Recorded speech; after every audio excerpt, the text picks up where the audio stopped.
forward through the air. Come on, come on.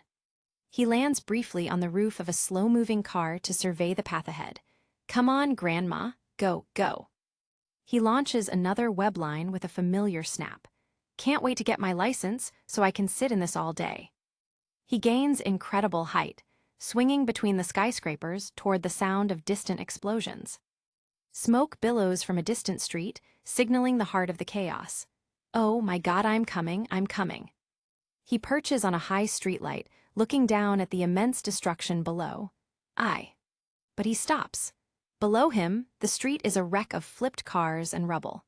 The Rhino is trapped within a glowing energy sphere, and hovering above it all is the golden knight of the modern age, Iron Man. A news ticker confirms the victory, and Peter watches, feeling like an imposter in his own city. The First National Bank stands tall in the heart of Manhattan, a symbol of security and wealth. But on this morning, the bustling sidewalk belies the terror unfolding behind the glass doors. Inside, the lobby is a sea of panic as a figure in red and blue leaps over the counter. Now I want everyone, to lie down on their bellies with their hands behind their heads. The wall crawler screams, his voice devoid of his usual playful banter. The masked man paces like a caged animal, his eyes scanning the cowering crowd. Who is the bank manager? He demands. From the back, a man raises a trembling hand, whispering, Me, I am. The figure lunges, grabbing the man by his collar and pulling him close. What's your name, bank manager? He growls. The manager stammers out, D. David Rosenberg, only to be met with a terrifyingly calm response. Nice to meet you, David Rosenberg. Without a second's hesitation, a red-gloved fist connects with David's jaw. The sound of the impact echoes through the silent bank, a brutal punctuation to the nightmare. David collapses as the crowd gasps in horror, their hero turned into a monster before their eyes. The figure doesn't stop, his movements jagged and filled with an alien malice. A woman in the crowd buries her face in her hands, sobbing. Oh no, please stop it. Leave him alone, she begs, but her pleas fall on deaf ears. The imposter stands over the fallen manager, pointing a finger at the tellers behind the safety glass. I want every one of you useless broads to fill a money bag up with the big bills, and I know what a paint can looks like, he shouts, referring to the security die packs. To emphasize his point, he hurls the dazed manager through the plate glass office window. The shattering glass rains down like diamonds, a violent display of strength that leaves the staff paralyzed. He raises his hand, a strand of webbing snapping out to secure his path. The speed and precision are familiar, but the intent is pure chaos. He turns back to the sobbing crowd, his mask hiding whatever expression lies beneath. You people get moving or one of you is next. Nobody else gets hurt if everyone behaves. He bellows, the ultimatum hanging heavy in the air. With a bag of cash in hand, the figure leaps toward the high windows. Hua, get moving now, he screams, the adrenaline of the theft fueling his rage. Outside, the sky is clear, but for the people of New York, a dark cloud has just settled over their greatest protector. The robbery isn't just about the money, it's an assault on the city's trust. The camera pans across the red patterns of the suit as the thief maneuvers. Every stitch looks real, every movement looks like the Spider-Man they know. Behind the teller counter, trembling hands stuff stacks of $100 bills into a sack. The efficiency of the crime suggests this was no spur-of-the-moment decision. One last time, the imposter perched on a desk, staring down the terrified staff. Get moving, or I swear to God I am going to snap someone's neck. He threatens before swinging out into the skyline, leaving a trail of broken glass and shattered lives behind. Hours later, inside the bustling offices of the Daily Bugle, J. Jonah Jameson is beaming. I love ya, I do, he exclaims, his face contorted in a rare moment of genuine joy. He leans over a desk, surrounded by his editors and reporters. I percentat, hash love ya, he shouts again, pointing at Ben Urich. And no one else from the press was there? Urich shakes his head. No one I noticed. Jameson's mind is already racing through headlines. Wallcrawler shows true colors. No, webbed wonder. No, I had it the first time. Ah, ha ha ha, I told you, Robbie. Robbie Robertson looks down, muttering, damn shame, I say. Peter Parker walks into the room, his backpack slung over his shoulder, only to be hit by the wall of Jameson's noise. "Give me a break. What has happened to you, Robertson?" Jonah continues. "You're turning into some kind of NPR listening ninny." Peter stops by Betty Brant's desk. "What's going on?" he asks quietly. Betty doesn't look up from her work. "That Spider-Man guy robbed a bank. Jonah is having a Jonah party." The words hit Peter like a physical blow.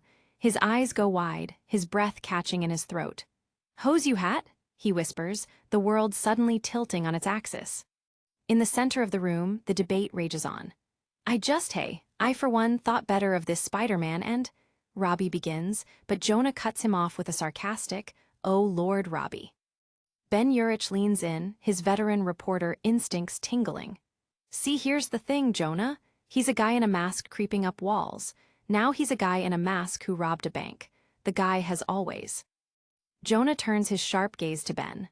"What?" he asks, his voice dropping to a dangerous, low rumble. The room goes quiet, the tension thick enough to cut. Urich doesn't blink. "Well, I'm not entirely sure it's the same Spider-Man as the one who fought Dr. Octopus on TV." Jonah explodes. "What?" Ben gestures with his hands, trying to explain the subtle differences he saw. "Listen, the guy didn't have the same flair as the one I saw fight Doc Ock. Remember, I was there." Jameson scoffs, pacing the narrow aisles between the cubicles. "Oh, come on. First of all, why would Spider-Man all of a sudden?" Urich counters. "People turn, like milk, people turn." Robbie asks with a smirk, "Like milk." Jonah stops in his tracks, leaning into Ben's personal space. I'm not going through this rigmarole with you again, Urich. Did you or did you not see this piece of Staten Island filth Spider-Man rob a bank?" Ben holds his ground as Jonah shouts in his face. "I saw a guy in a Spider-Man outfit." Jonah interrupts. "Who shoots webs." Ben continues. "Who beat a man in that just doesn't match the profile which," Jonah bellows, "who swung away from the police on his webs." The two men are nose to nose now, a clash of ideology and evidence. I know what I saw, Jonah. I just think it's worth." "Write the story, Ben," Jonah commands. "But we have an obligation, write the story." Ben Urich throws his hands up in defeat, the weight of the headline already pressing down on him. "Fine," he mutters, turning back toward his desk as the rest of the newsroom watches in silence. Jonah is triumphant, his ego swelling to fill the room. "Front page, I want to be able to see this headline from a half a mile away," he shouts, his smile wide and predatory. He spins around, looking for his next target, and finds a dazed Peter Parker. "I want a graphic that you could," he begins, his eyes gleaming with the thrill of the kill. Peter looks up at him, his face a mask of confusion and growing dread. He's listening to the man who helped make his career now use that same power to destroy his life. Jonah points a finger at the boy, the silhouette of his power casting a long shadow over the young photographer. "You," he growls, the word dripping with command. Peter blinks, the reality of the situation finally sinking in. He's trapped in a nightmare where his own employer is leading the charge against him. Jonah's face is inches from Peter's, his mustache twitching with excitement. He's not just reporting the news, he's crafting the downfall of a legend. He points that same accusatory finger directly at Peter's chest, a gesture of absolute authority. The boy can only stare back, helpless to stop the momentum of the lie. Jonah turns to Ben and Robbie, his voice rising again. "Where are those pictures the kid brought us that time? We'll use one of the kids." "Yeah, that's it. That's the ticket." He leans back, the master of his domain. "There's your perfect front-page Spider-Man. Criminal," he proclaims, oblivious to the silent agony of the boy standing right in front of him. The next morning, the city wakes up to a new reality. The Daily Bugle's headline screams in massive, bold letters, "Spider-Man, criminal. The hero of New York has been rebranded as its greatest threat." On a crowded subway car, a commuter reads the paper, the headline visible to everyone around him. Peter sits nearby, his head down, clutching his backpack. "Putting on my costume and robbing a bank," he thinks bitterly. He stares at his lap, the sounds of the train muffled by the noise in his own head. "Congratulations, whoever you are. You knocked the wind right out of me. Doc Ock, the Kingpin, the Green Goblin, and nothing sucked the life right out of me like you did. Eyes are dark with exhaustion and despair. Couldn't even muster the energy to put on my costume and swing home. I know I tend to say to myself, boy, I cannot catch a break. But boy, I cannot catch a break. He exits the station, the night air cold and biting. "Ahan Mary Jane," he thinks. "The only person I can unload all this stuff on is MJ. But now I feel that maybe telling her I was Spider-Man was this huge mistake." He walks down the quiet suburban street, his shadow stretching out behind him. She's still freaked out about Norman Osborn attacking her to get to me. As well she should be. But there's this wall all up between us or something. The questions haunt him with every step. But she told Harry she was in love with me, but she never told me. So now what? Do I tell her I'm in love with her? Does she already know? Do I tell her? He stops, looking up at the moon, his mind a whirlpool of doubt. Do I tell her it was a mistake to involve her in my life as Spider-Man and that I'm sorry? Can you close a door like that on someone after you've opened it? Ugh. Idiot faked my costume and robbed a bank. He continues walking, his resolve hardening. I'm going to find that guy, and he thinks, but his train of thought is interrupted by a sudden realization as he nears his home. In front of the Parker residence, a police cruiser sits with its lights off, but its presence unmistakable. Peter freezes, his heart hammering against his ribs like a trapped bird. "Oh my God, Aunt May," he gasps, his fear for her overriding any concern for his own safety. He breaks into a run, his feet pounding the pavement as he sprints toward the house. He bursts through the front door, his eyes wide and frantic. "Oh my God," he shouts, bracing himself for the worst, his mind racing through every possible tragedy. He stops in the hallway, looking toward the living room. The house is quiet, the warm glow of the lamps casting long, peaceful shadows. It's a scene of domestic normalcy that feels entirely alien to his current state of mind. He rounds the corner and sees Gwen Stacy asleep on the sofa, her breathing slow and even. She looks vulnerable, a reminder of the collateral damage his life as Spider-Man can cause.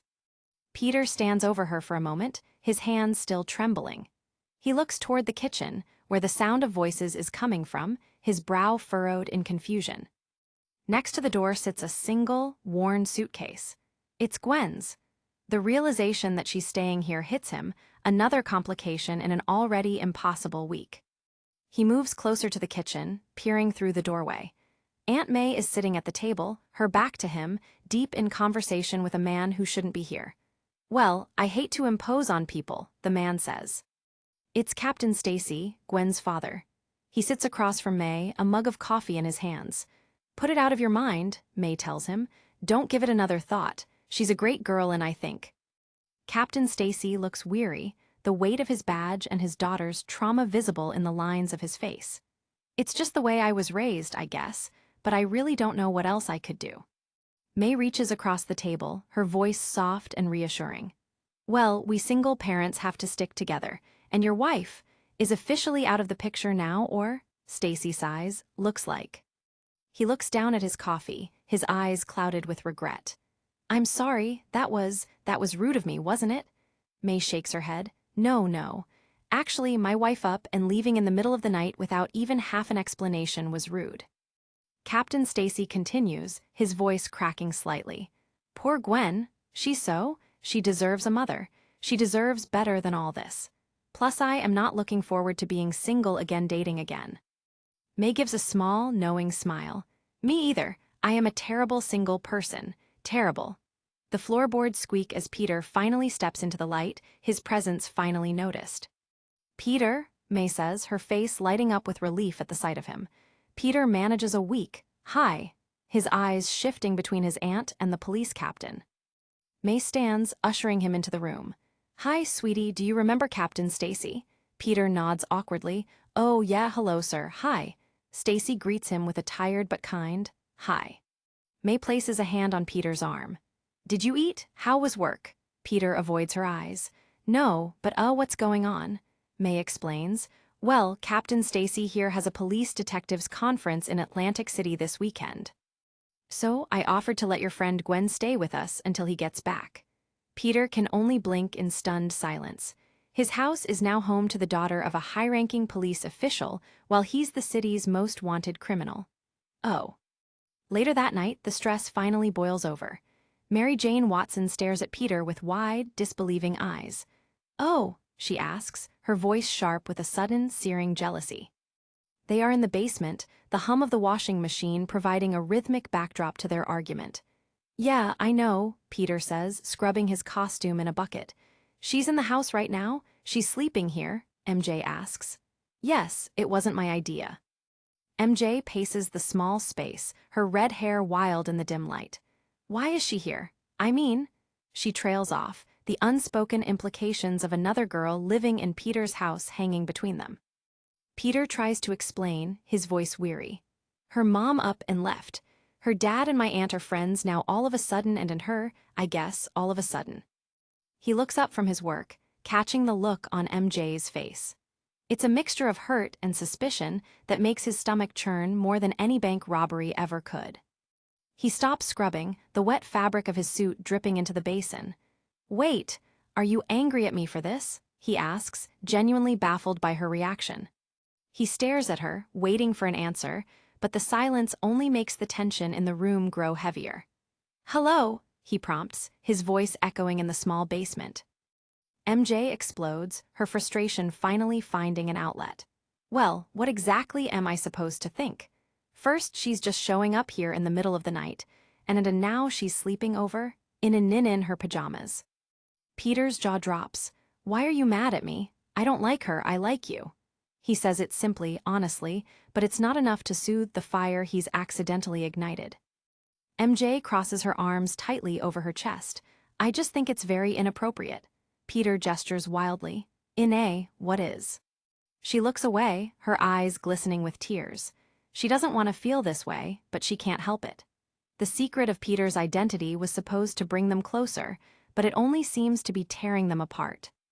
Peter steps toward her, his voice dropping to a whisper. "I'm not going to do anything with her." MJ closes her eyes, a single tear escaping and rolling down her cheek. The world of costumed heroes and secret identities is one thing, but the world of teenage hearts is far more dangerous. Peter's voice is desperate now. "Do you not trust me?" MJ snaps her eyes open, her gaze piercing. "I don't trust her, okay? Ever since she came here, I've seen what's been going on," she shouts, her voice filled with a conviction that Peter can't understand. She sees a threat where he only sees a friend in need. "What are you talking about?" Peter asks, his world crumbling further. "She's sleeping over. Do you want me to tell my aunt to kick her out of here?" No, I don't. Why are you acting like this?" MJ sighs. "Don't you see what I'm?" She looks at him, her eyes searching his face for something she's not sure is there anymore. "Did you tell her you were Spider-Man?" she asks, the final question that defines her fear. Peter's eyes widen in genuine shock. "No, what are you talking about? That's you're the only person I told that to." The silence returns, heavier than before. They stand in the dim basement, two people who care for each other, but are being pulled apart by the very secrets that were meant to unite them. MJ turns away without another word, her shoulders hunched as she walks toward the stairs. She's leaving, and Peter knows better than to follow her right now. He watches her go, her silhouette disappearing into the shadows of the hallway above. The basement feels colder now, the sound of the washing machine, a lonely, mechanical heartbeat.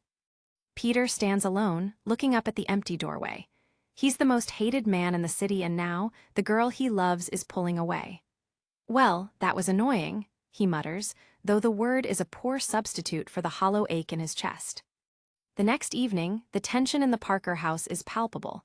Peter sits at the dining table with Gwen, their textbooks open but their minds elsewhere. In the background, the television hums with the news. Gwen looks over at him, her expression unreadable. "I thought MJ was going to study with us," she asks. Peter doesn't look up. I didn't get to it yet." Aunt May is at the sink, the clatter of dishes providing a domestic soundtrack. Suddenly, the news anchor's voice changes, taking on an urgent, breathless tone. "Yeah, I don't know what happened there. Hold on. Yes, we're going to go live to a situation that is developing uptown." The screen flickers to a reporter standing in front of a flashing police line. We have just received word that Spider-Man has been caught in the middle of a jewelry heist on the Upper West Side. Peter's head snaps up, his eyes fixed on the screen. The reality of the imposter has just escalated to a full-blown crisis. "Monica, what is the situation down there?" the anchor asks. The reporter, Monica Kaufman, screams over the siren wail. "It's a standoff, Dan. Police have come to the scene here at Shane Jewelers, where a man that has been identified as the mysterious Spider-Man has trapped himself inside the building." The camera pans to the store's broken windows, where a figure in red and blue is visible. Police have made numerous attempts to negotiate with Spider-Man, and there is no word on what the hostage situation is just yet. Peter stands up so fast his chair scrapes harshly against the floor. He looks at May, his mind already calculating his exit. "Aunt May, can I go run over to Mary's for a second?" Minutes later, the real Spider-Man is swinging through the city, the wind howling past his mask.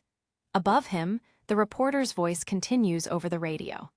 "Dan, I don't know if you can hear me, but we have talked to sources at the police department, and word from the inside is that the police mood has become increasingly anti-vigilante." He perches on the edge of a rooftop, looking down at the chaos below. The street is filled with squad cars and news vans, a sea of blue and white lights. We hear that they have been waiting for a moment just like this to prove their point. Below, a police officer with a megaphone shouts into the night, "Make it easy on yourself and come out with your mask off and your hands up." The officers are tense, their fingers hovering near their holsters.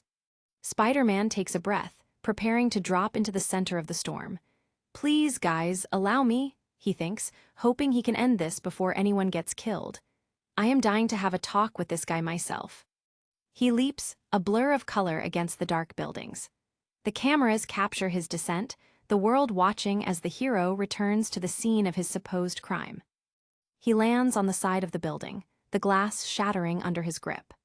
"I know you guys have a job to do, but I really think I can take care of this in 2 shakes of A," he begins, but he's interrupted by a chorus of shouts. "Get your hands on your head." The officer with the megaphone doesn't wait. "You have till the count of 3. He's not looking for a conversation, he's looking for a target. Spider-Man tries to stay calm, his voice projecting over the sirens. "Oh, come on. You are talking to the actual Spider-Man now, hence I am not robbing anything in there and talking to you out here." He spreads his hands, showing he's unarmed. "Guys, I am not robbing anything, I don't even have any pockets, I am here to help." The officer doesn't even finish the count. "Take him down," he screams, and the night is suddenly shattered by the roar of gunfire. Multiple barrels flash in the dark, a wall of lead flying toward the wall crawler. Spider-Man is caught in the barrage, his body jerking as the bullets tear through the air around him. He tries to move, but there are too many, the crossfire cutting off any escape. Ag! A bullet grazes his shoulder, the impact spinning him around. Blood sprays against the shattered glass, a bright, shocking crimson against the cold night. The world seems to slow down as the pain registers. Grip on the building slips, his body failing him for the first time. He feels the cold air rushing past him as he begins to fall, the city spinning in a dizzying blur of light and shadow. He tumbles through the air, his movements frantic and uncoordinated. More blood trails behind him, a grim testament to the violence of the police response. The hero is falling, and there's no one to catch him. The cameras capture every second of the descent, the lights of the news vans illuminating his struggle. For the people watching at home, it's the end of an era, the death of a dream. He hits the pavement with a sickening thud, the impact knocking the remaining air from his lungs. He lies still among the shards of glass, the silence of the crowd more deafening than the sirens. The police close in, their weapons still drawn. Spider-Man lies broken on the cold stone, a fallen idol surrounded by the men who were supposed to be his allies. The standoff is over, but the nightmare is only beginning. Officers swarm the fallen hero, their heavy boots crunching on the glass. "Don't you move," one screams. Stay down," another aims a pistol inches from his head. "Don't you move a muscle or I will blow your head off." They grab him, pulling his arms behind his back with brutal efficiency. "Ag, MMMY shoulder, Don't, Peter gasps, the pain from the bullet wound flaring into a white-hot agony. You are under arrest. My shoulder, GGGHHH. The cuffs click into place, the cold steel biting into his wrists. You have the right to remain silent, an officer barks. Peter's mind is racing, the panic finally setting in. Oh no, not again, not tag. They drag him toward a squad car, the flashbulbs of the paparazzi blinding him. Anything you say can and will be used. No, listen. Ow? Peter tries to reason with them, but he's just a voice in a mask to them now. Two officers pin him against the hood of the car. Grab the mask, let's end this, stupid. No, Peter screams, his secret identity the only thing he has left. Against you in a court? Stop it. A hand reaches for his chin, the fingers digging into the fabric. Off me, Peter bellows, a surge of adrenaline giving him a sudden, desperate strength. He's not going to let them see his face, not like this. He shoves them back, leaping onto the roof of the squad car. Get him, the officers shout, their guns tracking his movement. Freeze, I didn't do any do not move. He leaps again, a desperate, frantic movement that takes him over the heads of the police line and into the dark alleyways beyond. Bullets whistle past him, sparking against the brick walls as he disappears into the shadows. He scales a wall, his movements jerky and uncoordinated. Below, the officers continue to fire, their muzzle flashes illuminating the alley. Take him down. Damn it, hit him again. That's amazing. The guy took a bullet. He reaches a rooftop, rolling over the edge as bullets spark against the stone beside him. The air is filled with the smell of gunpowder and the frantic beat of his own heart. Sping, blam, spack. He tries to run, but his legs feel like lead. Ooh gug po no, he groans, the pain in his shoulder radiating through his entire body. Every movement is a struggle, every breath a battle. He collapses against a vent, his vision beginning to swim. Ow, oh my god, this can't be it. I've been shot. Oh my god, spinning. SBPP going to can't see straight. He fumbles with his mask, his fingers numb. My mask got to fix my mask. Can't see my arm. Please let me out of this. This can't be how it. Ag, please out of here, Mary. He looks at his hands, the handcuffs still binding his wrists. Please, I can't let this be it, he gasps, the world finally beginning to fade into darkness. With one final, desperate scream of effort, Peter pulls against the chain. The metal groans and then snaps, the sound echoing like a gunshot in the silent alley. Nyag. He falls back, clutching his wounded shoulder. Og, oh ooh god, gotta pull it together, got to get. A searchlight sweeps across the rooftops, the roar of a helicopter growing louder. There he is, a voice shouts from above. No, Peter whimpers, dragging himself toward the edge of the building. The helicopter hovers directly overhead, its spotlight pinning him to the roof. This is the NYPD. Freeze where you are, lie on the ground with your hands over your head or we will shoot you. They don't wait for him to comply. The air is suddenly filled with the roar of a heavy machine gun, the bullets tearing into the rooftop around him. Blam, blam, sping, spack. Peter leaps into the void, his only hope the darkness below. The helicopter follows him, its light a relentless eye in the sky. Geez, this guy is fast, one of the pilots shouts. Take him down, now. The sniper leans out the door, his eye pressed to the scope. Are we at him? Ain't we? He resisted arrest, he attacked an officer. But the horn said outside the store, I thought he was, do your job. I'm just do your job, don't have to yell, I have feelings. The sniper fires, the sound muffled by the roar of the rotors. He mutters, his brow furrowed as he loses his target in the maze of buildings below. The spotlight sweeps across an empty rooftop, the hero gone as if he had never been there. The only evidence of his passing is the trail of blood and the shattered remains of his dignity. The pilot growls into his headset. This is Bird 4, we do not have a visual. Repeat, we do not have a visual. Where'd he go? In a dark alleyway blocks away, two officers search with flashlights. Can't believe you. I had him in my hands, I had him. I know, in my hands. Their voices fade as they move deeper into the alley. So, I'm going to have to listen to you whine about this for the rest of my life. The other asks, his tone filled with a weary cynicism. They pass a large, rusted dumpster, oblivious to the figure huddled inside. The darkness is absolute, the only sound the distant wail of sirens and the heavy, ragged breathing of a dying boy. Inside, Peter is curled in a ball, his costume torn and soaked with blood. Oh, God, I'm going to throw up, my shoulder's on fire. It's infected already, I've been shot. He closes his eyes, his face pale and slick with sweat. God, I've been shot. I don't know what to do. I did then. I didn't, he whispers, his voice barely audible. A soft ploosh echoes in the dumpster as his strength finally fails him and he slips into unconsciousness. Across town, in the quiet safety of her bedroom, Mary Jane Watson writes in her diary. Horrible nightmares every night since the bridge incident. The bridge incident. And I'm not a nightmare person, I just don't have them. I'm officially freaking out. I think I should see a psychiatrist, but I can't because of Peter. The phone rings, shattering the silence of her room. She reaches for it, her voice tentative. Hello? Oh, hi, Aunt May. She listens as May asks about Peter, her eyes widening with a sudden, sharp fear. Peter? Yeah, he's here, he's in the bathroom. The lie comes easily, practiced, but her heart is racing. She pulls the phone away from her ear for a moment, her eyes fixed on the door. Peter, it's your Aunt May. Yeah, okay, she calls out to the empty hallway. She returns to the call, her voice trembling slightly. Yeah, I don't know what he's doing in there. Okay, what time is it now?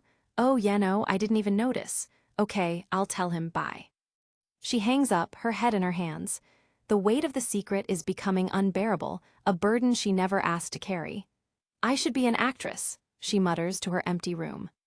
The phone rings again, the sound like a physical blow. She stares at it for a moment, a sense of dread pooling in her stomach. At percent? She curses, reaching for the receiver. Hello, she asks, her voice a whisper. An automated operator answers. We have a collect call from Peter Parker. Do you accept the charges? Say yes or no now. Yes, she shouts, her eyes bright with a sudden, desperate hope. Oh man, Peter, your aunt just called looking for you. You have to be home in 45 minutes, she said. She didn't sound ticked, but you don't want to get. She stops as she hears a sound on the other end of the line, a soft, ragged wheeze that makes her blood turn to ice. Hello, Peter. A weak, broken voice comes through the receiver, a sound she will never forget. Mary, help me. The line goes dead, leaving her alone in the silence of her room. Mary Jane leaps into action, grabbing her bag and rushing out into the night. She flags down a taxi, her voice frantic as she gives the driver the address. You sure this is it, sweetie? Thanks, keep the change. She stands on the dark street corner, her breath coming in short, sharp gasps. The neighborhood is quiet, the only sound the distant hum of traffic.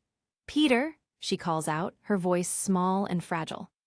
She looks up at the moon, its cold light illuminating the maze of alleyways and brick walls. She has no idea where he is, only that he's hurt and he's alone. A sudden sound from behind a row of trash cans makes her spin around. Ruckle, yip, she gasps, her heart hammering in her chest. She moves deeper into the alley, her eyes searching the shadows. Peter, she whispers, her fear for him growing with every passing second. She reaches a dark corner, the air heavy with the scent of damp brick and something else, something metallic and sharp. She stops, her hand flying to her mouth. There, lying among the garbage and shattered glass, is a familiar figure in red and blue. He's still, his body twisted in a way that looks unnatural, a dark stain spreading across his shoulder. She drops to her knees beside him, her face a mask of horror. Oh my God, she gasps, her hands hovering over him, afraid to touch him, afraid of what she might find. Oh my God, Peter, what happened? She cries, her voice breaking. He opens his eyes, his gaze unfocused and dim. Not doing so well. He groans, his voice barely a whisper. She fumbles with her bag, her hands shaking so hard she can barely unzip it. I brought some, oh, man, I brought some clothes and some first aid. I didn't know what to bring, She looks at the wound on his shoulder, the blood still oozing through the fabric of his suit. Oh my God, Peter, we have to get you to a hospital. We have to call your Aunt May. He tries to sit up, but the effort is too much and he falls back. No, we can't. We have to. No, my Uncle Ben, hey, Uncle Ben was shot. This will kill her. MJ looks at him, the tears streaming down her face. She's watching the boy she loves slowly bleed out on a dirty alley floor, and she's helpless to stop it. "Og, I don't know what to do," Peter gasps. "I think I do," MJ says, her voice suddenly calm with a desperate resolve. They reach the emergency room entrance, the fluorescent lights blindingly bright. Peter is leaning heavily on MJ, his civilian clothes bloodied and torn. "Ah, you remember what I told you," he whispers. "You have to do this, just do it." MJ nods, her face set. "They'll call the cops, I'm." Inside, the waiting room is a scene of quiet misery. "I'll be here," MJ promises, her eyes fixed on Peter as a nurse approaches them. The boy can barely stand, his head lolling as the pain finally begins to overtake him. A woman in the waiting room watches as they pass, her eyes wide with shock. A trail of dark, thick blood follows them across the linoleum floor, a grim map of Peter's suffering. She gasps, pulling her bag closer as she stares at the blood. "Oh my," she whispers, the horror of the scene finally registering. The emergency room is no stranger to violence, but this is something else entirely. The medical staff rushes to Peter, their faces grim as they assess the damage. "He just came in here and fell over," a nurse shouts, gesturing to the trail of blood behind him. Peter looks up at the ceiling, the bright lights merging into a single, blinding white void. He's fading, the sounds of the hospital becoming a distant, muffled roar. A doctor catches him as he finally collapses, his body limp and cold. "Get him into 402. Stat!" he bellows, and the team springs into action, wheeling him away from the girl who just saved his life. They lay him on a gurney, the monitors immediately beginning their rhythmic, urgent beep. "Kid, hey kid, can you hear me?" the doctor shouts. "Yo, he just came in here and fell over. Doctor, he's been shot, one shoulder wound. Oh man, the kid's a kid. There's no ID." The doctor looks over at MJ, who is standing in the doorway, her face pale and streaked with tears. "Is he with you?" "What? No, I'm here with my, get him into 402. Stat." They rush him down the hallway, the team shouting orders as they move. NO times 4, BP's 132/82, pulse 110, number 8 at tube, what's his BP? Hold on, pulse ox is low, 82. MJ watches them go, the sound of the gurney's wheels echoing in her head. "Give me 4 units of O-neg, hang 2 on the rapid infuser." The doctor's voice fades as they disappear around the corner. She's alone now, the weight of the night finally beginning to crush her. An hour later, Peter lies in a recovery room, his chest rising and falling in a slow, steady rhythm. "Hey Mike, has he moved?" "Nope, out cold." His vital signs are strong, they are through the roof. He looks peaceful, his face finally free from the agony of the last few hours. Oh, finally, here comes the police. "Officer," a nurse calls out, her voice low and respectful. 2 officers enter the room, their faces grim. "We got a John Doe. Kid comes in gunshot wound to the shoulder."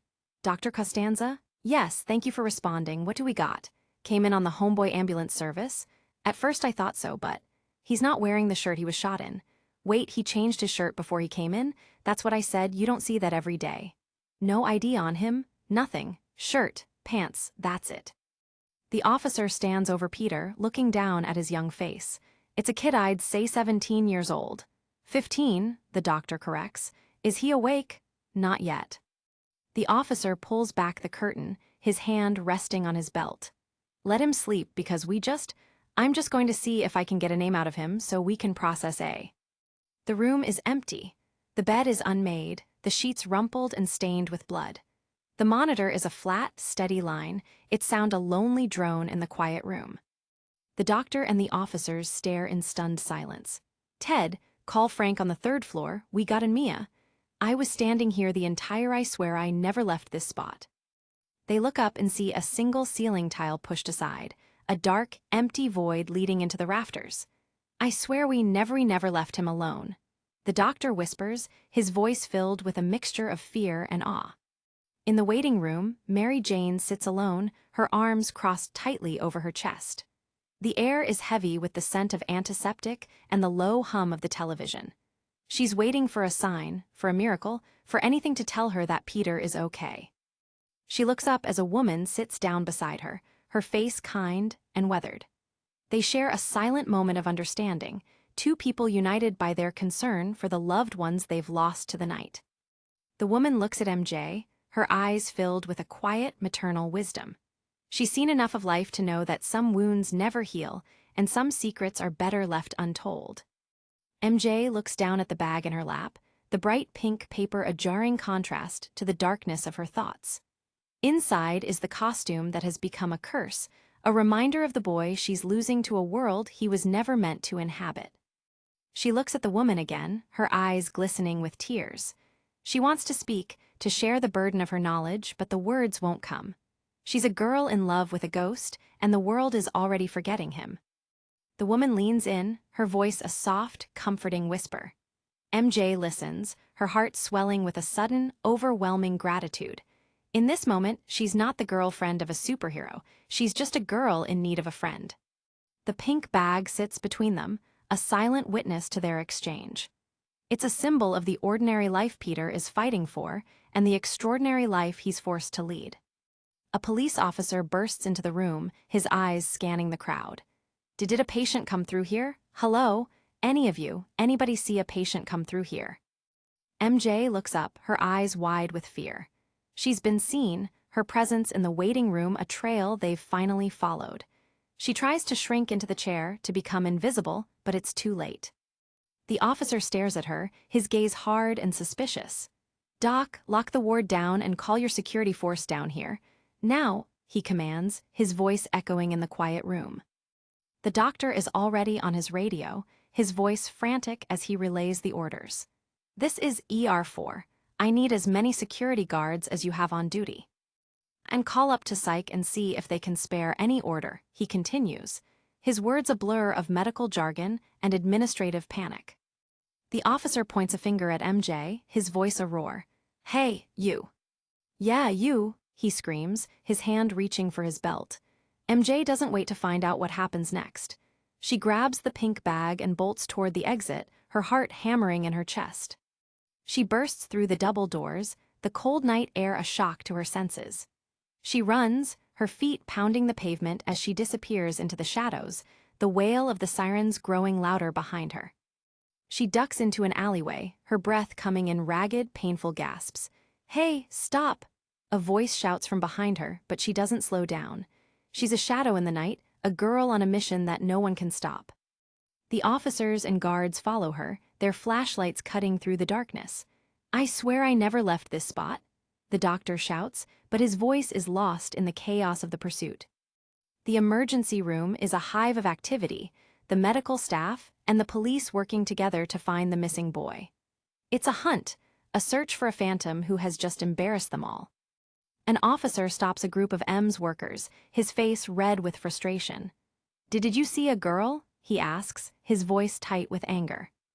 They shake their heads, their expressions unreadable. "No," one of them says, the other M's worker smirks. "Was she hot?" The officer growls in frustration, turning away to continue the search. On a quiet rooftop nearby, Peter and MJ are finally reunited. He's dressed in his costume again, his civilian clothes in a heap at his feet. "Ow, oh my God, I'm going to faint. Just get me home first." MJ helps him, her hands steady despite her own exhaustion. "What? I can see your tushy. Give me my pants and my web shooters. Can you swing us home?" Peter looks at his hands, the web shooters a familiar weight on his wrists. "MJ, I'm whacked out on painkillers. I don't think I can find my house. I don't have any more money for a cab. Do you have an ATM card?" Yes, my savings. I'll pay you back, just get me home." He looks at her, his eyes filled with a quiet, profound gratitude. She's been his anchor in a sea of madness, the one constant in a world that is spinning out of control. He reaches for her, his movements slow and careful. She pulls him close, her head resting against his chest. "Oh, thank God you're all right." "Ow," he groans, but he doesn't pull away. They stand on the rooftop, two children caught in a storm that shows no sign of ending. The Parker house stands silent in the night, its windows dark and uninviting. The only movement is the slow drift of the shadows across the lawn.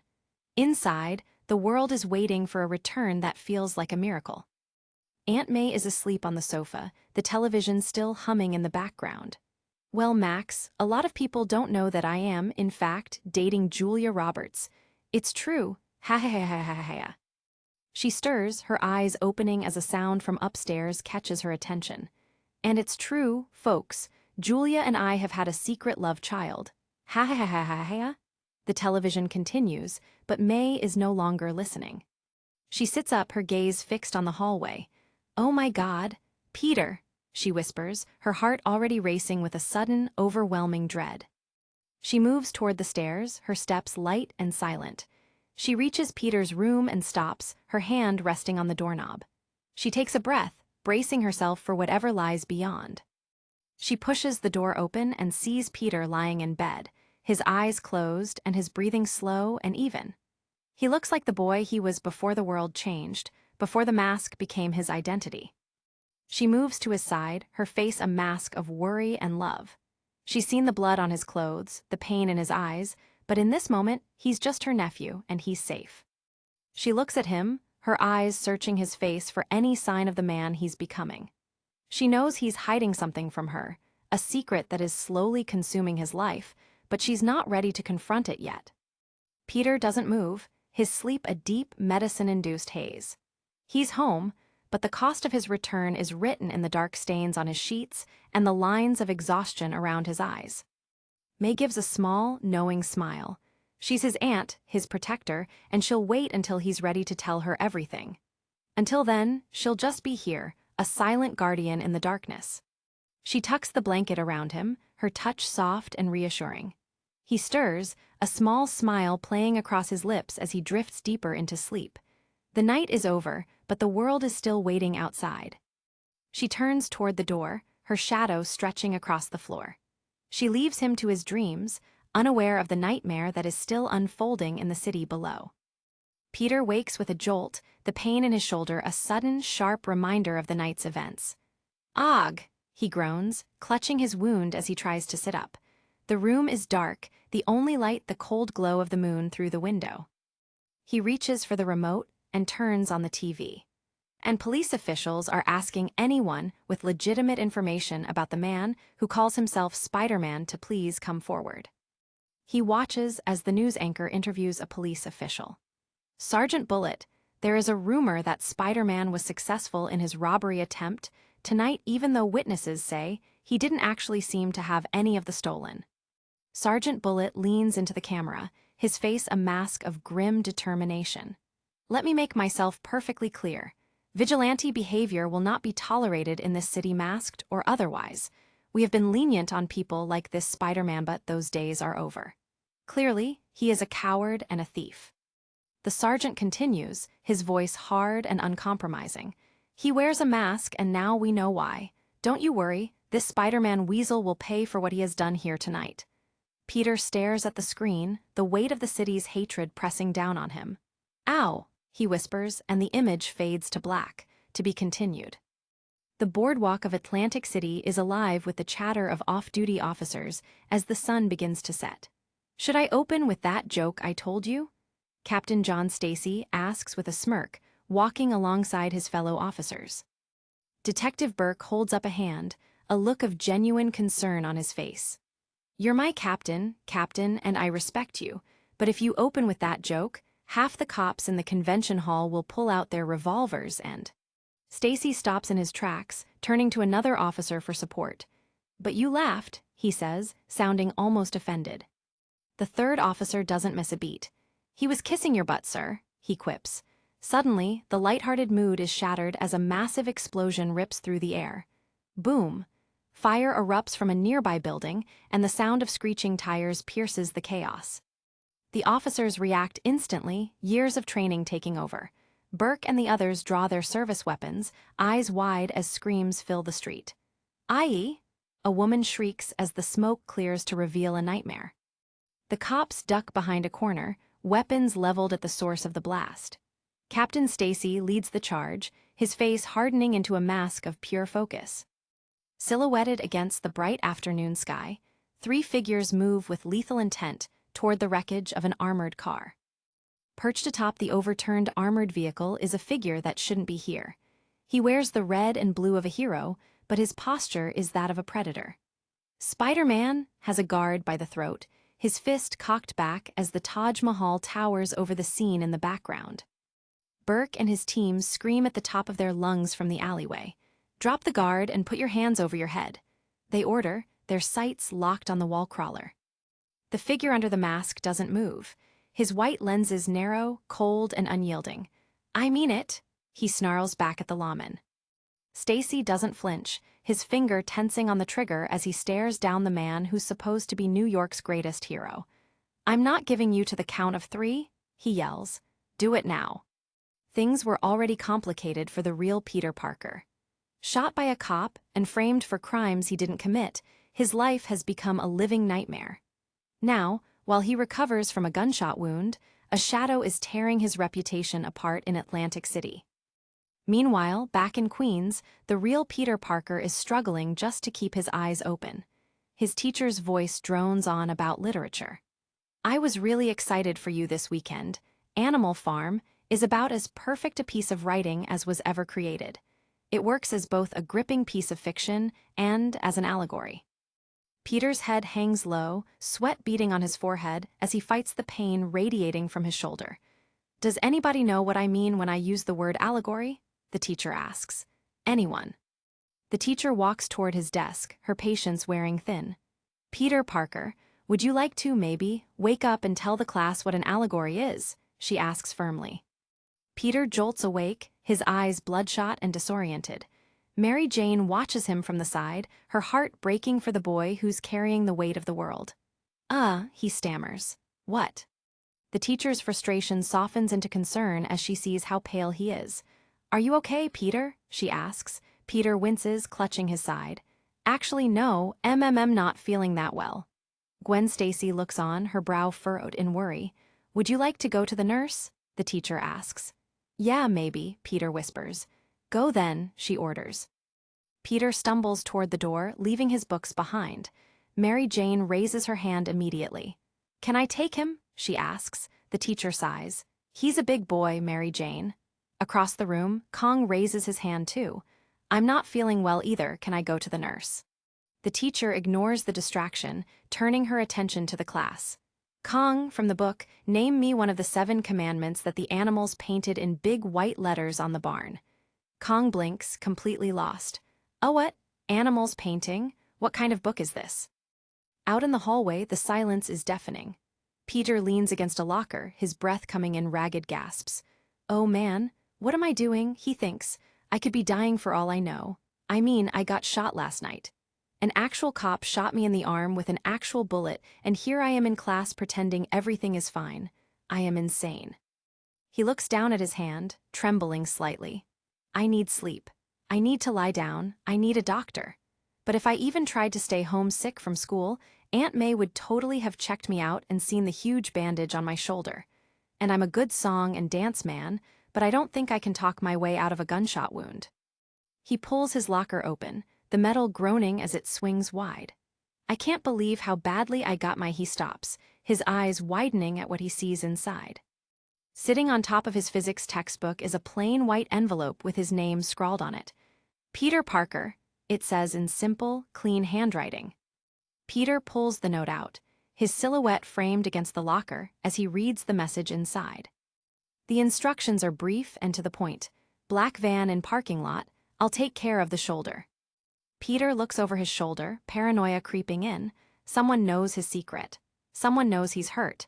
He has no choice but to see who's waiting. The school parking lot is quiet as Peter pushes open the heavy exit doors. He scans the rows of cars until his eyes lock onto a sleek, tinted black van parked at the edge of the lot. He hesitates, waiting for the familiar buzz at the base of his skull. Well, my spider sense isn't tingling, or whatever it does when I'm about to get pounced on. He approaches the vehicle, his shadow stretching across the asphalt. If this is Norman Osborn, I quit. The side door of the van slides open with a mechanical hiss. A voice calls out from the darkness inside. "Peter?" Peter freezes. "Yeah." A woman with short dark hair and a confident smile leans out. "Hi, my name is Janet Van Dyne," she says with a wink. "Nick Fury sent me." Peter stares at her, his jaw nearly hitting the ground. He recognizes her. Everyone in the world knows her. Janet gestures for him to climb inside.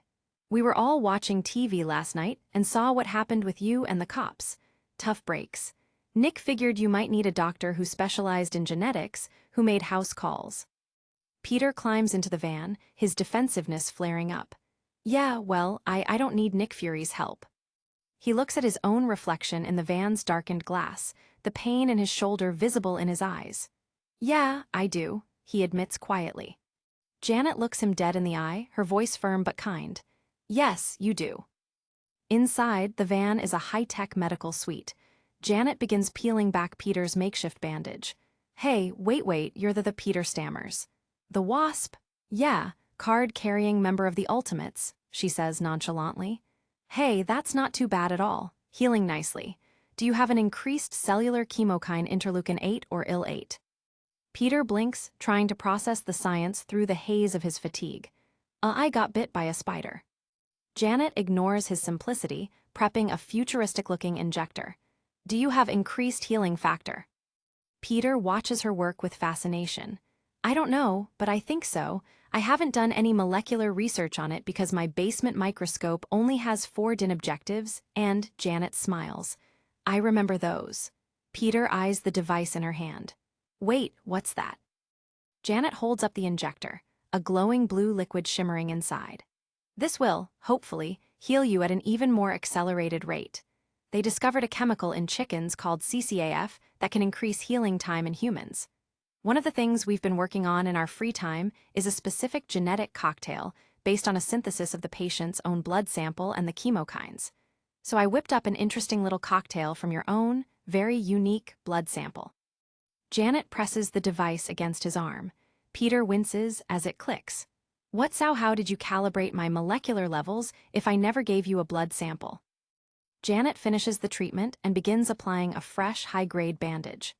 Look at you, you are smart, that's cute. I don't know Nick Fury had a blood sample from you. Consider yourself lucky this happened on TV and that we were watching.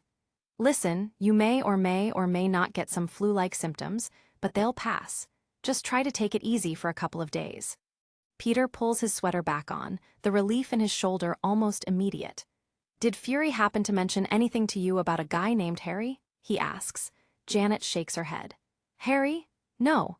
Peter continues. Fury didn't happen to mention if he knows who that guy is that is running around impersonating me and robbing banks.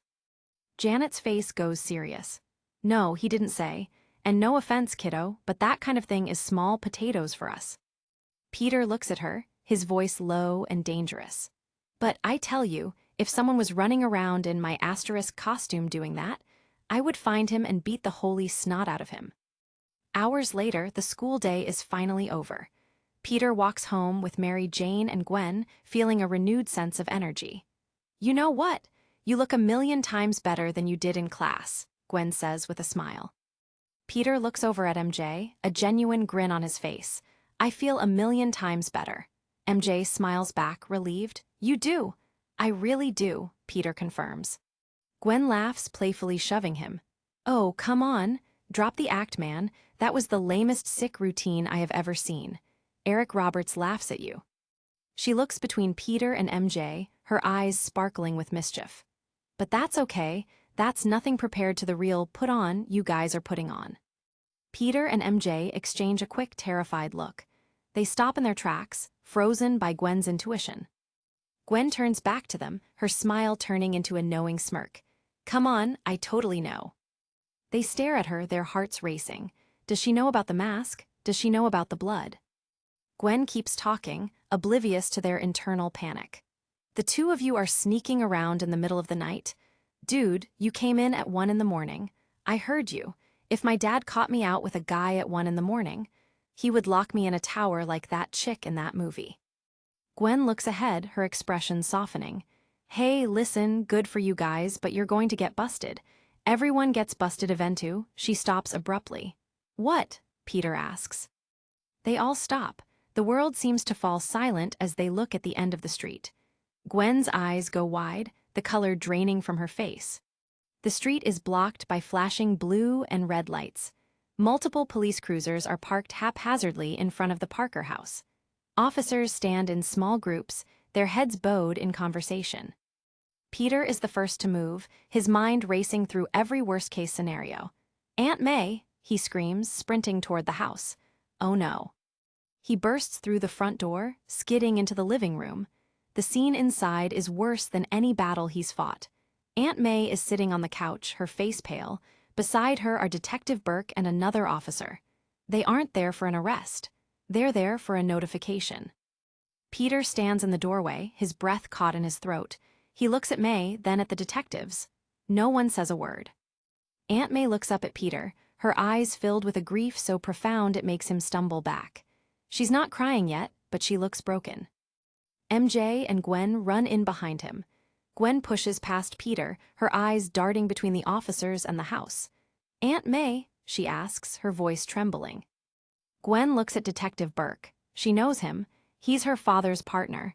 She sees the look on his face, and the truth starts to sink in. The air in the room is thick and suffocating. Burke stands up slowly, his hat in his hands. He can't even look her in the eye. Gwen's eyes widen as her world begins to crumble. She looks for anything to tell her this is a mistake. Burke reaches into his pocket and pulls something out. It catches the light, a gold shield, a New York Police Department badge, number 2071, Stacy. Gwen stares at the badge in Burke's hand. She doesn't scream. She doesn't move. She just stares. The silence is broken only by the sound of Peter's heavy breathing as he realizes what this means. The man who hunted him, the man he respected, is gone. Detective Burke steps forward, offering the badge to her. Aunt May stands up, moving to hold Gwen as the young girl finally breaks. Gwen lets out a raw, guttural sob that tears through the house.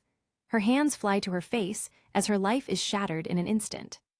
Across the city, Ben Urich, the Daily Bugle's most tenacious reporter, is already on the scene. He leans into an alleyway, notebook in hand. "Hi, I'm Ben Urich, reporter for the Daily Bugle. Did you happen to see what went on here today?" The witness, an older man taking out trash, gestures wildly toward the street. "Yo, man, not for nothin', but I was talking out the garbage, and I hear all this noise coming from behind the bank over there. Wasn't no explosion or nothing. Just like a car accident, that sound like a squeal then a thump." "A thump?" Urich asks, scribbling. Urich looks back at the police line. He sees the officers from the convention, their weapons drawn, their faces twisted in fury and fear. Another witness, a man holding a crying child, points toward the center of the chaos. "No, I was standing right over there, see? Right there. And I saw Spider-Man. And he was trying to rip off an armored car, which really, see? I remember being really bummed out because I thought Spider-Man was one of the good guys. But like everything else, I guess, he was full of it." The man continues his rant as Urich watches the forensic team move in. And there, he is beating the living crap out of this poor guard. He was standing right on top of the armored car that tipped over, and he was just slapping the guard. Slapping him, and all these cops came out of nowhere and were pointing their guns and screaming and yelling, just like on the TV. Urich asks one final question. What did Spider-Man do? A third witness, a man in a black turtleneck, shakes his head in disbelief. What kind of an idiot tries to rob an armored car at a cop convention? I mean, think about it. What'd he do? The Crumbum makes a run for it. All the cops got their guns out, and this spider dude he just bolts. High above the street, the figure in the Spider-Man suit leaps from a rooftop, a heavy backpack slung over his shoulders. Webbing trails behind him like a broken promise. Urich listens to a woman with bright orange hair as she recounts the chase. "It was just about the scariest thing I ever saw. All these cops running and screaming, and this Spider-Man guy, he was running across the rooftop of that restaurant over there, see? There, he was running across the rooftop swearing at the cops in Spanish." "In Spanish?" Urich repeats. "Yeah, I know. I always assumed that he was, like, white or something, but I guess that was pretty racist of me now that I think about it." And that's when the cops started firing. Oh, yeah. The memory of the event is a blur of gunfire and smoke. Handguns and shotguns erupt in a chorus of violence as the officers unload on the fleeing figure. The Spider-Man is hit midair, a bullet striking his backpack. A flash of light erupts from the bag, sending sparks flying as he tumbles toward the edge of a roof. He lands hard, clutching the bag to his chest as smoke pours from the bullet hole. He's panicked, his movements clumsy and desperate. Captain Stacy and Burke reach the roof access, their eyes fixed on the man in the red mask. They aren't holding back anymore. The imposter sees them coming. In a panic, he hurls the smoldering backpack over the edge of the building and into the crowded street below. The bag falls like a stone, a thick trail of dark smoke marking its descent toward the unsuspecting civilians. Stacy looks over the ledge, his heart stopping. He doesn't see a criminal, he sees a target that's falling right toward a child. The captain's eyes widen in horror as he realizes what's about to happen. There's no time for backup, no time for words. On the ground, a young boy with a corn dog in his hand looks up. He sees the burning bag falling from the sky, his eyes wide with innocent confusion. The bag is seconds away from impact. The smoke is choking, the fire within it ready to erupt. Stacy doesn't think, he acts. He vaults over the ledge, his coat fluttering like a cape as he dives into the air. He hits the pavement hard, but his focus is entirely on the child. The bag is right above them. He scoops the boy up into his arms, shielding him with his own body as he rolls away from the impact zone. The bag hits a police cruiser and explodes. The force of the blast is massive, a wave of heat and shrapnel that tears through the air. Stacy is thrown through the air, the boy still clutched tightly to his chest. He slams against the side of a nearby car, his body taking the full brunt of the force. The backpack burns on the ground, the internal contents twisted and black. The smoke clears to reveal the fallen captain. The officers on the ground stand frozen. Burke stares at his partner, the silence of the aftermath more painful than the blast itself. The light fades from John Stacy's eyes as he lies on the cold Atlantic City asphalt, a hero until the very last second. Later that night, the stars are cold and distant over Queens. Gwen Stacy sits on the roof of the Parker house, her knees pulled to her chest. So, basically this guy Ben, who is this reporter friend I have at the paper. He said the same thing those cop friends of your dad said, Peter says gently. Gwen looks out over the neighborhood, her eyes red from crying. MJ sits beside them, her hand on Peter's arm. That every one of them said he died saving that little boy. He died a hero. And I know that doesn't make it any better, but that's what happened. Gwen doesn't say anything. Her expression is hard, fixed on something far away that only she can see. Peter tries to fill the silence. They don't know what was in the knapsack yet, but they think that it was stuff to open the armored car with blow it up or something. Maybe that plastique stuff, that Play-Doh they make bombs with. Gwen finally speaks, her voice a low, dangerous whisper. Spider-Man. Peter flinches. And they don't know if it was asterisk really Spider-Man or a guy pretending to be. A lot of the witnesses say they think that it's a guy pretending to. Gwen turns to him, her eyes burning with a sudden, sharp hatred. It's the kind of look that makes Peter feel like his mask is transparent. Peter looks away, his voice faltering. Yeah, well, they said that in the craziness of what was going on that the guy probably ditched the costume and slipped into the crowd and such. Gwen's jaw tightens. She doesn't believe him. She doesn't want excuses. She wants someone to blame. Peter and MJ watch her, the weight of the secret between them feeling heavier than ever. Gwen looks like she's on the verge of exploding. Gwen stands up, her silhouette sharp against the night sky. You guys mind? I'd kinda like to be alone for a while, she says coldly. Peter and MJ walk back toward the window, leaving Gwen alone on the roof. She looks so small against the vast, indifferent city. The next morning, the Daily Bugle is a madhouse. J. Jonah Jameson is in a state of near-manic glee. Don't talk to me, Urich, just go. Go, go, go. He screams at Ben as the reporter tries to grab his coat. Ben tries to keep up with the chaos. Ben, take a photographer with you, Jameson yells. No time, Jonah, send one down. Meantime, I have my digital, Ben shoots back. Call the second you have anything. Always do, Ben promises. Peter is standing by the elevator when Ben rushes past. Told you, Robbie, told you, Jonah shouts from his office. Hey, Mr. Robertson, Peter says quietly. Robbie Robertson looks over, his face heavy with concern. Oh, hi, Peter, I thought you weren't coming in today. What's going on? Robbie sighs, shaking his head as he checks his clipboard. Oh, that idiot dressing up as Spider-Man got himself into another standoff with the police. Robbie looks at Peter, his eyes sincere. I tell ya, Peter, I sincerely hope that this isn't the same Spider-Man, and I sincerely hope whoever this reckless maniac is, I hope they put this guy away for all time. He pauses, a strange look coming over his face. But you gotta give this moron one thing. When's the last time you've seen an old-fashioned, honest-to-goodness crime spree like this? I mean. Peter watches him walk away, his mind spinning. Ooh, okay, he thinks, too young to be mumbling to myself. But Peter isn't just going to sit around. High above Manhattan, the real Spider-Man swings through the concrete canyons, his movements sharp and aggressive. He dives between skyscrapers, his white lenses reflecting the city below. He knows where the police are heading.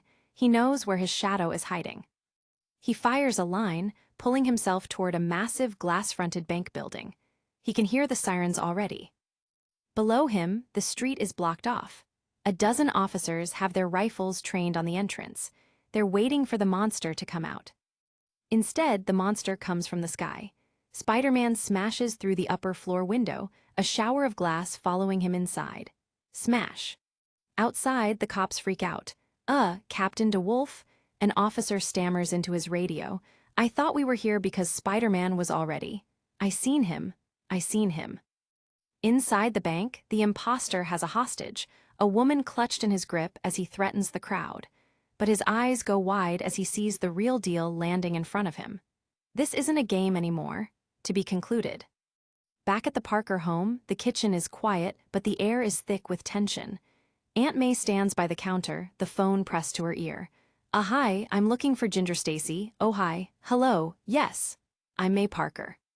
May grips the phone tighter, her voice strained with empathy. My nephew know we don't know each other.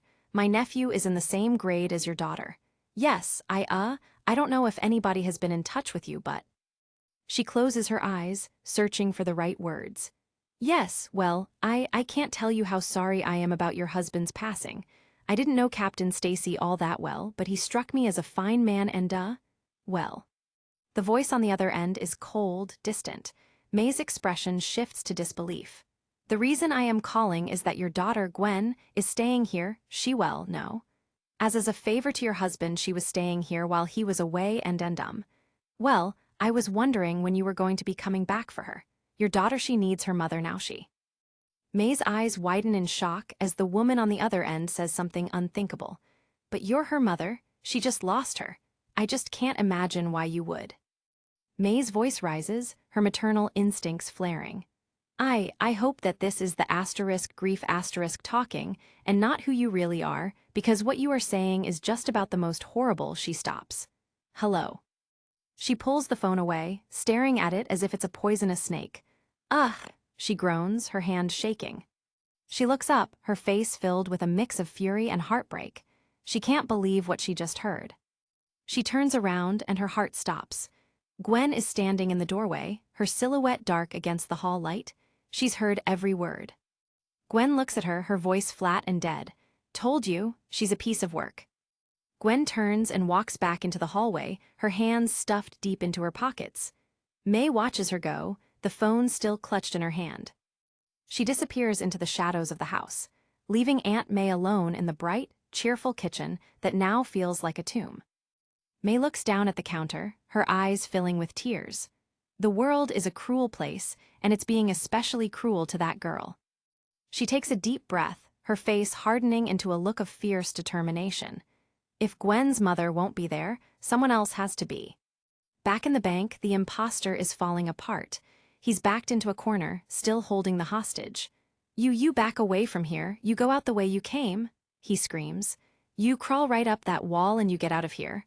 Or I'll do it. The fake Spider-Man holds a taser to the woman's neck, the blue electricity crackling with a terrifying sound. I'll do it.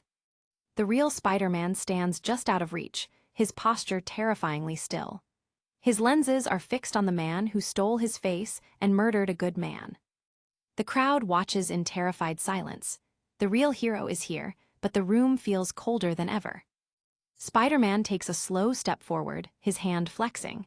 He doesn't say a word, and that's the scariest part. He leans in close, his mask inches away from the imposters. I mean it.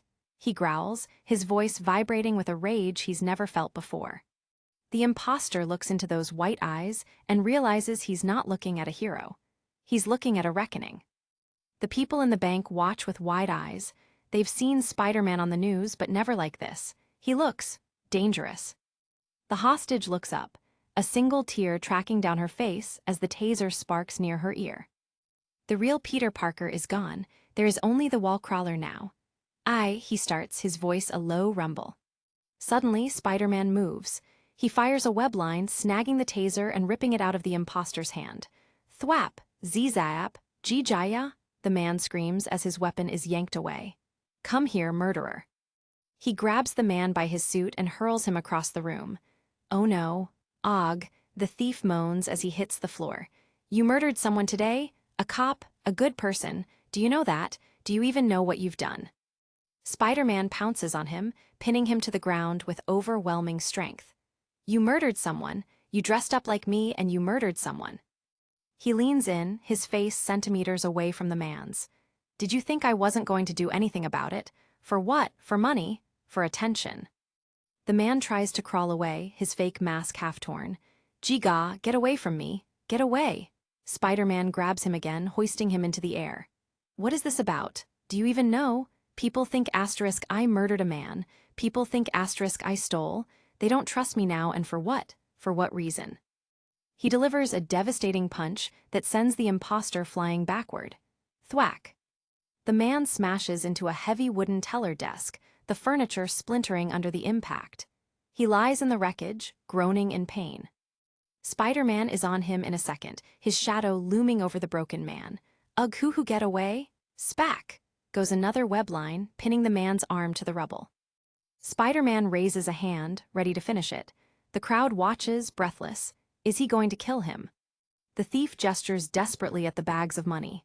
Okay, I know you're mad. I can understand that. I was just take the money. Go ahead, take it. Spider-Man stares at the cash, then back at the pathetic man. I see people like you on TV. Idiots running around the city grabbing whatever they can. No, come on. He fires more webbing, binding the man's legs. Like they live in a movie, like they can do whatever they want. I'm serious. Take the money, just take it. Why my costume, huh? Why? Ow. He grabs the man by the throat, lifting him off his feet. Why me? I just thought it was a cool gimmick. Spider-Man's grip tightens, he's shaking with fury. It was nothing personal, I swear. It was I. He rips the mask off the imposter's face. It's just a man, scared, bleeding, and pathetic. Please, I'm just some guy. He whines, a stream of blood running from his nose. Peter stares at him, the realization that this nothing destroyed a hero's life making him want to snap. He slams the man down onto the bags of money. Just some guy. Peter's voice is barely a whisper now. He stands over him, his silhouette colossal and terrifying. Just some guy. The world thinks I'm a murderer now. All these people are sitting here fearing for their lives, praying that they get to go home to their families, just so some guy can try to steal some money. He grabs the man by his hair, forcing him to look at the terrified hostages. So, some guy can pretend to be famous because he puts on a costume? No, the man whimpers. Peter raises his fist, his knuckles white. So what's to stop me from murdering you? Why not? Ach, the man chokes out. What difference would it make? Tell me you don't deserve it. He leans in even closer, his mask almost touching the man's terrified face. Tell me why I shouldn't kill you right here. The imposter can only make a strangled sound. GK kaak. Peter sees his own reflection in the man's terrified eyes. He sees the monster he's becoming in this moment of pure vengeance. He lets go. The man collapses onto the money bags, gasping for air. Gaw. Peter stands there, his arms hanging limp at his sides, his chest heaving. He looks at the crowd, then back at the man. He doesn't say another word. He just turns away. Outside, the police are moving into position. Captain DeWolf, an officer asks, "What's the call?" Captain Jean DeWolf raises a megaphone, her face a mask of iron. "This is Captain Jean DeWolf of the NYPD.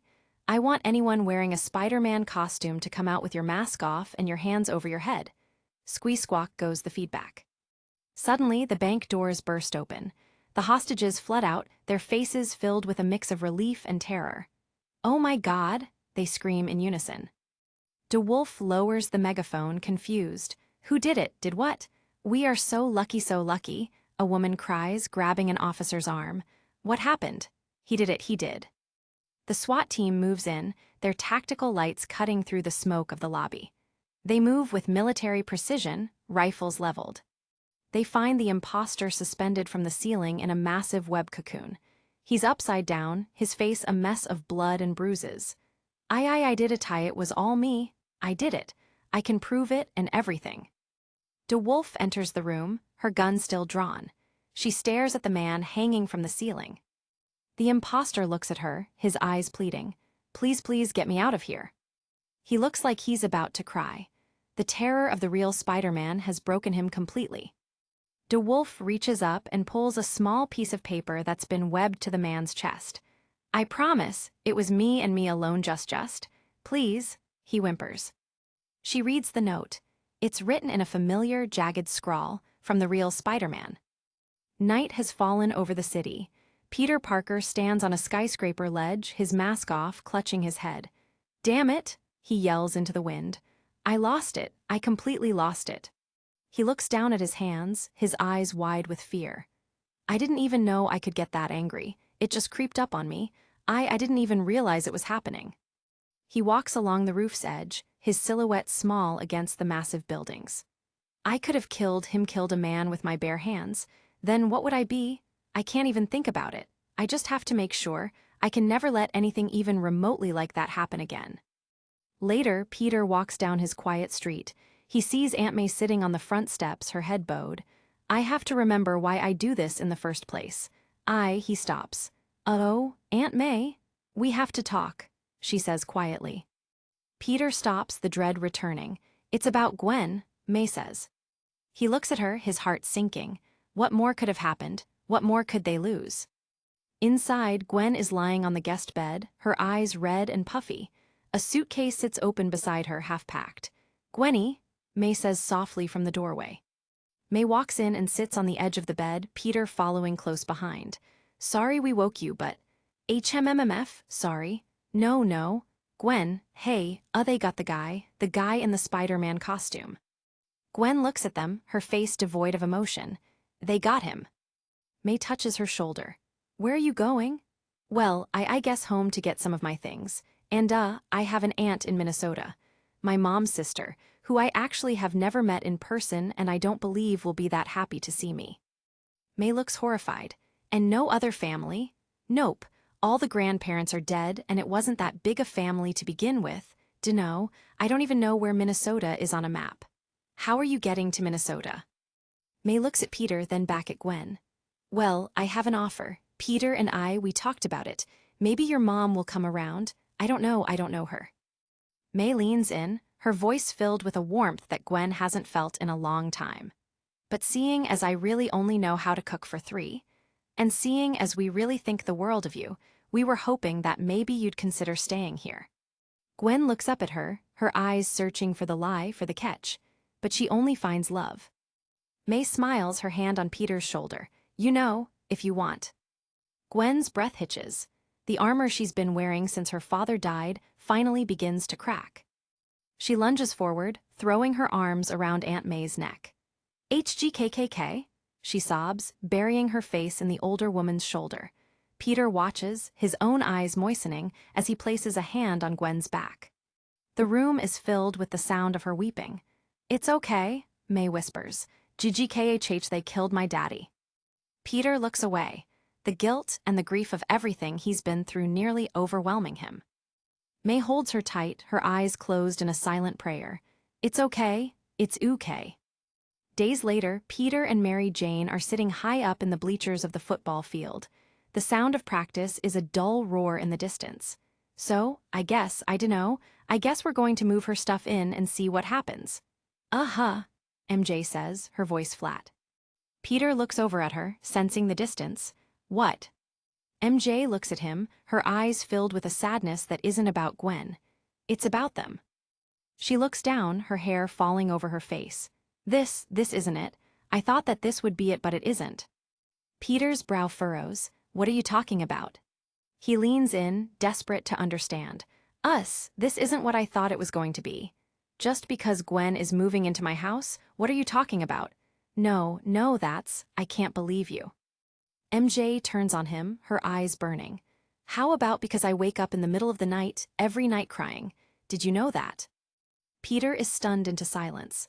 I have nightmares, Peter. Horrible nightmares that you die or I die, every night. She's crying now, the words pouring out like a flood. Do you know that I relive the bridge thing?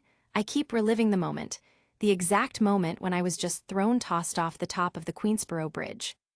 She grabs her head, her face contorted with pain. Sometimes it happens when I'm awake right in the middle of class. I am sitting in class and I'll start falling. She looks at him, her voice cracking. At first it was cool. My boyfriend is a superhero. Oh my God, my boyfriend. She points a finger at his chest.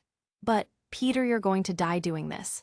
You're going to die in that stupid costume, and I know that there is nothing I can say to stop you from doing it. She stands up, backing away from him. But I never in a million years imagined that I would be tossed off a bridge by a maniac or wiping your gunshot blood off my clothes so my mom doesn't see it.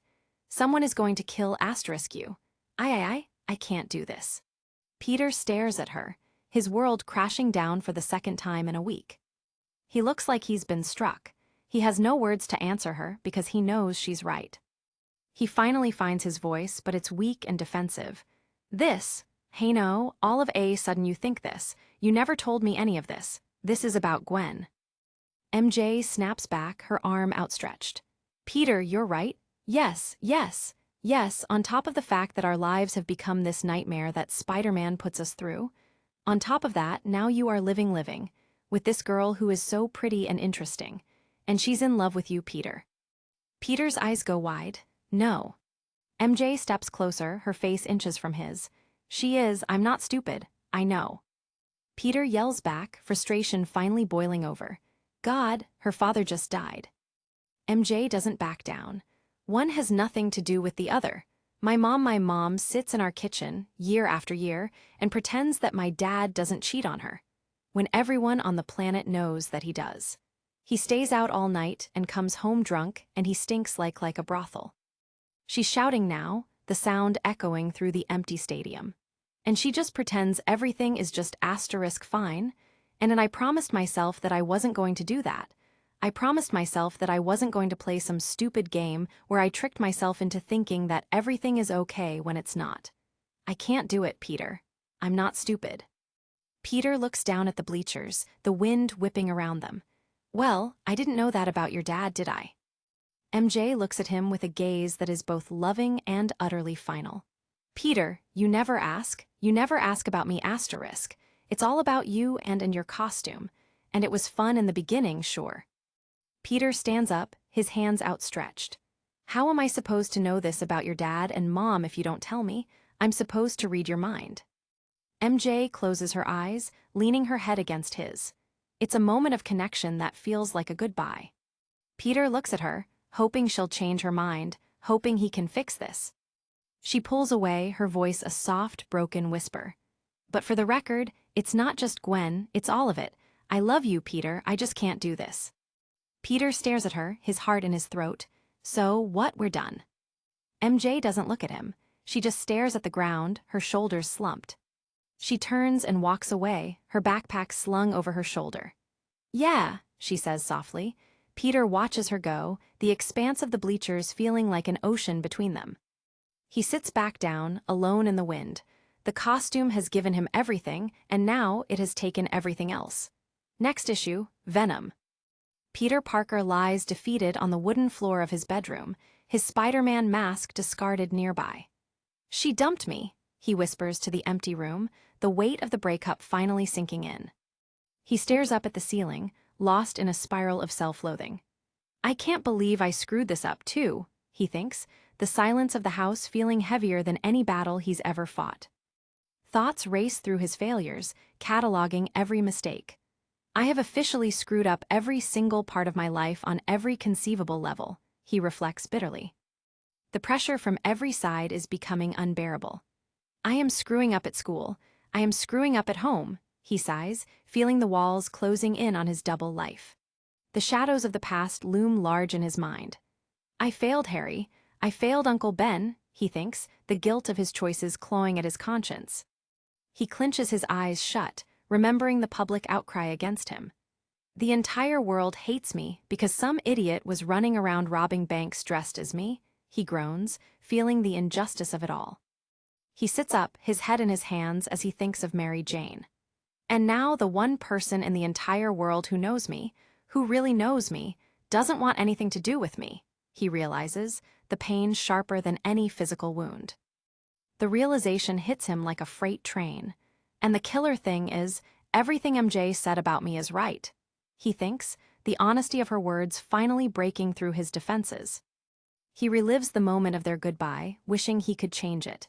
I should have called to her, / you're right, MJ, just come back and we'll work it out. / he imagines, but the moment is gone. Instead of speaking up, he remained silent. And instead, I let her walk away, he thinks, looking down at his phone as if it holds the key to his salvation. Desperation takes hold of him. I gotta hear her voice, he cries out, reaching for the receiver with a trembling hand. He begins to pace, his mind racing with possibilities. Maybe if she hears my voice, she'll remember she loves me and she'll snap out of this, he hopes, the dial tone mocking his uncertainty. Resolve wavers as he stares at the buttons. That's all I have to do, I'll know. I'll just call to make sure she's okay, but hang up real quick and... He stops, remembering how smart MJ really is. No, she'll star 69 me like she did to Kong that time, he realizes, his plan crumbling before it even begins. In a fit of sudden, explosive rage, Peter hurls the phone across the room. Ag, this sucks, he screams, the sound of plastic meeting the wall echoing through the house. The phone shatters into pieces against the woodwork.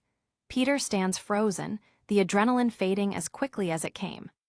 He looks at the wreckage with wide eyes. Oh no, broke my phone. Idiot, he mutters, the absurdity of his own temper sinking in. He slumps back, feeling more isolated than ever.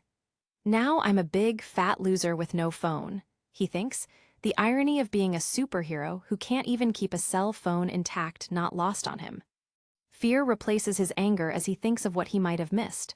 What if she tries to call me? Now ag, he cries, clutching at his hair. He falls into a deep pit of pessimism. She's not going to call me, she hates me. Stupid, he scolds himself, turning away from the clutter of his life. He turns to the dark corner of his room, looking for a distraction. Suddenly, his gaze falls upon the closet door, a reminder of things long forgotten.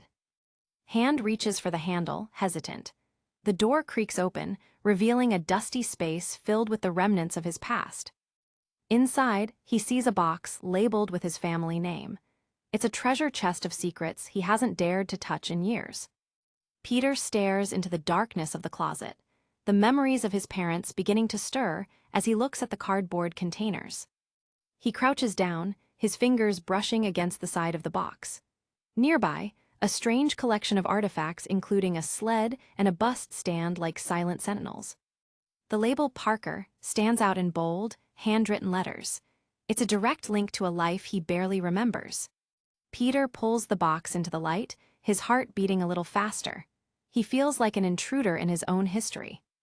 He begins to sift through the contents, moving past old papers and forgotten trinkets. His movements are slow, reverent. Deep inside, he finds a cache of personal items, files, photographs, and even an old VHS tape. Each object feels like a piece of a puzzle he never knew he was solving. He pauses, his breath catching in his throat as he pulls out a specific envelope. The air in the room feels charged with a sudden, heavy electricity. Hand trembles as he reaches for a photograph tucked inside. The glossy paper is cool to the touch, but it burns with the weight of the past. He holds the photo up to the light, his eyes widening in recognition. It's a snapshot of a moment he thought was lost forever. Peter's expression shifts from sadness to pure, unadulterated shock. The world around him seems to fade away as he focuses on the image in his hand. The photograph shows a younger Peter Parker standing next to a man with a kind, familiar face. They are holding a model rocket together, a moment of pure father-son bonding.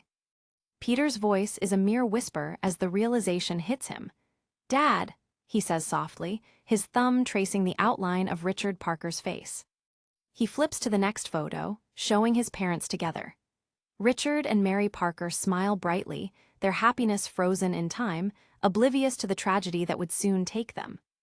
The next image shows two men in lab coats shaking hands, Richard Parker and another scientist. They look triumphant, as if they've just achieved something world-changing. Peter picks up the videotape, staring at the black casing. It feels heavy in his hand, a physical manifestation of the secrets his father left behind. Meanwhile, downstairs in the warmth of the kitchen, Gwen Stacy laughs. "Oh my God, Aunt May, that's hilarious," she exclaims, her vibrant energy a sharp contrast to Peter's isolation. Aunt May smiles as she pulls a tray of cookies from the oven. "And listen, before I know it, I am up on the scaffolding and I'm screaming at the top of my lungs. /Jimi Hendrix, will you marry me? /" she recounts with a nostalgic giggle. The light-hearted story continues as Peter walks into the room, looking like he's seen a ghost. "And Jimmy points his guitar right at me, and May starts to say before noticing her nephew." Peter is barely present, clutching the VHS tape to his chest. May stops and smiles warmly. "Oh, hi, Peter, we're making cookies. You want to?" Peter doesn't even stop, his eyes fixed on the distance. "I'm okay, thanks," he mutters, walking past them and into the darkness of the hallway. Gwen and May watch him go, the mood in the room shifting instantly. "Peter," May calls out, her voice filled with concern. May's face falls as she watches him disappear. The concern for her nephew's well-being is etched into every line of her aged face. Later, in the quiet of the living room, Peter kneels before the television set. The blue light of the screen reflects in his eyes as he prepares to witness the past. Finger hovers over the play button on the VCR. With a deep, steadying breath, he presses it, and the machine whirs to life. He leans in close to the screen, his expression a mixture of hope and dread. He is about to see his parents alive for the first time in years. The screen flickers into life, showing a grainy video of a younger Peter in a yellow shirt. "Peter, look over here," a man's voice calls out from behind the camera. The young Peter smiles, his eyes bright. "I did a report at school about emperor penguins, Daddy," he says proudly, looking off camera at his father. Richard Parker's voice is warm as he engages with his son. "Really?" he asks. Little Peter nods eagerly. "Yeah, did you know there are 15 kinds of penguins?" Suddenly, a frisbee flies into the frame, narrowly missing Peter's head. "The Emperor, the Chinstrap, and the Gentuga," he shouts as he ducks, the video cutting to a moment of chaotic play. Peter watches his younger self, a tear threatening to fall. "Peter, you okay? Peter?" his mother's voice calls out, filled with motherly panic. The video shifts to a park scene. Mary Parker runs toward her son, her face full of worry. "Pete, oh Peter, are you okay?" she asks as she reaches him. Little Peter rubs his head but gives his mom a reassuring smile. "Yeah, I'm fine, Mommy," he says, showing the resilience even then.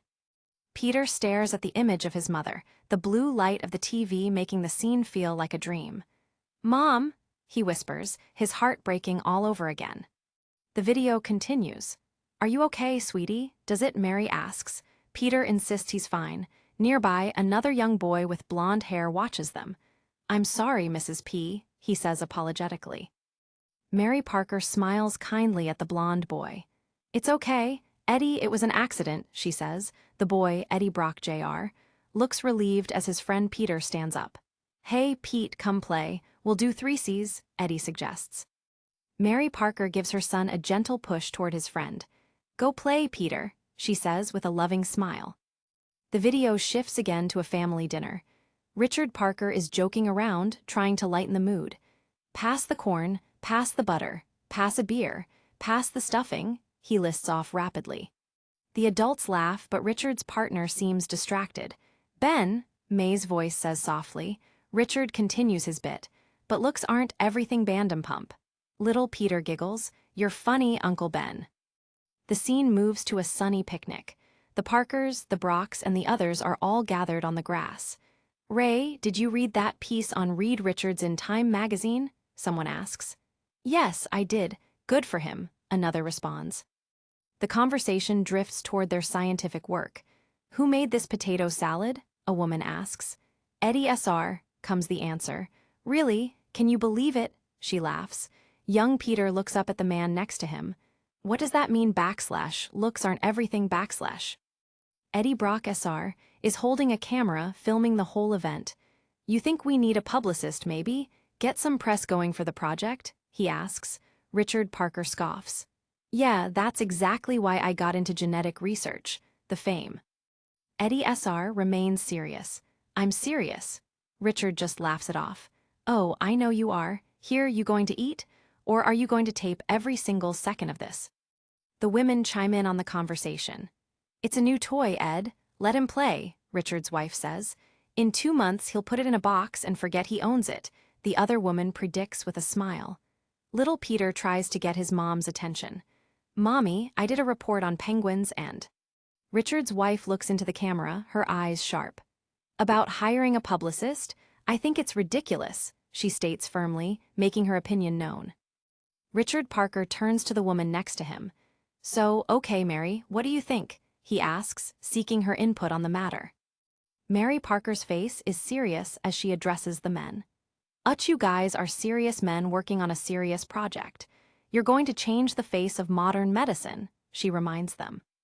She continues, her voice full of conviction. "What is a fluff piece on 2020, if you're lucky, about how you're almost there, but not quite how is that going to do anybody any good?" She lists the potential downsides of going public too early. Other than warn potential competitors, or reduce you guys to one of those Poindexters who go on the Today Show with some nonsense discovery that never pans out. The men look thoughtful as she finishes her point. "It might make our funding easier to—" Eddie SR tries to argue. Richard cuts him off. "Ed, the woman has spoken." Back at the picnic, Eddie SR is still pushing his point. "All I am talking about is a higher profile means we have more freedom." Little Peter is still trying to talk about his report. "What was that about the penguins, sweetie?" his mom asks. "There are 15 kinds of penguins. There's the—" Richard Parker makes a deal with his partner. "Here's the deal, Ed. We crack phase 2, really show some results, we'll talk about doing some press." "Fair," Eddie SR nods slowly, accepting the terms. The focus shifts back to the kids. "Mom, I'm done. Can I go to the pond?" Eddie JR asks. "Take Peter with you," his mom instructs. Eddie JR turns to Peter. "Peter, let's vamos amigo." Peter looks excited. "Why are we going to the pond?" Eddie JR gives him a classic kid answer. "Dude, frogs." The boys run off toward the water, full of childhood wonder. Peter watches the scene with a heavy heart, seeing a friendship he never knew he had. On screen, young Peter is explaining his next topic. "Did you know there are 13 types of frogs?" and he says, before the video cuts to static. The screen turns a blank, flickering blue. The silence that follows is deafening as Peter sits alone in the dark room. 2 shadows stand in the darkened room, watching the blank screen. Peter is still on the floor, while Aunt May stands behind him, her hand over her mouth in silent grief. May's eyes are filled with tears as she looks at her nephew. The sight of her brother and sister-in-law on the screen has reopened old wounds. May finally speaks, her voice trembling. "Where'd you find this?" she asks. Peter doesn't look up. I found it in a box in the basement, some stuff." He looks down at the VCR. "It's yours," she says gently. Peter is confused. "What is?"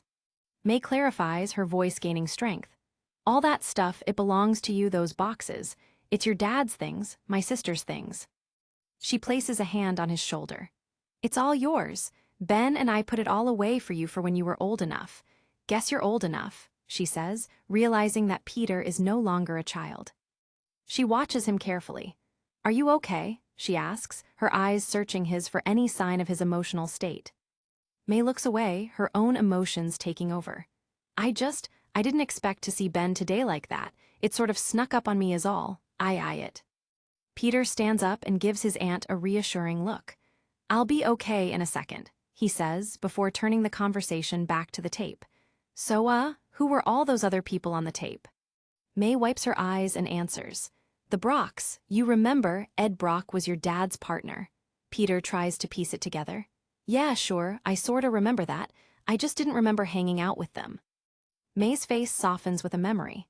Oh, sure, all the time. You and Eddie Jr. played together every day for years. He was your best friend. Peter is stunned by the revelation. Man, I don't remember that at all. May smiles sadly. Well, you were just a little boy. I remember playing with someone, Eddie Brock. Peter says the name as if trying to taste the memory. May continues her reminiscence.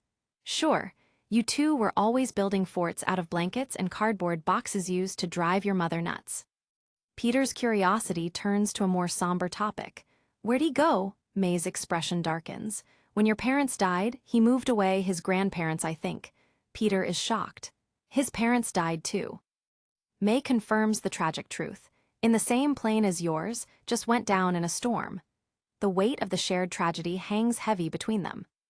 The two of them stand in silence, the weight of their families' past pressing down on them in the darkened room. May looks at Peter with a suggestion. Hey, you should try to find him. I could send him a copy of this. Peter considers the idea. That would be a nice thing to do. Peter turns back to the computer, a new sense of purpose driving him. Oh, well, there you go, he mutters as he begins his search. He logs onto an old internet search engine. Internet white pages. Search found one result, Eddie Brock, 44 Tony Stark Building, Empire State University, NIC 97214, 1-12-5-70-8808. The phone in the dorm room rings and a young man answers. Hello, is Eddie Brock there? Peter asks tentatively. The voice on the other end is steady. This is Eddie. Peter's heart skips a beat. This is Peter Parker. Eddie Brock's reaction is one of pure astonishment. Peter Parker, oh my God, get out of town, Peter Parker, little Peter Parker, he exclaims, his face lighting up with recognition.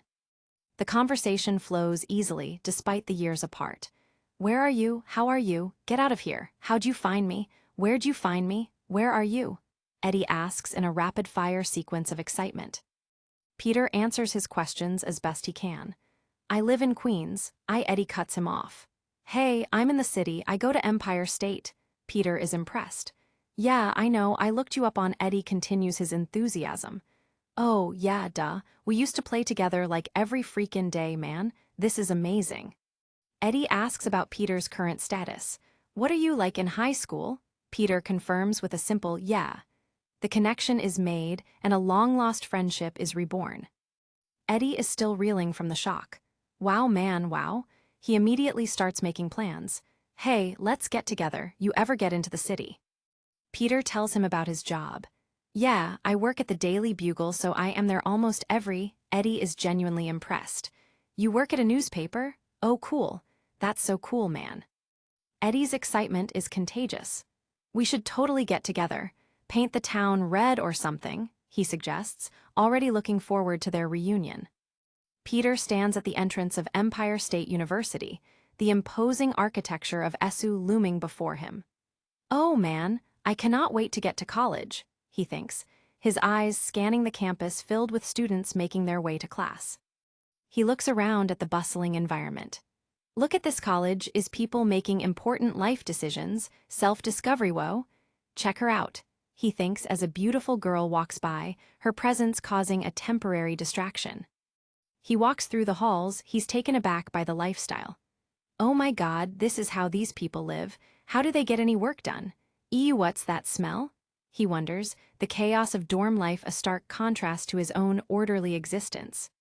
The sensory overload continues as he passes a group of students.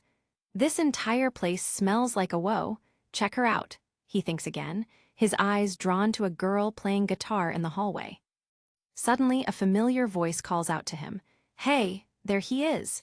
Eddie Brock stands in a doorway, a wide grin on his face. Look at you, you're all grown up. Eddie puts a welcoming arm around Peter's shoulder. Welcome to higher education, he says with a chuckle, ushering his old friend into his room. Peter takes in the sight of the messy dorm room. Well, it's not much. But you know, it's not much, he says apologetically, looking at the clutter strewn across the floor. Eddie notices a roommate lounging on his bunk, completely ignored by the new arrival. BR, he starts to say, but Peter is too focused on Eddie. The roommate looks up from his book, a smirk on his face. Little ung for ain't he rock? He asks Eddie, his tone mocking but casual. Eddie brushes off the comment and turns back to Peter. Such an God, who is that? Peter asks, confused by the interaction. Eddie explains. That's the short end of the dorm roommate stick, right back at ya. Eddie decides they need a change of scenery. Let's go get some coffee. Coffee? He asks, already heading for the door. They sit at an outdoor cafe, the campus bustling around them. Astrophysics. So now I'm in the bioengineering program, Eddie says, catching Peter up on his life. Peter is intrigued. Really, that's going to be my major too, Eddie laughs. Wow, aren't we two pieces of work? Peter is puzzled. What do you mean? Eddie leans back, a thoughtful look on his face. Two little ghost chasers, me and you, trying to impress our daddies. Peter looks down at his coffee, the weight of his father's legacy feeling heavier than ever. Peter speaks up, his voice steady. Well, I read some of my dad's papers and I really believe in his work. Eddie listens, his expression serious. Eddie nods in agreement. No, I do too. I mean, at first I'm sure I was trying to. I don't know relive my dad's. Something. Right. But I really do believe in what they were doing because, let me tell you. He leans in closer, his voice dropped to a whisper. If I didn't, bio is a crapload of reading to be into it for the wrong reason. Peter nods, understanding the dedication required for their chosen field. The streets of New York are electric with the roar of a crowd desperate for a glimpse of their idol. Amidst the sea of reaching hands and flashing lights, the pop princess waves, basking in the adoration. Please sign mine, a fan screams, while she beams back, shouting, thank you all. She slides into the plush interior of her limousine, the heavy door muffling the chaos of the fans outside. Her smile vanishes instantly as she sighs in relief. Okay, get me the Attish dollar. Out of this vomitorium you call a city, she demands, her voice sharp with exhaustion. But the driver's seat isn't occupied by her usual staff. Instead, masked men in tactical gear stare back at her.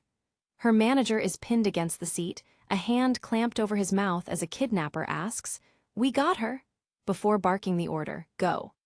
The limousine's tires scream against the asphalt as the driver floors it, leaving the security detail in the dust.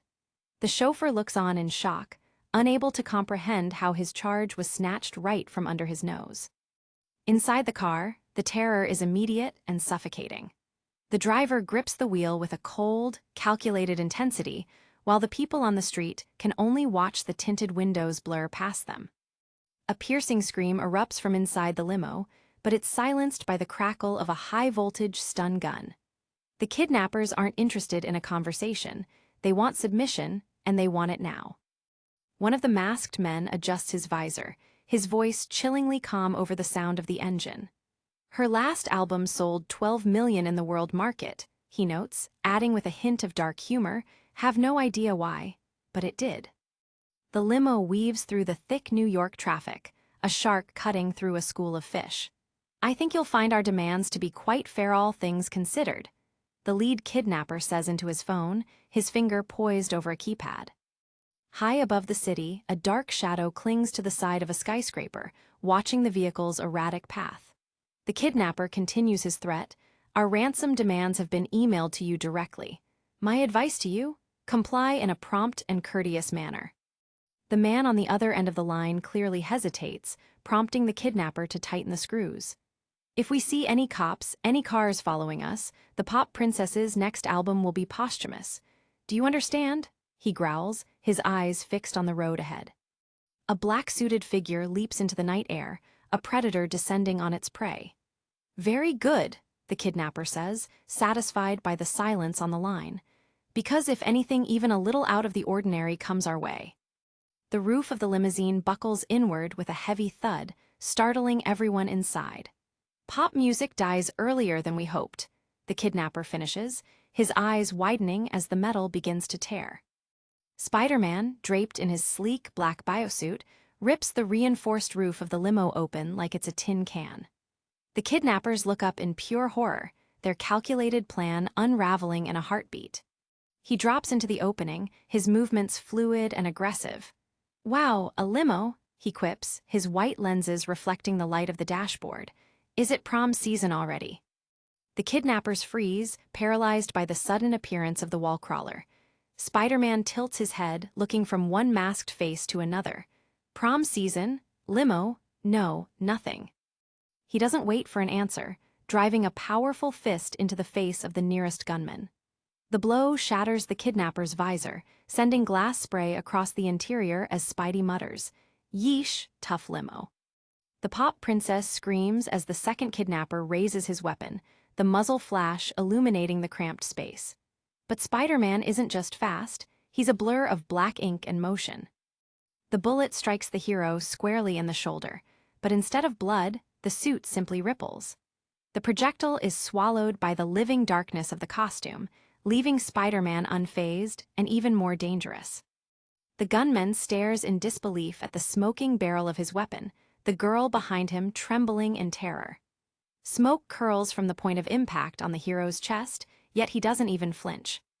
Spider-Man looks down at his own shoulder, watching as the black material knits itself back together instantly. The suit isn't just protecting him, it's healing him at a rate that defies logic. He touches the spot where the bullet hit, a look of genuine surprise crossing his features behind the mask. "Geez," he whispers, realization of this new power beginning to sink in. He shoots a webline with a flick of his wrist, the strand appearing as if summoned by thought alone. "Wow, huh?" he asks the stunned hostage.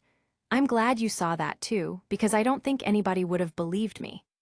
He slams the second kidnapper's head into the window, the impact resounding through the frame. The woman continues to shriek, her world having spiraled from a gala to a war zone in minutes. Spider-Man reaches for the driver, the limo swerving wildly as the chaos reaches its peak. "Oh no, the driver yells, losing his grip on the steering wheel. With the kidnappers neutralized, Spidey kicks the back door open, the wind whipping into the vehicle. He grabs the driver by the collar, dragging him toward the empty seats. He slides into the driver's seat, gripping the wheel as the limo careens through the intersection. "You kids, settle down back there," he jokes, his voice a calm contrast to the screaming goons. "Or I am going to pull this car right over," he shouts as the limo slams through a construction barrier, sparks flying from the undercarriage. He looks over his shoulder at the pop star, struggling to manage the oversized vehicle. "Hey lady, which one's the gas and which one's the brake?" he asks. "You might find this funny, but I don't even have a learner's permit." The limo screeches as it turns a sharp corner, narrowly missing a row of parked cars. "Wog, found the gas?" he yells as the engine roars to life. "I can figure out the other." He looks down at the tangled mess of limbs on the floor of the limo. "Unconscious guy on the floor, could you please move?" he asks politely while the car continues its reckless flight. The pop princess's screams are getting on his nerves, and with a quick flick, he muzzles her with a glob of black webbing. "Sorry, he starts, the silence finally falling over the car. "I have a little headache from you already," he mutters, focusing his attention back on the road and the impending disaster ahead. The limo comes to a bone-jarring halt as it skids across the pavement, tires smoking as it narrowly avoids a yellow school bus. The screech of the brakes echoes through the narrow street, drawing the eyes of everyone nearby. Spider-Man stares through the windshield, his white lenses wide with shock as he realizes how close he came to a catastrophe. "Oh my God," he breathes, the adrenaline finally starting to level out. Inside the limo, the kidnappers are a heap of green tactical gear and bruised egos. The threat has been neutralized, but the hero's heart is still racing from the sheer power of the suit. He places a hand on the head of the lead kidnapper, his grip firm and menacing. The man groans, realizing that their easy payday has turned into a nightmare delivered by a ghost in black. The limo sits idling in the middle of the street, smoke rising from the tires. The crowd begins to gather, their faces pressed against the windows of the school bus, trying to see the drama unfolding. Spider-Man steps out of the wreckage, his black suit shimmering under the city lights. He looks back at the driver, who is still reeling from the impact, his visor cracked and useless. The children on the bus watch in awe as the dark figure stands over the ruined limo. The atmosphere is thick with tension, the silence of the night broken only by the distant sound of approaching sirens. Spider-Man moves to the back of the limo, reaching through the torn roof to check on the hostage. The people on the bus can't look away, caught between fear and fascination by this new, darker Spider-Man. He stands on the roof of the car, looking around at the crowd that has gathered to witness his work. He seems different tonight, more confident, more aggressive, and far more dangerous. He reaches down and offers a hand to the pop princess, pulling her gently from the wreckage. She stares at him, her eyes wide with a mix of terror and gratitude as he helps her to her feet. "Ma'am," he says, his voice low and steady. He gestures for her to step out of the car, his presence commanding and inescapable in the dim light of the alleyway. She steps onto the sidewalk, Spider-Man leaps into the air, his black form silhouetted against the urban skyline. "Just for the record, everyone," he shouts down to the crowd, "we're just friends." But his exit is cut short by the flash of emergency lights and the sharp bark of a police officer. "Hands in the air, freak!" the cop screams, his gun leveled at the hero. Spider-Man pauses, a look of annoyance crossing his mask. "Oh, come on, man, I so rocked it this time," he complains, but the officer isn't listening. "I mean it. Put out your @N, hands in the air right at $N now." Spider-Man doesn't bother with an argument. He simply lets himself fall backward off the bus, descending toward the street with a taunting, "You mean like this?" The officer's eyes bug out as the hero disappears from view. He can't understand why a man who just saved a celebrity would act with such blatant disregard for authority. High above the sirens, Peter Parker swings through the concrete canyons of New York, his mind racing faster than his body. The world feels different tonight, sharper, more vibrant, and far more accessible. "Well, this is more like it," he thinks, a grin hidden behind the black mask. "This me likey. This suit, this biosuit thingy, or whatever it is, my dad invented my god, it's amazing." He sticks to the side of a building, his thoughts tumbling over one another. "First, I was just thrilled to have it, because my old tights kept ripping and, eventually, they would have ripped in a totally inappropriate place. And I would have ended up on the news with my bits and pieces tiled out. But now I can take a bullet? Holy crap, I couldn't believe it, I took it. A bullet, plus I'm stronger, I'm faster, and I don't need web shooters anymore. I just think and a web appears. This is too much. My dad was a genius. A genius? I knew it, I knew he was. And in this suit, it's like I can feel him. I can't. It's hard to explain, but I really feel like he's with me. Do you know how freaking expensive web fluid was? Oh my god." Below him, the streets are a cacophony of sound and flashing lights. A standoff is occurring in front of a bank, a criminal holding the police at bay with high-tech weaponry. Peter looks down, his interest piqued by the chaos.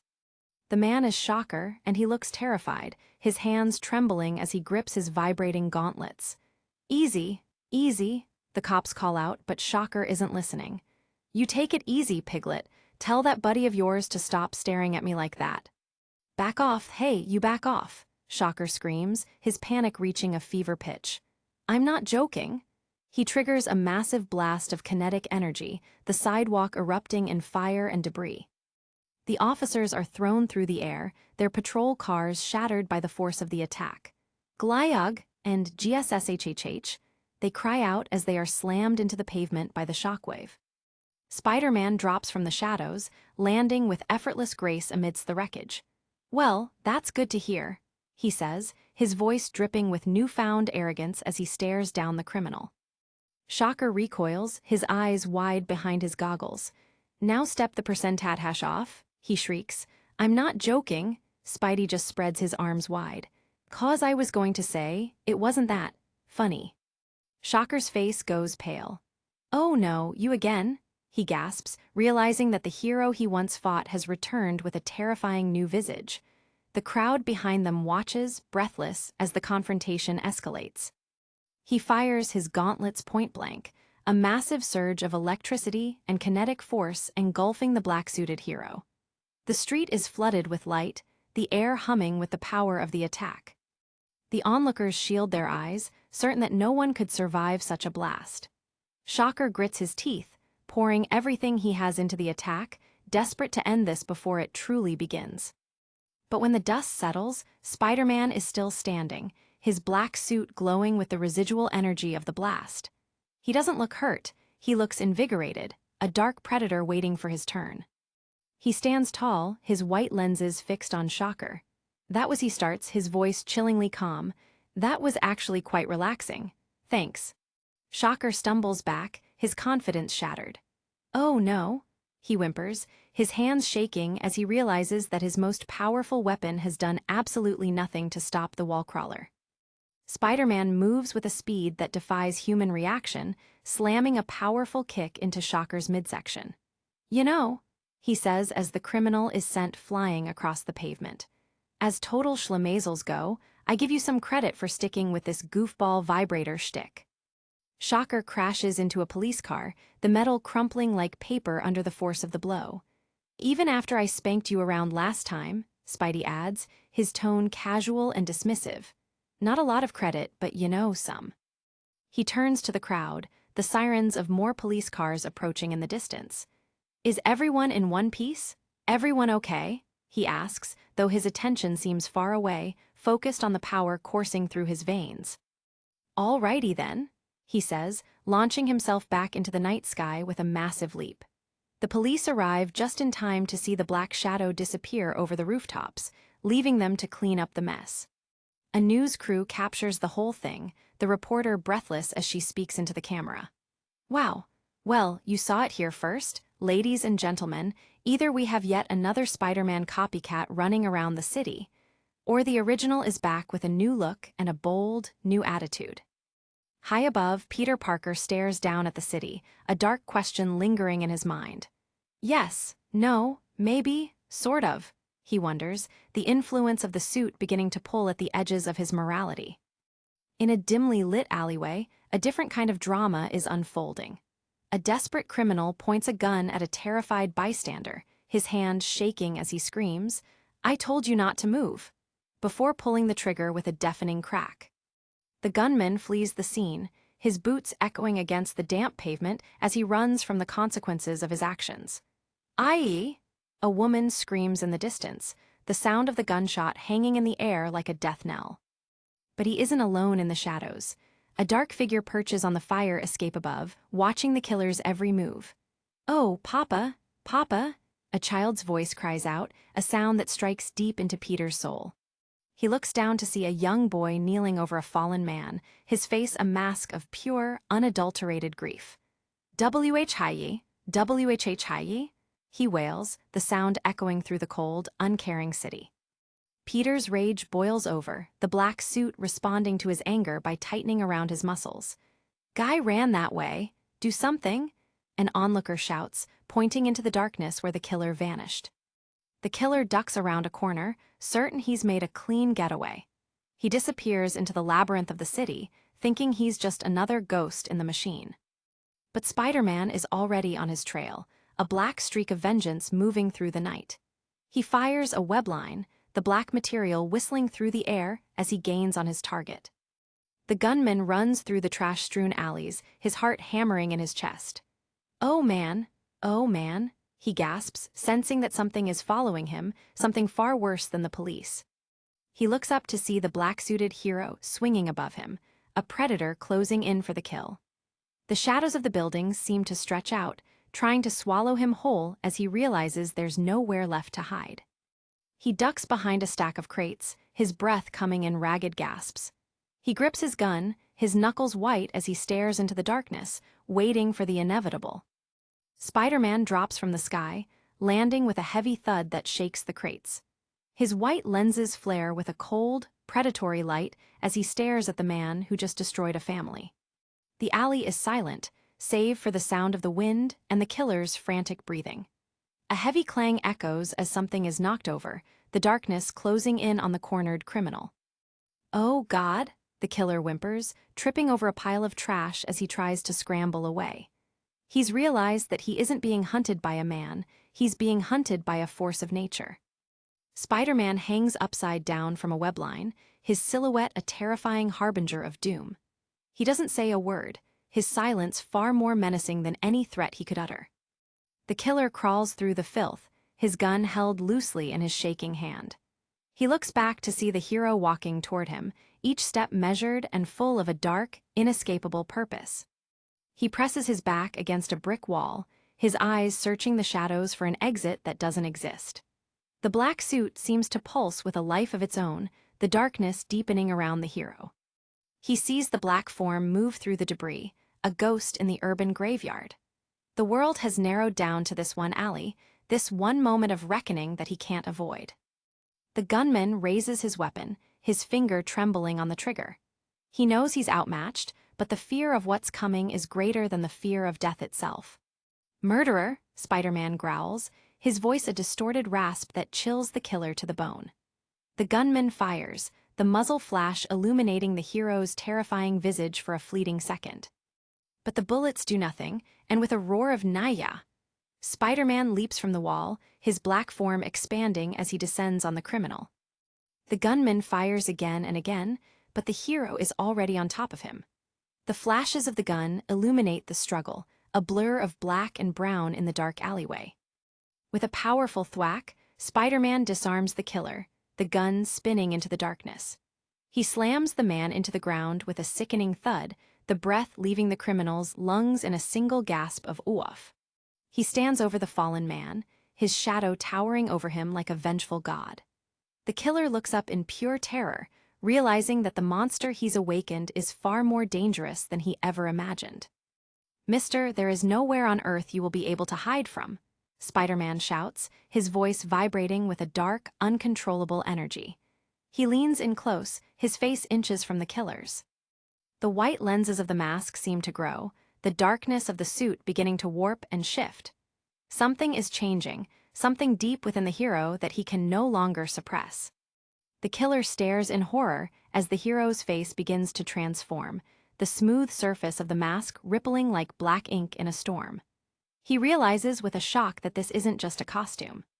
Spider-Man's eyes burn with a cold, internal fire, his rage fueling the suit's transformation. The alleyway seems to shrink, the walls closing in as the hero's presence becomes overwhelming. The killer's face is a mask of pure terror, his mind unable to process the nightmare unfolding before him. He's realized that he's looking into the face of his own destruction. Spider-Man grips the man's collar, his voice a low, terrifying whisper. You killed my Uncle Ben," he says, the memory of that night flooding back with a new, bitter intensity. The killer's eyes widen as he realizes who is behind the mask.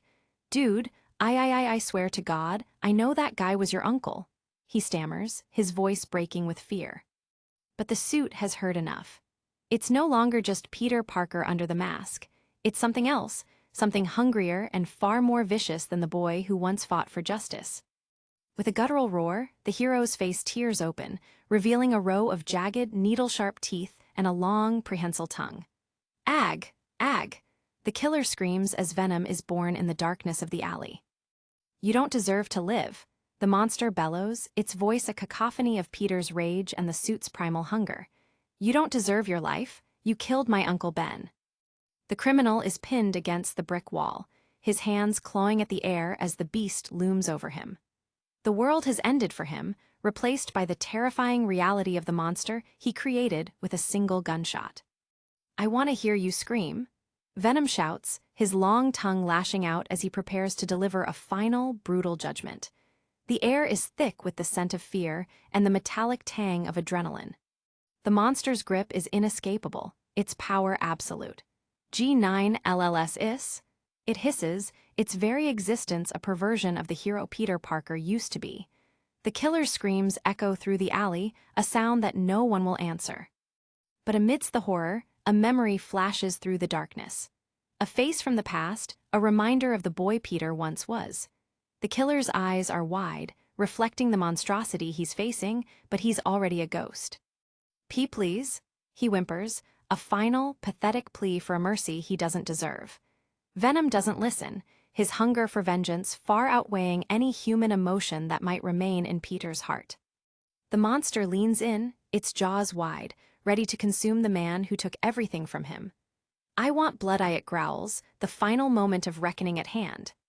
Suddenly, Peter's mind screams in agony as the suit's influence reaches its peak. "Ag, what's happening to me?" he cries out, the monstrosity beginning to unravel as he fights for control of his own body. "Get this off of me." He tears at the black material, his hands clawing at the living ink that covers his skin. "No, no, stop it. Get it off," he screams as the suit fights back, its tendrils lashing out in a desperate attempt to maintain its hold. He collapses to the ground, his face partially revealed as the suit begins to recede. "Oh my God, WH, what have I done?" he gasps, the horror of his own actions finally sinking in as the monster disappears. He crawls through the alley, the black material still clinging to him like a secondary skin. "I can't control myself. I almost killed that guy. Og, this thing is trying to, it's all over me. I gotta get it off of me." He launches himself into the rain-slicked night, his movements frantic and uncoordinated. "My head, Uncle Ben, I can't control this, somebody." He cries out as he disappears over the rooftops, a hero broken by his own power. Mind is a swirl of memories and nightmares, the faces of those he's lost and those he's hurt haunting him in the darkness. "Can't get it off. I can't stop this. Won't let go of me.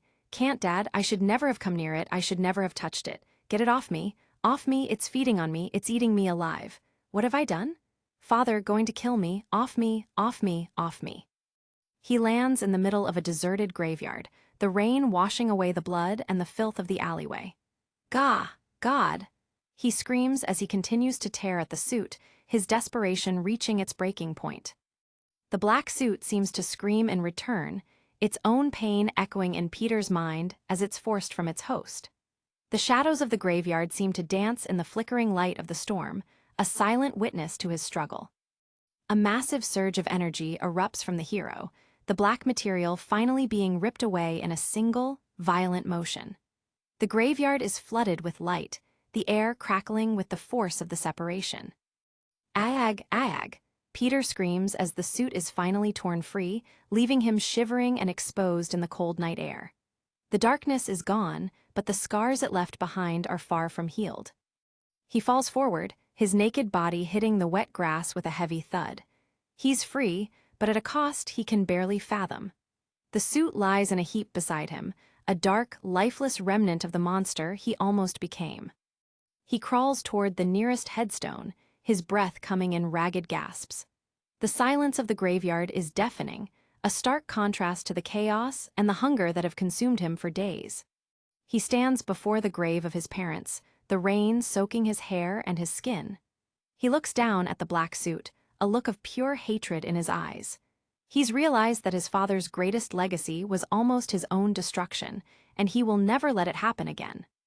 In a college dorm room, a different kind of tension is building. Eddie Brock is talking to Gwen Stacy, his voice low and full of a dark, manipulative intensity.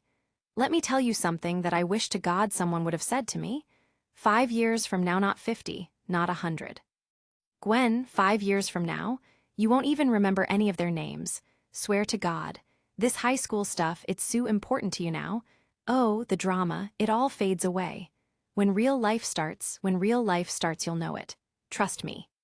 Gwen looks away, a look of discomfort crossing her face. She can sense the darkness in him, the same darkness that she saw in Spider-Man's eyes during the limo rescue. Eddie leans in close, his eyes searching hers for a sign of weakness. "What?" he asks, his voice barely a whisper. He seems to be waiting for her to agree with him, to join him in his cynical view of the world. But Gwen isn't a girl who can be easily manipulated. "Peter told me you told that to him, too," she says, her voice firm. "What is that, Eddie? Your shtick?" Eddie's expression hardens, his smile vanishing instantly. "Maybe," he says, his voice cold and dismissive. He doesn't like being challenged, especially not by a girl he thinks he can control. They stare at each other for a long moment, the air in the room thick with unspoken words and hidden agendas. Gwen realizes that she doesn't know this man at all, and that's a realization that terrifies her. Gwen turns to leave, but Eddie reaches out and grabs her arm. "Hey, come on," he says, his tone shifting back to the manipulative charm that has always been his greatest weapon. What, don't, you serious? Yeah, come on. Why? He asks, his eyes wide with a mock sense of hurt. He's trying to make her feel guilty for wanting to leave, for wanting to escape his influence. I'm only 15, first of all, Gwen reminds him, her voice sharp with annoyance. I thought you wouldn't care about something like that girl like you, Eddie retorts, his true colors beginning to show. Gwen's eyes flash with anger. Girl like me what does that mean exactly? She demands, her voice rising as her patience finally wears thin. Eddie doesn't back down, his gaze fixed on her with a predatory intensity. Well, you came up here to my college dorm room. You come in all, he starts, but Gwen cuts him off before he can finish his thought. To hang out? She asks incredulously, gesturing to the room around her. She realizes that his idea of hanging out is very different from her own, and that realization is the final straw. She pulls her arm free, her face a mask of pure disgust. Eddie just stares at her, his expression unreadable, but his eyes burn with a dark, simmering resentment. Gwen grabs her jacket and heads for the door, her movements quick and decisive. But I see that isn't good enough, so, she says, her voice full of a cold, final resolve. She looks back at him one last time, her eyes searching his for a sign of remorse, but all she finds is the same dark, manipulative intensity that has always been there. Tease, Eddie mutters, his voice full of a bitter, self-righteous anger. He thinks he's the victim here, the one who's been wronged by a girl who doesn't understand his real world. He watches her leave, his jaw set in a hard, uncompromising line. He doesn't try to stop her again, his ego too bruised by her rejection to allow him to beg for her attention. The door slams shut behind her, the sound echoing through the empty dorm room like a final judgment. Eddie sits on his bed, his mind racing as he tries to process what just happened. They're all the same, he mutters to himself, his voice full of a dark, simmering resentment. He's realized that the world doesn't work the way he wants it to, and that's a realization he can't accept. He looks down at a remote control on his bed, his finger hovering over the power button. Never changes, he says, his voice a low, terrifying growl that echoes through the empty room. He clicks the TV on, the screen flickering to life with a news report about the hero who just saved the pop princess. It was mayhem in Manhattan Spider-Man style, as yet another Spider-Man copycat is found running around the city, the reporter says. Or, as many believe, the original is back, with a new look and a bold, new attitude. The screen shows the black-suited hero slamming a kick into a criminal's midsection, the impact resounding through the small room. Eddie watches the screen, his eyes wide with a mix of envy and hatred. It's been a roller coaster couple of weeks for Spidey's vigilante image as criminal allegations surround him, but it seems that nothing stops the wall crawler from debuting his new look and helping out where he can. The screen shows Spider-Man turning to the crowd, his white lenses fixed on the camera. Is everyone in one piece? Everyone okay? He asks, his voice low and steady through the TV speakers. Eddie leans forward, his face inches from the screen. He's realized that the hero he once called a friend has become something more, something that he can never hope to achieve on his own. The news report ends with a shot of Spider-Man leaping into the night sky, his black form silhouetted against the urban skyline. Alrighty then, he says, his voice fading into the silence of the room. Outside the dorm, the night is cold and unforgiving. A figure moves through the shadows, his movements quick and decisive as he heads toward a nearby building. Oh my God, hey, watch it, man! Someone yells as he brushes past them. It's Peter Parker, and he's a mess, his hair disheveled and his clothes torn. Can't be, he gasps, his mind still reeling from the events in the graveyard. He ducks into a large, modern building, his movements frantic and desperate. He's realized that he can't do this alone, and that he needs to find someone who can help him understand what's happening to him. He enters a dark, high-tech lab, the only light coming from a single computer screen in the corner. He looks around, his eyes wide with fear and uncertainty as he searches for any sign of life. He sees a figure standing in the shadows, his back turned as he works on something in a glass case. Peter pauses, his heart hammering in his chest as he prepares to confront his past. The figure turns around, and Peter's face goes pale. It's Eddie Brock, and his eyes are wide with a mix of shock and realization. They stare at each other for a long moment, the silence between them heavy with unspoken truths. Peter stands in the middle of the lab, his chest heave as he struggles to catch his breath. He's still holding a glass jar filled with the black biosuit, the material swirling inside like a captive storm. Eddie stares at him, his face a mask of pure disbelief. "Peter? Peter Parker?" he gasps, his mind unable to comprehend how his teenage friend ended up in his lab in the middle of the night. The lab is silent, the only sound the hum of the computers and the distant sound of the rain against the skylight.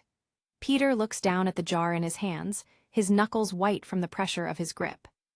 They stand at opposite ends of the room, two ghosts from a shared past finally coming face to face. The tension between them is palpable, a dark energy that seems to vibrate in the very air.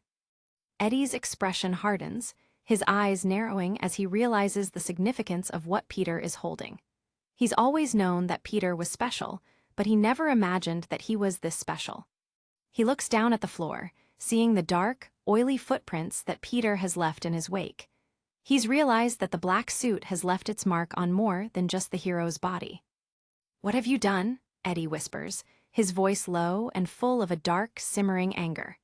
He's realized that Peter has taken something that belongs to both of them, and he's not going to let it go easily. Peter looks up at him, his eyes filled with a mix of shame and defiance. He knows that he's made a terrible mistake, but he also knows that he's the only one who can fix it. Eddie moves toward him, his face inches from Peter's. He's realized that he's been living in the hero's shadow for far too long, and he's not going to let it happen again. Peter holds the jar out, his hands shaking. He starts, but the words fail him. He's trying to explain the unexplainable, to make sense of the nightmare that has consumed his life. Eddie doesn't listen, his anger boiling over. What have you done?" he screams, his voice echoing through the lab. He's realized that Peter has destroyed the one thing that gave his life meaning. "It's not what you think. It's something horrible has happened and we have to," Peter pleads, but Eddie is beyond reasoning. He's consumed by his own sense of betrayal and loss. "What are you doing here, Peter? How did you?" Eddie demands, his face a mask of pure, unadulterated fury. He's realized that Peter has invaded his world, and he's not going to let him get away with it. Peter's voice is full of a desperate intensity. "And if it is controllable, we don't have the ability to contain it. We can't take responsibility for it. We can't. I trusted you with a secret. I trusted you, and what did you do? Who are you, Peter?" Eddie screams, his voice cracking with emotion. He's realized that the friend he once knew is gone, replaced by a stranger in a black mask. "Let me take it and destroy it. Let me take it," and Peter begs, reaching for the jar. But Eddie grabs his arm, his grip firm and menacing. "Give it back. That's mine. It belongs to me." And they struggle for control of the jar, their faces inches apart. The lab is a cacophony of sound and motion, two ghosts from a shared past finally coming to blows over a legacy that has already destroyed so much. Eddie's face is a mask of pure, unadulterated rage, his eyes burning with a dark, internal fire. He's realized that he's willing to do whatever it takes to protect the only thing he has left. Eddie lifts Peter into the air with a strength that defies his human form. The power of the suit is already beginning to pull at him, his anger fueling a transformation that he can no longer control. He stares down at his friend, his face a mask of pure, unadulterated hatred. He's realized that Peter has become his enemy, and that he's going to have to destroy him if he wants to survive. Peter looks up at him in terror, his breath coming in ragged gasps. He's realized that he's facing a monster far worse than anything he's ever encountered before. "God, what are you?" "I'm sorry, Eddie, I'm sorry. You're Spider-Man, aren't you? You're a mutant?" Eddie screams, his voice a distorted rasp that chills Peter to the bone. No, not a mutant." "Eddie, we have to destroy this. I'm going to take this and destroy so we can." Peter pleads, his voice full of a desperate intensity. He's realized that he's the only one who can stop this nightmare from escalating. "I want to know what is going on here." Eddie bellowed, his face a mask of pure, unadulterated fury. He's realized that he's been living in a lie for far too long, and he's not going to let it happen again. I know, but first, let me take care of this. Then I promise we'll sit down and Peter starts, but Eddie cuts him off before he can finish his thought. You tell me what is going on or I go right to the athash. Police! Eddie screams, his voice a deafening roar that echoes through the lab. He's realized that he has all the power now, and he's not going to be afraid to use it. Peter's voice is low and heavy with exhaustion. And then I had to steal these disgusting clothes out of someone's garbage just so I could get over here. He explains, his eyes fixed on the jar in his hands. Eddie watches him, his expression unreadable, but his eyes burn with a dark, simmering resentment. He's realized that Peter has gone to extraordinary lengths to stop him, and that's something he can't forgive. Spiderman looms over a man in the shadows, his hands gripped tight into the fabric of the man's jacket. There is nowhere in the world you can hide from me, Peter growls as the criminal begs for mercy. The man lets out a blood-curdling scream, his eyes bulging as he stares into the unblinking white lenses of the wall crawler. Peter leans in closer, the darkness of the night amplifying the rage in his voice. You killed my Uncle Ben, he roars, the weight of his trauma finally boiling over. The man's mouth hangs open in a silent plea, his face a mask of pure, unadulterated terror as he faces the consequences of his past. Suddenly, the scene shifts into a living nightmare as a black, oily substance erupts from the man's skin. Venom towers over Peter, roaring, and now look at me. Tendrils of the symbiote lash out like vipers, wrapping around Peter as he struggles to break free. I want my life, the monster bellows, his voice a distorted chorus of rage. The black ropes tighten around Peter's neck, cutting off his air as the monstrous Eddie Brock screams into the void. Venom's massive jaws hinge open, rows of needle-sharp teeth glinting in the dark light. I want to hear you scream, he hisses, his long, wet tongue flicking out toward his prey. Within the black mass, a face begins to form, pleading for a mercy that will never come.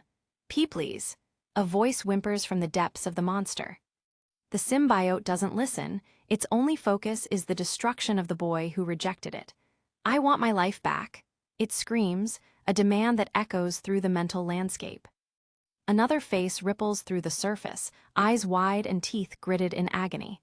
PPPSS setter, it wheezes, the name a broken prayer. The abyss of Venom's throat opens wide, a dark hole leading to nothingness. Look what you've done to me, the creature shrieks, blaming Peter for its very existence. The human features struggle to maintain their shape before being swallowed once more by the purple and black sludge. Peter, please, the voice fades into a desperate rasp. Finally, the face of the monster fully manifests, its white eyes narrowing with murderous intent. Look at me, it roars, its presence filling the mind of the sleeping boy. Peter Parker bolts upright in bed, a scream dying in his throat as lightning illuminates his dark room. He gasps for air, his heart hammering against his ribs as he repeats, "Oh my God, oh my God," while the rain lashes against his window. Across the street, Mary Jane Watson lies in bed, her room cast in deep shadows. Outside, a hooded figure stands in the pouring rain, watching her through the glass. MJ turns over, the sound of the storm muffling the world outside. She has no idea that Peter is standing just feet away, drenched and desperate. Peter looks through the rain-streaked window, his eyes hollow, and filled with a sadness that the water on his face can't hide. He raises a trembling hand and gently taps on the pane. The soft metallic sound is barely audible over the thunder. MJ's eyes snap open, her gaze darting toward the window. She sees the ghostly reflection of the boy she loves standing in the deluge.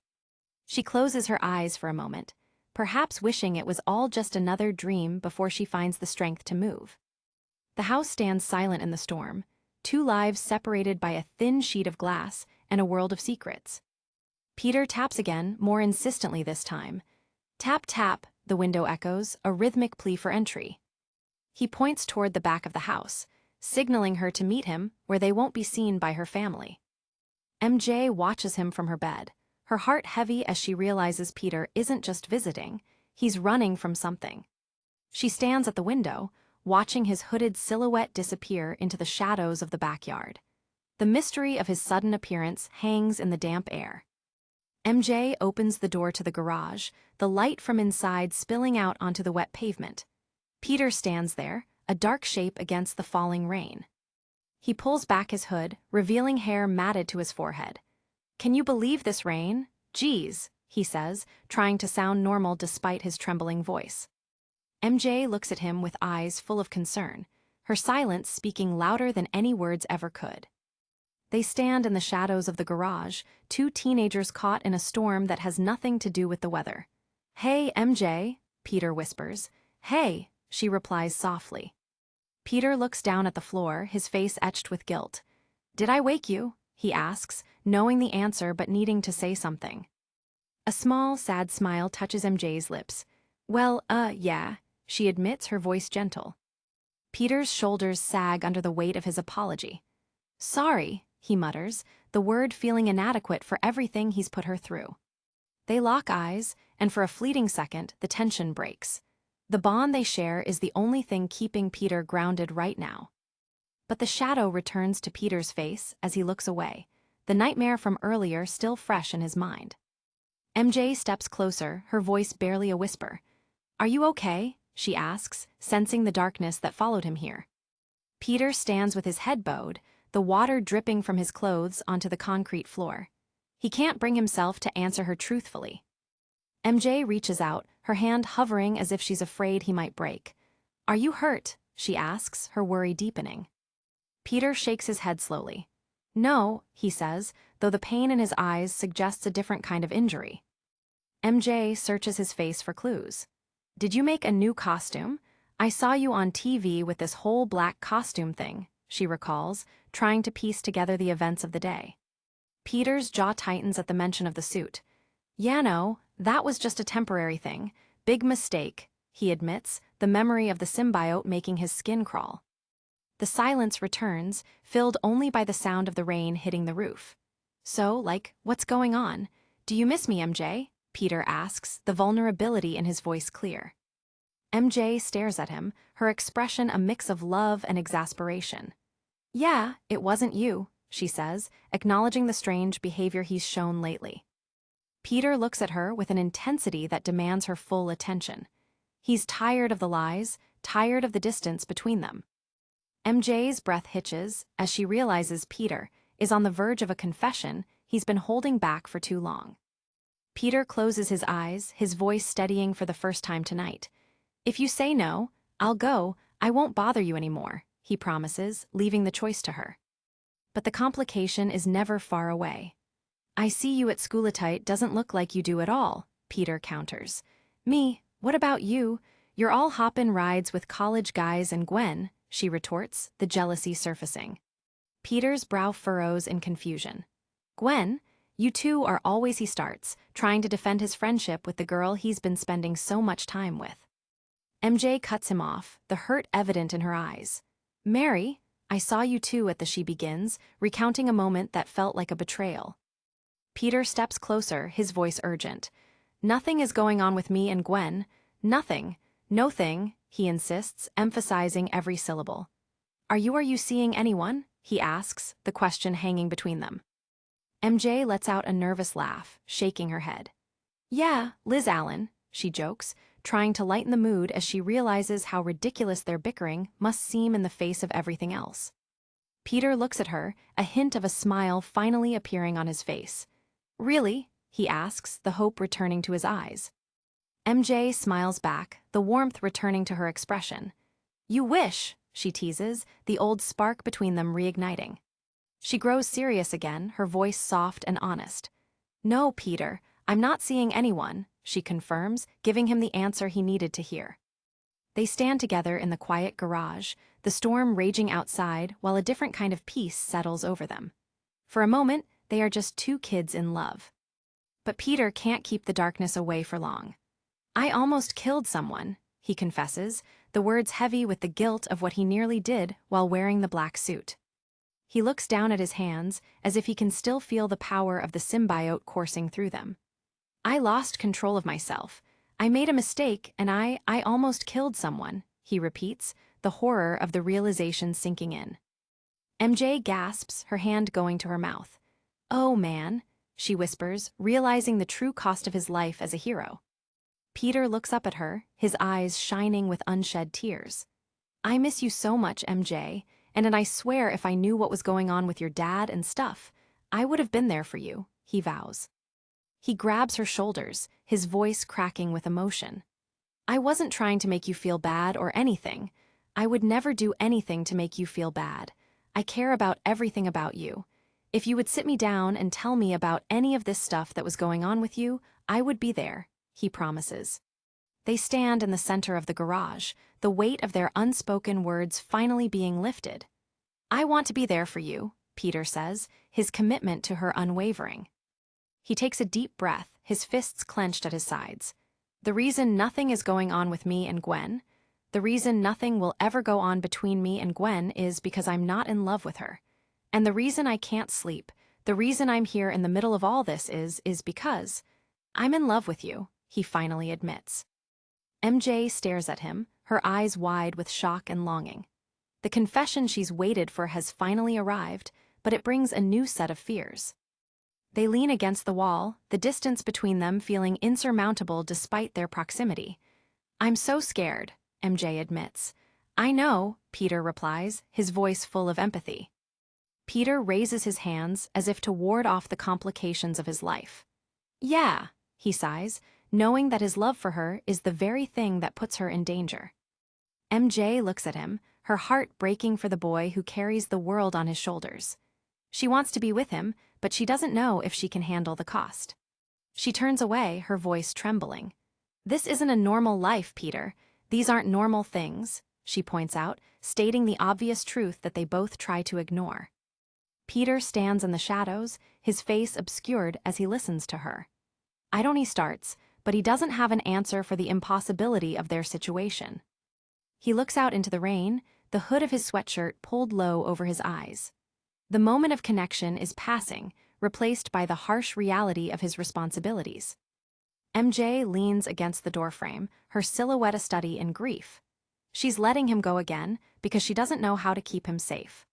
Peter walks away into the downpour, his head low as he disappears into the night. The rain washes away his tears, but the weight in his chest remains. Meanwhile, at a high-tech facility, a lone janitor pushes his cart through the sterile halls.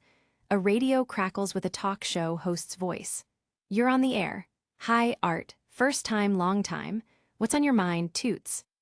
The janitor stops to listen as the caller continues. Do you get the feeling that we aren't being told everything about the incident with the Hulk in New York City?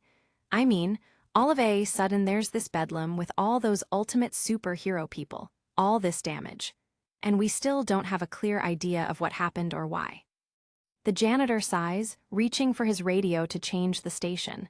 Thanks for the call. I think the better question is, who is paying for it? The host asks, his voice dripping with cynicism. Ugh, the janitor groans.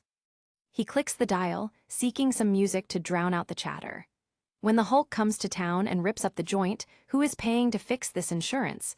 Because I tell you, the host continues before being cut off. Hey, the janitor mutters as he hears a strange noise from a nearby lab. He enters the dark laboratory, the only sound the low hum of equipment. Ugh, a voice rasps from the shadows, sending a chill down his spine. The janitor looks up at the skylight, the rain pattering against the glass. P-P-P-T-T. He hears the sound of something wet and shifting nearby. He peers over a workbench, his eyes widening in terror as he sees a mass of black slime pulsating on the floor. G-H-H-H-T-T-T. The substance wheezes, as if it's trying to speak. The black mass begins to grow, tendrils reaching out like grasping fingers. Ooh, it groans, the sound vibrating through the metal floor. The janitor stumbles back, his hand going to his mouth. Oh my God, he screams, the horror of what he's seeing finally registering. The substance ripples, and a voice echoes from within the oily depths. Suo-si-kuwald. It whimpers, a chilling sound that shouldn't be possible from a pile of slime. The janitor's heart hammers in his chest as he stares at the monster. Oh my God, oh my, is someone in there?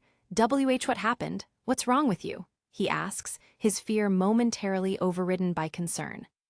The black mass surges forward, a single white eye shape forming on its surface.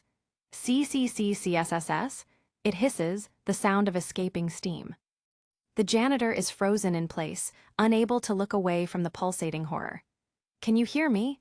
Are you in pain? What did you do to yourself?" he asks, his voice trembling. He reaches out a hand, a fatal mistake born of compassion. "What happened to you?" he whispers, as the symbiote prepares to strike. Suddenly, the black tendrils explode outward, wrapping around the janitor with terrifying speed. "Ah, he screams, his voice joining the monsters in a horrific duet. The symbiote forces its way into his mouth and eyes, consuming him from the inside out. Help!" he shrieks, his last moments a blur of darkness and pain. Venom's jaws snap shut on the night, his massive tongue lashing out as he claims his new host. "Ainoko!" he roars, the name a distorted echo of his former self. A single human eye stares out from the black mass, wide with terror before being swallowed by the white lens of the monster. "New!" The host's final cry echoes through the lab. Venom leaps into the shadows, his massive form a study in dark power. He is whole again, and his hunger for vengeance has only grown. In the aftermath, the lab is silent once more, the only sign of the struggle a few drops of black liquid on the floor. The radio continues to crackle with static. A single word echoes through the dark hall, whispered by a voice that is no longer human. "Hungry." Inside the monster's mind, Eddie Brock's memories are a chaotic jumble of pain and rage. Peter, no one told me, didn't tell me," he screams in his mental prison. "No one, my heart, I can do this, pull it together. I can pull this gold knees don't, my feet are gone, I can do this. My feet, Peter." The thoughts spiral out of control, a chorus of voices competing for dominance. "Peter, I'll kill you for this. My frisbee, I'll kill you. Peter, Peter, Peter, Peter, Peter, Peter, Peter, Peter, Peter, so hungry, cold, spiders, hungry, my heart isn't beating. I heard a voice. Radio, Peter, Peter, lady, Peter, Spider-Man." The sensation of being consumed is constant, a physical and mental agony. "Eating me? Ag," Eddie screams, his identity being slowly eroded by the symbiote. He tries to cling to any scrap of reality he can find. "I can do this. Spider-Man, Peter, Peter, Peter, Peter, Peter, Peter, Peter, Peter, Peter, Peter, Peter, Peter, I can hold it together. Where's the woman that was just somebody help me? My heart isn't beating in my chest. I can do this, Parker. I can do this. You saw you on TV, Parker did it. Think of Peter." Venom smashes his fist through a computer monitor, the sparks of electricity illuminating his monstrous form. "Peter did this, Parker, percentasterisk cash did this. I can do it too. I can control it. The TV wham, come on, come on, come on, come on." The monster pauses, his white eyes narrowing as he senses something nearby. "Just hold it, hungry. The woman. Oh my God, I hurt the woman," the voice of Eddie Brock whimpers from within the darkness. Venom towers over the wreckage of the lab, his massive frame rippling with dark energy. He is a predator searching for its prey, and his instincts are taking over. The creature lets out a roar that shatters the remaining glass in the room.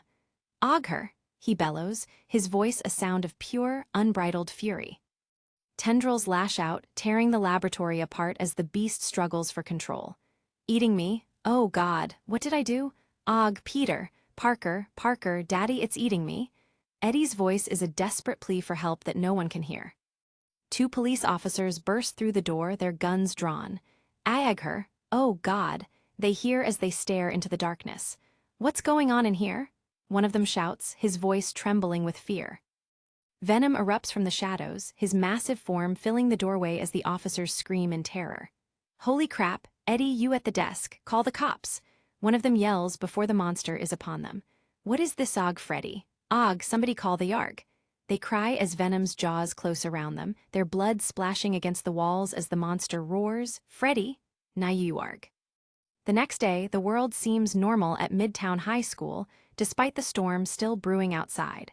It is based on the principles of Euclidean plane and solid geometries, the teacher lectures, oblivious to the drama unfolding in Peter's life. So, the deal is for the rest of this semester. Peter sits at his desk, his head resting in his hand as he tries to focus on the teacher's words. You will be introduced to the basic postulates and theorems of geometry. This is pretty exciting stuff, the teacher says, though Peter's expression suggests otherwise. MJ looks over at him from her desk, her eyes full of worry. You're going to be encouraged to take these ideas and apply them to the topics of similarity, circles, area, volume, construction, and proof. The teacher continues, his voice a distant hum. Suddenly, Peter's head snaps up, his eyes wide with alarm. You students are going to be expected to develop an understanding of the basic principles of algebra, and the teacher starts before Peter's world explodes. Spidersense screams a warning, a sharp electric buzz that vibrates through his entire body. Spidersense, he thinks, his heart starting to race. MJ sees the look on his face and knows something is wrong. But there's nothing going on. This buzzing is Peter thinks, his eyes darting around the room for any sign of danger. The warning grows louder, more persistent. Why is this happening too? Oh my God, I'm losing control of my powers. The buzzing ag, I knew it. I knew this would happen eventually. %. Peter panics, the sound in his head becoming unbearable. MJ reaches out to him, her voice a silent plea. They're going to have to lock me away. Nick Fury's gonna come get me. That's what's going to happen. Ag, buzz, Peter thinks, his fear of exposure finally coming true. He looks at his reflection in the window, seeing a boy on the edge of a breakdown. It's all because of that suit. It did something to me. The zing, my brain won't stop buzzing. It's driving me he realizes as he sees a dark shape moving through the rain outside. Peter watches through the glass as a monstrous figure looms on the football field. It's Venom, and he's come for Peter. The creature's massive form is a dark silhouette against the gray sky, his jaws open in a silent roar. Oh, no, Peter whispers, his worst nightmare finally standing before him. Venom's tendrils lash out in the rain, his long tongue flicking as he stares back at Peter through the window. I can't believe this, I'm such an idiot. What's going? How could this? Oh, the costume has a biological memory, Peter realizes with horror. He knows he can't stay in the classroom, not with Venom waiting for him outside. He has to lead the monster away before anyone else gets hurt. Peter's expression is one of grim determination as he stands up from his desk. He's ready to face his mistake, no matter the cost. MJ and the other students watch in confusion as Peter rushes toward the door. I gave it memories to build on. I thought it just died. I thought it disintegrated, electrocuted, and now it's here, Peter thinks, his mind racing with regret. He looks back one last time, his face a mask of sorrow. And it doesn't even know why, he realizes, as he bursts out into the storm to meet his fate. Peter stands on the rooftop, the rain lashing against his skin. I deserve this. I did this to myself. I created this out of my own damn arrogance. I make a mess and I don't even clean it up right. I deserve this, he thinks, his guilt as heavy as the water on his back. In the classroom below, the teacher continues his lecture, unaware of the battle about to begin. I know a lot of you wonder what the everyday application of this level of geometry is, but I think if you think of these lessons as more of a philosophical one, he says, as Peter disappears into the night. Peter lands on the football field, his hooded sweatshirt the only thing protecting him from the cold. Across the wet grass, Venom stands waiting, a dark mountain of muscle and rage. The two figures face each other in the pouring rain, a hero and his shadow. The silence between them is filled only by the sound of the storm and the pounding of Peter's heart. Peter looks at the monster, seeing the pain and suffering he's caused staring back at him. He knows there's no running away this time. Venom's massive head tilts to the side, his white eyes narrowing with murderous intent. You shouldn't have lied, Peter, the monster's voice booms, a distorted echo of Eddie Brock's rage. Peter's eyes widen with shock as he realizes the monster knows his secret. The truth is finally out, and there's no turning back. The symbiote ripples, its surface a study in dark power. It's more than just a suit now, it's a living entity with a mission of destruction. Venom's face shifts, the human features of Eddie Brock briefly appearing before being swallowed once more by the black mass. It's a horrific sight that haunts Peter's every waking moment. He looks at the monster, a single name escaping his lips. Eddie, he asks, his voice barely audible over the rain. Venom lets out a roar that shakes the very foundations of the school. Our fathers died to create me, and now you will too, he screams, his voice a sound of pure, unbridled hatred. A stack of old files and books lie scattered on a table, the label Venom Project clearly visible. A voiceover begins. The first recorded mention of cancer came around 1600 BC Egypt. A lot of people don't know that. The camera pans across the documents, revealing labels like Parker Brock phase A. They think cancer came along with cigarettes and food preservatives. They think we brought cancer on ourselves as a plague of modern society. But it's always been there. Since man first figured out how to poke and prod itself, it's been there. A framed photo of two boys, Peter and Eddie, smiling together lies among the wreckage. Then you skip ahead to Greece and Rome. Sure, the great doctors Hippocrates and Galen lifted their ideas of medicine from magic and superstitious gobbledygoo. An old toolbox sits nearby, a relic of a time when their fathers were still alive. But Hippocrates named it. The voice continues as the camera focuses on a stack of notes. /cancer as /carcinoma because to him, a tumor looked like a /crab /. A file labeled Serum Trials Fall 1991 is shown. /carcinoma is Greek for /crab /, or so the textbooks tell me. The screen goes black for a moment, the single word carcinoma appearing in white text. A close-up of Spider-Man's mask is shown, the white lenses reflecting the darkness of the room. And slowly, but surely, we got a better understanding of human anatomy. The camera pans across more equipment, a microscope and a pile of books. Then better technology, better microscopes, then comes a better understanding of cell culture. A book titled Biostates in Suspension lies open on the table. Diagnostic techniques, chemical carcinogens, chemotherapy. The camera pans across a beaker and a Bunsen burner. And boom, oncology is science. And when I was a kid, you got cancer, you died. Now you have a fighting chance. An old television set shows a video of Peter's father, Richard Parker. But for me, PFFFF, it's not good enough. It is not a battle one. The image of Richard Parker is clear now, his face etched with determination. I want cancer gone. When I was a kid, I watched my bull of a father wither away in front of my eyes, and I had no idea why. Now all I want to do before I die is, I want to make sure that no other kid has to see what I saw. I never want another boy to watch his father die and not understand why. Back on the football field, Peter faces the monster his father helped create.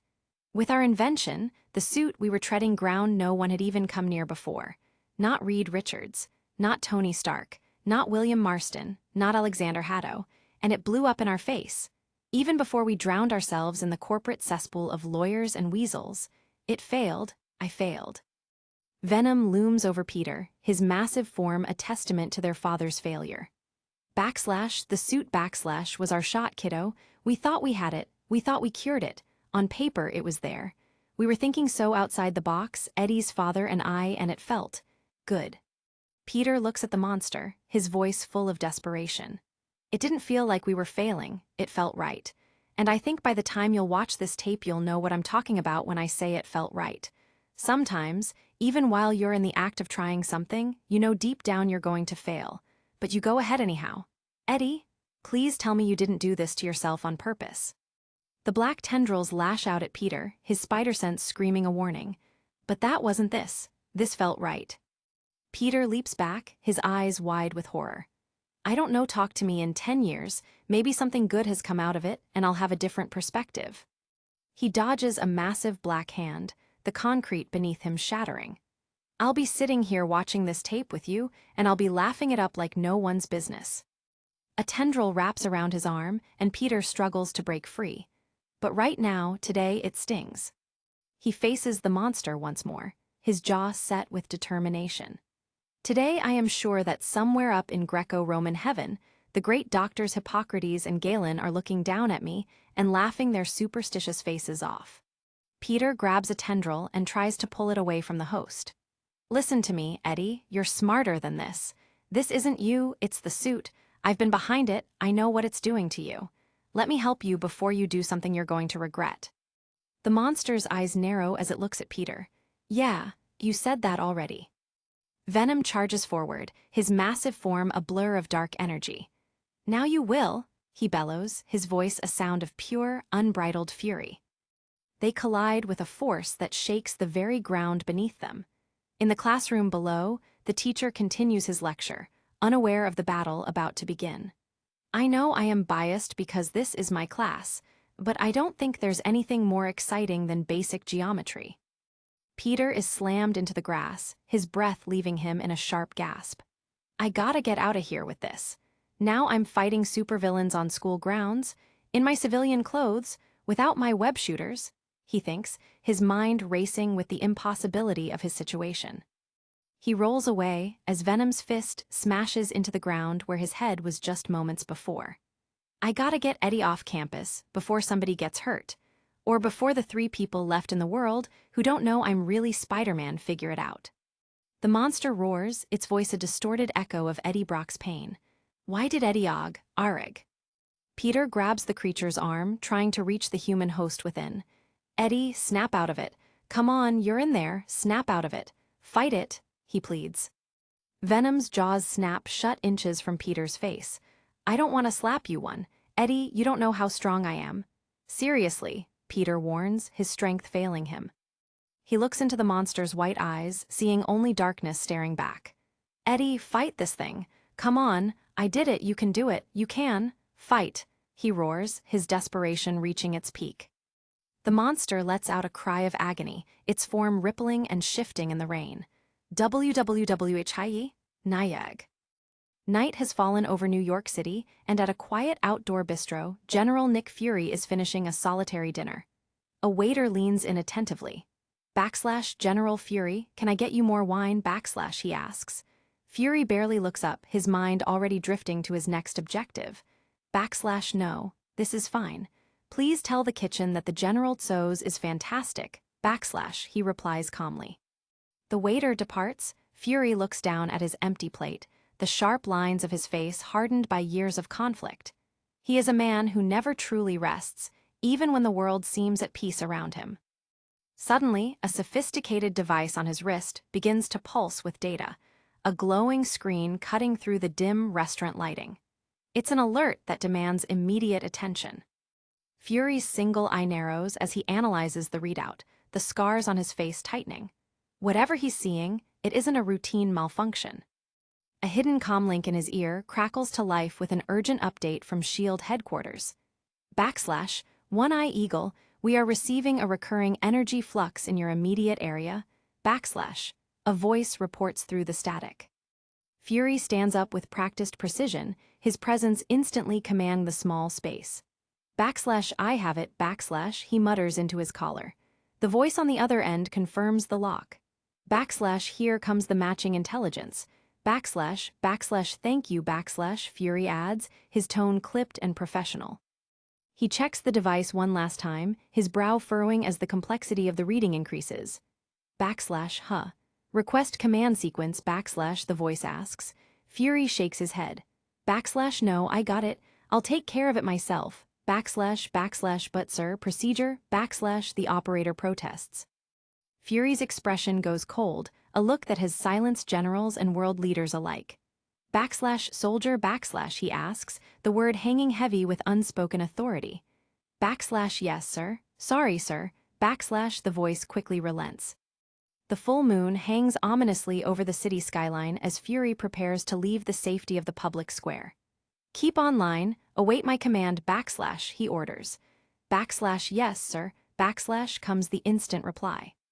From a high vantage point, we see him leave the warm glow of the bistro and step onto the dark, cold sidewalk of the city. He ducks into a narrow alleyway, a place where the city's neon lights are replaced by the grime of concrete and discarded waste. This is the world Nick Fury truly inhabits. He stops in his tracks, sensing something in the shadows above him. The silence of the alley is almost deafening. Fury stands his ground, a lone silhouette against the distant glow of the streetlights. He knows he's being watched. With a sudden, blinding burst of energy, a flash of white light erupts from the darkness, illuminating the entire alleyway for a split second. Quickly as it appeared, the light vanishes, leaving Fury standing in the dark once more, his hand extended toward a large industrial dumpster. A heavy, wet thud echoes through the space, followed by the sound of shifting metal. Someone has just landed hard in the trash. Fury peers into the shadows where the impact occurred, his gaze piercing. Peter Parker, why are you following me? He asks, his voice like grinding stones. A disheveled head pops up from behind the metal rim of the dumpster, covered in garbage. Oh, oof, what did you just do to me? Peter asks, looking completely dazed. Fury looks down at him with a mix of pity and professional detachment. It's a temporary genetic paralysis, it's already wearing off. Well, you look and smell vaguely of crap. What happened to you? He asks, his eye searching the boy. Where's your little Spider-Man costume? Peter struggles to haul himself over the side of the dumpster, his face smudged with dirt. I lost it. He stammers, the weight of his failure clear in his voice. Fury watches him struggle, his arms crossed. How long have you been following me? He repeats, wanting to gauge the boy's skill. Peter rubs his neck, looking ashamed and exhausted. Since you left your, I don't know what you call them, those headquarters.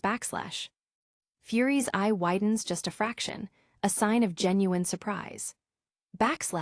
You've been following the leader of the top espionage organization on the entire planet for over an hour. Peter looks down, his shoulders slumped as he faces the man who knows all his secrets. Yeah? He whispers. A small, grim smile touches Fury's lips, a rare sign of approval. Not bad. He admits, acknowledging the boy's potential. Peter looks up at Fury, his eyes reflecting the deep trauma of the day's events. He isn't here for praise, he's here for a way out. Fury waits for the boy to find his voice, the silence between them thick with tension. What do you want, Peter? He asks quietly. Peter explodes with emotion, his hands shaking. I want you to take my powers away. I don't want them. I don't want to be Spider-Man and don't want my powers. He steps closer, his voice rising in desperation. And I know you can do it. I know you can inject me with something, or spray me with something and I can go back to a normal life.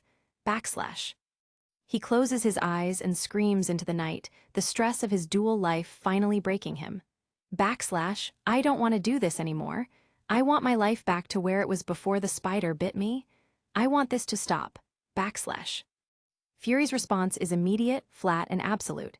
No. Peter's frustration boils over as he shouts back.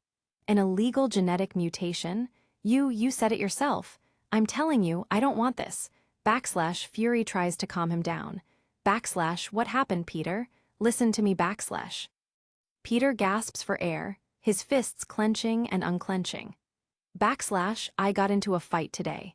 This guy, he turned himself into this thing, something he couldn't control, and I was trying to stop him and. Fury touches his chin, his tactical mind analyzing the situation. A civilian. Peter shakes his head, looking lost.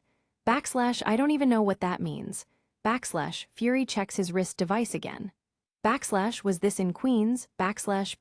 Yes. A big black monstrosity type of thing. Yes. Peter answers, his voice hollow. Fury activates his comms once more.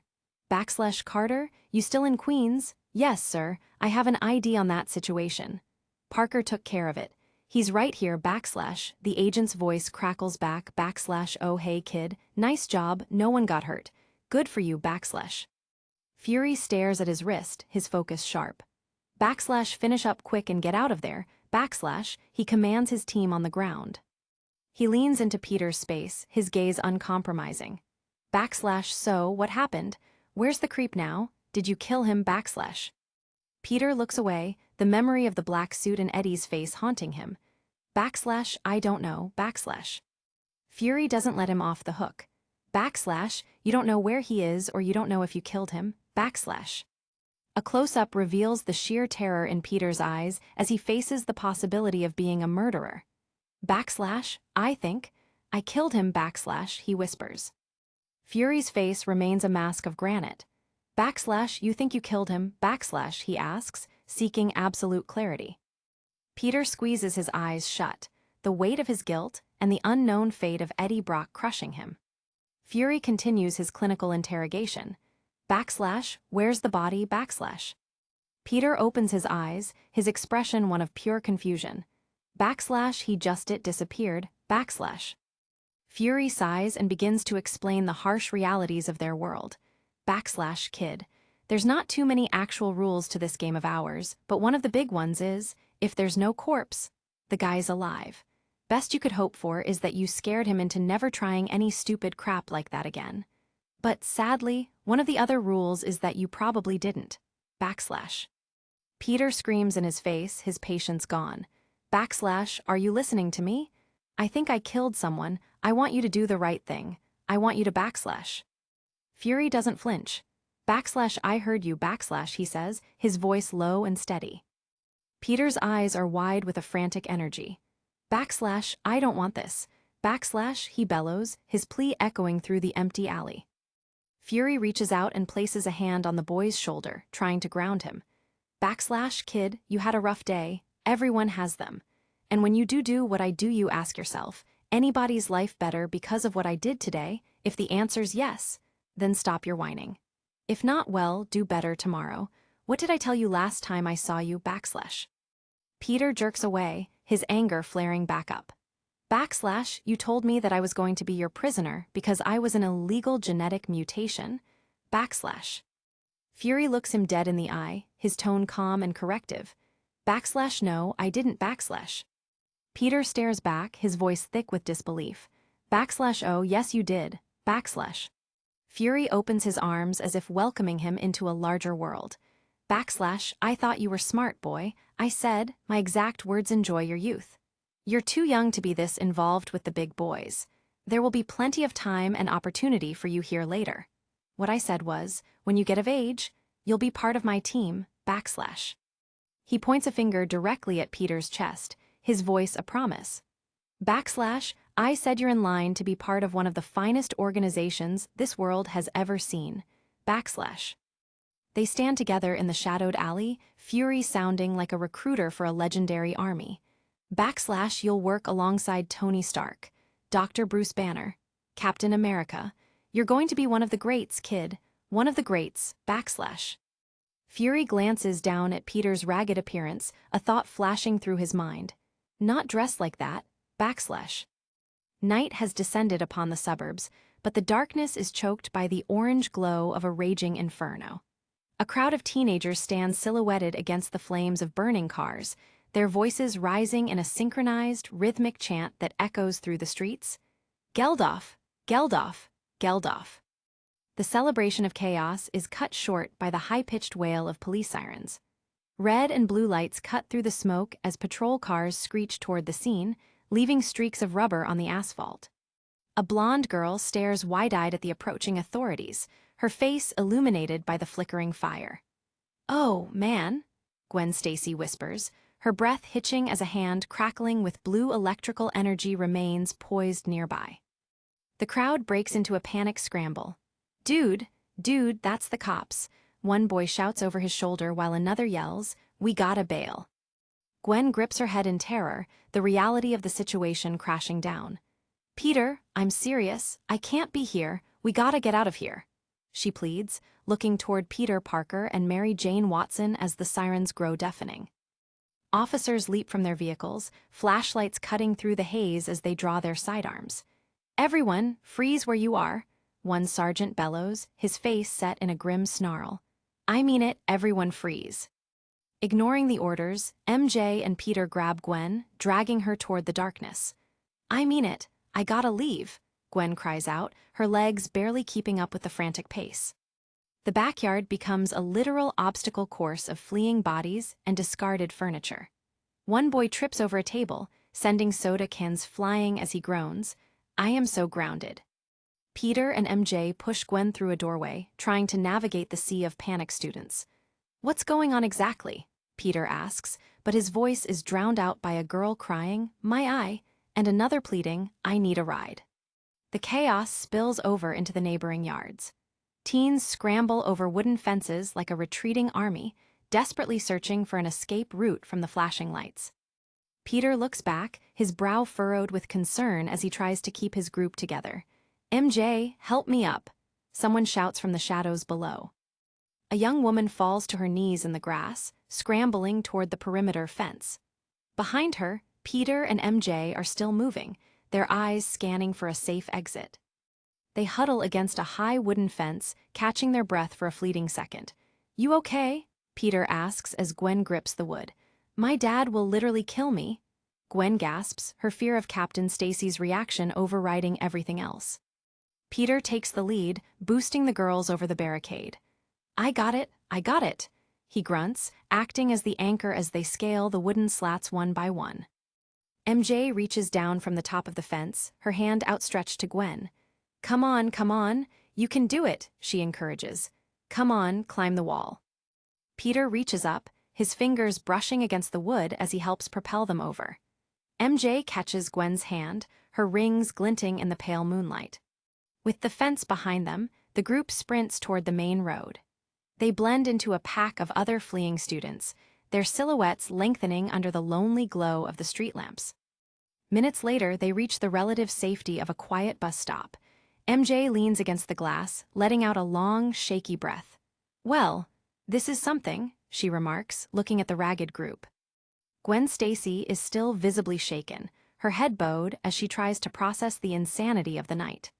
Beside her, Peter looks on, his mind already racing with questions about the boy with the powers. MJ stares into the distance, her face hard. The weight of the evening's events is finally starting to settle over them like a shroud. Liz Allen shakes her head in disbelief.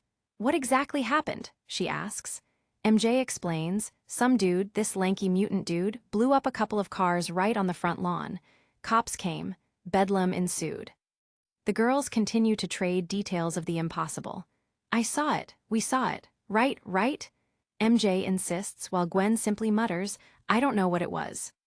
Two other girls at the stop chime in. "Dude's name is Geldof," one says, leaning back. "Goes to our school," the other adds with a knowing smirk. Peter looks up sharply, the name ringing a bell.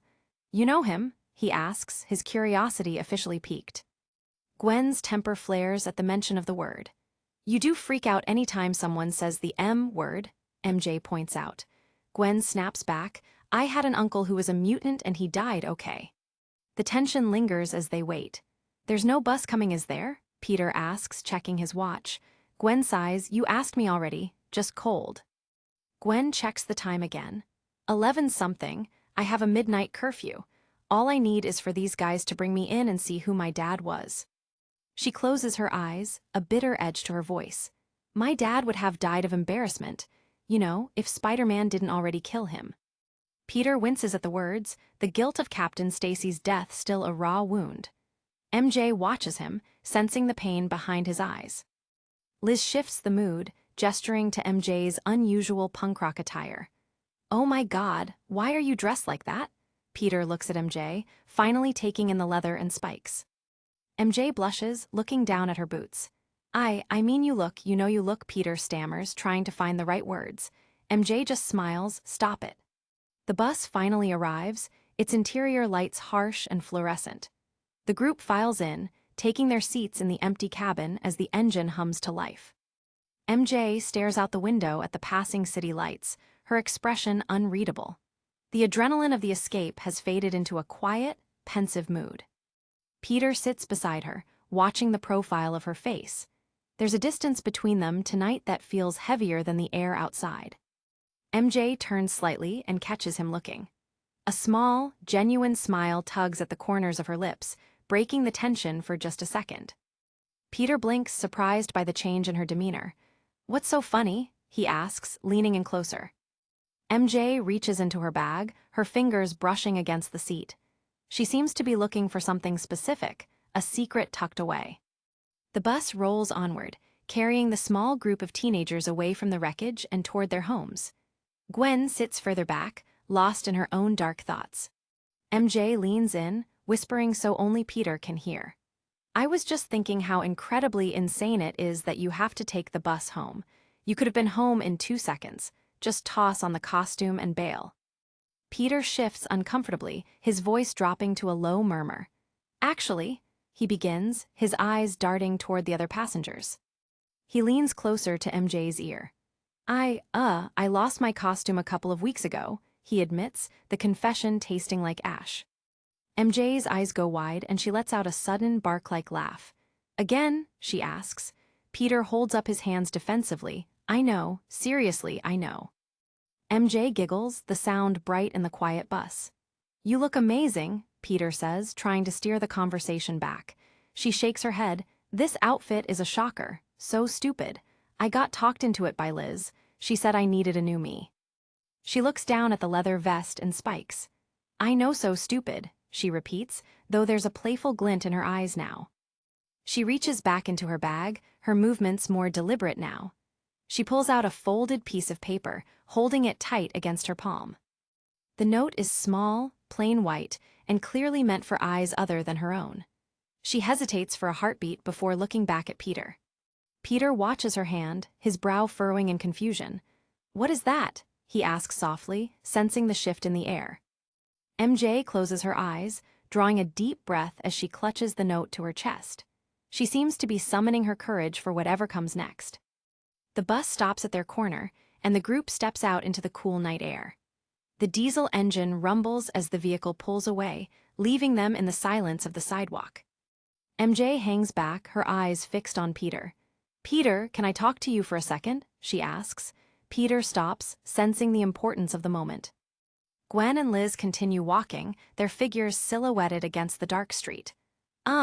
Peter mumbles, waiting for MJ to continue.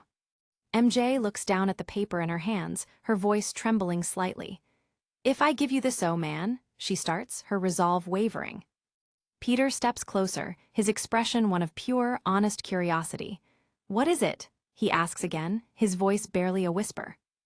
MJ looks up, her eyes bright with a mix of fear and hope. I've been carrying it around for a while, she admits, her fingers trembling.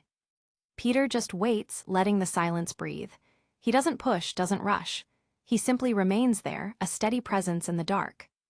MJ stares into his eyes, her heart on her sleeve. If I give it to you, will you promise not to open it till you get home? Peter blinks, the weight of the request hitting him. What is it? He asks one more time, his gaze searching hers. MJ leans in, her shadow overlapping his under the street lamp. Just promise me, she says, her voice firm despite the underlying nerves. Peter nods slowly, his mind swirling with possibilities. Yeah, okay, he agrees, his eyes never leaving hers. She hands him the note, her fingers brushing his as the paper changes hands. Oh man, she exhales, as if a great weight has been lifted. They stand on the cracked sidewalk for a moment longer before Peter turns to catch up with the others. MJ watches him go, her arms crossed tightly. Gwen looks back over her shoulder as Peter catches up. The hell was that? She asks. Peter just holds the note. I'll do it at home. Let's go home. Gwen rolls her eyes and continues walking. Whipped, she mutters. Peter doesn't look back. No, you don't. Wanna bet? He says, his thumb tracing the edge of the paper. Later that night, in the quiet solitude of his room, Peter Parker sits at his desk. A single lamp illuminates the space as he finally unfolds the paper MJ gave him. The room is filled with the artifacts of a teenager's life textbooks, old electronics, and a decorative skull. Peter leans forward, the weight of the note's words beginning to sink in. The handwriting is messy, rushed, and incredibly honest. Peter, if I get the guts to ever hand you this, I love you, I totally love you. Peter reads the final lines, his eyes widening as his heart hammer against his ribs. The silence of the house feels amplified as the realization of what she said washes over him. Suddenly, a shadow moves outside his window. A dark silhouette descends from the roof, blocking the moonlight for a fleeting second. Peter leaps from his chair, his reflexes kicking in as he swings toward the glass.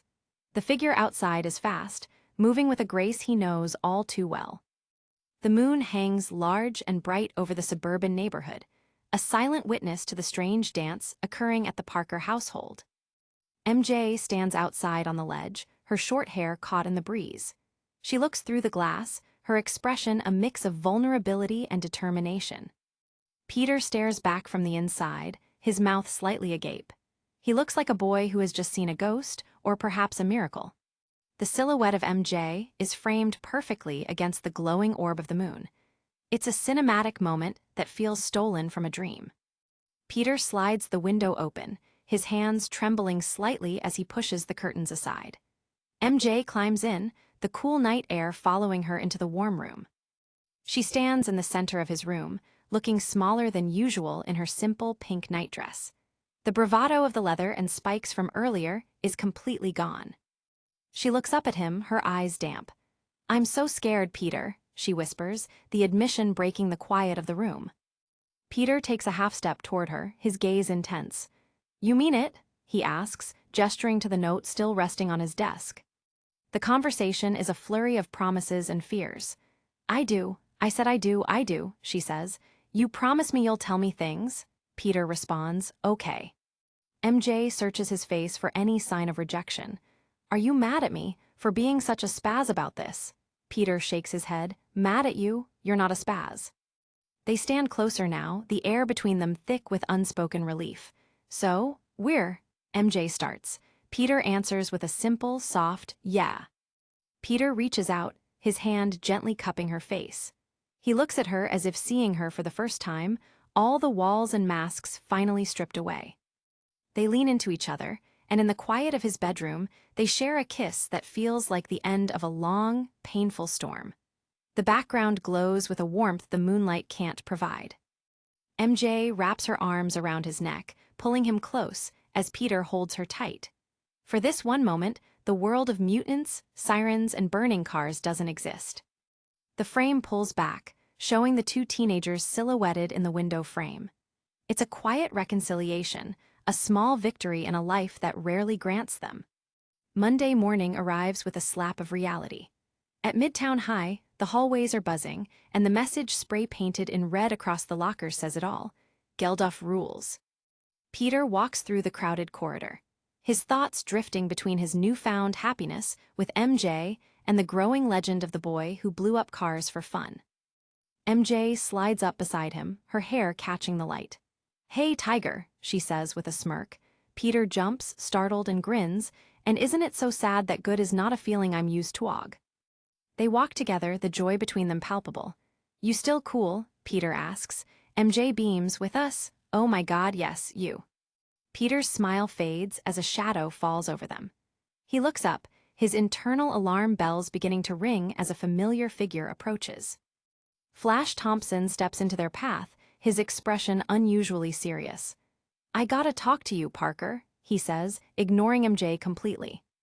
Peter groans, his patience for Flash's antics at an all-time low. "Flash, what is with you, man? Leave me alone." The three of them stand in a tense triangle. Flash tries to explain himself, but MJ interrupts. Flash is trying to tell him that we all grew up and he should join us. MJ stares Flash down with an intensity that stops him in his tracks. "Grow up," she orders, her voice like a cold snap. Flash stammers, looking completely derailed by MJ's sudden ferocity. He starts, but the words fail him. MJ turns back to Peter, her face a mask of annoyance. "What?" she asks, as if Flash wasn't even worth the energy she just spent on him. Flash walks away, defeated, as Peter and MJ continue down the hall. "What's with him?" MJ asks. Peter just shrugs. "I swear I do not care." Suddenly, Liz Allen comes sprinting toward them, her face pale. "Whoa, dudes," she shouts, skidding to a stop. "Listen." She holds up her cell phone, which is emitting a series of muffled booms and screams. "My cousin, the one who got us invited to that party, she's at PS 44. Liz holds the phone to her ear, trying to hear over the chaos. "That dude you said was blowing up everything at the party is going blazooey in the parking lot of his school." Peter's eyes go wide, his sense of duty immediately overriding his morning plans. "What?" he asks, his mind already shifting into hero mode. Students begin to gather around, whispered rumors turning into a roar. "He's like blowing stuff up." "Whoa," Liz continues, while MJ grabs Peter's arm. MJ looks into Peter's eyes, seeing the hero behind the student. You have to go, she says firmly. But you gotta go, so go. Peter looks at her, a panicked realization hitting him. I don't have a costume, he whispers, his secret identity suddenly feeling very exposed. MJ pulls a bundled object from her bag. What is this? Peter asks. Half a costume, she replies with a nervous smile. Half a woozy, Peter quips. MJ leans in, explaining the secret project. I was making a new one in my spare time. I was half done when we broke up. I needed measurements to finish it. Peter inspects the material. This is half a costume. MJ shrugs. Better than no costume, you'd think, but there's a mask, you got webs. Minutes later, they are huddled behind a massive dumpster in the school's alleyway. You almost done? MJ asks, acting as the lookout. Everyone's in class. Keep an eye out. A shadow rises from behind the metal bins. MJ turns, her eyes widening as she suppresses a laugh. Can't believe this, she whispers, biting her lip. Spider-Man steps into the light, but he's not exactly in his prime. He's wearing a skin-tight mask and gloves, but the rest of him is covered in a baggy, blue sweater vest and regular jeans. Well, this is just embarrassing, he groans. MJ steps forward, trying to help him adjust the ill-fitting gear. So go in your street clothes, she suggests. Spidey shakes his head. People saw me in my street clothes. Are you sure you were making this for me? She ignores the critique and plants a quick, affectionate kiss on the side of his mask. You're welcome, she says with a wink. Spider-Man turns and begins to scale the brick wall, his baggy clothes fluttering in the wind. Oi, you can just tell when it's not going to go well, he calls back down to her. High above the streets, Spider-Man crawls across a rooftop, his thoughts a chaotic mess. I would really like to make out with my girlfriend. This is not that, he grumbles to himself. He looks out over the skyline of Queens, smoke already rising in the distance. This is me swinging through Queens in what must be the worst version of my already questionably designed costume. He launches into the air, a thin line of webbing cutting through the sky. Below, police sirens continue their relentless pursuit of the disturbance at PS 44. Spidey swings with his usual agility, despite the extra drag from his baggy clothes. Though I will try my damnedest not to get my whatever kicked this time, he vows. He maneuvers between buildings, the wind whistling through the gaps in his half-finished suit. What I am really not in the mood for is the public mocking I will take for going out in a half-made Spider-Man costume. He arrives at the school parking lot to find a scene of absolute devastation. Cars are overturned, their frames twisted by fire, while a circle of cheering students watches the spectacle. Spider-Man drops into the center of the mayhem, his boots crunching on glass. Okay, all right, okay. Why aren't you kids hanging out at the mall like decent, mannered, degenerate, delinquent, slacker degenerates? He points a finger at the blonde boy standing in the middle of the wreckage. What exactly are you doing? Geldof looks back, unimpressed. You the Spider-Man? Dude, your costume sucks. Spider-Man webs a nearby student's shirt to the pavement. Yeah, it's Spider-Man about to kick you in the ding-ding for being a doof. And if you think using the words ding-ding and doof in the same sentence is easy. Geldof doesn't flinch, he just stares at Spidey with cold, blue eyes. Dude, it is Spider-Man, a student shouts from the sidelines. Kick his. Spider-Man looks up toward the sky, his mask hiding his mounting frustration. Lord, he mutters, feeling the weight of the day pressing down on him. Geldof suddenly ignites, blue electrical energy swirling around his hands. The crowd goes wild. You look better on the TV, Geldof says. Hey, look what I did just there. The sounds of police sirens grow louder. The cops are here now, Spidey warns, looking at the approaching patrol cars. I just wanted to make sure you didn't do anything stupid. The police cars skid into the parking lot, their lights painting the asphalt in red and blue. And there is no way I am going to get into one of my trademark misunderstandings with the cops, Spidey mutters. Geldof reaches out, grabbing Spidey's baggy tunic. Take me with you, he demands. Spidey looks down at him in shock. What? Geldof's voice loses its cocky edge. I can no get arrested. I got they'll send me away. Spidey sighs. Well, what did you think was going to happen? See you, Peppy. Spidey fires a web at a nearby rooftop, the line snapping taut. He launches himself upward, with Geldof still clinging desperately to his sweater. "Hey, what are you doing? Get off." They rocket into the air, a blur of blue and red. "Please, you're right, just please," Geldof cries out as they rise above the screaming crowd.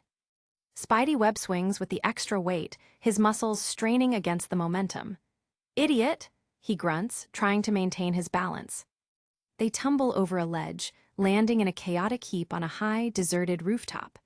Geldof lets out a sharp, terrified yell as they hit the gravel. Spider-Man rolls to his feet, his half-finished costume twisted and covered in dust. He looks down at the terrified teenager with a mix of anger and exhaustion. Geldof groans, slowly pushing himself up.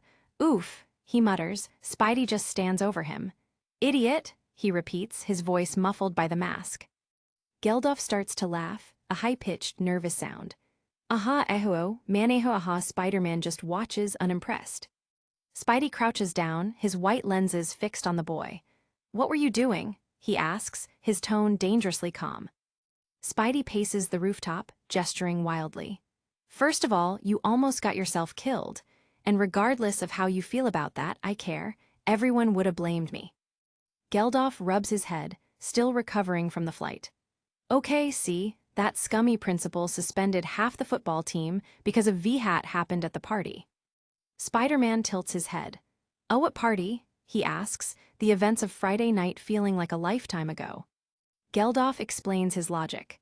"I've blowing up the parked cars for fun, just for the giggles, and the principal, he suspended half the team, so I blow up his car to make him unsuspend them." Spider-Man slaps his hand against his face in sheer disbelief.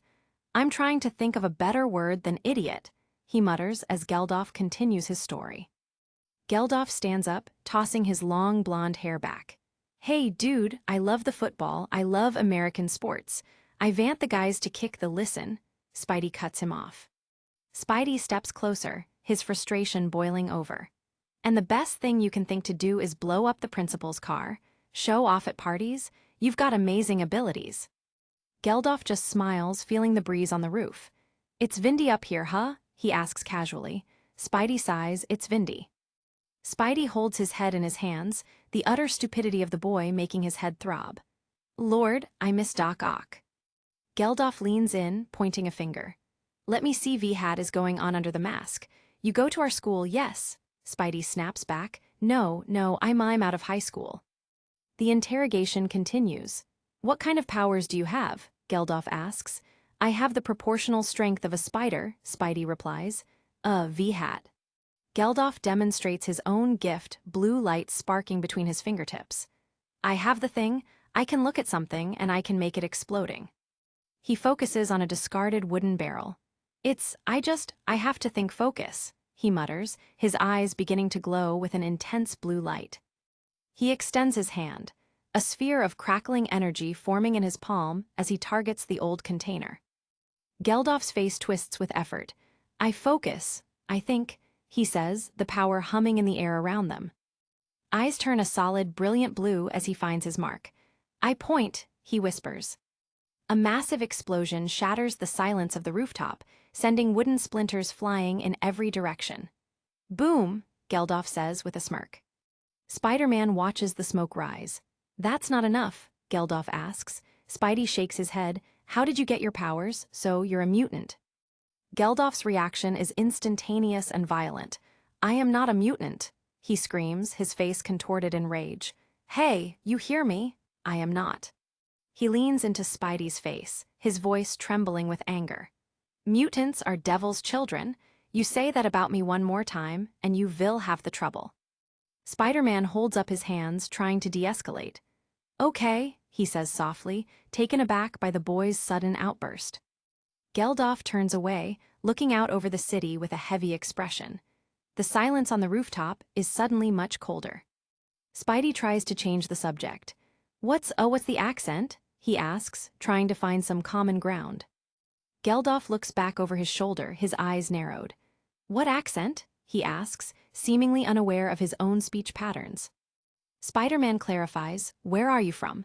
emphasizing each word carefully. Geldof sighs. Oh, yes, I am an orphan. I originally came from Latveria. I was adopted by an American family 2 years ago. He looks down at his boots. They do now know about my powers. They are not, too happy. I see in their eyes they are scared of me now. Spider-Man tries to be rational. Well, to be fair, evidence supports that you might be I'm not. Geldof screams, cutting him off once more.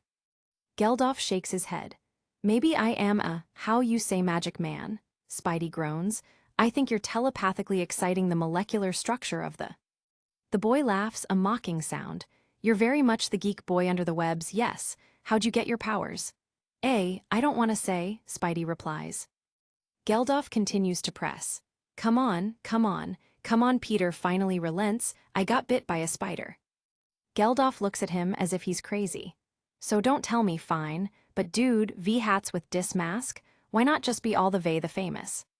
He gestures to Spidey's costume with a mocking flair. Dude Veer's skin-tight costume flips around. Vippy Woo says he doesn't want to be famous. Spider-Man looks down, his tone becoming serious. Well, I don't want to be famous all the time. I want, to do what I can for people, help people out. Spidey continues his lecture. You're going to go to jail, or worse. You really should consider using your powers for something more responsible. Geldof looks down at his hands.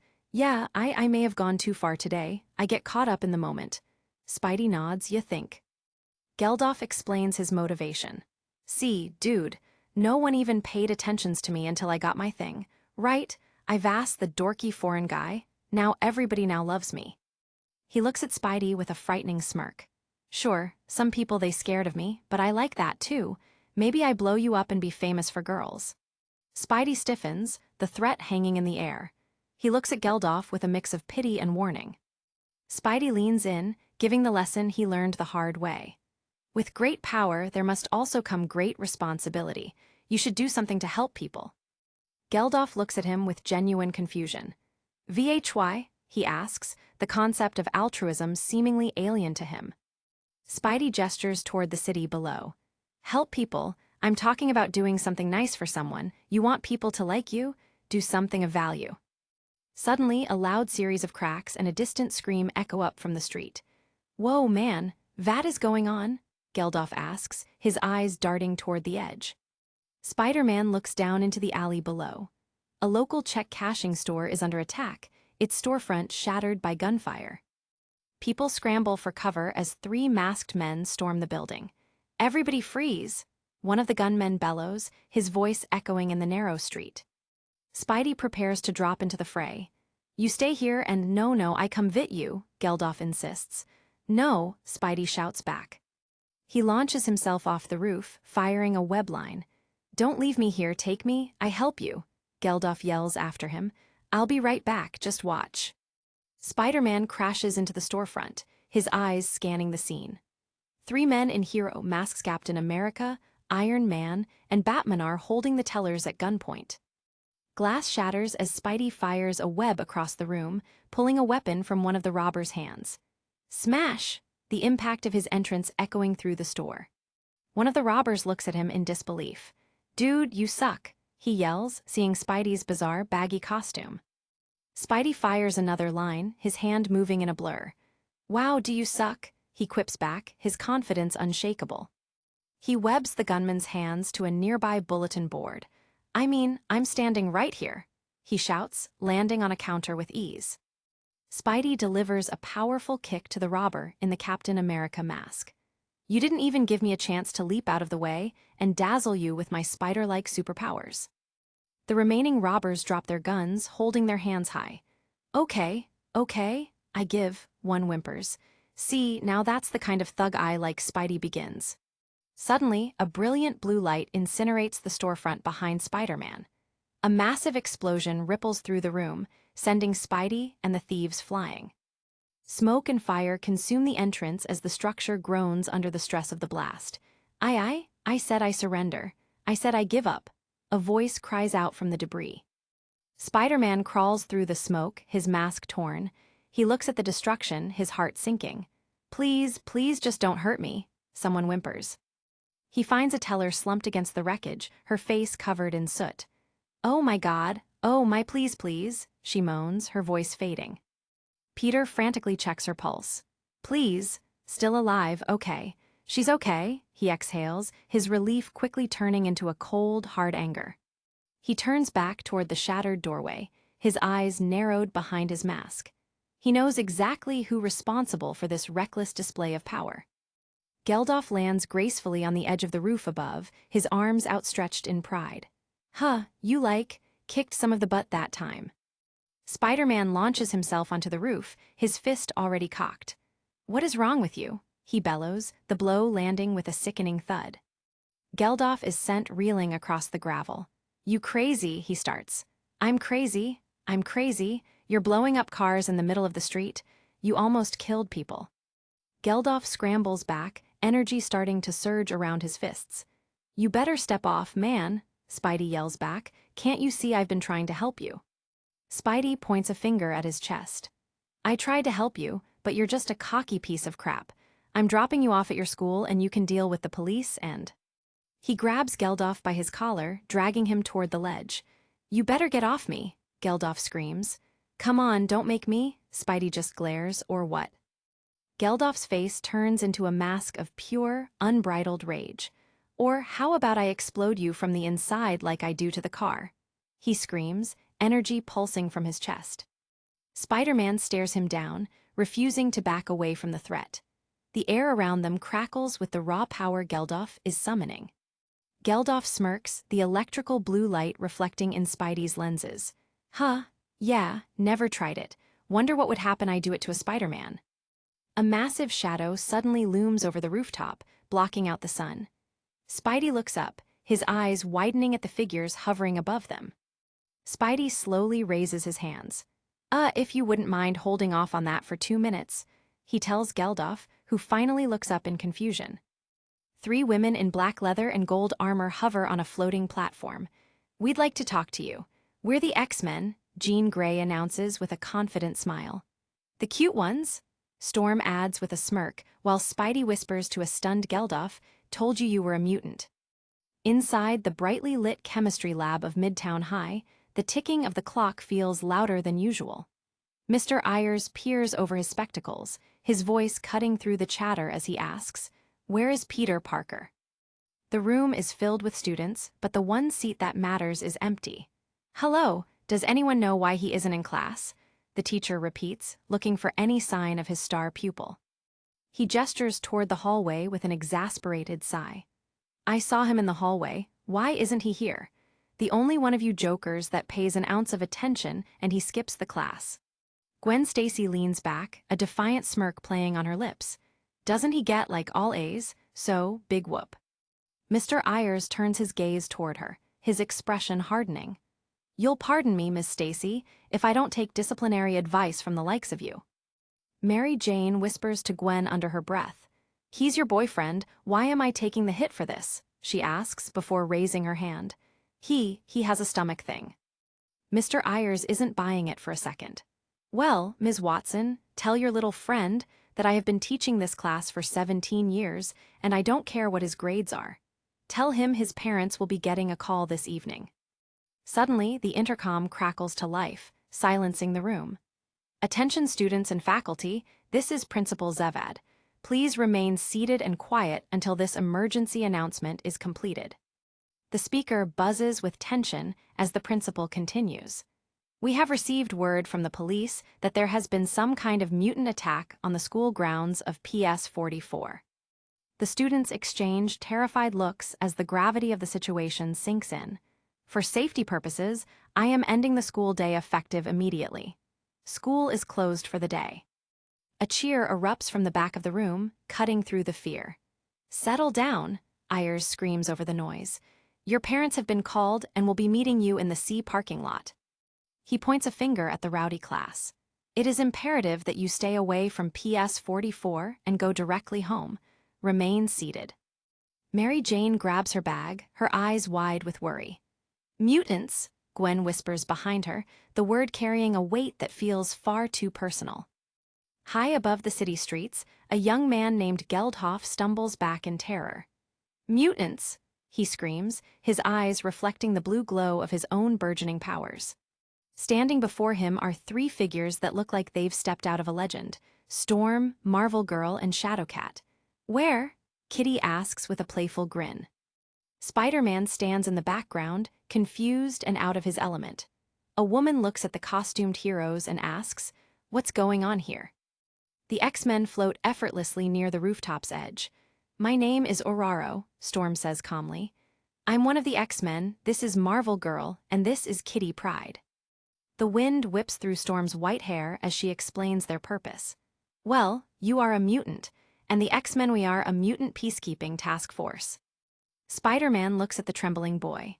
"Told you were a mutant," he says, but the boy's eyes just roll back into his head.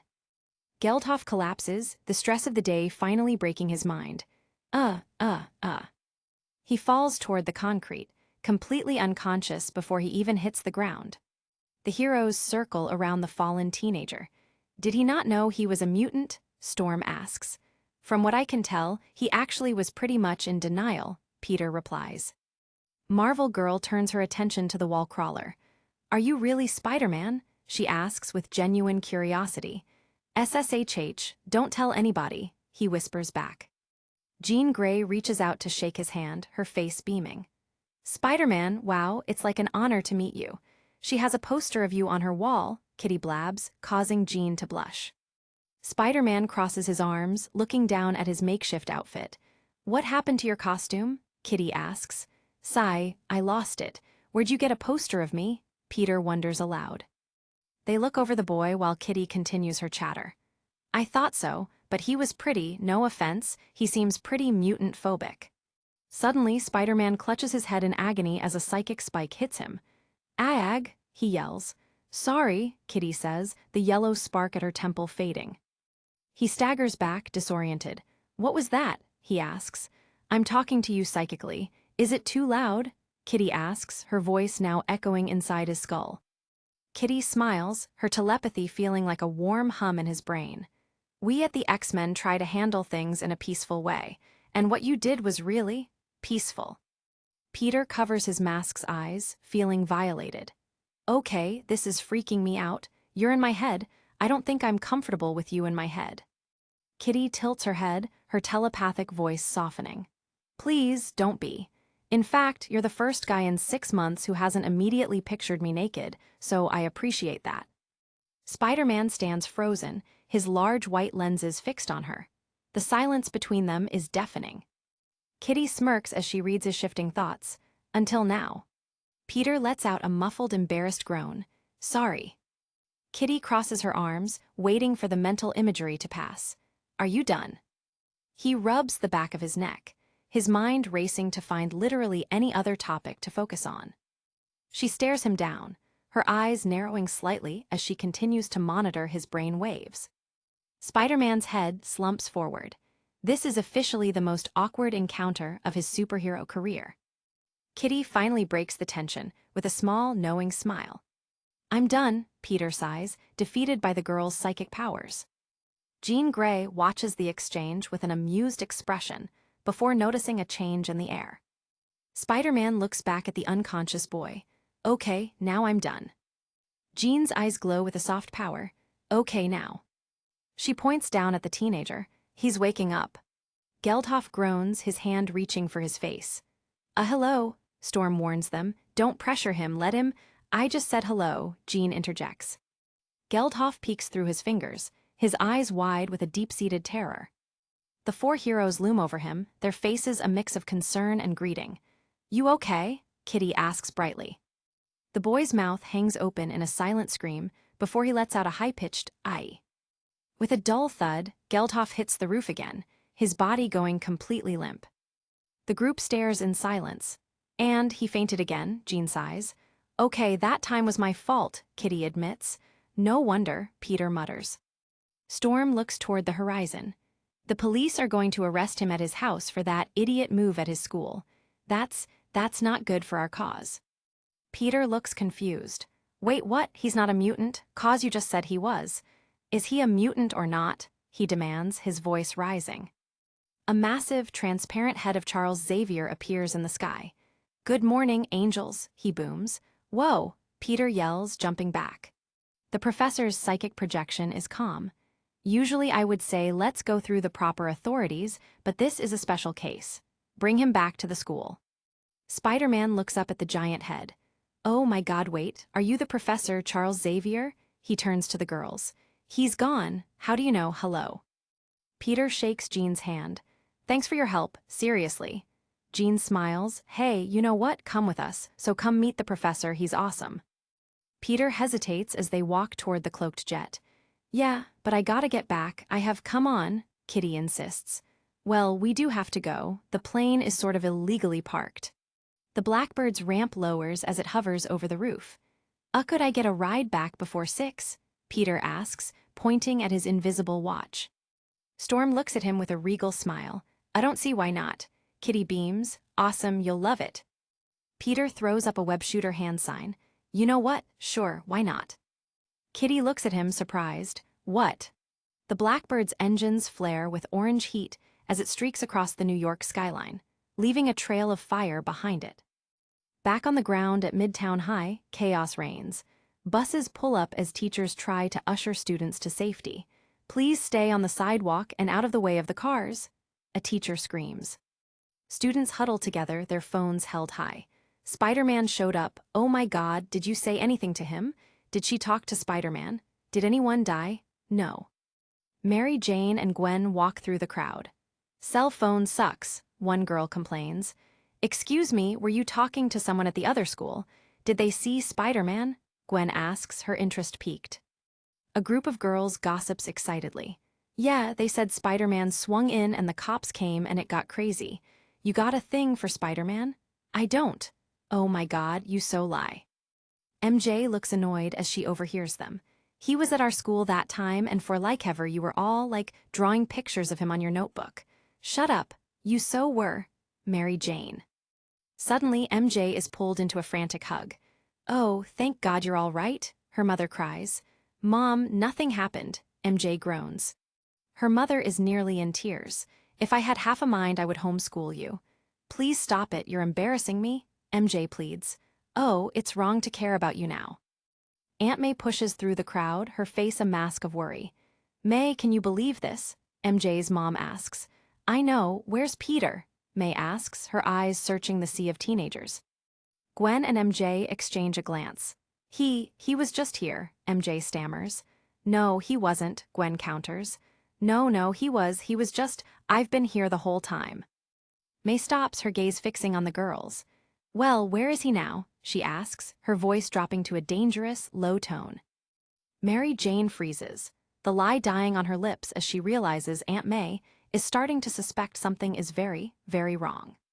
Inside the cockpit of the Blackbird, the high-tech interior hums as they tear through the clouds. Whoa, Nellie, Peter yells as the jet lurches. Kitty looks back from the pilot's seat. First time on a plane? Yeah, actually, Peter replies. I don't understand, you lost your costume. Were you fighting someone naked? Kitty asks. Peter leans his head against the seat, his stomach churning. Are you okay? Jean asks. Just got a little woozy there for a second. You're airsick, but you're Spider-Man. With all the swinging around. He looks at Kitty's hands on the controls. Do you really know how to fly a plane? Legally, no, she replies with a grin. And that would be you making funny? Yes. Geldhoff remains slumped in his seat. So, I don't understand, you were in the middle of making your costume, you heard this guy was attacking his school, and you ran out even though your costume wasn't done. The boy finally stirs. How did you get your powers? Peter asks him. I'm really just trying to focus on sitting here and not barfing in my mask. You can take off your mask. I'd rather not. Jean Grey communicates with the mansion. Professor, this is Jean again. Any word from Wolverine? Oh, hey, I know that guy. I know Wolverine, Peter adds. You do? Jean asks, surprised. Geldhoff looks up, his eyes glowing blue again. Logan, yeah, I met him a couple of times. Do you happen to know where he is? Peter asks. Is he missing? Kinda. The boy stares at Spider-Man, his fear returning. Do you make your own costumes? Where do you guys get yours? Because I have a hell of a time. Jean looks back at the boy. That's a good question. Where do we get ours? Wait a second, Professor, he's awake. Suddenly, Geldhoff starts chanting in a language that sounds like static and thunder. Sacula acechtara canido. The X-Men move toward him. Everything is okay, just, we're your friends, Jean yells. What did you just say? Did you just call me a name? Peter asks, confused. Blue energy begins to crackle around the boy's hands. Stay away, he screams. Stay away. With a massive boom, a blast of raw energy rips through the side of the Blackbird, turning the high-tech jet into a flaming wreck in the blink of an eye. In the quiet office of the Daily Bugle, Ben Urich picks up his phone. Ben Urich, Daily Bugle, he says, leaning back in his chair surrounded by his memorabilia. Outside the high school, Aunt May is pacing on the grass. Hi, yes, is this the newsroom? I'm looking for Peter Parker. Urich's hand hovers over his console. Yeah, hold on. May holds the phone tight to her ear. They are transferring me. She whispers to Gwen, her eyes darting around the crowd. At another desk, Betty Brant answers. Yeah, well, if you play your cards right, I might let you take me too. Betty Brant, Daily Bugle. May repeats her request, her voice shaking now. Yes, I'm looking for Peter Parker. Betty sighs into the receiver. That's a different extension. Anyway, I was wondering when you... The line goes silent with a click. Aunt May stares at the phone in her hand, her face contorting with a mixture of terror and growing fury. Peter is gone, and she has no idea where to find him. The sky is a nightmare of fire and falling debris. Everybody hold on to something, Peter screams as he's sucked out of the gaping hole in the fuselage. The Blackbird is in a death spiral. Storm dives through the air, her cape snapping in the wind, while Jean desperately uses her telekinesis to hold the metal together. Spider-Man tumbles through the air, the ground rushing up to meet him. He's powerless at this altitude, just another piece of falling scrap. Storm streaks past the falling debris, her eyes glowing white as she commands the very air to catch them. Storm, we're in trouble here, Jean's psychic voice screams. The plane is exploding around them as they plummet. Storm reaches out, her hand grasping for anything solid amidst the chaos of the crash. She spots Peter and Dives, catching him just seconds before the final impact would have shattered his bones. Night has fallen over Queens. The Parker home is quiet, but for the persistent ring of the telephone echoing through the halls. Aunt May picks up the kitchen phone. Hello, yes, I'm May Parker. The voice on the other end is solemn. This is Mr. Ayers, Peter's geometry teacher. We met at that bake sale. Yes, that's yes. I wanted to talk to you about Peter. Is he with you? Gwen Stacy eats a cookie at the counter, her eyes fixed on May. No, actually I was calling to tell you that he didn't show up to my class today. Wait, are you saying that Peter wasn't in class before the emergency? Aunt May's face drains of all color. Yes, that's exactly what I am saying. Between me and you, he is an amazing student, but that doesn't mean he can just come and go as he pleases. She slowly hangs up the phone, her hand trembling as it touches the wall. The silence of the house feels heavy and suffocating. She turns to Gwen, her eyes pleading. Gwen, I'm begging you if you know where he is. I swear to God I don't, Gwen lies, her own fear mounting. Gwen's eyes wide as she continues the story. We walked to school, and that was the last I saw him. May ignores her and marches toward the basement door. I didn't even notice he was gone until the teacher started yelling. Peter, are you down there? Are you in your lab? She pounds on the wood with both fists. The door remains locked, a silent barrier to Peter's double life. Peter, open this door, she screams, her voice cracking with the desperation of a mother losing her son. A single tear streaks down her cheek as she stares at the wood. The fear has turned into a cold, hard determination. She turns back into the kitchen, her eyes fixing on the red fire extinguisher mounted near the refrigerator. With a heavy clang, the metal cylinder slams into the doorknob, the sound echoing through the house like a gunshot. Gwen Stacy watches from the shadows, her hand over her mouth. She's never seen Aunt May like this. May swings again, her teeth gritted in a snarl of righteous anger. The wood begins to splinter and groan under the assault. Peter, she cries out again, the name a weapon and a prayer all at once. The knob finally gives way, falling to the floor with a metallic ring. The path is clear. May stands over the broken hardware, her chest heaving as she stares into the darkness of the basement.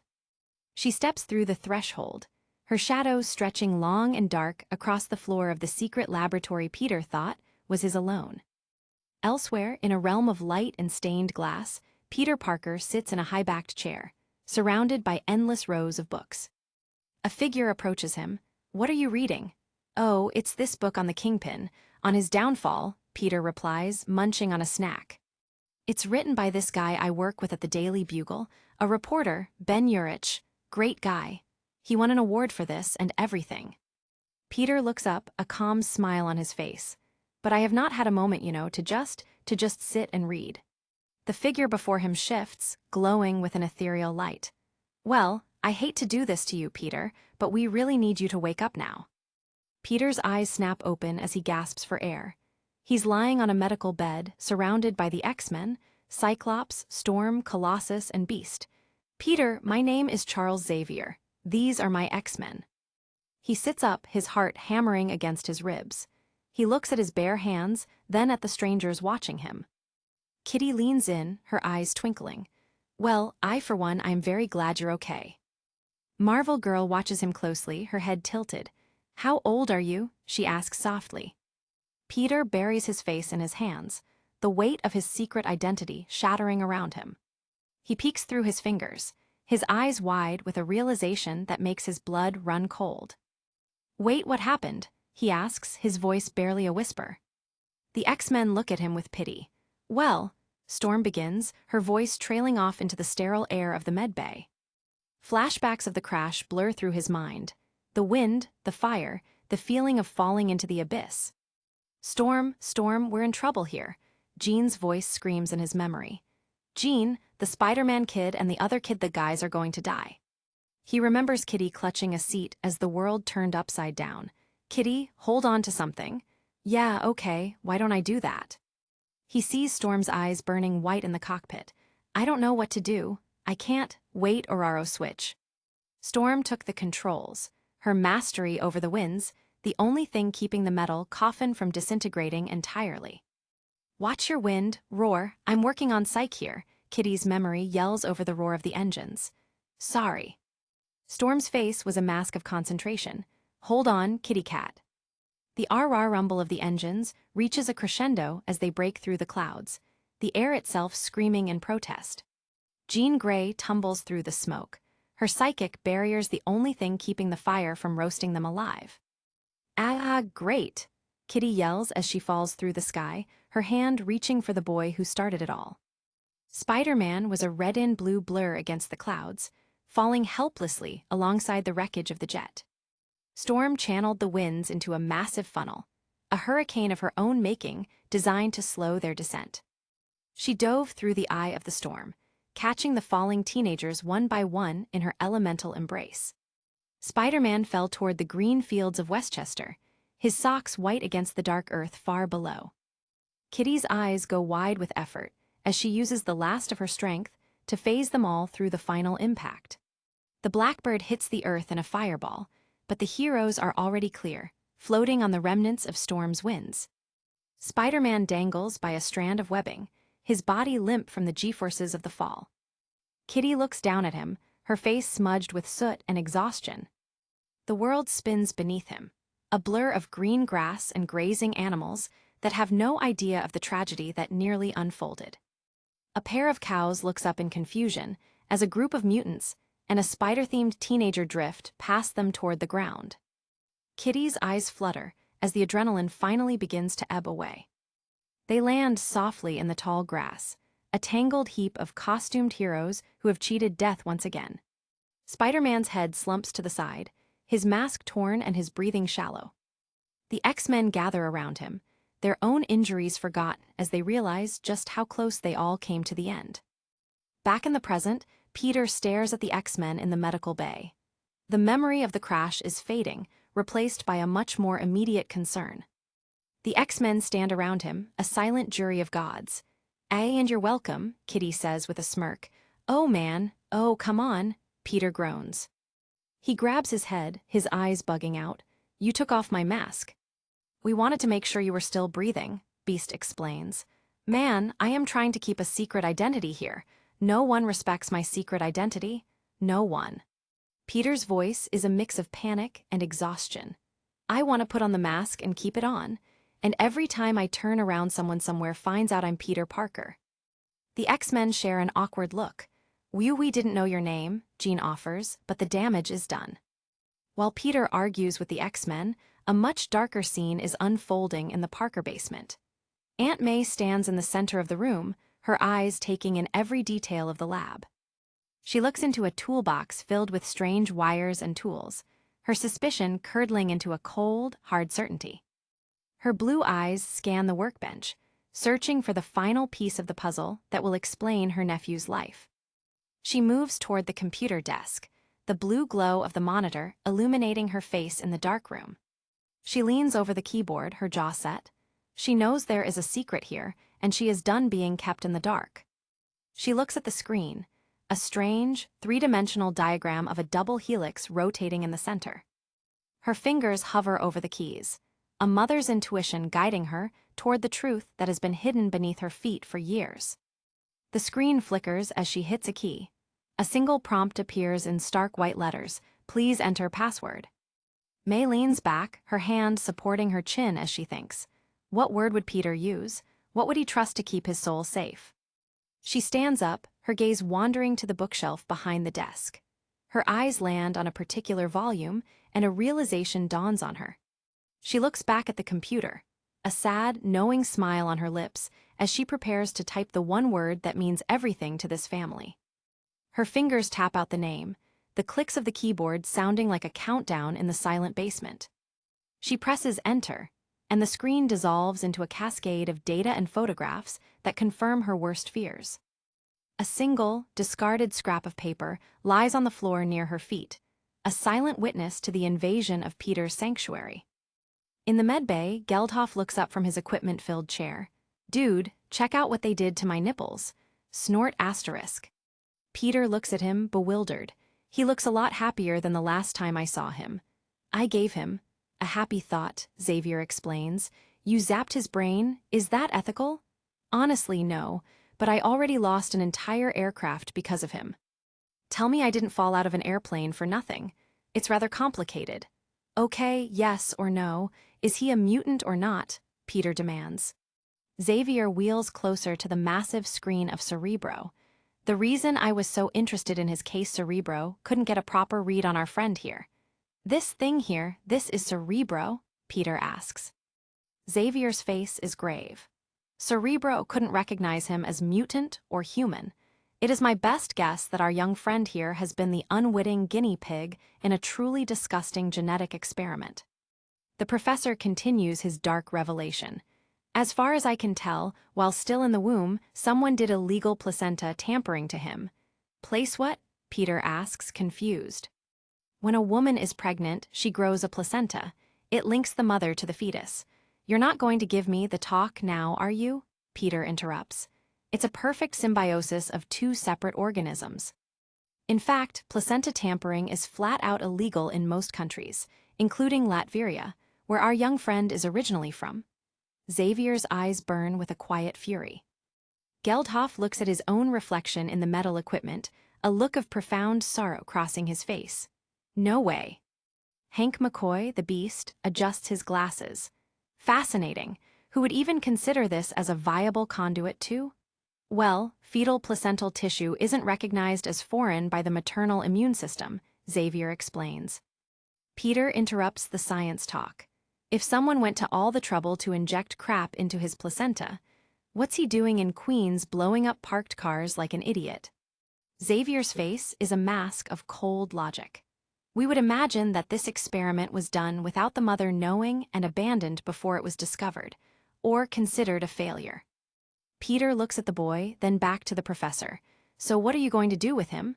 "Yeah, that's a pretty good question," Geldhoff adds. "I am going to present him to a couple of prestigious science organizations, and then present their findings to the UN with the hope that the information is enough to pressure these countries." Peter's eyes go wide.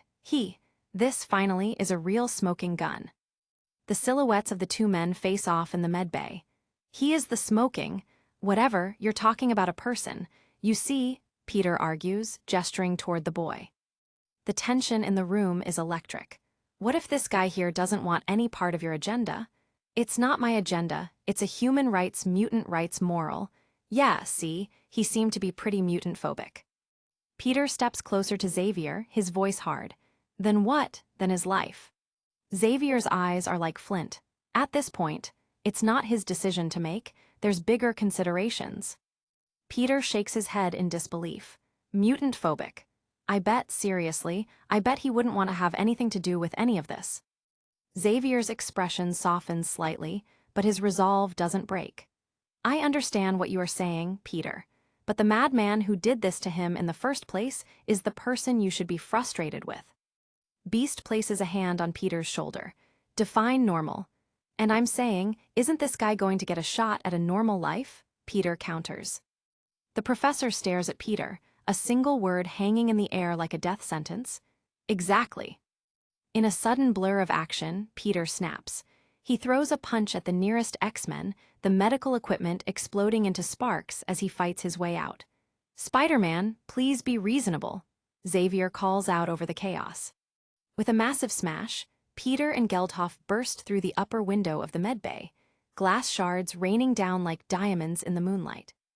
They tumble through the air, Peter clutching the boy tight as they fall toward the manicured lawns of the X-Mansion.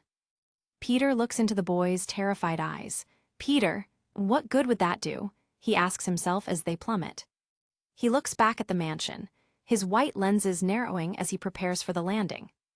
They land in the shadow of a massive oak tree, the silhouette of Spider-Man merging with the darkness as he disappears into the woods. Inside the ruined lab, Xavier sits in silence, his fingers laced together. It was just a thought, he says calmly as the X-Men watch him. Peter, you've read my work, you know what my X-Men stand for. Xavier's voice is calm, even after the escape.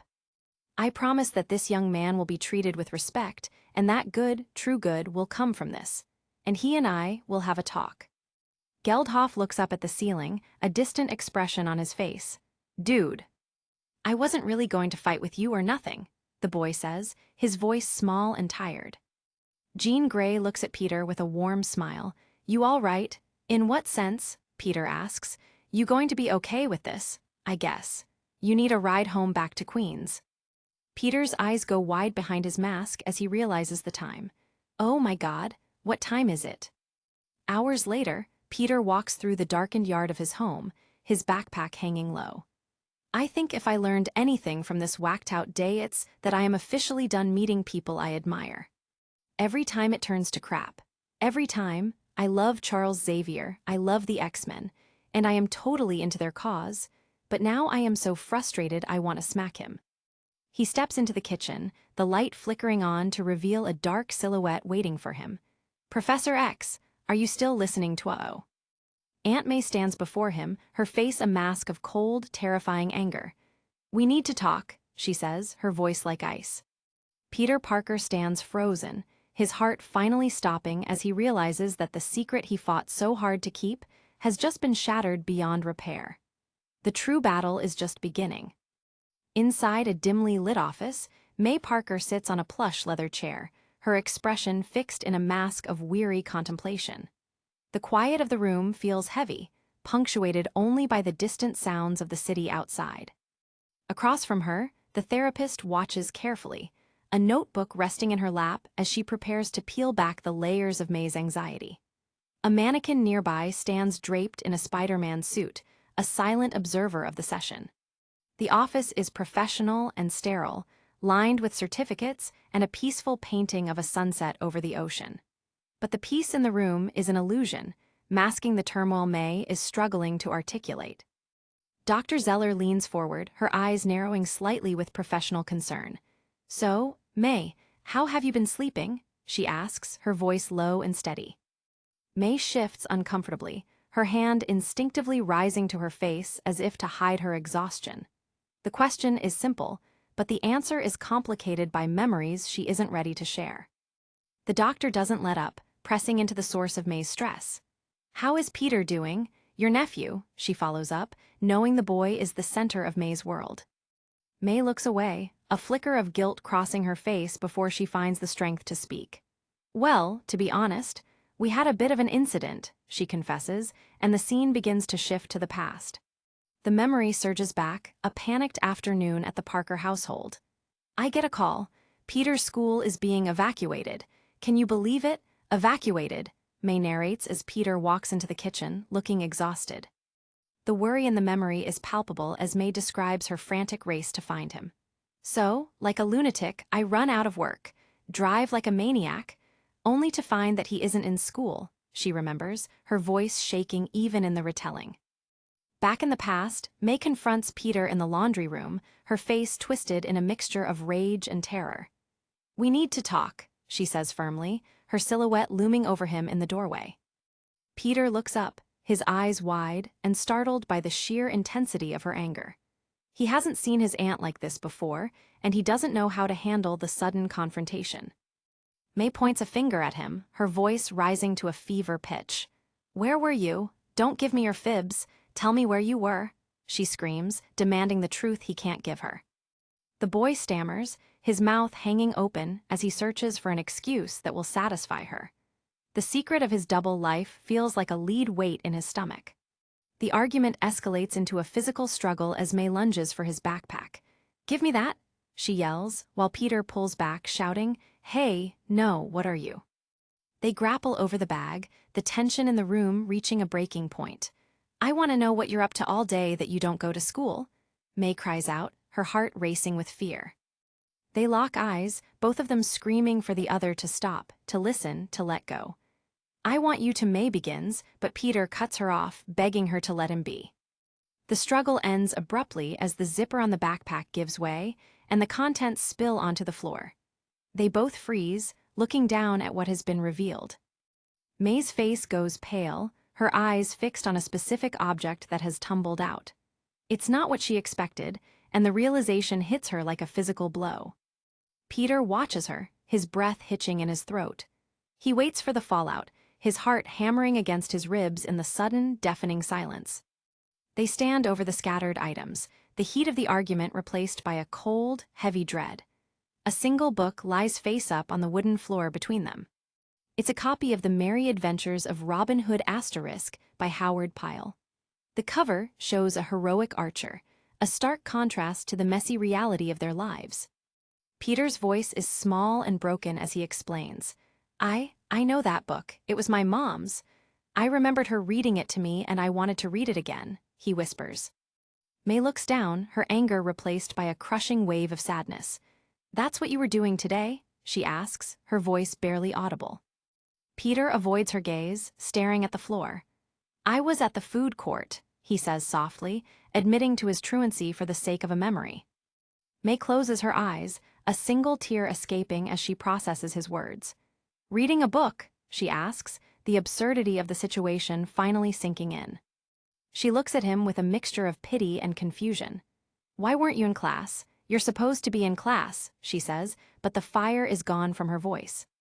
Peter defends his choice, his eyes filled with a desperate need to be understood. All I skipped was geometry. I read all the chapters for this semester already. I was into the book, he explains. May sighs, her shoulders slumping as the adrenaline fades. You scared me to death, Peter, she admits, the weight of her fear finally coming to the surface. She drops back into the laundry room chair, burying her face in her hands. The room feels smaller now, filled with the ghosts of the family they've lost. Peter stands over her, his expression one of pure regret. I didn't know, he says, realization dawning on him that his actions have consequences far beyond his own life. May continues to sob into her hands, the sound echoing in the quiet basement. The stress of the last few months has finally broken her resolve. Peter watches her, his heart breaking for his aunt.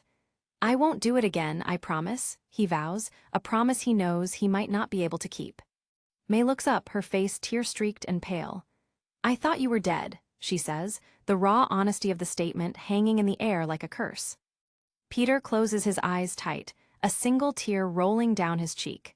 I'm not, he whispers back, but the weight of his secret identity makes the words feel like a lie.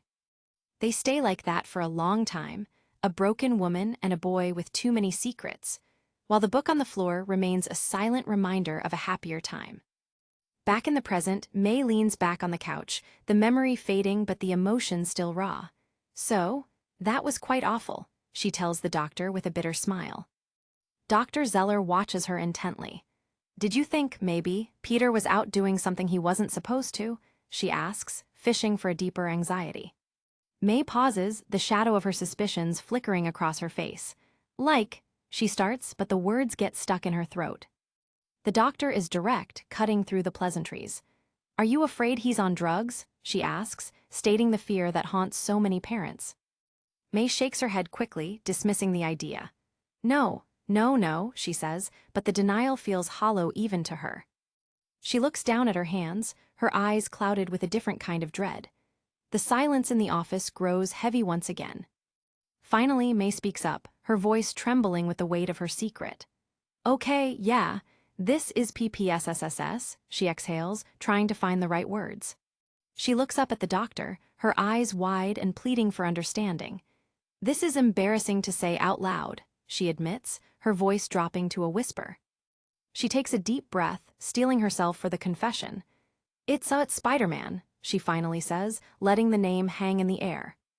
The doctor blinks, taken aback by the unexpected turn in the conversation. Spider-Man, she repeats, her voice tinged with confusion. May nods, the words coming faster now. Yeah, what about him? I never told you this. This happened a couple of weeks ago. I was out shopping during lunch. She begins another memory. The memory shifts to a chaotic city street. A group of masked criminals on rollerblades is terrorizing the public, their goggles reflecting the panic in the crowd. Take 'em all, one screams. May is there in the memory, exiting a grocery store with a bag in her arms. She stops dead in her tracks, watching in horror as a man is electrocuted right in front of her. The victim collapses, screaming in agony as the blue electricity surges through him. May can only watch, frozen by the sudden, senseless violence of the scene. She looks on with an expression of pure terror, her mouth open in a silent cry. This is the world she fears Peter is lost in, a world of chaos and pain. But then, out of nowhere, a red and blue streak enters the fray. Spider-Man kicks a thug with enough force to shatter the man's goggles. I can't believe I had to get out of line at Taco Bell. For this, he quips. The battle is explosive, shattering the storefront glass and sending debris flying in every direction. People scream and run for cover while the vigilante continues his assault.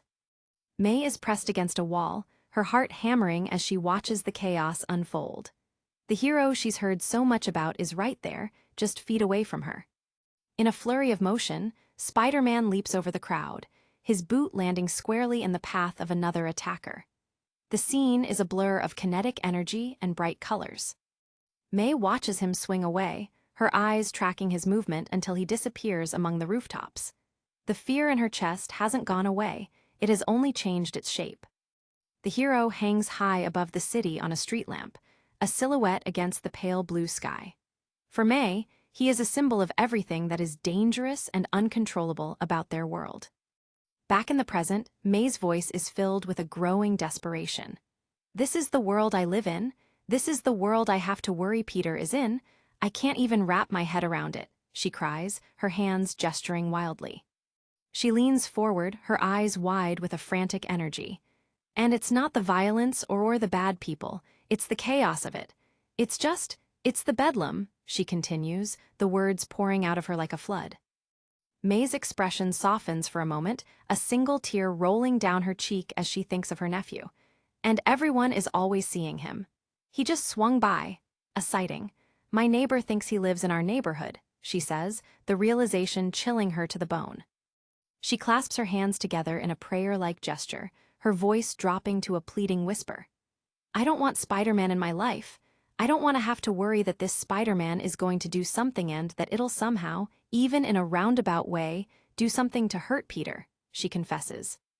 The therapist listens silently, her silhouette framed against the window. Why do you think it's Spider-Man that preoccupies you? Because of the incident at the shopping center, she asks, trying to ground May's fear. May shakes her head, her face etched with a deeper, more pervasive worry. No, it's not just that. It's that he keeps popping up. First, this Spider-Man is involved in some kind of attack on Peter's school. But there he is. No one got hurt, maybe he saved the kids. Fine, she admits grudgingly. Her eyes go wide with a sudden, haunting memory. But the man who killed my Ben that night, the police told me that someone got to him first. They didn't see who. Was it this Spider-Man too? I don't know, she says, the possibility eating away at her. She looks down, her expression one of utter defeat.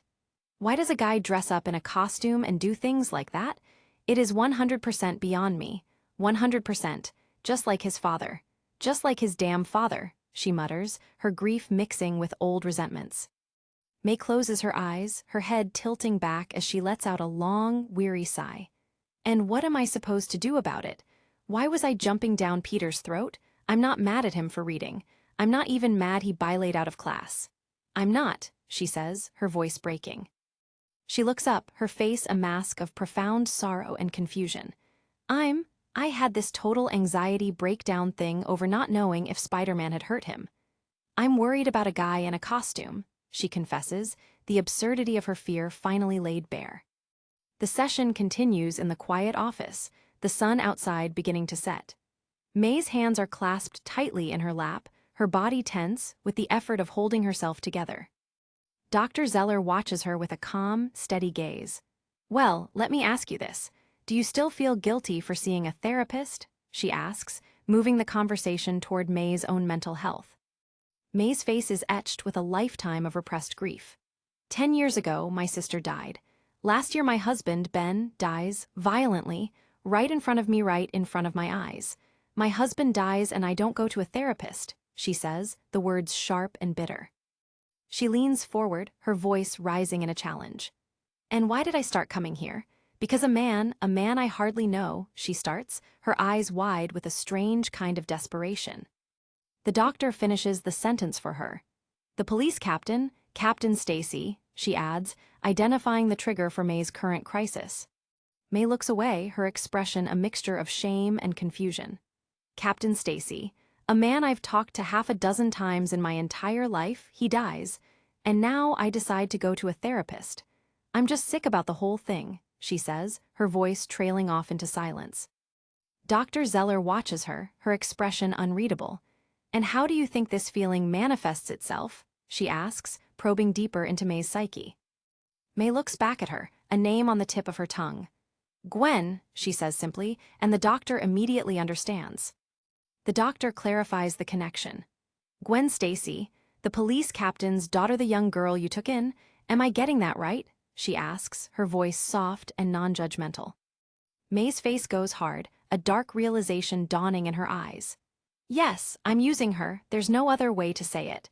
I am using her, she confesses, the words feeling like stones in her mouth.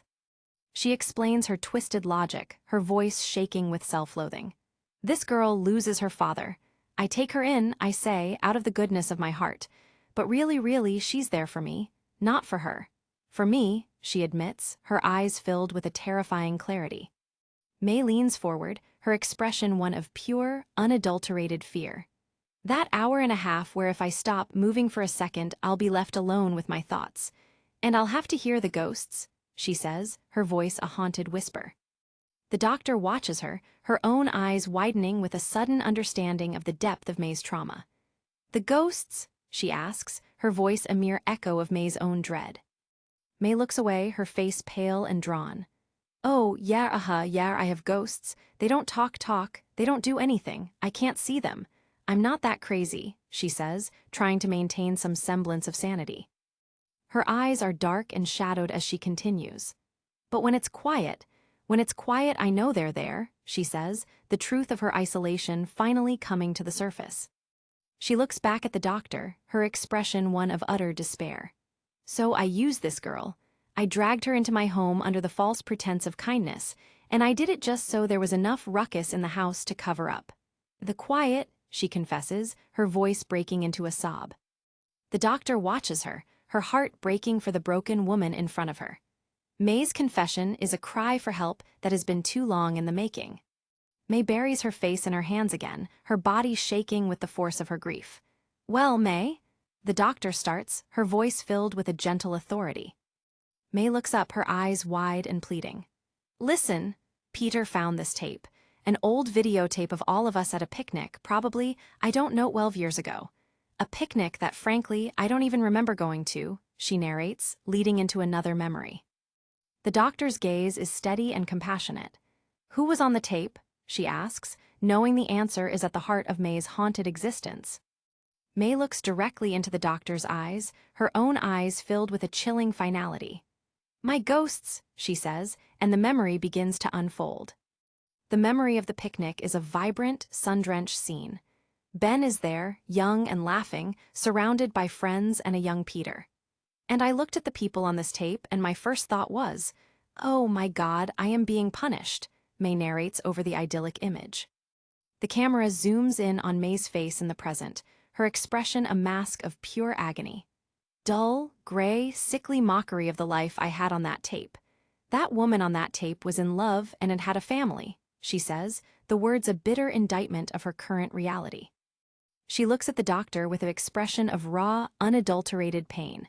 Why has this happened to me? Why? Why can't I love someone without them dying?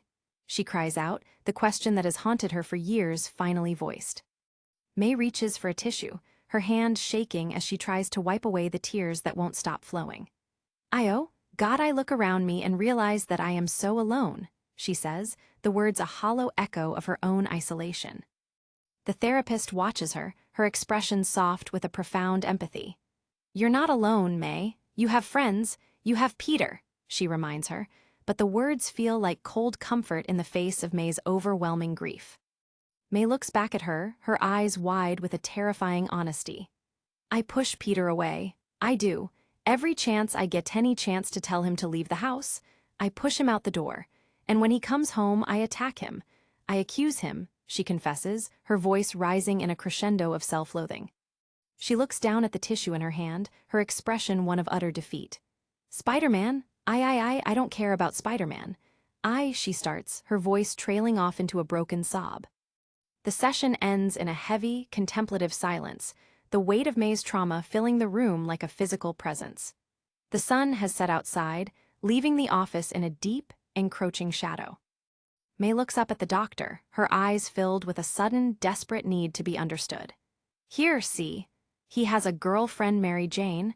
He doesn't know this about me, but since he was a little boy, since the first night he moved in with us, I check on him, she confesses. A memory of the past night flashes before her, May standing in the doorway of Peter's empty bedroom. And lately, half the time, he isn't even in there. Every night. He crawls out the window and runs down the street to see her, she says, her voice etched with a profound loneliness. Back in the past, May stands in the dimly lit hallway, her face a mask of quiet desperation. The house feels too large, too silent without the presence of the family she's lost. She looks out of a window, the moon hanging low over the suburban rooftops. The silence of the night is a physical weight, pressing in on her from all sides. Her expression is one of utter weariness, her eyes fixed on something only she can see. The world outside is moving on, but she is stuck in a stagnant pool of grief and isolation. The neighborhood is quiet, the house is dark and still. For May, it's a landscape of ghosts and missed opportunities, a reminder of everything that has been taken from her. She stands with her back to the window, her body silhouetted against the moonlight. When I was that age, I had run away from home and was sleeping in some guy's basement in San Francisco. So what am I going to do about him running across the street with his all A's, see? What am I going to do? She asks herself. Back in the present, May leans forward, her voice filled with a desperate intensity. He has had so little love in his life, so little happiness. I know the kids at school are mean to him. He's a good boy and they're always mean to the kind-hearted, she says, her eyes wide with a fierce protectiveness. She looks at the doctor, her expression a mixture of fear and defiance. How can I take away from him one moment of potential love or happiness? After all he's been through, after all he has lost, she asks, her voice rising in a challenge. The doctor is unruffled by May's outburst. Are you worried that they are having sex? She asks calmly, cutting through the emotional turmoil to a more practical concern. May shakes her head dismissively, her mind still focused on her own internal struggle. Listen, he's a smart kid. We had the talk. I trust that he's being smart. I have to, she says, her voice filled with a weary conviction. She leans forward again, her expression one of utter desperation. But my point is that I let him sneak out in the middle of the night. I let him work in the city. This city. I let him come and go as he pleases and lock himself in that basement for God knows. She trails off, her voice filled with a growing sense of dread. May points a finger at herself, her face contorted with self-loathing. I let him do whatever he wants, and I pride myself on being so free and open with him letting him grow. And then I attack him for using the freedom I offer him. But I know the truth, she cries out. She looks directly into the doctor's eyes, her own eyes wide with a terrifying clarity. I know I am pushing him away from me, on purpose, because I know if he gets too close to me he'll die. Like everyone else, she screams, the words a primal cry of agony and despair. May collapses into a chair, burying her face in her hands as she sobs uncontrollably. The doctor watches her, her expression one of profound compassion and understanding. Finally, the doctor speaks, her voice soft and steady. May, Tusk, do you actually think that you're loving someone? She starts, but May quickly cuts her off. May looks up, her face tear-streaked and pale. No, I mean no. When I use logic, I know it's crazy talk. I'm not crazy. I know that they're not connected, but I can't help it. My thoughts, Spider-Man, all of it. I can't help what I think, she confesses. She looks down at her hands, her expression one of utter weariness.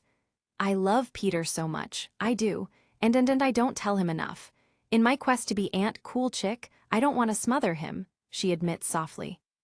May looks back at the doctor, her eyes filled with a sudden, dark realization.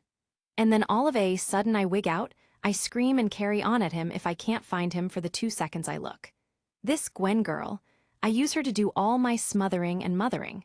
I use her just, she says, her voice trailing off into a broken sob.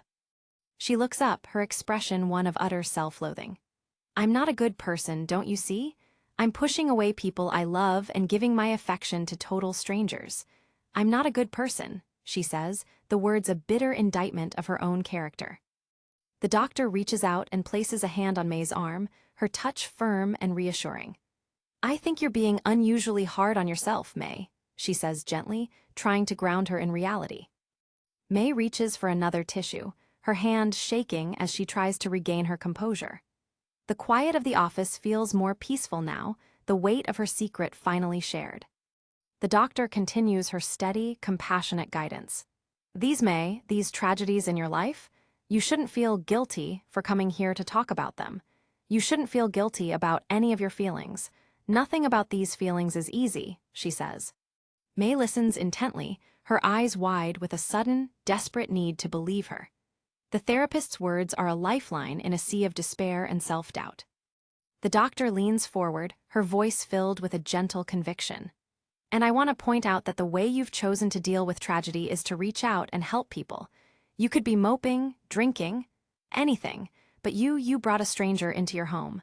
Most people would never do that, she says, her eyes holding May's gaze.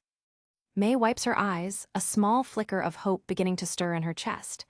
I'm not just saying that to make you feel better, I really believe it. You probably saved that girl's life. Do you need her as much as she needs you? Maybe, the doctor continues.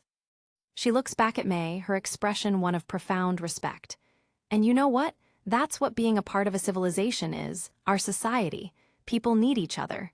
It's okay, she says, her voice firm and reassuring. May closes her eyes, a sense of peace finally washing over her. The shadows in the office seem to recede as she absorbs the doctor's words. I'd have to be, she whispers to herself. The session is nearing its end, the room now filled with the long, cooling shadows of twilight. May sits back in her chair, her body finally beginning to relax after the intense emotional journey she's just been through. Dr. Zeller checks her watch, then looks back at May with a final, encouraging smile. Our time is almost up, but I want to say, I think a lot of this has to do with your feeling guilty for having romantic feelings for this police captain, she observes, bringing one more buried truth into the light. May looks down, her face blushing slightly at the unexpected observation. Having to deal with his sudden death like that, it's just an unfortunate twist of fate, May. It just is, the doctor continues, her voice soft and compassionate. She holds May's gaze, her expression one of steady conviction. Your interest in another man is healthy and to be applauded. Life goes on, May, even when it doesn't feel like it, she says, her words a challenge and a promise all at once. May nods slowly, the realization of her own feelings finally beginning to sink in. As far as this Spider-Man goes, there's something there, but we can pick up on that next time. But, and I do mean this, you're doing a lot better than you think you are, the doctor concludes, her voice filled with professional pride. May looks up at her, a genuine smile finally breaking across her face. I'd have to be, she repeats, this time with a new sense of hope and determination. The session has ended, but her journey is only just beginning. Night has fully fallen as May walks up the sidewalk to her home. The air is crisp and clear, and a sliver of moon hangs high in the dark sky, casting a soft glow over the suburban street. Inside, the house is quiet and warm.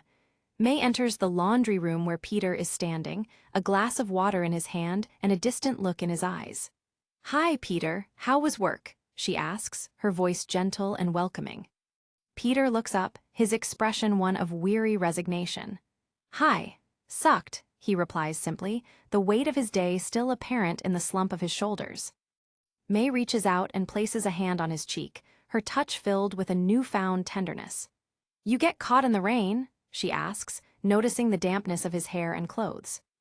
Peter nods, his eyes widening slightly at her sudden show of affection. Yeah, where's Gwen? He asks, looking around the quiet kitchen. May's smile is warm and sincere. Don't know, you okay? She asks, her voice filled with a genuine concern that surprises both of them. Peter pauses, a small smile finally beginning to play across his lips. I dunno, he admits, the honesty of the moment creating a rare, shared connection between them. May's eyes sparkle with a sudden, playful energy.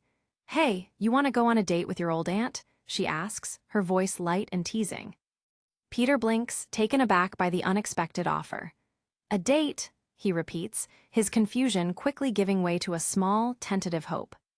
May's smile widens as she sees his reaction. Let's go, right now. We'll go to that movie theater where they serve the pizza. Just me and you, she says, her voice filled with a new sense of purpose and joy. Peter looks at her, his eyes shining with a sudden, unexpected happiness.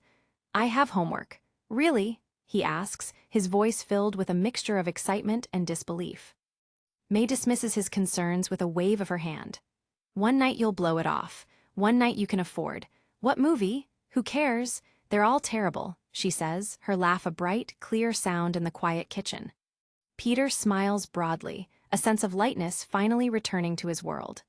Right now, he agrees, and they both head for the stairs, the shadows of the past finally beginning to lift from their home. The scene shifts to a stark, high-tech SHIELD facility 2 months ago. Sharon Carter stands at a futuristic console, her face a mask of cold determination as she prepares to give her statement. I hate this, she mutters, her hand resting on a biometric scanner. An unseen voice on the intercom prompts her to begin. Please state your name and rank for the record, it says, its tone clinical and professional. Sharon sighs, her patience clearly wearing thin. Yeah, Sharon Carter, agent of SHIELD Class 5, she replies. The interrogation continues, the questions probing into the details of her work. How long have you been an agent? Weighs it June? So 6 years next month, Sharon answers, her voice filled with a weary authority. The intercom asks about her specific duties. I answer directly to General Nick Fury, or at least I did until General Fury put together his super team, she says, her expression one of quiet resentment toward the changes in her agency. Sharon leans forward, her eyes narrowing as she describes her field of expertise. I do specialized field work, investigating public disturbances related to illegal, unnatural genetic mutations, she says, the words a bitter reminder of the world she now inhabits.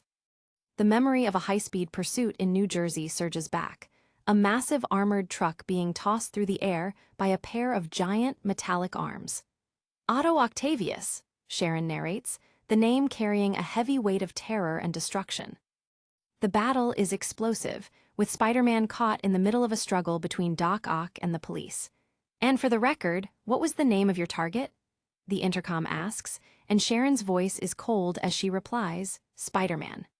The memory shows Spiderman and Doc Ock locked in a desperate struggle, their bodies silhouettes against a fiery explosion. You can read the files on Octavius. At this point, he was officially an escaped, violent, illegal genetic mutation, Sharon narrates over the chaotic scene. SHIELD vehicles race through the dark streets of New Jersey, their sirens wailing in the night. Needless to say, I was a little famished, Sharon narrates, her voice carrying a hint of dark humor amidst the chaos. Inside the mobile command center, Sharon watches the news footage of the battle. For those just joining us, the scene here in front of Hammer Industries has become a full-out superhero battle royale, the reporter shouts. This is a nightmare, Sharon mutters to herself. She watches the screen with a mixture of professional detachment and growing concern. Spider-Man has again leapt to the rescue of Justin Hammer and this crowd of gathered reporters. The news anchor reports, but Sharon isn't convinced by the hero narrative. Suddenly, a loud whack echoes through the vehicle as something hits the side of the command center. Sharon reacts instantly, her hand moving toward her weapon as she scans the monitors for any sign of trouble. One of her team members, clad in tactical gear, looks up from his console. Agent Carter, Fury is on the line, he reports, his voice tinged with a nervous tension that mirrors Sharon's own. Sharon looks at him, her face partially obscured by shadows. Tell him I'm already in the field, she orders, her voice firm and decisive as she prepares to take matters into her own hands. The agent on the radio doesn't let up. She's already yes, sir. He says he is watching it on TV, and unless that's you in the Spider-Man costume, you better get on the phone, he relays the general's blunt message. Sharon ignores the message, her eyes fixed on the chaos unfolding on the monitors. She has a mission to complete, and she won't be distracted by bureaucracy or general's orders. The memory shifts to the aftermath of the battle, Spider-Man hanging from a street lamp, his red and blue suit a stark contrast to the dark and damaged environment below. By the time we got on the scene, it was over, Sharon narrates. The area is swarmed with police and reporters, the air filled with the chaotic sounds of their voices and the flashing of camera lights. Spider-Man beat the snot out of Doc Ock, knocked him unconscious. Which I did appreciate, Sharon admits. A reporter is on the scene, her microphone held out as she tries to interview one of the police officers. Hold on, it seems we have even more new arrivals to this tumultuous scene, she reports as SHIELD agents move through the crowd. Sharon, clad in her tactical trench coat and sunglasses, approaches the officer in charge. Hi, who's the officer in charge? She asks with professional authority. I am, ma'am, the flustered officer replies. She quickly takes control of the situation. Hi, we'll take care of this one. You go right ahead. Sorry to pull the wool on you, officer, but it's classified, she says, her voice brookings no argument. She turns to her team, her orders clear and concise. So, if you'll just help us clear the area of civilians so we can quickly deal with this before innocent people get, she starts, but a reporter's voice cuts her off. Excuse me? Hello? Are you FBI?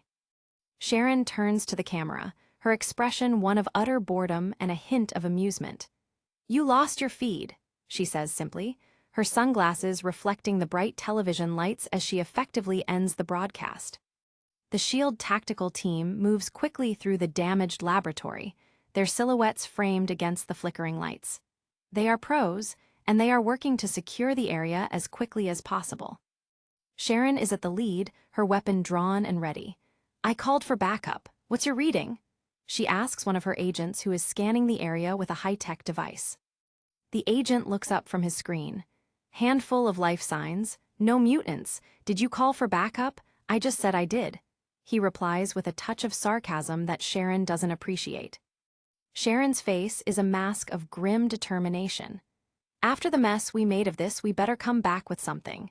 Fury is going to eat our faces, she warns, the threat of the general's wrath hanging over them all. The agent on the scanner isn't impressed. He's going to eat my asterisk face. We can't come back empty-handed. Just a handful of life signs, he observes, his eyes fixed on the device's reading. They approach a heavy reinforced door, its surface scorched and dented from some kind of battle. Sharon signals her team to stay back. Guys, we know, no shooting unless. We know, she orders, her voice low and steady.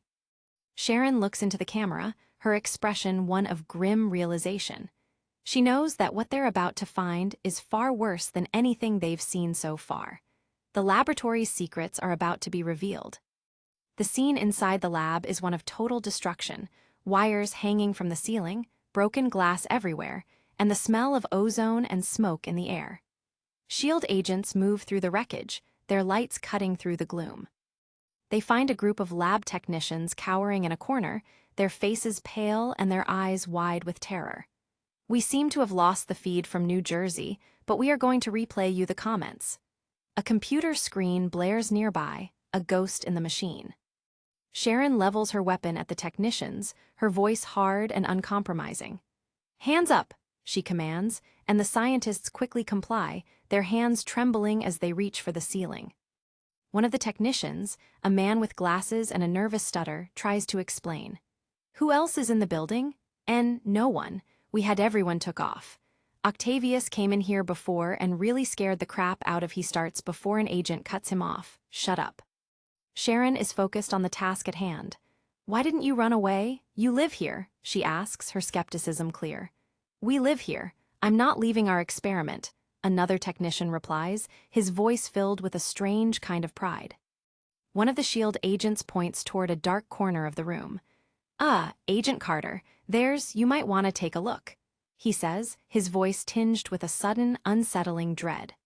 Sharon turns to look, and her breath hitches in her throat. Inside a glass-walled cell, a man sits hunched on a small cot, his naked body looking like it's been carved out of stone. The cell is cold and sterile, a prison for something unnatural. She stares at the man, her expression one of pure horror and a growing anger. The hell is this? What is this man doing locked up like this? She asks, her voice rising in a challenge to the scientists. The technicians look at her with expressions of sheer terror, their hands still raised. That's why we want our lawyer. But one of them starts before the other snaps. Shut up, Dwayne. Sharon approaches the cell, her weapon still drawn. She looks through the glass at the hunched figure, a name on the tip of her tongue. Hello, can you open the door, or she asks, her voice low and cautious. The man in the cell doesn't move, his eyes fixed on the floor. So, if you're looking for something to blame me for all this would be it, Sharon narrates, the weight of the moment finally sinking in. One of the agents is at the computer console, his fingers flying across the keys. I'm pulling up his file and oh, here it is, he says, his voice tinged with a grim discovery. He brings up a screen showing a mugshot of the man in the cell. The name on the file is Flint Marco, subject ID 1,257,310. The man in the cell is a high-risk criminal, now something much worse. The agent presses a button, and the lock on the cell door disengages with a heavy clang. The sound echoes in the quiet laboratory, a final warning that the situation is about to spiral out of control. Sharon enters the cell, her weapon still ready. She approaches the man, her eyes fixed on his stone-like skin. Hello, I'm SHIELD, Agent Sharon Carter. What's your name? She asks with a calm authority. The man looks up at her, his eyes cold and unblinking. He doesn't say a word, his expression one of utter indifference to her presence. The silence in the cell is thick with a growing sense of dread. Back in the command center, the agent is still reading the file. His name's Flint Marco. Flint, what are you doing here? Do you speak English? Sharon asks, her frustration beginning to show. Marco's eyes suddenly shift, focusing on something behind her. He doesn't look afraid, he looks like he's waiting for something. The tension in the cell reaches a breaking point. The agent at the console calls out to her. Sharon. He starts, his voice filled with a sudden, urgent warning. Sharon turns, her senses on high alert as she hears a strange, low humming sound coming from the man. Sharon looks back at Marco, her expression one of utter horror. The man's body is beginning to change, his skin crumbling and reforming into something that is no longer human. This isn't a man, it's a monster. She stares at him, her eyes wide with a terrifying realization. The experiment the scientists were so proud of has gone horribly wrong, and she is right in the path of the disaster.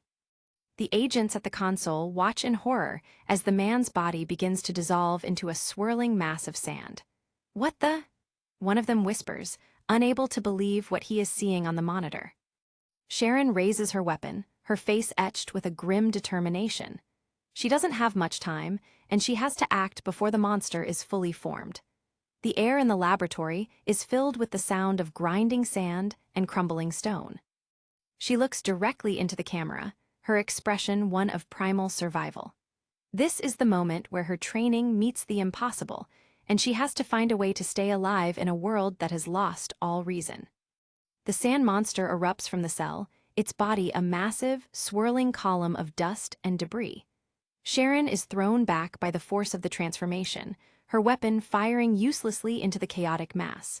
The battle has begun. The laboratory is filled with an explosive burst of sand and energy as the monster breaks free. Debris flies in every direction, and the scientists scream in terror as they are engulfed by the swirling dust. The scene is one of pure, unadulterated chaos. Sharon is thrown back by the force of the blast, her body crashing into the hard, tiled floor. She can't see anything through the thick cloud of sand, but she can hear the monster's roar echoing in the small room. She tries to scramble away, her fingers clawing at the tiled floor as she struggles to find her footing. The monster is everywhere, a force of nature that can't be stopped by mere bullets or tactical training. She looks up, her face partially obscured by her long red hair. She can hear her team members shouting through the chaos, their voices filled with a sudden, overwhelming panic.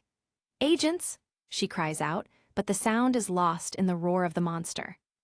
A massive, sandy arm reaches out and slams into her, throwing her across the laboratory with incredible force.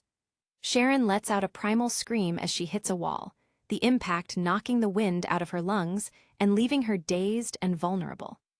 She lies on the floor, her vision blurred and her ears ringing. The monster is a towering mass of sand above her, its eyes fixed on her with an unblinking, cold intensity. This is the end, she thinks to herself. But then, out of the chaos, a familiar voice calls out to her. "Sharon, are you okay?" it asks, and she can see a figure moving through the swirling sand toward her. It's Agent Wu, and he's not alone. The monster roars again, its body expanding and reforming into a giant, sandy fist. It slams into the floor with the force of a wrecking ball, sending another wave of dust and debris into the air. The laboratory is quickly becoming a tomb. Sharon looks up at the monster, her expression one of utter, unadulterated terror. "Agent Wu!" she screams, as the sand creature towers over them, its body a physical representation of everything that is dangerous and unnatural about their world. The battle is a blur of motion and sound, weapons firing, glass breaking, and the monster's primal roar filling every corner of the room. Sharon is in the middle of it all, fighting for her life against an enemy she can't even touch. She hears a sudden, sharp cry of pain behind her. "Oh no, Riggs, we lost him, call the beta team in." "Oh God," she shouts, her voice filled with a desperate urgency as she realizes they are losing the fight. She sees another agent go down, his body engulfed by the swirling sand. The scientists are still cowering in their corner, their faces masks of pure, unadulterated fear. The laboratory is a scene from a nightmare, and they are all trapped inside. Sharon turns to face the monster, her weapon held firm in her hands. "Okay, what the end at was that?" she screams, her voice filled with a mixture of rage and terror. She has to find a way to stop this thing, or they're all going to die. The memory shifts to a shield file. Flint Marco, code word, Sandman. It's a record of a career criminal who was given 50 years in Rikers before becoming something much worse. The file reads, "Flint Marco career piece of crap. He was sent to Rikers for 50 years for the single worst crime spree I have ever seen on paper," Sharon narrates. The scene erupts into another chaotic city battle. Spiderman flips through the air, his limbs a blur of red and blue as he dodges a massive, sandy fist. "No wonder no one likes New Jersey. Leader lie," he quips, his voice cutting through the roar of the monster. The monster, now a towering giant of sand, roars in frustration as it tries to swat the hero out of the sky. "Woo, Carter, collar those geeks. They're under arrest," Sharon's voice rings out through the chaos, her command clear and uncompromising. Spider-Man dodges another blow, his body silhouetted against the bright city lights. He's the only one who can stop this thing, but he's fighting a losing battle against a force of nature that has no physical form to hit. Sharon watches the battle with an expression of grim determination. She knows that this is the moment where everything changes, the day the world realized that some monsters can't be contained by laws or tactical units. Sandman's fist, the size of a car, slams into the ground near a police cruiser, sending a shower of concrete and glass into the air. "I mean, what kind of?" Spock, the hero, starts to say, but a sudden impact cuts him off. Spider-Man is thrown back by the force of a direct hit, his body tumbling through the air like a rag doll. He lands hard on the asphalt, his breath hitching in his throat as he tries to regain his bearings. The monster is winning. He looks up, his eyes wide with a sudden, desperate realization. The monster is heading for a group of reporters and civilians who are still trapped in the area. He has to do something, and he has to do it now. Sharon and Agent Wu are on the ground, their weapons drawn and focused on the massive sand creature. "Oh, on the ground, Marco. Now!" Sharon screams, her voice a desperate plea for order in a world that has lost all sense of it. Marco ignores her, his face a mask of pure, unadulterated rage. He is a force of nature now, a physical manifestation of everything that is chaotic and uncontrollable about their world. He is the Sandman, and he is officially on the loose. Sharon fires her weapon, the flash of the muzzle illuminating the dark city street. The bullets pass through the monster's body without doing any damage, a futile effort against an enemy that is literally made of dust and sand. Blam! The gun echoes in the night. A single bullet strikes Marco right in the forehead, the impact sending a small cloud of dust into the air. "Fsha!" The sand hisses as the hole in his head quickly closes itself, a terrifying reminder of his invulnerability. Marco looks down at Sharon, his expression one of utter contempt. He doesn't feel any pain, only a growing hunger for destruction. He's not a man anymore, he's something much more dangerous. The S.H.I.E.L.D. agents watch in horror as the monster continues its assault. Their weapons are useless, and they are quickly being overwhelmed by the sheer size and power of the creature. The scene is a chaotic nightmare of dust and gunfire. Marco's face is a mask of pure, cold fury as he looks down at the people who tried to cage him. He is the king of this landscape now, a god of sand and dust in a world that has no way to stop him. He roars again, a sound that is both human and primal, echoing through the dark city street. The air is thick with the scent of ozone and the taste of grit, a physical reminder of the monster's presence. Sharon and her team are engulfed by a sudden wave of sand, their bodies thrown back by the force of the impact. "Og, hit him!" Sharon screams through the dust, her voice a desperate cry for backup that might not even be on its way. The monster lunges forward, its body a physical wrecking ball that smashes everything in its path. Whoosh, it sounds, a force of nature that is beyond any tactical unit or super team's ability to contain. Sharon and Agent Wu are thrown across the street, their bodies crashing into a parked car. The impact is brutal, leaving them dazed and vulnerable as the monster continues its relentless pursuit. The battle is almost over, and they are losing. Spider-Man scrambles to his feet, his body aching from the impact. "Hey, Beach Boy, quick question," he says, his voice a desperate attempt at a joke in the face of his own mortality. He has to find a way to stop this thing, or everyone is going to die. Suddenly, a torrent of water hits the monster, the high-pressure stream from a firefighter's hose cutting through the sand with incredible force. Spider-Man is right there, holding the hose with everything he's got. "Can you do the math on this?" he asks with a grim determination. The water has a dramatic effect on the sand creature, its body beginning to turn into a thick, heavy mud that it can't control. Marco roars in frustration, his limbs growing sluggish and heavy as the water continues to pour over him. Whoosh! He tries to pull himself together, but the water is too much.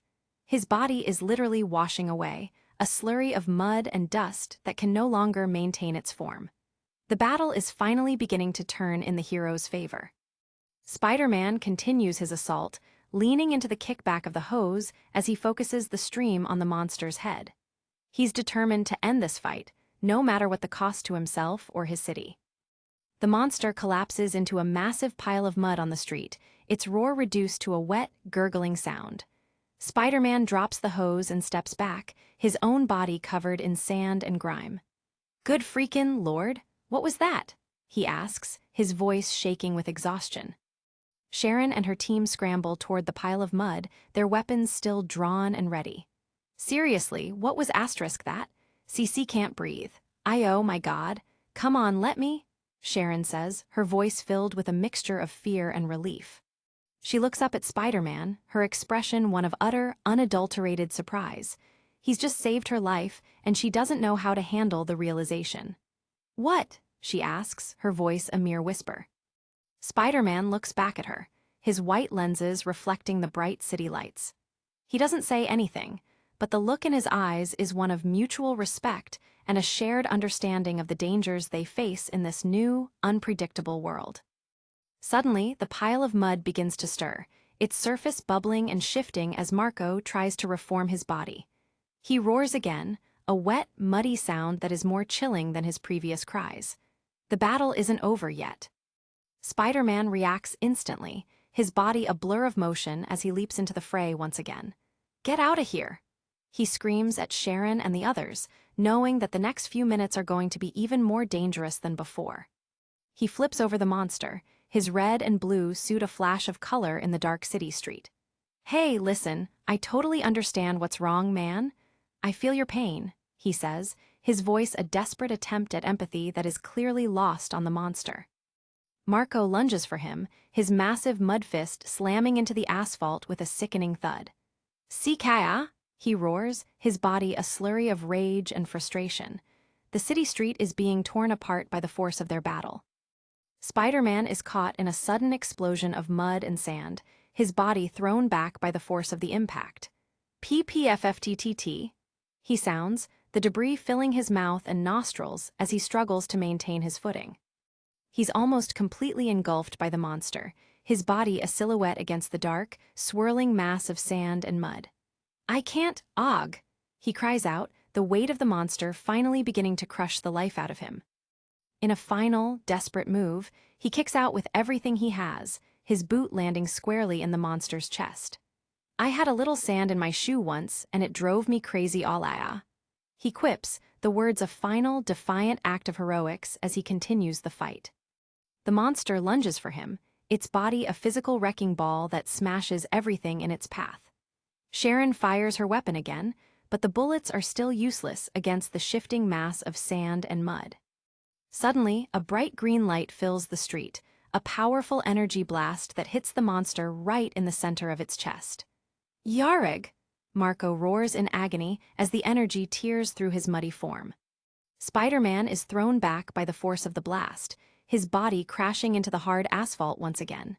He looks up, his vision blurred, and sees a group of SHIELD agents arriving with a strange, high-tech weapon. The reinforcements have finally arrived. The energy weapon fires again, its beam cutting through the monster's body with incredible force. The sand and mud are literally being vaporized, a physical reminder of the power that SHIELD has at its disposal. Marco's body collapses into a small, inert pile of dust on the street, his roar reduced to a final, low hiss. The battle is over. Sharon and her team move in quickly, their weapons held firm as they secure the area. "How long will that keep him?" one agent asks. I don't know, 10 minutes maybe. We only used it once before," another replies. Spider-Man pulls himself to his feet, his body aching from the intense physical struggle. He looks over at Sharon, who is dusting herself off and straightening her coat. "I thought you left," she says, her voice tinged with a reluctant respect. The hero gives her a small, weary nod. "Believe me, I wish I did," he admits, his voice filled with exhaustion. He looks around the damaged city street, a scene of total destruction that he's once again at the center of. Sharon turns to the police and the reporters who are still gathered nearby. Hello?" she asks with professional authority, quickly taking control of the scene once again. The hero is forgotten as the bureaucracy of safety and security takes over. Spider-Man looks back at Sharon, a question on the tip of his tongue. I can't have a ride home? Maybe, yeah, thanks. I need a ride back to the city, he says, his voice hopeful but cautious. Sharon's response is blunt and dismissive. Whatever. I have sand in certain places I'd rather not discuss. Well, I kinda got my hands full here, kid.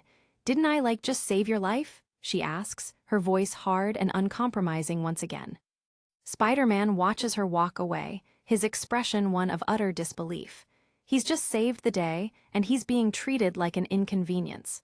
So glad I could be of help, he mutters to himself as he prepares to head back to the city on his own terms.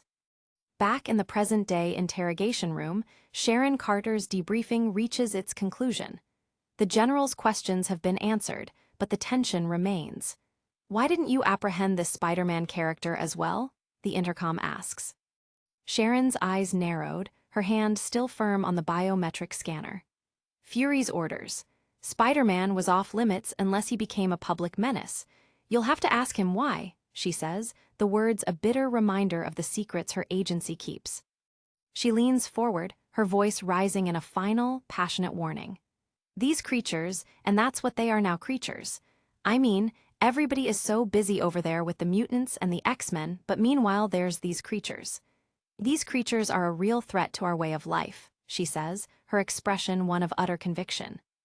She slams her fist onto the table, her face contorted with self-loathing and fear. They're a threat to our health and our safety. Everyone is looking to make the next super soldier, the next bioweapon in human form, and all we have to show for it are these horrors. I'm saying this, Doc Ock, this Sandman. Destroy them? She screams, her voice filled with a primal, desperate urgency. The intercom is cold and dismissive. Your statement has been recorded for the record, Agent Carter. Someone will be along to take your blood and urine, it says. Sharon leans back in her chair, a dark, bitter smile playing across her face. Yippee, she whispers.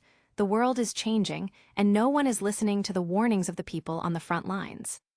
High above the concrete canyons of Manhattan, Spider-Man hangs precariously upside down, a lone sentinel in the night. What the hell, huh? He mutters to himself as he surveys the quiet streets below. He leaps from his perch, perching on the edge of a steel girder while the full moon hangs mockingly in the sky. I mean, I got on my costume and everything. I went to all the trouble to put on my tights and all, he complains to the empty air. The wall crawler descends the side of a skyscraper, his silhouette casting a long shadow against the glowing windows. And there's nothing going on. Nothing, he sighs, feeling the weight of a boring night. He looks out at the city that never sleeps, yet tonight it seems to be taking a nap. This is New York City. Where are all the crazy people? He asks, almost missing the chaos he usually fights. Suddenly, his spider sense tingles, a sharp alarm in the back of his skull. Where's all the angry, sweaty, frustrated? He starts to say, but his words are cut short by a distant sound. Inside a dimly lit, dusty warehouse, the atmosphere is thick with tension and the smell of cheap cigars. A group of men are huddled around a card table, but the game is interrupted by the entrance of some serious trouble. The man in the sharp suit, one of Wilson Fisk's top enforcers, Montana, glares down at the gamblers with a cold, predatory smile. That better not be Mr. Fisk's money you're gambling with there, Julio, he warns, his voice like sliding gravel. Julio, a heavy-set man in a sweat-stained shirt, looks up in terror, his cards trembling in his hands. Mr. Fisk has a pretty wacky idea about what is his money now, don't he? He stammers, trying to find a joke in a death sentence. Montana's eyes narrow as he leans in, the barrel of his pistol reflecting the harsh overhead light. Tusk, Julio, after all Mr. Fisk has done for you, this is how it's going to go, he asks, his tone dripping with fake disappointment. Julio's face pales as he realizes his mistake, his voice rising in a desperate pitch. I can't believe this. He left the country. The kingpin left the country, he shouts, thinking the boss's absence meant freedom. The other enforcer, a large, bald man known as Ox, looms over the table like a mountain of muscle. This ain't fair. He sends you enforcer guys to muscle me? Like I'm some kind of I don't have it. Julio cries out, the walls closing in on him. Fancy Dan, the diminutive but deadly member of the trio, adjusts his hat with a smirk. "I ain't payin'," Julio yells, but the enforcers just share a look of boredom. Montana sighs, his patience finally wearing thin. "Which is it? You don't have it or you ain't payin'?" he asks, though they both know the answer doesn't matter anymore. He raises his weapon, aiming it right between Julio's terrified eyes. "I think either way, we've heard it all before. Tale as old as time," Montana says, his finger tightening on the trigger. But before a shot can ring out, a sudden blur of red and blue crashes through the skylight. A glob of sticky webbing slams into Montana's face, throwing his head back with a wet impact. Spider-Man lands dead center on the card table, sending chips and cash flying in every direction. Guns, always with the guns," he chirps, catching the criminals completely off guard. The webhead crouches low, his eyes narrow and white as he looks at the surrounding thugs. "You know what they say? They say that a gun is just a substitute for," he begins, letting the tension hang in the air. He finishes with a smirk that no one can see. "Or not," he quips, ready to turn this gambling den into a gymnastics floor. The enforcers recover quickly, their shock turning into a familiar, weary frustration. "Oh, man, it's him again," one of the thugs groans, knowing exactly how this night is going to end. Muzzle flashes light up the dim room as the thugs open fire, bullets whistling through the air. Spider-Man is already a blur of motion, leaping and flipping through the deadly crossfire with impossible grace. He clings to a wooden support beam, looking down at the trio of enforcers. "Oh, hey, I know you guys. You're the Kingpin's surprisingly ineffectual muscle," he mocks, his voice echoing in the rafters. Ox lunges forward with a roar, his massive hands reaching for the wall-crawler's neck.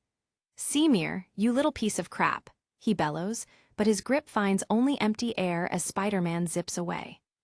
Montana tries to snare him with his signature whip, the leather cracking through the air. "Hey, my whip!" he yells as Spider-Man snatches it mid-swing. "Sorry, hate this kid," he grumbles to his partners.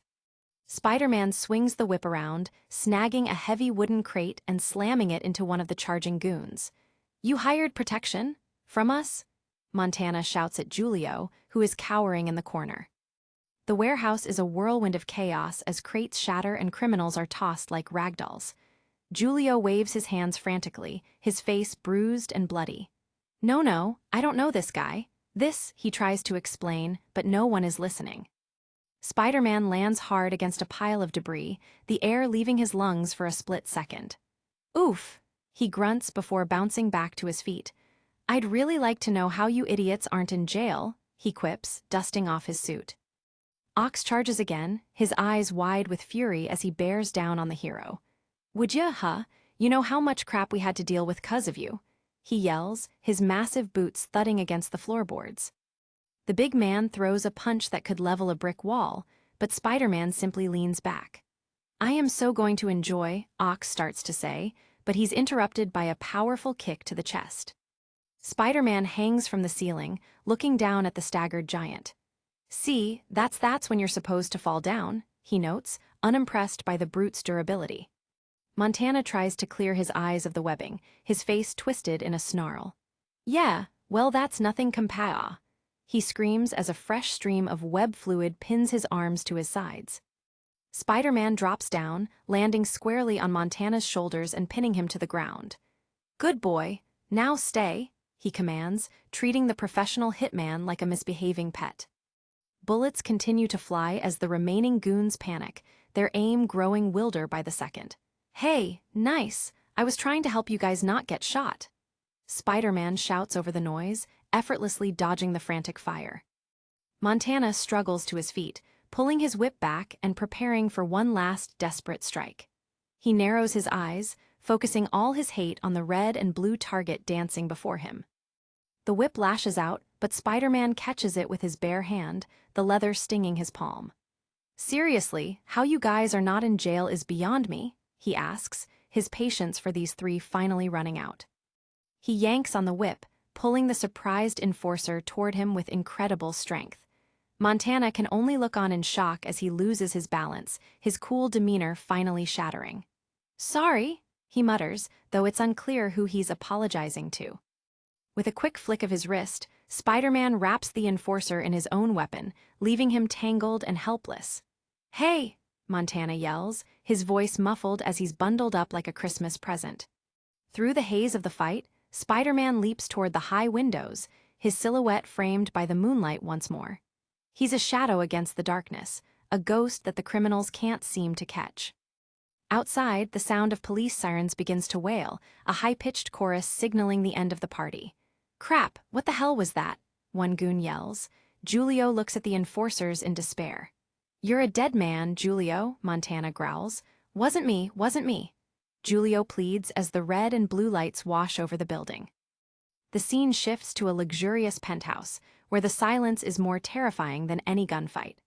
A close-up reveals the cold, unyielding face of Wilson Fisk, the kingpin of crime, his eyes filled with a silent, burning rage. He stands before a floor-to-ceiling window, the skyline of the city he owns spread out beneath him. Even in his robe, he looks like a titan, a man whose very presence commands fear and absolute obedience.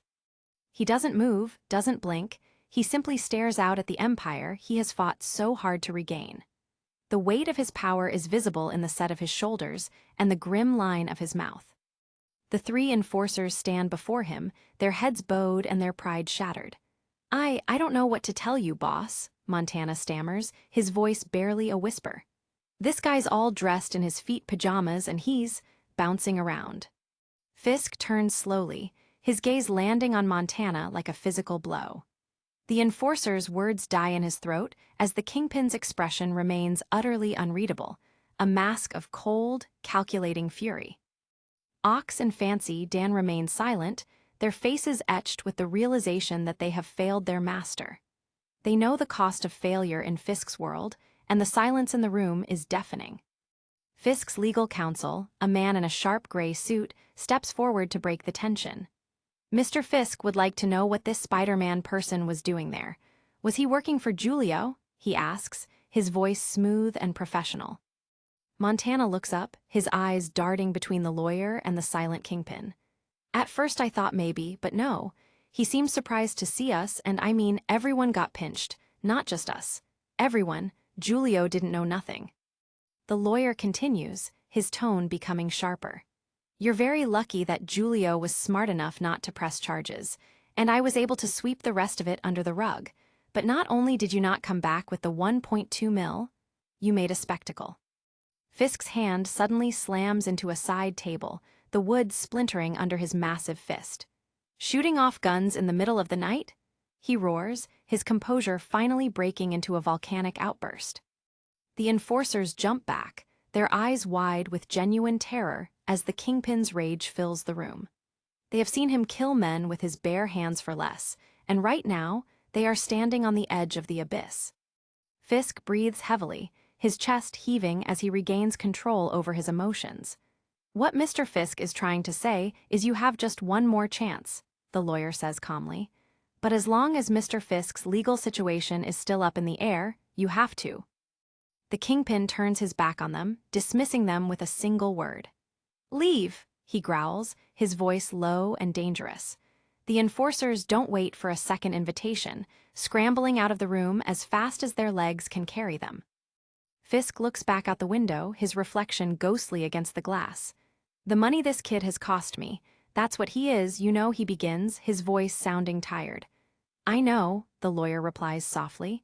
"He's just a kid. Cost me millions of dollars, a child." He turns back to the room, his face a mask of bitter resentment. How did little idiots like this Spider-Man get into my life? To lose money to something like this. Had to spread around, what was it? Upwards 3 million just to get back in this country. He gestures angrily, his fingers curled into a claw. "As much as I'd like a minute alone in a windowless room with this prepubescent, I'd like to stab them in the eyes. My political friends. My friends with their hands out." The lawyer remains unmoved, his professional mask firmly in place. "What I'd like even more is to put one in the back of the head of every single one of those public servants that took my blood money," Fisk continues, his eyes glowing with malice. The lawyer sighs, leaning against the desk. You walked away from a murder rap. They had it on tape and you walked. As your legal counsel, I said it before and I say it again, 3 million seems like a bargain. Fisk looms over the lawyer, his face inches from the other man's. He's a kid. I want to, he starts, but the lawyer interrupts him. We've been over this. What did you say? 15 or 16-year-old white male? That's what you have. The kingpin stares him down, the silence stretching between them like a taut wire. How many 16-year-old white boys do you think live in this city? Or in the tri-state area? The lawyer asks, his voice filled with a cold, logical truth that Fisk cannot ignore. Meanwhile, the city is buzzing with a different kind of energy. A political campaign poster for a man named Sam Bullitt is plastered everywhere, its bold red letters promising to end the madness and target Spider-Man directly. Inside the offices of the Daily Bugle, J. Jonah Jameson is practically vibrating with excitement. I love it. I %$ love it. He shouts, shaking hands with the man of the hour, Sam Bullitt himself. Absolutely. So we can count on you and your newspaper's endorsement, Mr. Jameson. Bullitt smiles, his practiced political charm on full display. What we were hoping for to start is a Sunday magazine piece, a profile the man behind the mission. Robbie Robertson looks on with a skeptical expression. Jonah, he starts to interject. Jameson ignores his colleague, his eyes fixed on the potential for a massive headline. Exactly. What I think it does is humanize the campaign, Bullitt says, his voice smooth and persuasive. Just then, Peter Parker enters the room, his eyes wide as he takes in the scene. Parker, what are you doing here? Jameson barks, his tone shifting instantly from friendly to hostile. Peter stands in the doorway, a look of utter disbelief on his face as he realizes the Bugle is siding with a man who wants to destroy his other half. Jonah, I thought we were going to discuss this before Robbie tries again, but Jameson isn't having it. Jameson points a finger at the young photographer, his eyes narrowed. Out! This ain't summer camp, he snaps, dismissing Peter with the same coldness Fisk showed his enforcers. Back at his home, Peter Parker lies on his bedroom floor, his head resting on his hands as he stares up at the ceiling. Everyone on the planet Earth is picking on me, he mutters, the weight of the day finally catching up to him. The door creaks open and Mary Jane Watson peeks inside, a sympathetic smile on her face. Hey, hi MJ, what are you doing on the floor? She asks, her voice a welcome contrast to the harshness of the city. Peter looks up at her, his expression weary. Sulking. MJ laughs softly as she steps into the room. You sulk on the floor? She teases. Sure, Peter replies simply. She holds out a piece of paper, her expression becoming more serious. What is this? Peter asks, taking the list from her. This is a list of everyone who knows you're Spider-Man, she explains, her green eyes searching his face. Peter's eyes widen as he scans the names on the paper. Don't, I just want to point out to you that MJ starts, but Peter cuts her off. Don't bite me, he grumbles, the list feeling like a heavy burden in his hands. MJ kneels beside him, her hand resting on his shoulder. Sweetie, I worry. What am I supposed to do? Be more careful, she says, her voice filled with genuine concern for the boy who carries the world on his shoulders. Peter looks at the list again, his frustration bubbling back to the surface. No, I mean about this list. What am I supposed to do? Whack them? You want me to go and do what with this? He asks, his voice rising in irritation. MJ sighs, her expression softening. Aw, come on, don't be mad at me. I mean, what am I supposed to do with this? She trails off, unsure of how to help the boy who has everything and nothing all at once. Peter sits up, gesturing toward the room at large. See, this is yesterday's horrible crap in my life. Today I have people running for public office on the I am an evil jerk campaign strategy. MJ looks at him with concern. What? Peter sighs, rubbing his temples. There's a guy running for office or something, and his whole platform is Spider-Man sucks and vote for me 'cause I'll take care of him for you. Really? MJ shrugs, trying to lighten the mood. Screw he's a politician. That's like one step below. I don't know, something sucky. Peter looks at her, a small smile finally tugging at the corners of his mouth. Yeah, really. He looks back down at the list, his mind racing through the names. So what did you do here? Let's see. Well, Norman Osborn and Doc Ock are in jail. Harry is, I don't know where. He continues down the list, his voice sounding more and more tired. Plus, all three of them are goofy loons, so really, no one even cares what Meshuggah they say. MJ blinks, surprised by the word. Meshuggah? Peter nods, his eyes fixed on the paper. It's Yiddish. Where do you know Yiddish all of a sudden? MJ asks, her curiosity piqued. Peter looks at her with a shrug. I picked it up. MJ smiles, shaking her head. You should put it back, she jokes, her voice warm and comforting. Peter returns to the list, his expression becoming serious once more. And these guys, Nick Fury, the Ultimates, Captain America, the X-Men, these are all superheroes. So. MJ finishes his thought. So what? Peter looks at her, his eyes filled with a quiet desperation. So there's like an unwritten thing, a professional courtesy. He drops the list, the paper fluttering to the floor like a wounded bird. It's too many people, I know. Why are you mad at me? Why do you keep repeating this point of yours? He bursts out, the stress of the secret finally reaching its breaking point. Peter buries his head in his hands, his fingers knotting in his hair. The room is silent except for his ragged breathing, the weight of the secret threatening to crush him where he sits. He sits there for a long moment, the silence stretching between them until it's almost unbearable. MJ watches him with a mixture of pity and love, her heart breaking for the boy who has to be a hero every single day. Finally, MJ stands up, brushing off her overalls. Okay, I'm going home, she says softly, knowing that Peter needs some time alone to process everything that has happened. The lists of names lie scattered on the floor, a physical representation of the secret that defines Peter's life. Each name is a potential threat, a weak point in the armor he wears to protect the people he loves. Peter watches her leave, his eyes following her until she's gone. He picks up the list again, his fingers tracing the names of the people who hold his life in their hands. He closes his eyes, pressing the paper against his lips as if he could somehow absorb the names and keep them safe. The world is a dangerous place, and he's just a boy trying to do the right thing. He lies back on the floor, surrounded by his school books and the symbols of his secret life. Everyone on the planet Earth is picking on me, he whispers to the empty room. Officially, everyone. The next day, the city is a blur of noise and motion, but for Peter, everything seems to be moving in slow motion. He swings through the city as Spider-Man, but even his powers can't protect him from the weight of the world's judgment. He perches on the side of a bus, his eyes fixed on a massive billboard for Sam Bullitt. Take back our city! The sign screams in bold red letters, a direct challenge to everything Spider-Man stands for. The billboard shows an image of Spider-Man being defeated, a powerful symbol of the public's growing resentment toward masked vigilantes. Who is this guy, and why has he crawled? A passerby mutters, their voice filled with a new, sharper kind of hate. Spider-Man leaps down to the sidewalk, landing in front of an elderly woman who points a trembling finger at him. It's him! Oh God! She screams, her face twisted in fear. What? Spider-Man asks, his voice cracking with confusion. The crowd begins to gather, their faces a sea of suspicion and anger.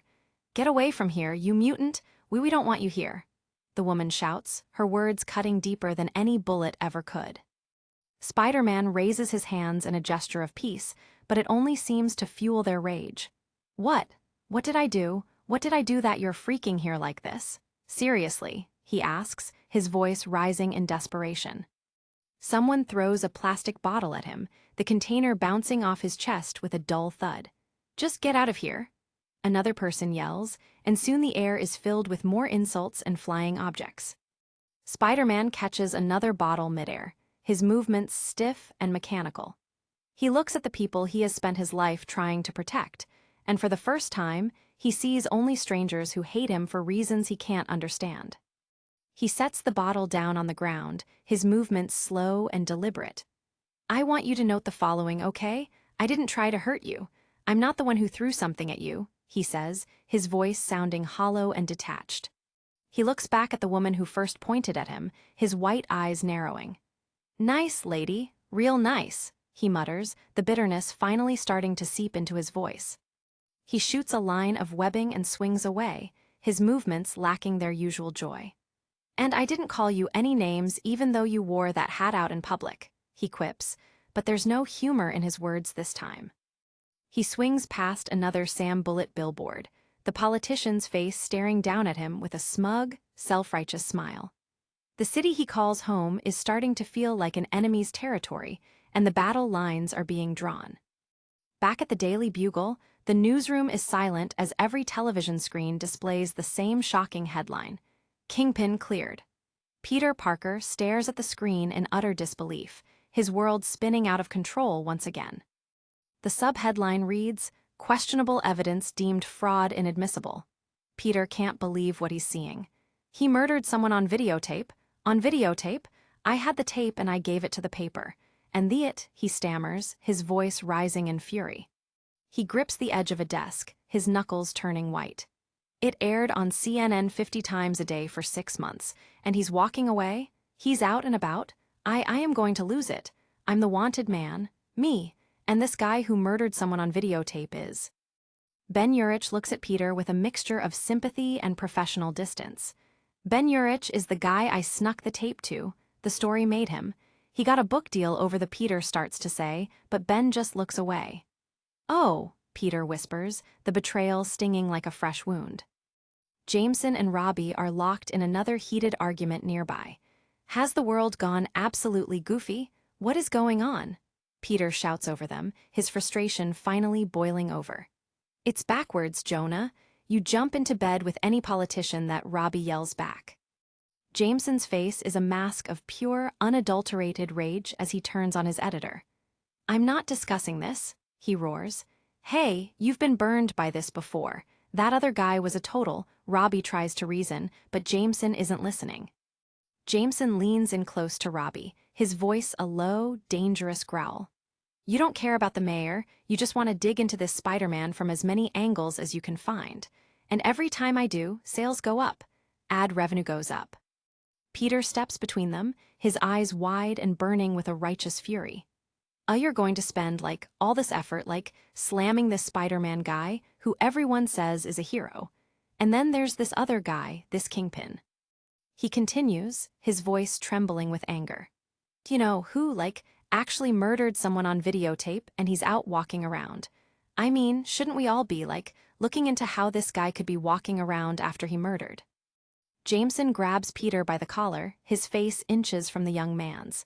"Instead of picking on some guy who is trying to be, who are you? What are you doing here? Why do I hear your voice? Out, I want you out." Peter stares at his boss in shock, the world suddenly becoming very quiet. The sounds of the newsroom fade away until he can only hear the pounding of his own heart and the harsh, ragged breath of the man who just fired him. Jameson's voice is low and final as he delivers the blow. "This isn't a place for kids. You're fired. Out," he says, his eyes filled with a cold, professional disdain that leaves no room for argument. Peter Parker stands frozen, the reality of the situation slowly sinking in. He has lost his job, his mentor's respect, and any hope of using the Bugle to fight for justice. He is just a kid again, alone in a world that doesn't care about his truth. Robbie Robertson watches as Jameson turns his back on Peter, his expression a mixture of regret and helplessness. He has seen Jameson do this before, but this time, it feels different, more final. The other employees in the newsroom go back to their work, their faces masks of indifference as they ignore the young man who was just cast out into the cold. The story of the Kingpin's clearance is already old news, and there are more deadlines to meet. Peter Parker walks slowly toward his desk, the weight of the day pressing down on him like a physical burden. Behind him, the television screen continues to pulse with the image of Wilson Fisk, the man who murdered someone on videotape and walked away free. Outside the iconic Daily Bugle building, the sun shines brightly, but for Peter Parker, it feels like a cold, hollow day. "I'm saying that we get rid of the color sections here and what?" Jameson's voice echoes from inside, already moved on to the next crisis. Peter stands in the middle of the busy newsroom, clutching a cardboard box filled with his meager belongings. Jameson doesn't even look up from his desk as he continues bark orders at his staff. "What, Parker? What?" he snaps when he finally notices the boy lingering in the doorway. Peter's voice is small but steady as he addresses the man who was once his mentor. Those are my zip disks. I paid for them with my own money and I was packing up my stuff, he explains, his eyes fixed on the floor. Jameson pauses, looking up at Peter with a mixture of annoyance and something that looks almost like guilt, though it's gone in an instant. Just so you know, it isn't what you said, it's how you said it, he says, trying to justify his actions with a weak excuse. He turns back to his work, dismissively waving a hand. Well, go ahead then, don't make a thing of it, he mutters. Robbie Robertson looks on from the side, his expression heavy with disapproval. Jonah, he starts, his voice filled with a quiet warning. Peter looks up at Jameson, his eyes filled with a new kind of clarity. No, you know what? That's a total load, man, he says, his voice gaining strength as he finally says what he's thinking. He turns to leave, his steps firm as he walks toward the exit. Yeah, right, what was that? Jameson asks, his voice trailing off as he watches the boy go. Never mind, Peter replies without looking back. Jameson stares after him, his expression turning into a grim scowl. You better believe it, never mind, he growls under his breath, but there's a flicker of doubt in his eyes that wasn't there before. Robbie Robertson leans over the desk, his face inches from Jameson's. Excuse me, he asks, his voice dripping with a quiet, controlled anger that makes the other man flinch. The battle for the Bugle's soul is far from over. The elevator doors close, leaving Peter alone in the small, mirrored space. He catches a glimpse of his own reflection, his face looking older than his years, the weight of his secret, and his failure written in every line of his expression. He bursts back into the room, his eyes wide and burning with a sudden, uncontrollable fury. It was how I said it. How did I say it? All I did was ask you a question. I wasn't yelling or being anything but polite. I asked you a question, he shouts, his voice echoing in the silent newsroom. He points a finger at Jameson, his words coming out in a torrent of righteous indignation. You're this older man, of, experience, and I was asking you a question about something I didn't know the answer to, and instead of answering the question, because I guess you didn't like the answer you had, you fired me. Peter continues, his voice trembling with a mixture of anger and hurt. And that's okay, I guess. I mean, you can fire me for whatever reason you want. But don't give me that, it's not what I said, it's how I said it. I asked you a question and you fired me. Jameson's face is a mask of pure, unadulterated rage as he stares down the young man who dared to challenge him. And now you're double fired. Do I have to call security? He bellows, his voice shaking with the force of his anger. Peter looks him dead in the eye, his expression utterly fearless. Try it, he says softly, a direct challenge that leaves the room in a stunned, heavy silence. For a moment, it looks like Jameson might actually reach for the phone, but he simply glares at the boy. Peter turns and walks out for the final time, the door swinging shut behind him with a final, echoing thud. Teenagers, Jameson growls, but his words ring hollow in the silent room. Robbie steps forward, his expression cold and unforgiving. So this is you now? Every time you lose an argument you fire the person. Jameson turns his back on his friend, his shoulders slumped as he stares out the window. I'm not having this discussion, he mutters. Robbie isn't finished yet. Jonah, I've known you 20 years. I know you know that kid is right on the money. You're holding this paper together with scotch tape, and now you're taking it out on a bright, young man who comes to you for guidance and knowledge. Jameson doesn't answer, his eyes fixed on the city below. I liked you better when you drank, Robbie says finally, his voice filled with a deep, professional disappointment. I'm going home.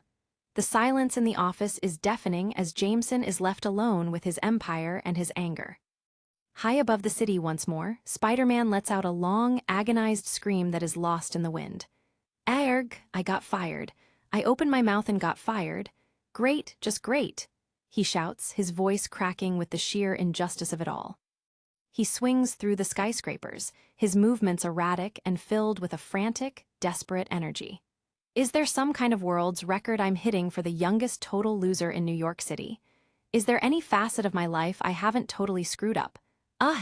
He cries out, the buildings rushing past him in a blur.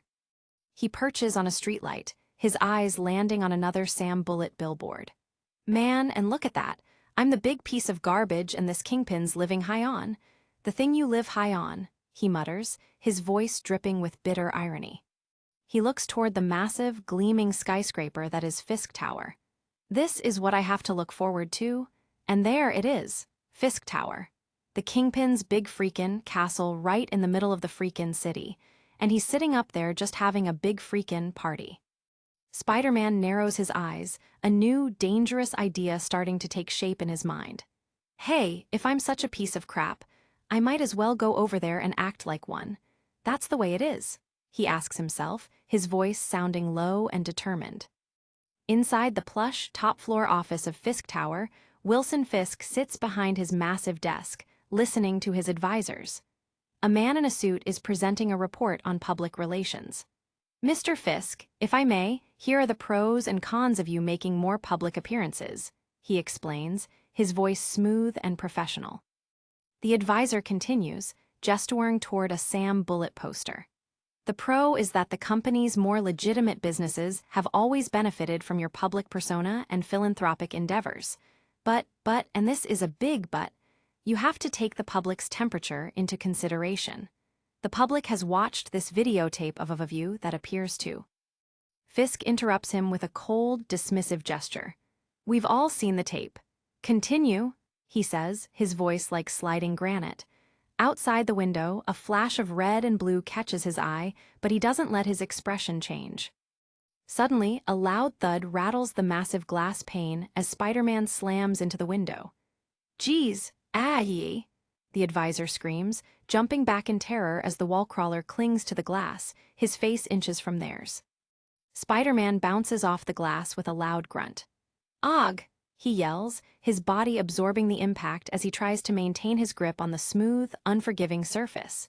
The city spreads out beneath him, a vertigo-inducing drop that he's used to, but today it feels more dangerous. He shoots a line of webbing and swings back toward the window, his movements frantic and uncoordinated. Thwip, thwip! His web shooters bark as he tries to find a foothold on the gleaming steel and glass of the tower. He slams into the glass again, his body jarred by the impact. Oh me god, oh me god, oh me god, he mutters, his voice sounding small and scared. This wasn't how he planned this confrontation, and now he's just clinging to a skyscraper like a bug on a windshield. He grips the edge of the window frame, his fingers digging into the metal with a screeching sound. Go my, he gasps, his heart pounding in his chest as he looks down at the tiny cars and people far below him. He looks through the glass, his white eyes locking with the cold, unblinking gaze of Wilson Fisk. The kingpin simply watches him, a small, predatory smile playing on his lips as he takes in the sight of his enemy struggling to maintain his dignity. Spider-Man clings to the glass, his body tense and ready to spring. He looks like a creature from a nightmare, a silent, red and blue wraith haunting the kingpin's ivory tower. The advisors look on in terror, but Fisk remains utterly calm, almost bored by the spectacle. Fisk slowly raises his hand, his massive palm pressing against the thick glass as if he could reach out and crush the spider right where he sits. The gesture is a powerful statement of his dominance, a silent message that he is untouchable and Peter is nothing more than a nuisance. Spider-Man stares at the kingpin's hand, his eyes wide with a mixture of fear and fury. He can feel the power radiating from the man on the other side of the glass, a cold, calculated weight that threatens to suffocate him. Fisk's smile widens as he realizes he has won this round without even saying a word. He is the master of his domain, and Spider-Man is just a boy playing a game he can't possibly win. He taps the glass mockingly, a final insult before turning back to his meeting. Spider-Man draws back his fist and slams it into the glass with all his strength. A spiderweb of cracks spreads out from the point of impact, but the reinforced pane remains intact. Oh my God! One of the advisors screams, their face pale with terror. He slams his fist into the glass again and again, his voice rising in a desperate, animalistic roar. Come out here and face me, you son of a, he bellows, the sound muffled by the thick glass, his rage finally breaking through his control. He continues his assault on the window, his movements becoming more and more frantic as he realizes he can't break through. He is a fly caught in a web of his own making, and the kingpin is the spider who is simply waiting for him to exhaust himself. Finally, Spider-Man stops, his chest heaving as he leans against the cracked glass. He looks in at Fisk one last time, his white eyes filled with a quiet, burning hatred that will never be extinguished. He knows he has lost this battle, but the war is far from over. Wilson Fisk looks back at him, his expression one of pure, unadulterated triumph. He has broken his enemy's spirit, and now he is simply waiting for the final blow. He turns his back on the window, dismissing the hero once again with a cold, professional indifference. Spider-Man shoots a line of webbing and swings away from the tower, his movements slow and defeated. He disappears into the urban landscape, a lone, red and blue figure fleeing from the scene of his greatest humiliation. The scene shifts to a high school classroom, where the atmosphere is thick with the boredom of a late afternoon lecture. "We've got 10 minutes left to the class, so does anyone want to discuss current events?" the teacher asks, her voice sounding tired and mechanical. The students sit in their desks, their eyes glazed over as they stare at the clock on the wall. "Anyone see anything that?" she starts to ask, but she's interrupted by a hand shooting up from the back of the room. It's Peter Parker, his expression serious and his eyes burning with a new, dangerous intensity. "Yeah, how is he allowed to walk around like he didn't kill someone?" he asks, his voice cutting through the quiet of the classroom like a sharp blade. The teacher looks at him with a mixture of surprise and concern. "Well, the court said he didn't," she explains softly, her tone sounding like she's trying to pacify a temperamental child. Peter isn't having it, his frustration boiling back to the surface. "No, the court threw out the videotape of him murdering someone as evidence didn't say he didn't do it. Well, our legal system sucks. No, we have a system of checks and balances, and it sucks." The teacher looks at him with a stern expression. "Mr. Parker," she warns, but Peter is already too far gone. "I'm asking you, do you think that this is right? Do you think it's fair that he should be allowed out in the real world like this?" The teacher sighs, her expression softening as she realizes the depth of Peter's anger. "Do I think it's fair? Well, I think that our judicial system has its flaws, but it does serve us well, and you have to look at the bigger picture." Peter looks at her with a look of pure, unadulterated contempt. "And what is that?" he asks, his voice low and dangerous, his patience for empty platitudes completely exhausted. The teacher looks at him with a look of genuine surprise, her eyes wide as she realizes the depth of the young man's conviction. "What?" she asks, her voice sounding small and uncertain in the face of his anger. Peter gestures angrily toward the classroom at large. "The bigger picture? A murderer is out free. What's the bigger picture?" he asks, his voice rising in volume as he finally says what everyone else is too afraid to think. The teacher tries to find the words to answer him, but she comes up empty. "I guess, well, he does a lot of good for the city as well. Okay, anybody have any questions about the homework?" or she asks, her voice trailing off as she looks at the clock on the wall. Peter's voice is a low, dangerous growl as he delivers the final blow. "Oh, that is such a load of crap. I am so sick of all this compromise," he shouts, his hands clenched into fists at his sides. The entire classroom is silent as Peter stands up, his eyes wide and burning with a righteous fury.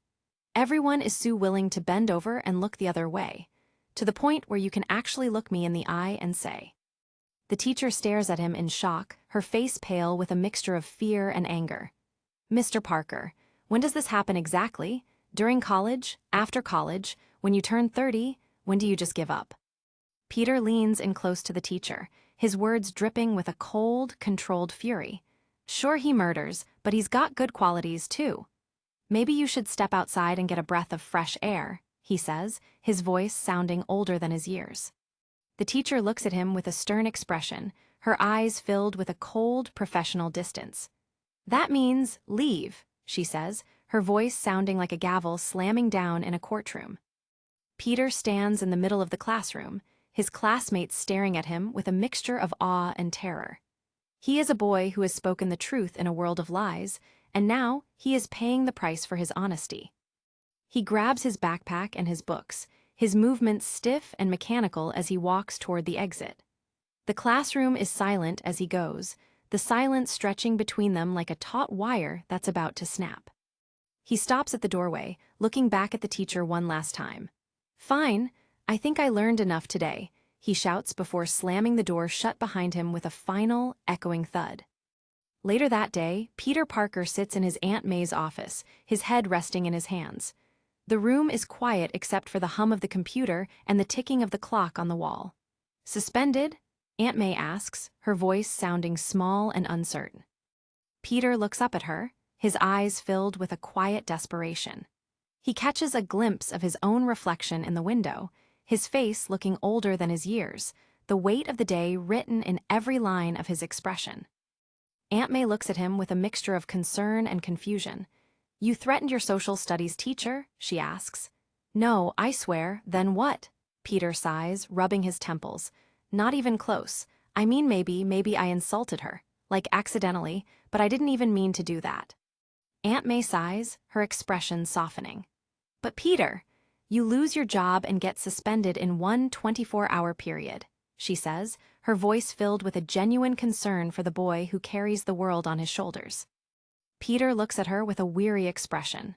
"Yeah, yippee-doo for me," he grumbles, the bitterness starting to seep back into his voice. He feels like a failure in every sense of the word, a boy who can't seem to do anything right. Aunt May looks at him with a stern expression, her eyes narrowed.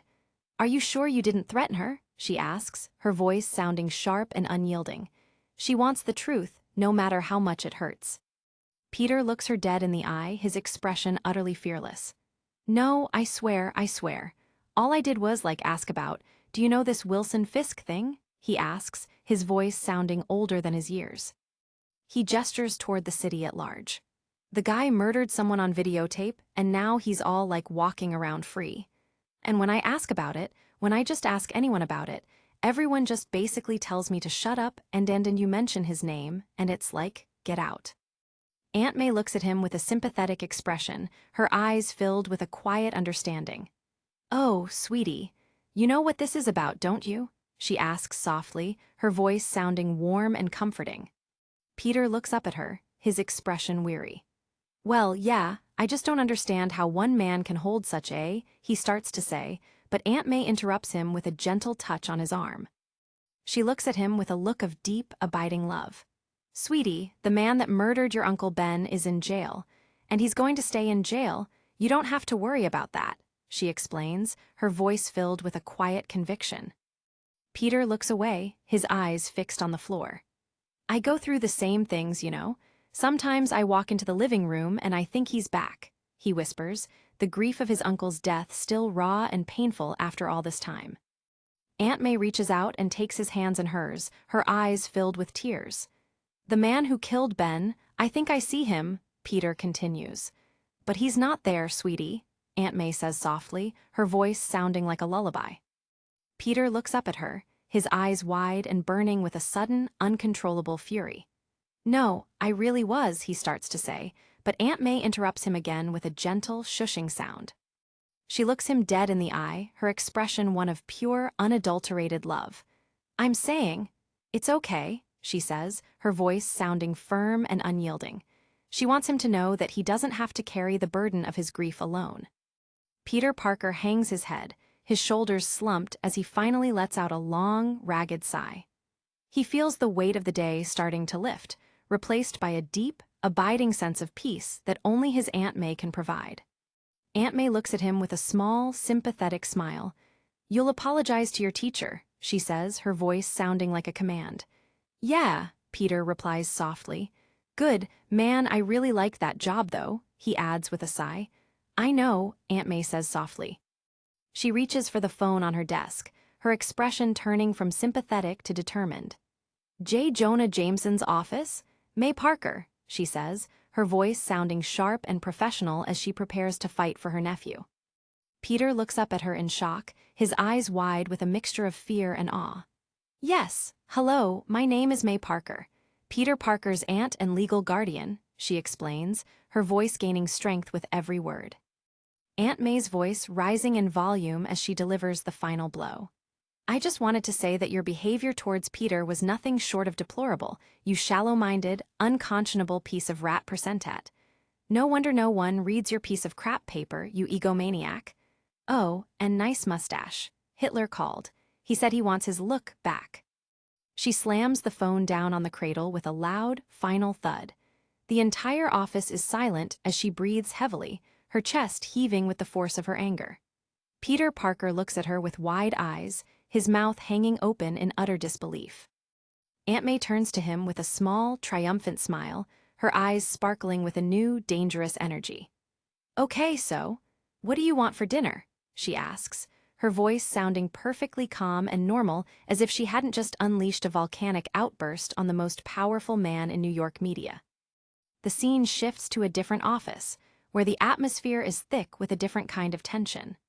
This is Ben Urich interviewing Sam Bullitt on July 4th at 4:40 in the afternoon, Ben says into his digital recorder, his voice sounding calm and professional. Sam Bullitt sits across from him, his hands folded in front of him with a smug, self-righteous smile.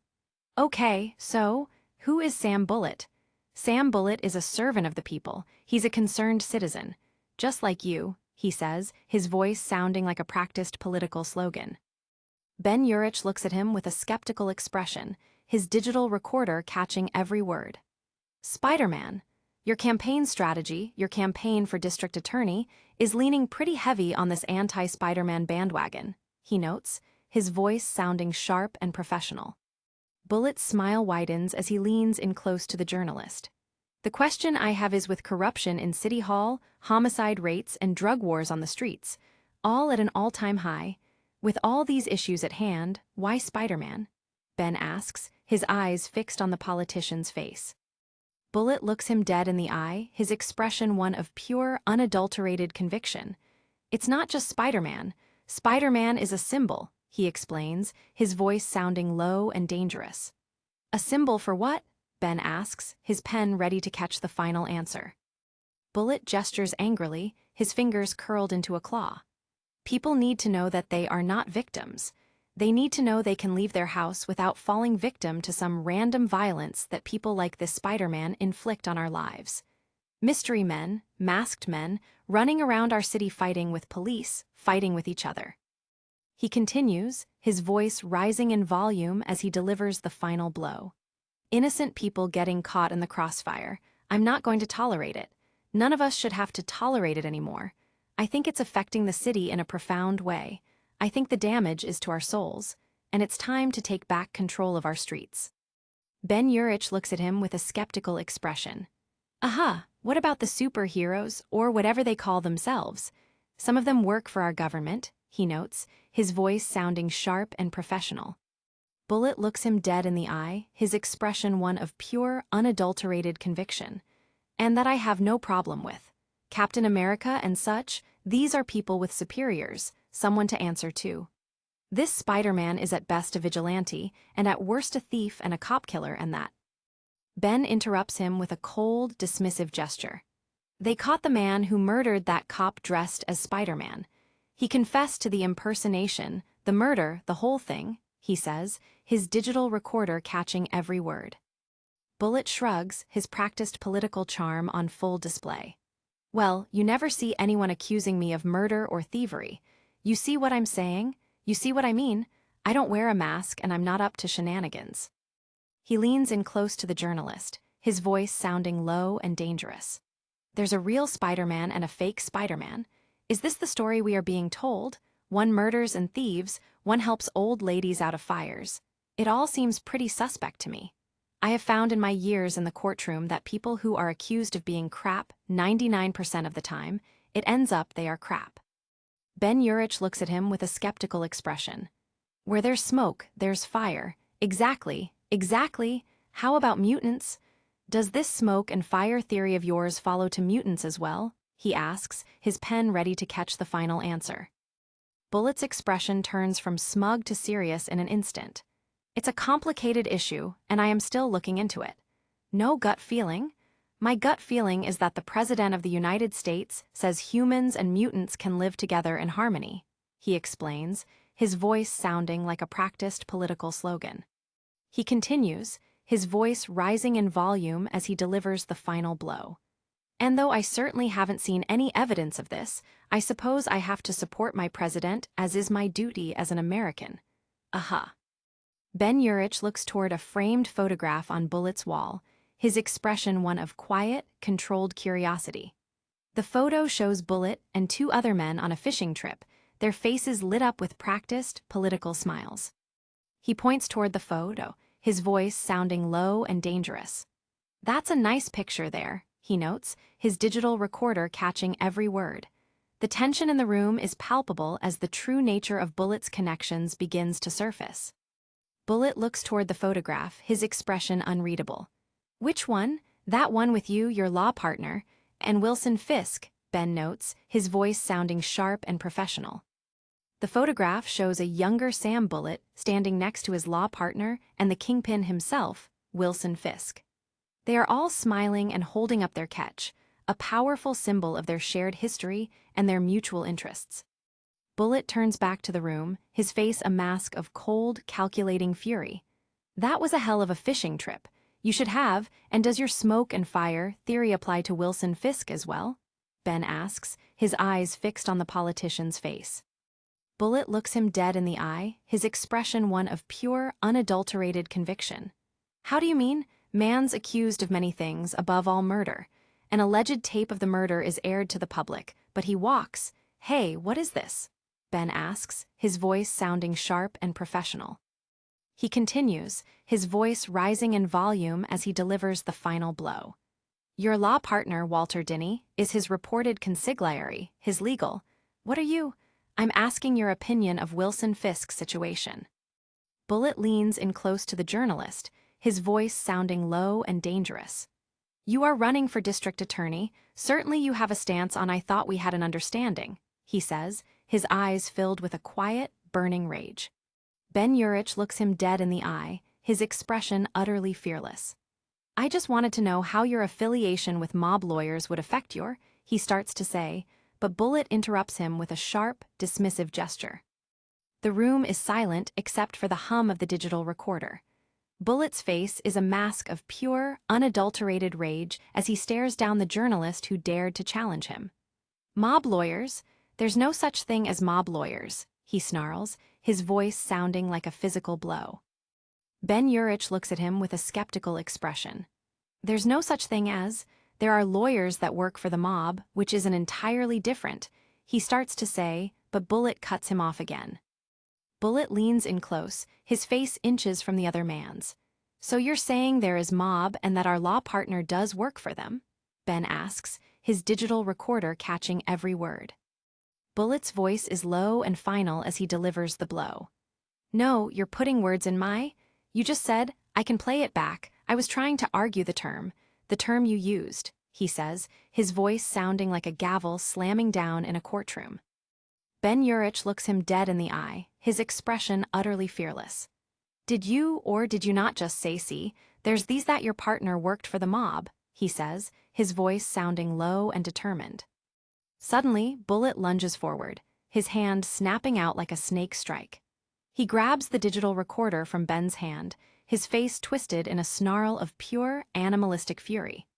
The recorder flies through the air, hitting the hard wooden floor with a sickening crack. Bullitt isn't finished yet, his rage finally breaking through his professional mask as he prepared to deliver the final blow. He slams his boot down on the small device, the plastic casing shattering into 1,000 pieces. "Smash!" he yells, his voice sounding like an explosion in the silent room. Ben Urich looks on in shock, his eyes wide as he realizes the depth of Bullitt's anger. Bullitt looms over him, his face a mask of cold, calculating fury. "What's the matter with you? I thought we had an understanding," he shouts, his voice sounding like a physical blow. Ben Urich looks at him with a look of pure, unadulterated contempt. "What understanding is that?" he asks, his voice sounding low and dangerous. "What are ya, one of those smart guys? Is that the thing?" Bullitt snarls, his eyes filled with a quiet, burning rage. He points a finger at the journalist, his words coming out in a torrent of righteous indignation. "You lookin' for trouble? I simply asked a question. You lookin' to get hurt?" he shouts, his voice shaking with the force of his anger. Ben Urich looks him dead in the eye, his expression utterly fearless. "Are you threatening me?" he asks softly, a direct challenge that leaves the room in a stunned, heavy silence. Bullet's face is a mask of pure, unadulterated rage as he delivers the final blow. "We had an understanding," he says, his voice sounding like a physical blow. "The battle for the city's truth is far from over." The scene shifts back to the Daily Bugle, where the afternoon sun streams into J. Jonah Jameson's office. He is sitting at his desk, his head resting in his hands as he listens to another report from his staff. Ben Urich stands before him, his expression serious and his eyes burning with a new, dangerous intensity. He has survived his encounter with Bullet, and now he is ready to deliver the final blow to the man who cast out his friend. He looks toward the window, his reflection ghostly against the glass. "He said that?" Jameson asks, his voice sounding small and uncertain in the face of his anger. Ben nods, his voice low and determined. "Yes, he said that. I have it on tape. I thought you said he smashed your recorder," he explains, his eyes fixed on Jameson's face. Ben Urich pulls another digital recorder from his pocket, a small, triumphant smile playing on his lips. "Not the one in my jacket," he says softly, his voice sounding older than his years. Jameson looks at the recorder in shock, his eyes wide with a mixture of fear and awe. "Just like you, sir, taught me. Always have a backup," Ben explains, his voice gaining strength with every word. He continues, his voice rising in volume as he delivers the final blow. "You double-tape all your conversations, all the ones I think I need to. You taping this one?" he asks, his eyes fixed on Jameson's face. Ben looks back at him with a small, sympathetic smile. "Now why would I do that?" he asks softly, his voice sounding perfectly calm and normal as if he hadn't just unleashed a volcanic outburst on the most powerful man in New York media. Jameson turns back to his work, dismissively waving a hand. "I told you to go over there and write a simple profile, Jonah. You instigated," he mutters, but Ben isn't listening. He leans in close to the journalist, his face inches from the other man's. "Are you serious, Jonah?" I asked him a simple question. His office has a relationship with the Kingpin. It's public record. He had to know it was going to come up, he explains, his voice sounding low and determined.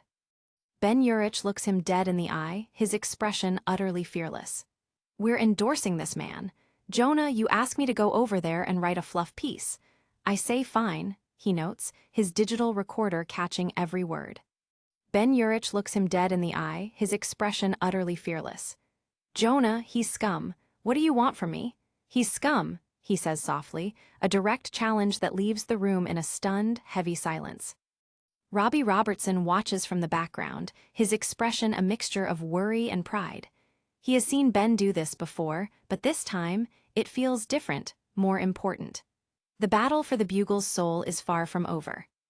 Jameson turns away from his friend, his shoulders slumped as he stares out the window. He looks like a man who is carrying the weight of the world on his shoulders, a man who has lost his way in a world that he no longer understands. Ben Urich watches him for a long moment, the silence stretching between them like a taut wire. He knows that he has said everything that needs to be said, and now it's up to Jameson to make the final decision. Jameson's eyes narrow as he looks out at the city, the buildings glowing with a million lights. He sees the Sam Bullet billboard in the distance, a reminder of the battle he is about to join. Suddenly, the phone on his desk begins to ring, a loud, intrusive sound that breaks the silence. Jameson reaches for it, his movements slow and deliberate, his eyes fixed on the device as if it were a physical threat.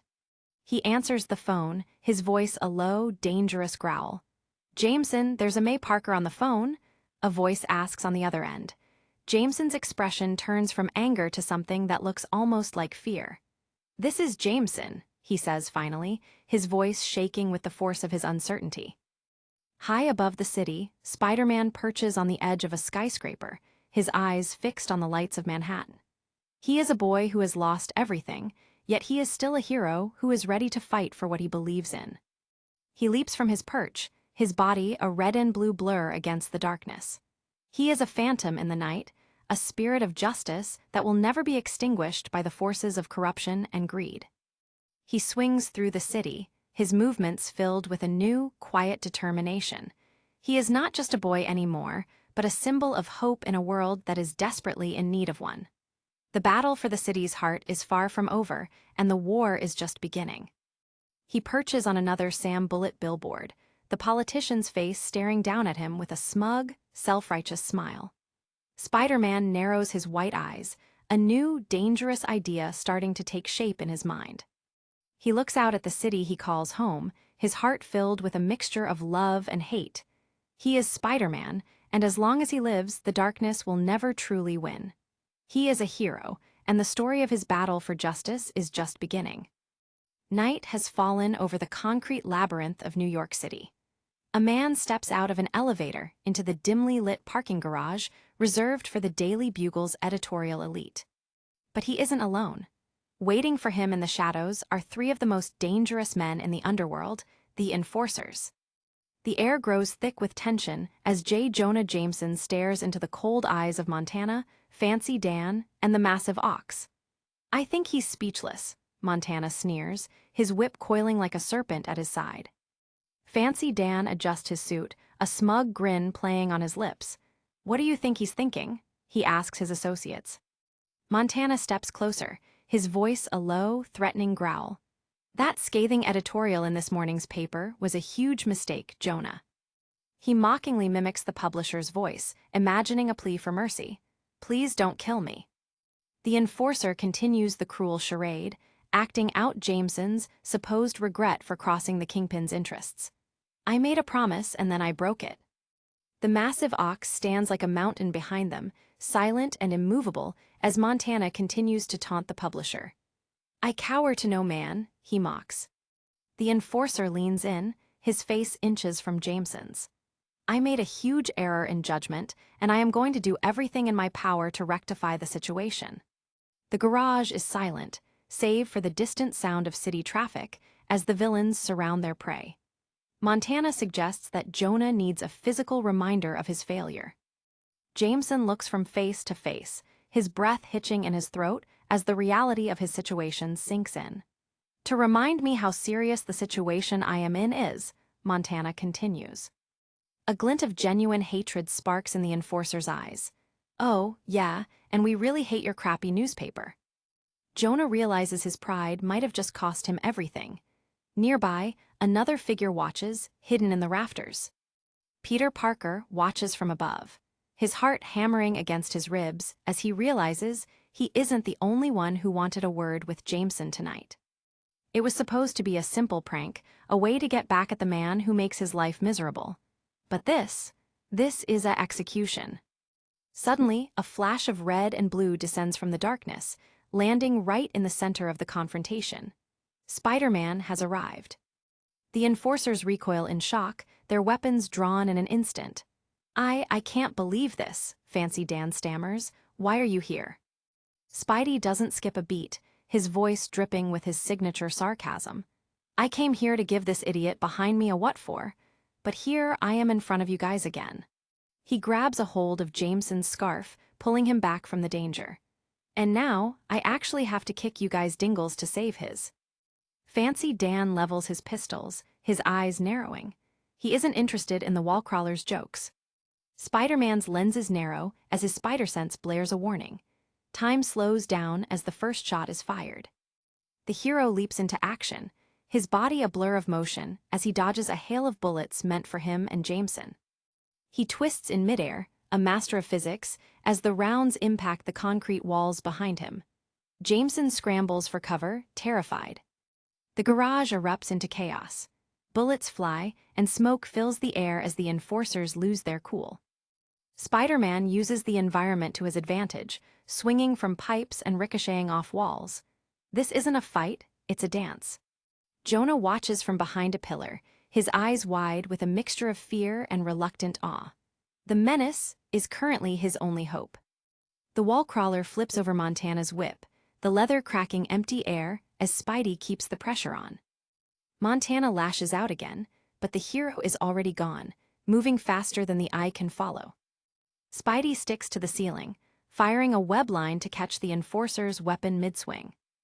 Fancy Dan continues to fire blindly. his frustration mounting as he fails to land a single hit on the web slinger. The garage is filled with the strobe light flashes of muzzle fire. Spider-Man moves between the bullets like they're standing still. Montana growls, refusing to back down even as the situation spirals out of control. A bullet grazes Spidey's suit, but he doesn't flinch.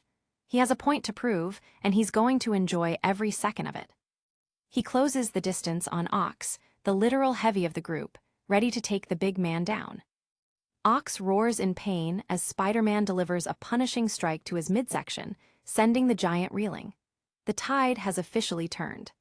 Fancy Dan looks on in horror, his pistols shaking in his hands as he realizes they are hopelessly outmatched. The enforcer clutches his injured leg, screaming in agony as he realizes the masked menace is far more dangerous than the papers suggest.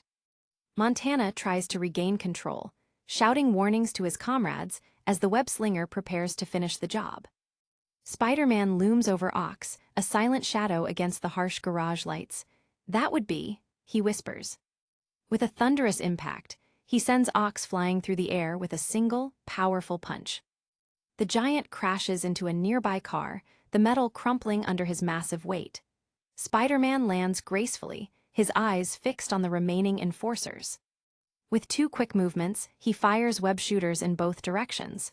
"Okay, I gotta know," he quips. The webbing hits Fancy Dan squarely in the face, silencing his protests with a sticky gray mass. "How the hell is it you guys never go to jail?"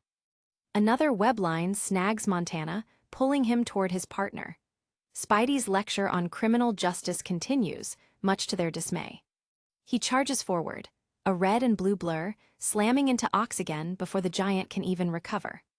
Spider-Man flips over his opponents, mocking their inability to land a hit. And Kingpin just slaps some money around. He crashes through the windshield of a parked car, the glass shattering into 1,000 diamonds. "And you guys get to walk." Spidey pauses for a moment, looking at the defeated criminals. "Oh no, you don't like me, but I was going to invite you to my birthday party." He delivers a final, overhead strike to Ox's head. "Come on, man, just fall down." The garage falls silent as the last of the enforcers collapses to the ground, unconscious and webbed up.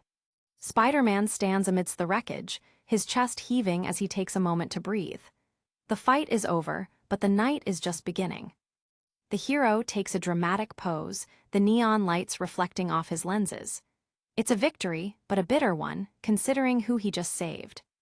The webbed-up enforcers begin to argue amongst themselves, their pride as wounded as their bodies. "I said I was sorry," Fancy Dan yells through the webbing. In the background, a small device flickers. Jameson's voice memo is still recording every word.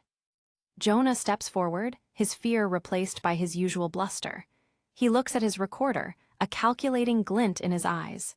"What we have to do is bring this idiot back to the Kingpin with his neck snapped," he hears one of them say. The publisher realizes the magnitude of what he's captured. This isn't just a news story, it's evidence.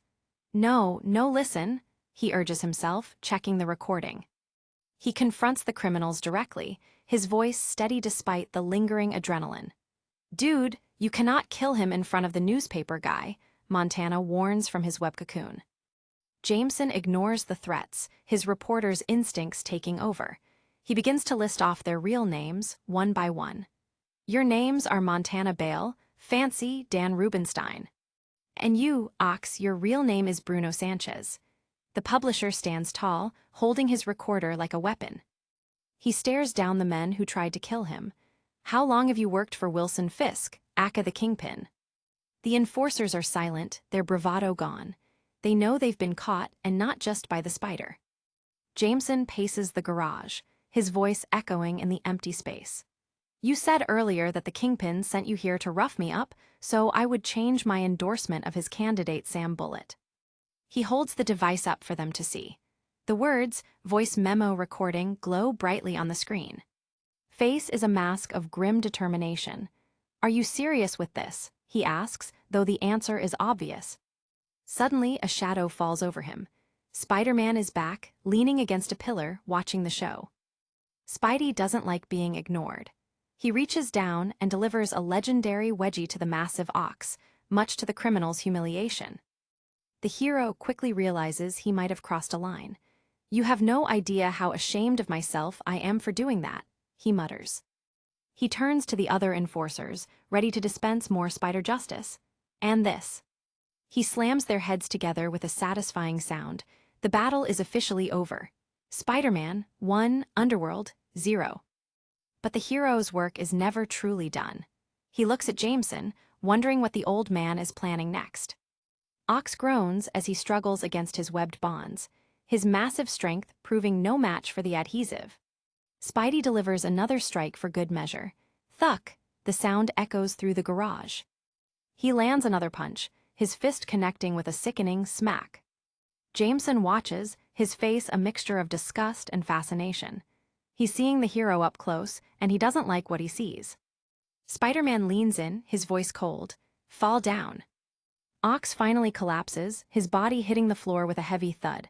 "Thank you, geez," Spidey sighs. The hero clutches his arm, the adrenaline finally starting to fade. "Og," he winces. He turns to Jameson, who is busy adjusting his tie and checking his recorder. "Well," the publisher starts. The two men stand in the middle of the carnage, a study in contrasts.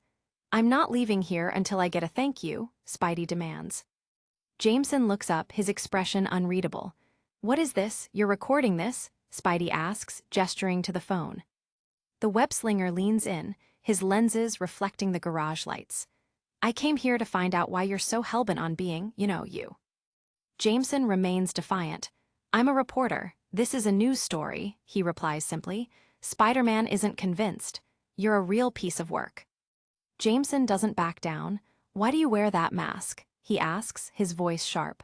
"There is a theory that you're a disfigured mutation." The sound of sirens wails in the distance. The police are finally here. "The only disfigured mutation I see is that haircut," Spidey fires back. Officers burst into the garage, guns drawn. "Oh my God, Mr. Jameson, sir," one of them shouts. The garage is now swarming with law enforcement. The enforcers are taken into custody, their careers in crime effectively over. Montana and Fancy Dan lie webbed together on the floor. "I am breaking up the team," Montana groans. "We suck." Jameson watches them go, his face a mask of grim satisfaction. He's got his story, and he's got his revenge. Later that night, Peter Parker walks through the dark streets of Queens, his thoughts a chaotic mess. "I can't believe it, I got shot at again." He leans against a brick wall, his heart still racing. And it was over that Jameson jerk. Guy fires me, then I spend the day saving his life. He thinks about his scholastics, his personal life, and the absurdity of his secret identity. "That's a memory that's going to haunt me," he thinks about the wedgie incident. Suddenly, he stops. His spider sense doesn't tingle, but his human senses do. There is someone waiting for him. A figure is sitting on the steps of Aunt May's house. A man in a suit, looking tired and uncharacteristically vulnerable. Peter approaches cautiously, his backpack slung over one shoulder. "Mr. Jameson?" he asks, bewildered. The publisher looks up, his face lined with exhaustion and a deep hidden grief. "Kid." Jonah looks away, his gaze fixed on the quiet suburban street. "I had an unusually bad day at work today." Inside the house, Aunt May watches from the window, her expression a mixture of concern and curiosity. Who is this man talking to her nephew? She holds a cup of tea, the steam rising in the dim light of the kitchen. Something important is happening out there. Peter stands before his boss, unsure of what to say. He's never seen the legendary J. Jonah Jameson like this. The publisher takes a deep breath, his voice cracking slightly. "My son was on the Space Shuttle Orion," he says softly. The revelation hits Peter like a physical blow. He knows the story, everyone does. The Orion tragedy was a national mourning. Jameson continues, his eyes moist. "As you probably know, the Orion burned up in orbit. This was what? About a year ago." He describes the hollow explanations from NASA, the cold comfort of technical malfunctions and classified information. The publisher's grief is raw and palpable. He lost his son, a hero who showed his face to the world, and he has no body to bury. Jonah stands up, adjusting his scarf. "My boy was an astronaut, a hero, and he's gone, and that's..." He looks Peter in the eye, his voice firm again. Which you wouldn't think would matter, but damn it if it doesn't. It very much matters. Peter listens in silence, finally beginning to understand the root of the man's hatred for Spider-Man. Jameson concedes that his judgment may be clouded by his unresolved grief. It's the most honest he's ever been with anyone. He turns his back to Peter, looking out at the night sky. A moment of shared vulnerability in the heart of Queens. Peter looks at the man's bowed head, feeling a surge of genuine pity for his boss.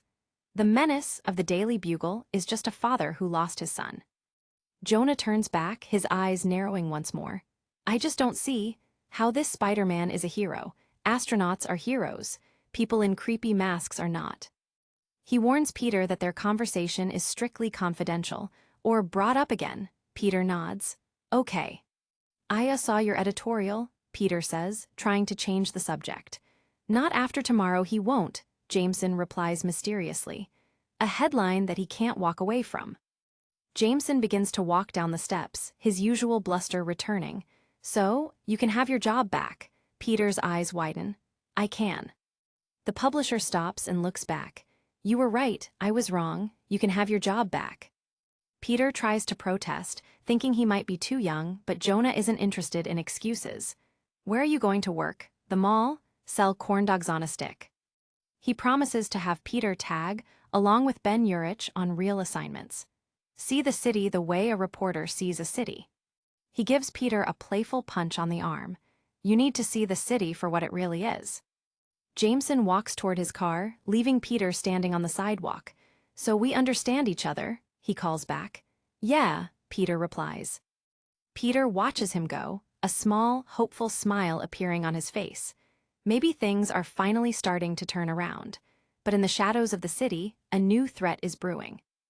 The city skyline is a tapestry of lights as the sun begins to set. A high-end restaurant overlooks the bustling streets below.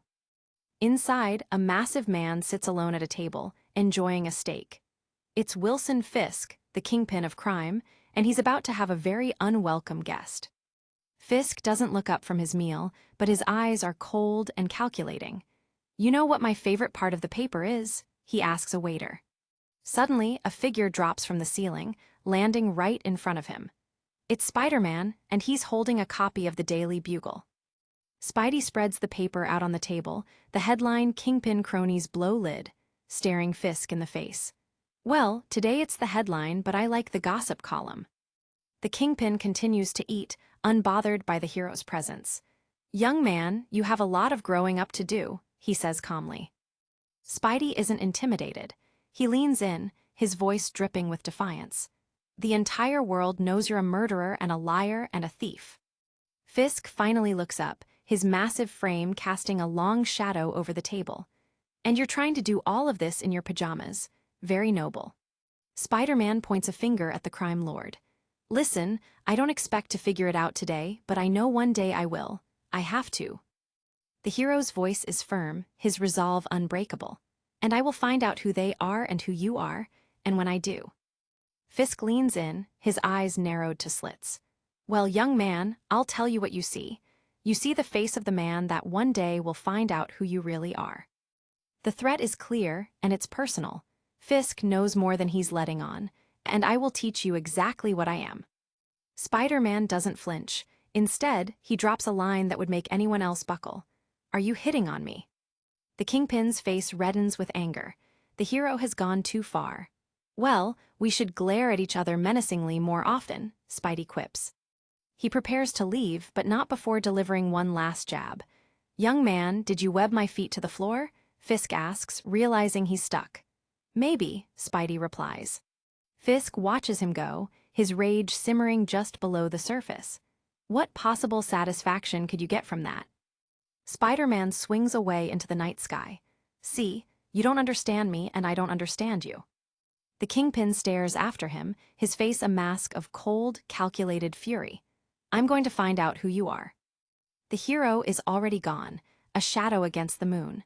The war between the Spider and the Kingpin has officially begun. Across town, the Chrysler Building stands tall against a backdrop of clouds and a pale moon. The city is a masterpiece of light and shadow. High above the streets, a new player enters the game. A figure in a black bodysuit crouches on a gargoyle, surveying the city with feline grace. She moves with a silent, predatory elegance, her silver hair flowing in the wind. This is the Black Cat, and she's not here for the view. She stares into the window of a high-security office building, her eyes gleaming with anticipation. Tonight is the night for a big score. The Black Cat adjusts her mask, a small, confident smile playing on her lips. She's practiced this heist 1,000 times in her head. She looks down at the street below, watching the distant headlights of cars. The city is her playground, and she knows every shortcut. Inside the office, a man and a woman are arguing. They have no idea they're being watched. "Tisk, what?" she scoffs, watching their drama unfold. The thief checks her watch. The timing must be perfect. The window for her infiltration is narrow.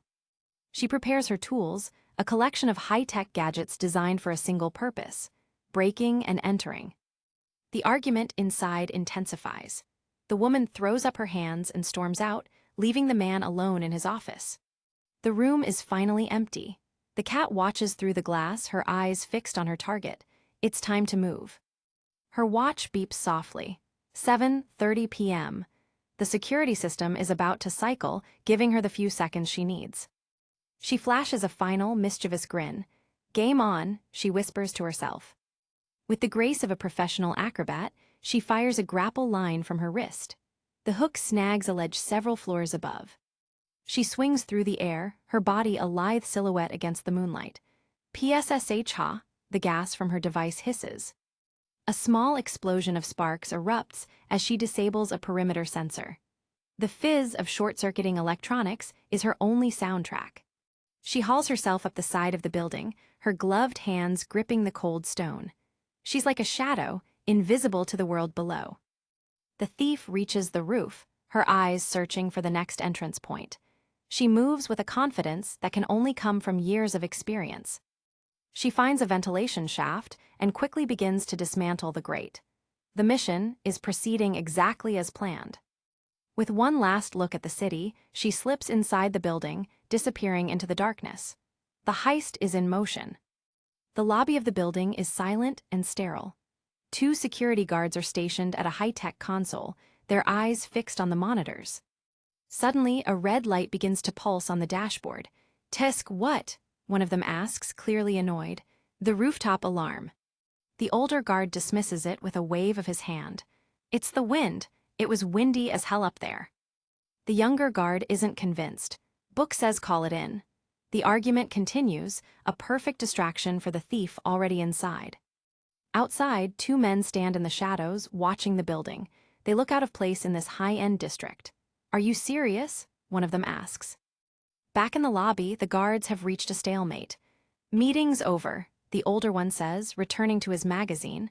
"You suck," the younger one replies. The younger guard grumbles to himself as he heads toward the elevator. "Condescend to me? You're the one condescending to everyone, man." He steps out onto the roof, the cold night air hitting him like a wall. "Make me come all the way up here to look at a door." He looks around, his flashlight beam cutting through the darkness. The roof is empty, or so it seems. Well, that's just great. Suddenly, a movement catches his eye, a flash of white hair and a black bodysuit. "Goofball," he hears a female voice whisper. The guard spins around, but the thief is already behind him. He's out of his league, and he knows it.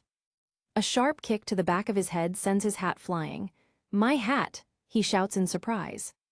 The guard falls to his knees, his flashlight clattering to the floor. Come on," he gasps, trying to regain his footing. The Black Cat doesn't waste any time. She uses a high-tech device to bypass the rooftop door's lock. She's in. The moon hangs low in the sky, a silent witness to the crime. The guard's hat lies forgotten on the rooftop. The guard struggles to his feet, his dignity as bruised as his pride. "Well, that's just great," he mutters again. He tries to call it in on his radio, but the signal is jammed. "Hey, it's me, door shut on me, lobby." A mysterious shadow creeps along the floor of the hallway below. The Black Cat is moving like a ghost through the building. She rounds a corner, her boots making no sound on the plush carpet. She's close to her target now. Suddenly, the sound of a vacuum cleaner fills the air. A janitor is working late, unaware of the intruder nearby. The thief presses herself against the wall, her heart pounding in her chest. She can't afford to be seen. She watches the janitor through a crack in a door, her eyes narrowed. She just needs him to move so she can continue her mission. Suddenly, a bucket of water is knocked over, the liquid splashing across the floor with a loud sound. "Aye!" the janitor screams. The black cat winces at the noise. "Stupid, og," she mutters to herself. The distraction has worked, but at what cost? She uses the chaos to slip past the janitor and into the main office suite. The score is almost within her reach.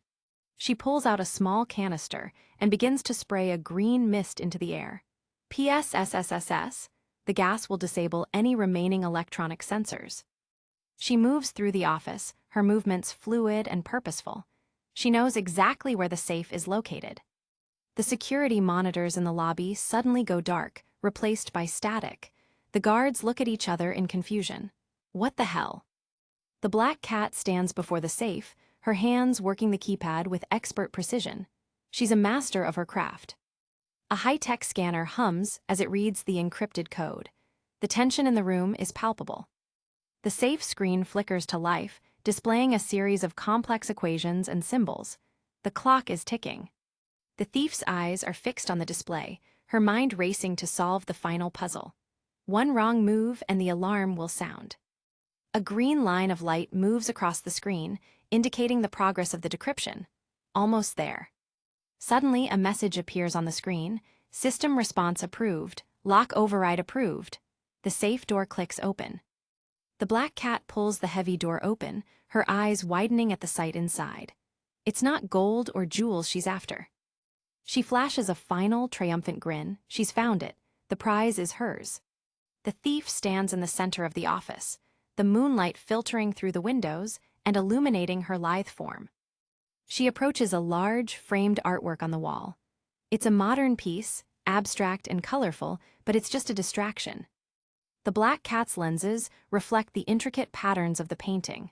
She knows that what she's looking for is hidden behind it. She uses a small, precise tool to disable the hidden sensors embedded in the frame. Tick! The sound is barely audible. She pulls the painting away from the wall, revealing a second, even more secure compartment hidden beneath. She uses her spray once more, the green mist revealing a network of invisible laser beams guarding the compartment. The thief carefully navigates the laser grid, her movements a masterclass in agility and poise. One touch and the mission is over. She reaches the final lock, her hands steady despite the immense pressure. This is the moment she's been working toward. With a final, satisfying click, the second compartment opens. The object inside is ancient and mysterious. The black cat stares at the prize, her eyes filled with awe. It's a stone tablet, covered in strange, ancient runes. The heist is a success. She carefully removes the tablet from its cradle, handling it like it's made of glass. It's heavy, and it hums with a faint energy. The thief looks at her reflection in a nearby mirror, her face a mask of triumph and ambition. She knows the value of what she's stolen.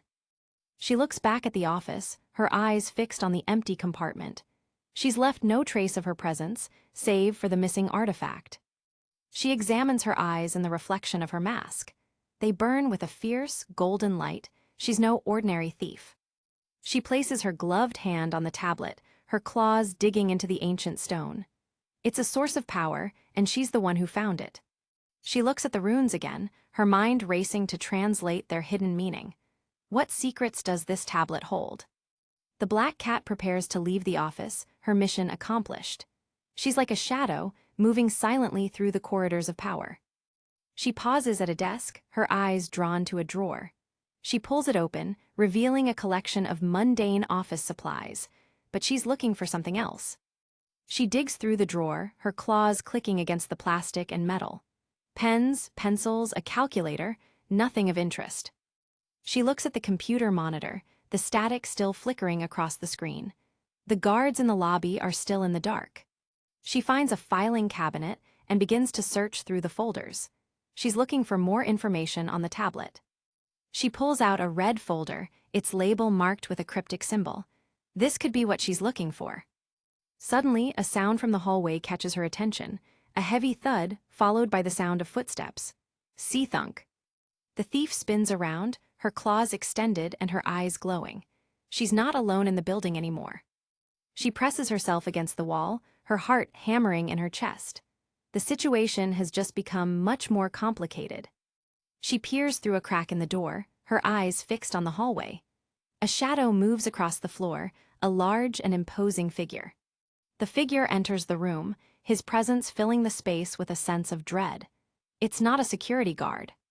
The black cat watches him, her breath hitching in her throat. She recognizes him, and she knows she's in trouble. The mysterious intruder walks toward the safe, his eyes fixed on the empty compartment. He looks like he was expecting to find something else. The thief flashes a final, defiant grin. She's got the tablet, and she's not going to let anyone take it from her. The fight is about to begin. The black cat watches from her hiding place, her claws digging into the wall as she prepares to strike. See, see, she hears someone whisper from the hallway. Two security guards enter the office, their guns drawn and their faces pale with fear. There's a door open. Something's going on. Someone's in there.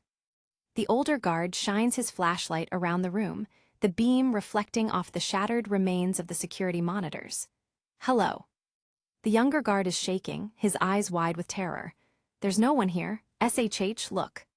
Suddenly, the black cat leaps from her hiding place, her body a blur of black and silver as she lands gracefully on the floor. Oh man, the younger guard shouts. She fires a smoke bomb, the room filling with thick gray gas in an instant. SSHH, I mean it, she commands. The guards cough and sputter, their eyes watering as they try to see through the haze. The thief is already gone, moving silently toward the exit. She leaps through a window, the glass shattering around her like a million tiny shards of ice. Bam, oof. She hits the pavement hard, but she's already back on her feet, running toward the shadows of a nearby alley. Sping! A bullet ricochets off the wall behind her. The guards continue to fire from the broken window, their shots missing the target by several feet. Siish! Another round whistle past her ear. The black cat ducks behind a dumpster, her breath coming in ragged gasps. Og, dude! One of the guards yells in frustration. She fires another smoke bomb, the alley filling with the same thick gray gas. Ag, man. She uses the distraction to scale the wall of a nearby building, her claws providing a secure grip on the brick. Almost shot me. High above the city, the black cat pauses to catch her breath.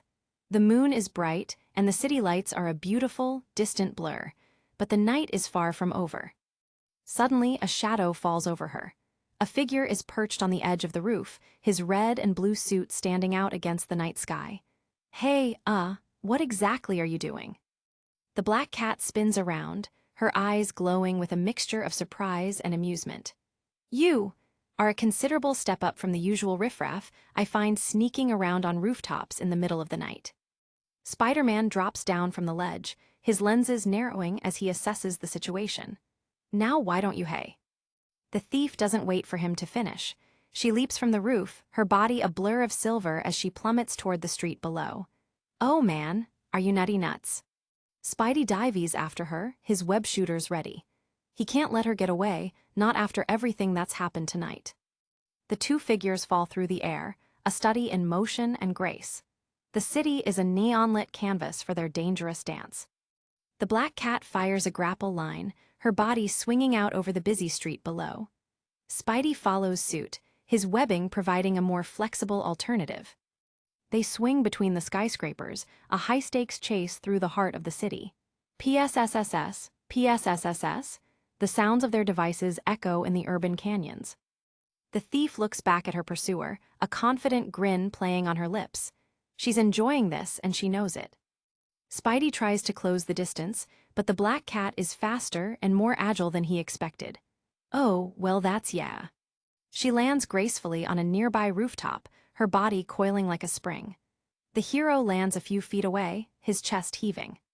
Spider-Man takes a moment to recover, his lenses narrowing as he tries to figure out his next move. Oh man, you wouldn't believe what almost just happened. The black cat stands her ground, her claws extended and her eyes glowing. Only you didn't almost get killed, she starts. Spidey cuts her off, his voice full of mock indignation. Wait, I'm not done with my verbal anxiety attack. The thief flashes a playful grin. You know, if I didn't know any better, I would think you're trying to avoid me. Spider-Man charges forward, ready to end this game once and for all. I'm not usually the neurotic type, but you don't seem all that into oof. The black cat sidesteps his attack, her movement fluid and effortless. Thump, she delivers a sharp kick to his side. Spidey reels from the blow, but he's already back on his feet, ready for more. Funk! He tries to land a punch, but she's already gone. The thief delivers a powerful kick to his midsection, sending him flying across the roof. Hag!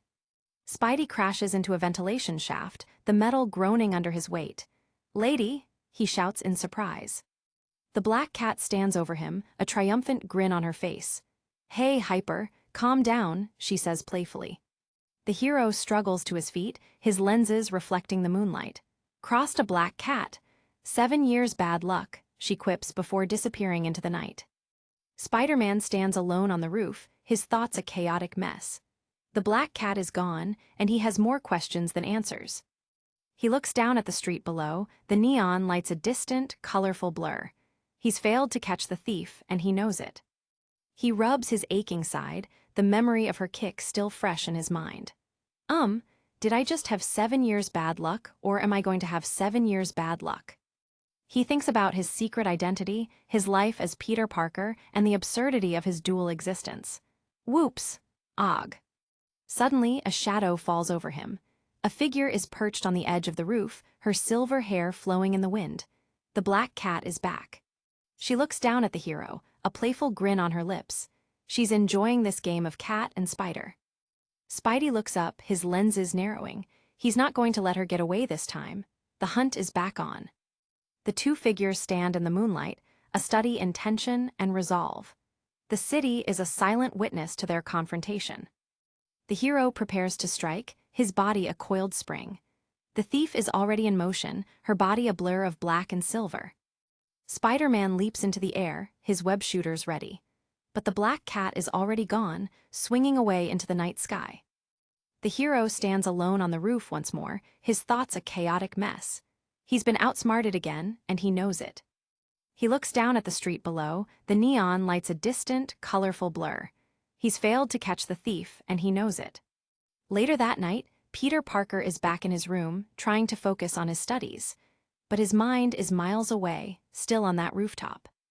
Mary Jane is sitting on the floor next to him, her eyes fixed on her textbook. Earth to Peter Parker, just spaced out. She looks up, a small, knowing smile on her face. You were being Spider-Man in your head again. Peter tries to protest, but he knows she's right. You're supposed to be sitting here with me being Peter Parker, and you're supposed to be studying for midterms. MJ continues, her voice full of mock indignation. But just 10 minutes ago you were high up in the sky in your costume, all flippin' through the air and stuff.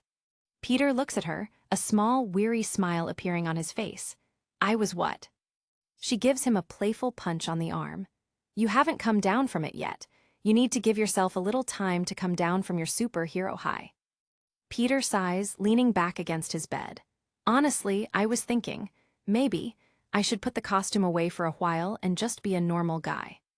Mary Jane looks at him in shock. Really? She asks, her eyes wide with surprise. Peter nods, his voice low and serious. I'm thinking about it. The girl looks away, her thoughts a chaotic mess. She's never heard him talk like this before. She looks back at him, her expression a mixture of concern and hope.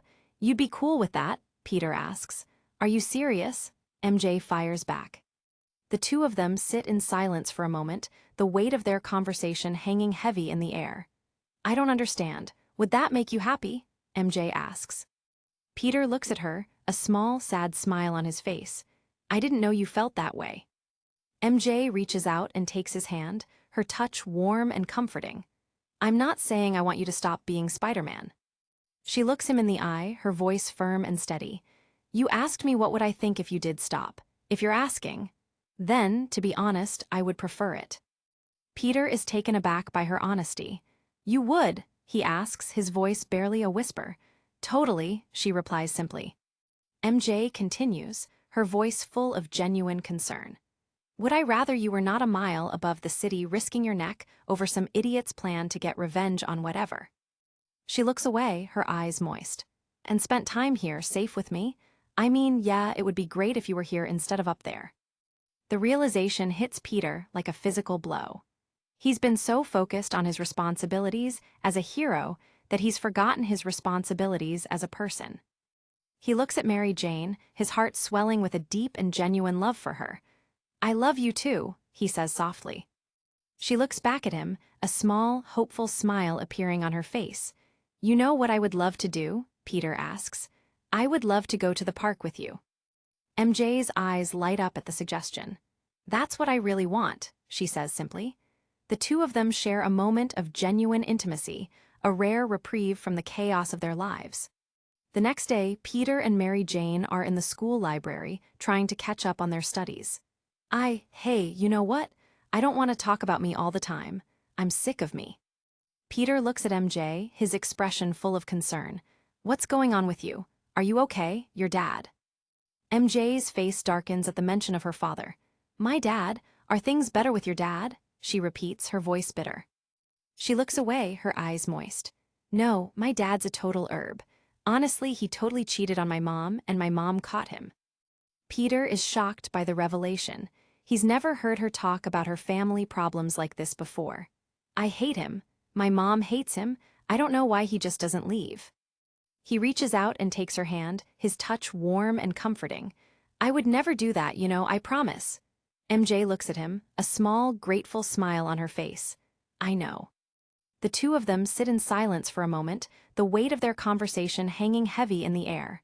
What? Peter asks, noticing her stare. I love you, she replies simply. Peter's heart swells with a deep and genuine love for her. I love you too. No, I really love you. MJ giggles. I really love you too. She leans in, her voice low and playful. You want to get married? Peter is taken aback. Right now. MJ laughs, a beautiful and infectious sound. No, I mean, do you think we'll get married? Peter looks her in the eye, his expression serious and sincere. Yes, I think we will. MJ smiles, her eyes bright with hope. I do too. The two of them share a long and tender kiss, a promise of a future together. But their moment of peace is about to be shattered. Suddenly, a loud and angry voice erupts from the hallway. Mary Jane Watson. Peter and Mary Jane pull apart, their eyes wide with shock and fear. It's her father, Craig Watson, and he looks like he's ready for a fight. The man bursts into the room, his face a mask of cold, calculated fury. He's holding a small, pink book in his hand. It's MJ's diary. He looks at the two teenagers, his gaze full of genuine hatred. I wish someone would throw that idiot father of hers off a bridge, he shouts, reading a line from the diary. Craig Watson paces the room, his voice echoing in the quiet space. What a load. Cheats on her mom and is all a jerk about it, and now he has the nerve to sneak through her stuff and come around here and try to break us up. He looks at Mary Jane, his expression full of disappointment and rage. You read my diary? She gasps, her voice trembling with anger. The father ignores her question, his eyes fixed on Peter. And wasn't I surprised to read what I read? He begins to read aloud from the diary, his voice mocking and cruel. If Peter hadn't been at the bridge, I don't know what I would have done. What if no one found my body? I have never been so scared in my whole life. The realization hits Peter like a physical blow. The bridge incident with the Green Goblin, it's all in there. Aunt May enters the room, her face pale with concern. What's going on, Aunt May? Peter asks. Your father's here, Mary, she replies softly. Mary Jane stands her ground, her face a mask of grim determination. She's not going to let her father intimidate her anymore. Craig Watson looms over her, his presence filling the room with a sense of dread.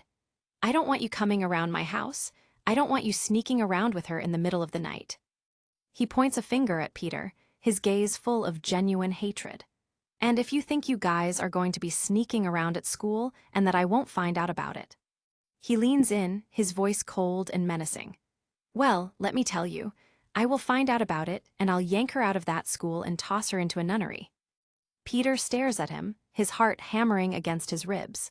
He wants to fight back, but he knows it will only make things worse for Mary Jane. Craig Watson turns back to his daughter, his expression unreadable. "I'm not saying I want you to stop being Spider-Man," he heard Peter say in the diary. The father roars in anger, his voice booming in the quiet room. "I'm waiting for an answer. What were you doing on a bridge, and what are you doing putting my daughter's life in danger?" Peter looks at Mary Jane, his expression full of apology and regret. He's failed to protect her secret, and he knows it.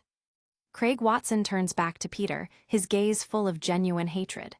"Oh, is that how it's going to be? Well, you listen to me, punk. You two are through." The father grabs Mary Jane's arm, pulling her toward the exit. "I mean it, get out." Mary Jane struggles to pull away, her eyes wide with fear and anger. "Craig, get out of my house, or I'll call the cops," Aunt May commands, her voice steady despite the lingering adrenaline. The father stops and looks back, his expression unreadable. He knows he's gone too far, but he's too stubborn to admit it. He storms out of the house, leaving Peter and Mary Jane standing in the quiet living room. The aftermath is far from over. Peter watches them go, his heart heaving as he takes a moment to breathe. The confrontation is over, but the damage has been done. Aunt May turns to her nephew, her expression a mixture of concern and disappointment. "What happened on the bridge, Peter?" Peter looks away, his voice barely a whisper. "Nothing, no, nothing." Aunt May isn't convinced. "Peter, I asked you." Mary Jane steps forward, her eyes filled with apology and regret.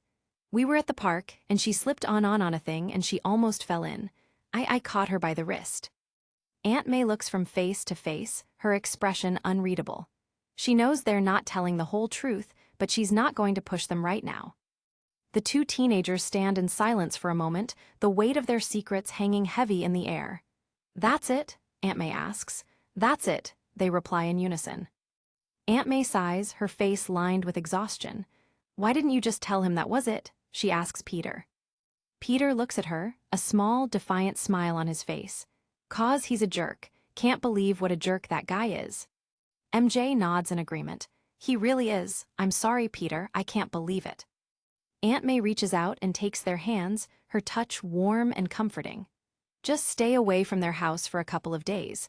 I'll talk to her mom and see what happens." Peter looks at his aunt, his expression full of gratitude and love. "He's not going to hurt her, is he?" he asks, his voice barely a whisper. Aunt May looks him in the eye, her voice firm and steady. "No." She turns back to Mary Jane, her expression a mixture of concern and hope. "Gwen, everything okay?" Gwen Stacy enters the room, her face pale with concern.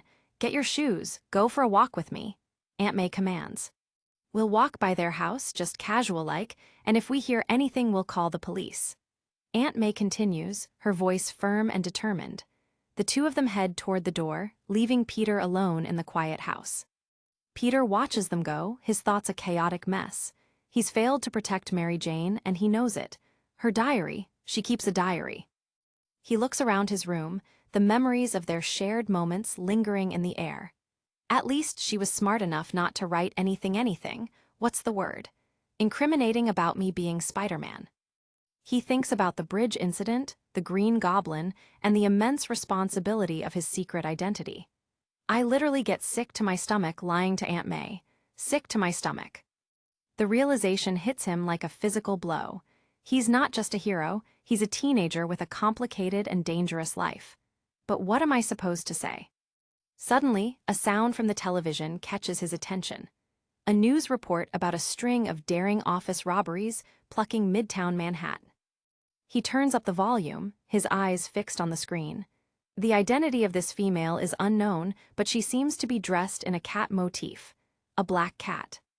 The news report shows amateur video of Spider-Man running from the scene of the latest robbery with an unknown female partner. What you are seeing is amateur home video of Spider-Man running from the scene of tonight's daring office robbery with an unknown female partner. Peter watches in horror as the city begins to turn against him once more. A brief glimpse at the terror that stalks our city when the sun goes down, and it looks like his name is Spider-Man after all. The reporter's voice is cold and accusatory. And that 7 years bad luck starts right now. The grainy footage flickers across the screen, showing the city's most famous wall crawler in a light nobody expected. The news anchor's voice drones over the image, explaining that this amateur home video captured Spider-Man fleeing a daring midnight office robbery alongside an unknown female accomplice. This recording serves as the first real clue in a string of high-profile thefts plaguing Midtown Manhattan's elite office buildings. While police haven't released the victim's name or the specifics of what was stolen, the anchor notes the partner seems to be sporting a distinct cat motif. High above the city in a lavish penthouse, a man in a black suit hits the pause button, the red spider emblem frozen on the screen. He turns his cold gaze toward his guest, Mr. Moore, who is looking increasingly uncomfortable in his light-colored suit. The man in black, Mr. Dinny, gestures toward the frozen image with a silent demand for answers. Mr. Moore adjusts his glasses, stammering as he points out that the television clearly shows Spider-Man is the one currently in possession of the stolen goods. Dinny doesn't look convinced. He looks like a man losing his patience with a subordinate who failed his one job. "So, what are we going to do, Mr. Moore?" he asks, his voice like grinding stones. Moore throws up his hands, desperate to shift the blame to the masked vigilante who ruined his night. He claims he doesn't even know what to say, only that Spider-Man broke into his office and took what didn't belong to him. But Dinny isn't interested in excuses or the logistical difficulties of fighting a superhero. He leans in closer, reminding Moore that a promise was broken, and his organization does not take kindly to broken promises. Moore's voice hits a higher pitch as he tries to explain that the tablet they are after means absolutely nothing unless every single piece is accounted for. He insists that this situation is just as awkward for him as it is for Dinny's employer. Sweat begins to bead on Moore's forehead as he recounts how he came to them, offering to locate and deliver this rare piece of antiquity. He had the connections and the means to bring it into the city, making him the perfect middleman, until now. Moore tries to smooth things over by mentioning his excitement about building a relationship with the Kingpin, using the tablet as a sign of good faith. Dinny's eyes narrow instantly, a dangerous flash crossing his face at the mention of that name. The room goes silent, the air turning heavy enough to choke on as Dinny stares Moore down. Moore realizes he might have crossed a line he didn't even know existed just by speaking a title aloud. Dinny's face is a mask of suppressed rage, his eyes fixed on the man who is quickly talking his way into a shallow grave. "I'm sorry, what did you call him?" Dinny asks, his voice dropping to a whisper. Moore fumbles, his words tripping over each other as he tries to backtrack as fast as possible. "Oh, Wilson W. Wilson Fisk," he stammers, apologizing and claiming the other name was just an unfortunate choice of words. Dinny corrects him with terrifying precision, emphasizing the title Mr. Fisk to show the level of respect required. He makes it clear that Mr. Fisk is incredibly disappointed that Moore is failing to keep his word. Moore argues that he is still in the process of acquiring it, promising that he will have the tablet in his hands by the end of the week. Dinny simply points back to the television, reminding him that the item is currently missing and in the hands of a hero. Dinny stares at him, waiting for the but that always follows a failure. He doesn't want a timeline, he wants a result, and Moore is providing neither. Moore's frustration boils over as he gestures wildly, asking how he could have planned for Spider-Man and some girl to break into his secure office. He feels like he's being blamed for an act of God, or at least an act of a superpowered vigilante. Dinny's eyes go sharp, cutting through Moore's frantic defense. "Are you insinuating?" he begins, the threat hanging in the air like a guillotine blade. Moore immediately backs down, waving his hands to dismiss the thought that he was accusing Fisk's organization of the theft. He points out that he only told Dinny and Fisk about the tablet, and yet someone managed to slide right past his heavy-duty custom security. Dinny reminds him of the simple logic that Fisk would have no reason to steal something that Moore was already going to give them for free. The theft only complicates matters for everyone involved, especially for Moore's health. Moore looks like he's on the verge of a breakdown, acknowledging that Dinny is the man in charge and he isn't accusing anyone directly. He just thinks someone within the organization might have gone rogue to claim the prize for themselves. Dinny shuts that theory down instantly, stating firmly that nobody in Fisk's organization does anything unless they are specifically told to do so. He reiterates that Fisk wants that tablet tonight, and he doesn't care what Moore has to do to get it back. Moore pleads for understanding, reminding Dinny that he's just an investment banker, not a soldier or a spy. He doesn't have a costume, he doesn't have mutant powers, and he certainly doesn't have the resources to hunt down Spider-Man. Dinny reaches into his coat and pulls out a small, plain card with a phone number written on it. He tells Moore to call it and leave a message, promising that someone will call back with a time, a place, and a price. He gives strict instructions for the meeting, warning Moore not to use names or speak about anything other than the task at hand. This is a shadow world Moore is entering, where loose lips don't just sink ships, they get people buried. Moore looks at the card with a mix of confusion and fear, still not grasping what's happening. Dinny clarifies that Moore is hiring a professional, someone with a very specific set of skills for handling freaks like Spider-Man. The weight of the situation finally sinks in for Moore as he stares at the card in his shaking hand. He whispers that he just wants out of all of this, to wash his hands of the tablet and the danger it brought with it. Dinny reminds him that he came to Mr. Fisk with a promise, and it's in his best interest to see that promise through to the end. He casually mentions that Fisk is not a man who handles disappointment with grace or mercy. Moore asks the question that's been eating at him. What is so important about this ancient piece of stone that his life is being turned upside down? He looks at Dinny, hoping for a sliver of context that might justify the terror he's feeling. Dinny's face remains a brick wall, offering no information about the tablet's true power or Fisk's plans. Some things are better left unknown for men who value their longevity. Moore changes tactics, asking if there's anything Dinny can tell him about Spider-Man that might help his new professional retrieve the tablet. He's looking for a weakness, a strategy, anything to give him hope.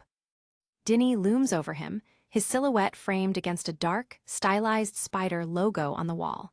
He tells Moore the only thing the Fisk organization cares about: Spider-Man is the most dangerous man on the face of the earth. The scene shifts abruptly from the tense office to the mundane halls of Midtown High, where a loud, rhythmic snoring breaks the silence of a classroom. Peter Parker's head is tilted back, completely dead to the world as his classmates watch in amusement. Teacher, a woman in a pink sweater, looms over his desk with an expression of pure, unadulterated fury. She looks down at the boy who is treating her lecture like a lullaby, her patience having finally evaporated. The rest of the class, including Mary Jane and Gwen Stacy, can only watch as the inevitable explosion prepares to go off.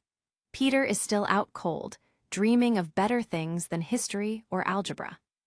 The teacher's face contorts as she prepares to scream, her eyes bulging with the effort of holding back her rage for just one more second. This isn't just a nap.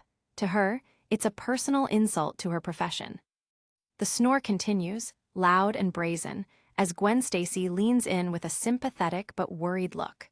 She knows Peter's been burning the candle at both ends, but even he has to know this won't end well. She finally whispers his name, trying to wake him before the teacher reaches the breaking point. "Mr. Parker," she calls out, her voice a desperate attempt to save him from himself. Peter jolts awake, his eyes snapping open as a reflex he can't quite control. His first instinct isn't about class, it's a half-muttered worry about his costume, a secret that almost slipped out in his confusion. The sudden movement causes him to lose his balance, his chair tipping backward as he flails his arms to catch himself.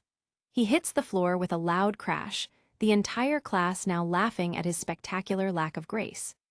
The teacher stands over him, her arms crossed tightly as she delivers the final blow to his weekend plans. She tells him to cancel whatever he had scheduled for Saturday, because he officially has a date with detention. Peter sits on the floor, looking up at her with a mix of embarrassment and defeat. In the background, Mary Jane looks on with a complicated expression, her own problems weighing heavily on her mind. Later, as the students flood into the hallway, Peter tries to shrug off the incident as just another embarrassing moment. But the chatter around him isn't about his fall. It's about the burglary that was all over the news the night before. Peter mutters to himself about the unfairness of the situation, knowing that the media has already branded him a cat burglar.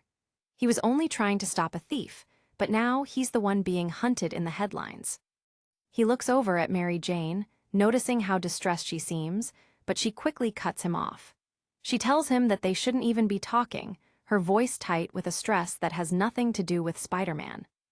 MJ explains that her father is serious this time, threatening to yank her out of school because of the chaos in her life.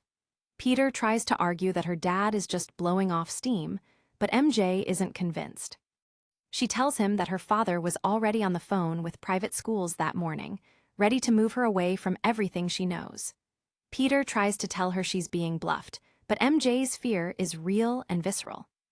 Peter hits back, frustrated that she won't listen to him, telling her she doesn't understand. The tension between them is a physical thing now, pulling them apart in the crowded hallway. MJ stops in her tracks, her eyes flashing with a pain that Peter wasn't prepared for. She tells him he doesn't live how she lives, and he doesn't have the right to tell her how to feel about her own life. She drops a line that hits Peter like a physical punch, reminding him that he doesn't even have a father to worry about. She insists that he can't possibly understand the pressure she's under. Peter's face hardens, the hurt turning into a cold, defensive anger. "That's real nice," he mutters, the distance between them growing wider than the hallway could ever account for. MJ immediately regrets the words, her eyes welling with tears as she tries to apologize. But the damage is done, and Peter is already pulling away, his mind closing off to her. Peter tells her he can't believe she's letting this come between them after everything they've been through. MJ fires back that she isn't the one making the choices, but Peter isn't listening anymore. With tears streaming down her face, MJ asks him what he actually wants her to do. She feels trapped between her father's demands and Peter's expectations, and she's running out of room to breathe. Peter turns the question back on her, his own eyes reflecting a desperate, angry hurt. He doesn't have an answer, and he hates that he doesn't. Unable to take any more, Mary Jane turns and runs down the hall, pushing past the other students as she tries to escape the conversation. Peter stands there, isolated in the middle of the crowd, feeling the weight of the world on his shoulders. Gwen Stacy watches her go, then turns to Peter with a look of deep concern.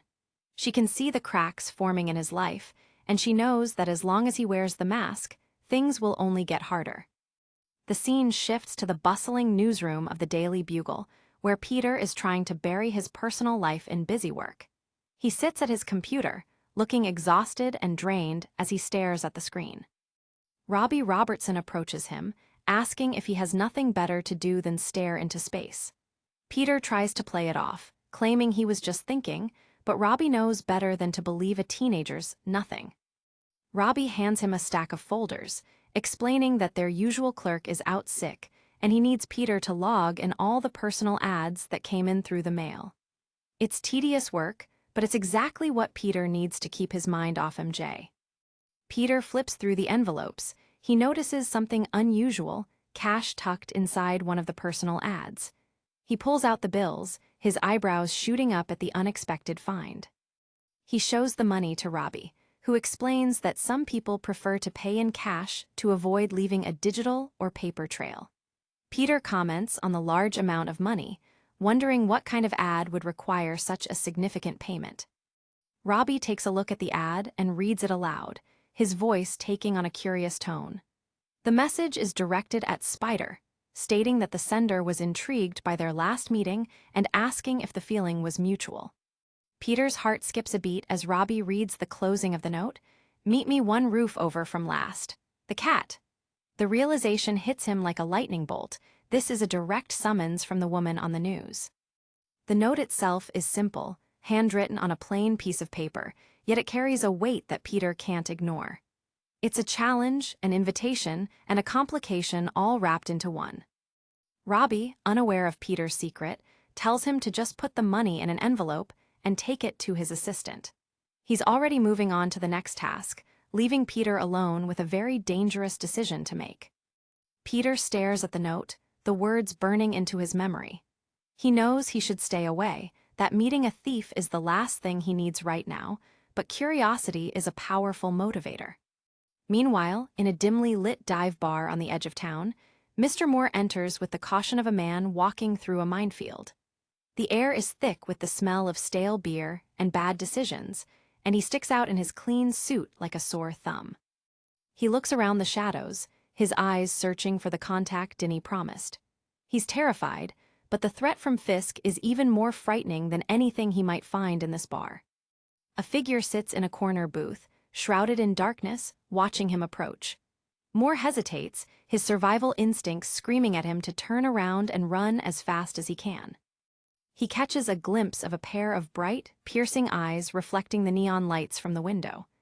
The person in the shadows is patient, silent, and undeniably lethal. Moore's eyes are wide behind his glasses as he finally sees the woman he was sent to meet. She's wearing dark, form-fitting gear, and her presence commands the space around her in a way that Moore can't comprehend. He stands before her, trembling slightly as she tells him to sit down. He obeys instantly, his voice cracking as he offers a simple, "Okay." Moore tries to explain why he's there, his words faltering as he looks into her cold, analytical gaze. He feels like a fly that just walked into a spider's web, and he's starting to realize just how deep he's in. She cuts him off before he can even start his pitch, her voice smooth and dangerous. "I already know what the job is," she says, her hand resting on the table with nails that look more like claws. Moore is taken aback, asking how she could possibly find them, this Spider-Man and the girl who helped him. He's looking for reassurance, but he's not going to get it from a woman like this. She ignores his question and asks the only one that matters to her. "Did you bring the money?" Her finger points upward, a silent command for him to produce the payment. Moore quickly reaches into his coat and pulls out a thick yellow envelope, confirming that he has the funds ready. He's eager to please, hoping that his cooperation will buy him some measure of safety. She tells him to put it on the table, her tone indicating that the transaction is purely business. Moore slides the envelope toward her, his eyes never leaving her face. Her hand covers the envelope, claiming the payment as she declares that they are done for the day. There is no small talk, no pleasantries, just the cold efficiency of a professional killer. Moore lingers for a moment, his fear being briefly overwritten by a misguided sense of attraction. He's never met anyone like her, and he's foolish enough to let it show. Her eyes narrow as she catches the look on his face, her expression shifting from cold to predatory. She doesn't need to say a word to convey the danger he's in. Moore stammers out a compliment, telling her he finds her very attractive and that she's not at all what he expected. It's a pathetic attempt at charm, and it earns him nothing but contempt. She smiles, but there is no warmth in it, only the sharp edge of a blade. She tells him simply that he can leave now, her patience for his presence having reached its limit. Moore tries one last time, asking if he can at least get her name. He's looking for some kind of connection, a way to make this feel like something more than a transaction with a monster. She leans forward into the light, her long dark hair falling over her shoulders and a red bandana tied around her forehead. She looks at him with an intensity that makes his blood run cold.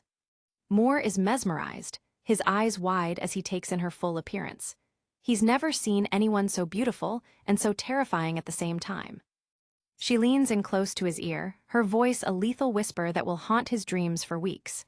"You'll call me Electra," she says, the name itself sounding like a death sentence.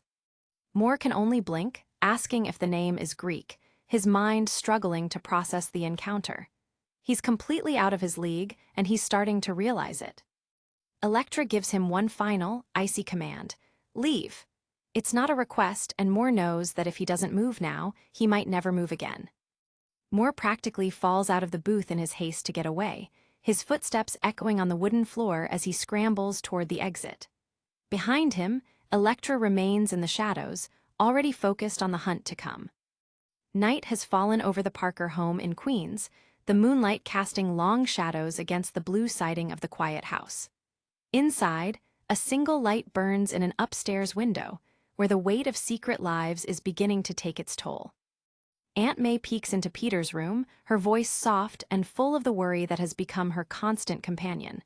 Peter lies on his bed, still in his clothes, staring up at the ceiling. He gives her a tired, muffled response, claiming he's okay. May lingers for a moment, her eyes searching his face for the truth she knows he's hiding. She tells him not to stay up too late, her maternal instincts telling her that something is very wrong, even if she can't put her finger on what. She closes the door, leaving Peter alone with his thoughts and a room cluttered with the remnants of his double life. He has a book in his hand, but he hasn't turned a page in over an hour. He looks over at his desk, where his lamp casts a harsh glow over his schoolwork and his gear. The silence of the house feels heavy, a stark contrast to the adrenaline-fueled chaos of his nights on the rooftops. He checks the digital clock on his bedside table, 10:22. The night is still young, and the message from the cat is still echoing in the back of his mind. Peter gets up and walks to the window, pulling back the curtain to look out at the neighborhood.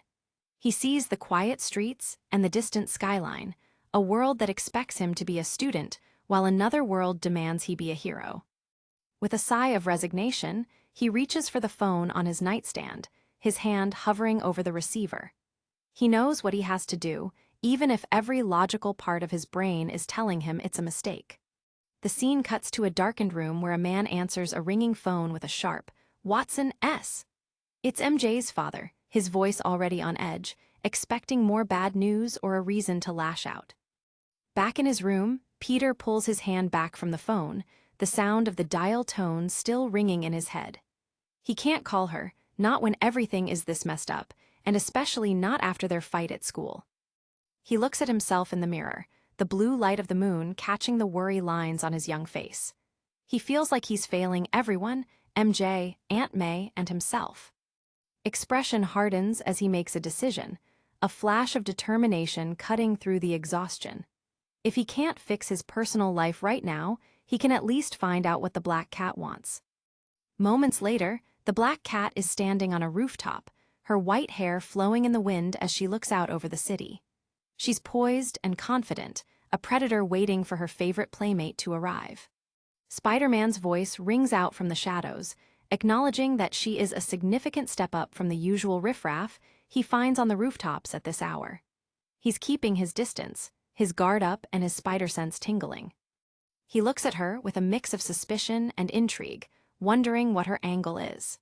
He's been burned before by people who claim to be on his side, and he's not about to let his guard down for a pretty face in leather. She turns toward him with a playful smirk, her eyes glowing with a mischievous light. She's enjoying this, the game of cat and mouse that she's initiated with the city's most elusive hero. The night air is cool as Spider-Man perches on the edge of the roof, watching her every move. She set up a small picnic, a surreal sight in the middle of a high-rise battleground, complete with wine and snacks.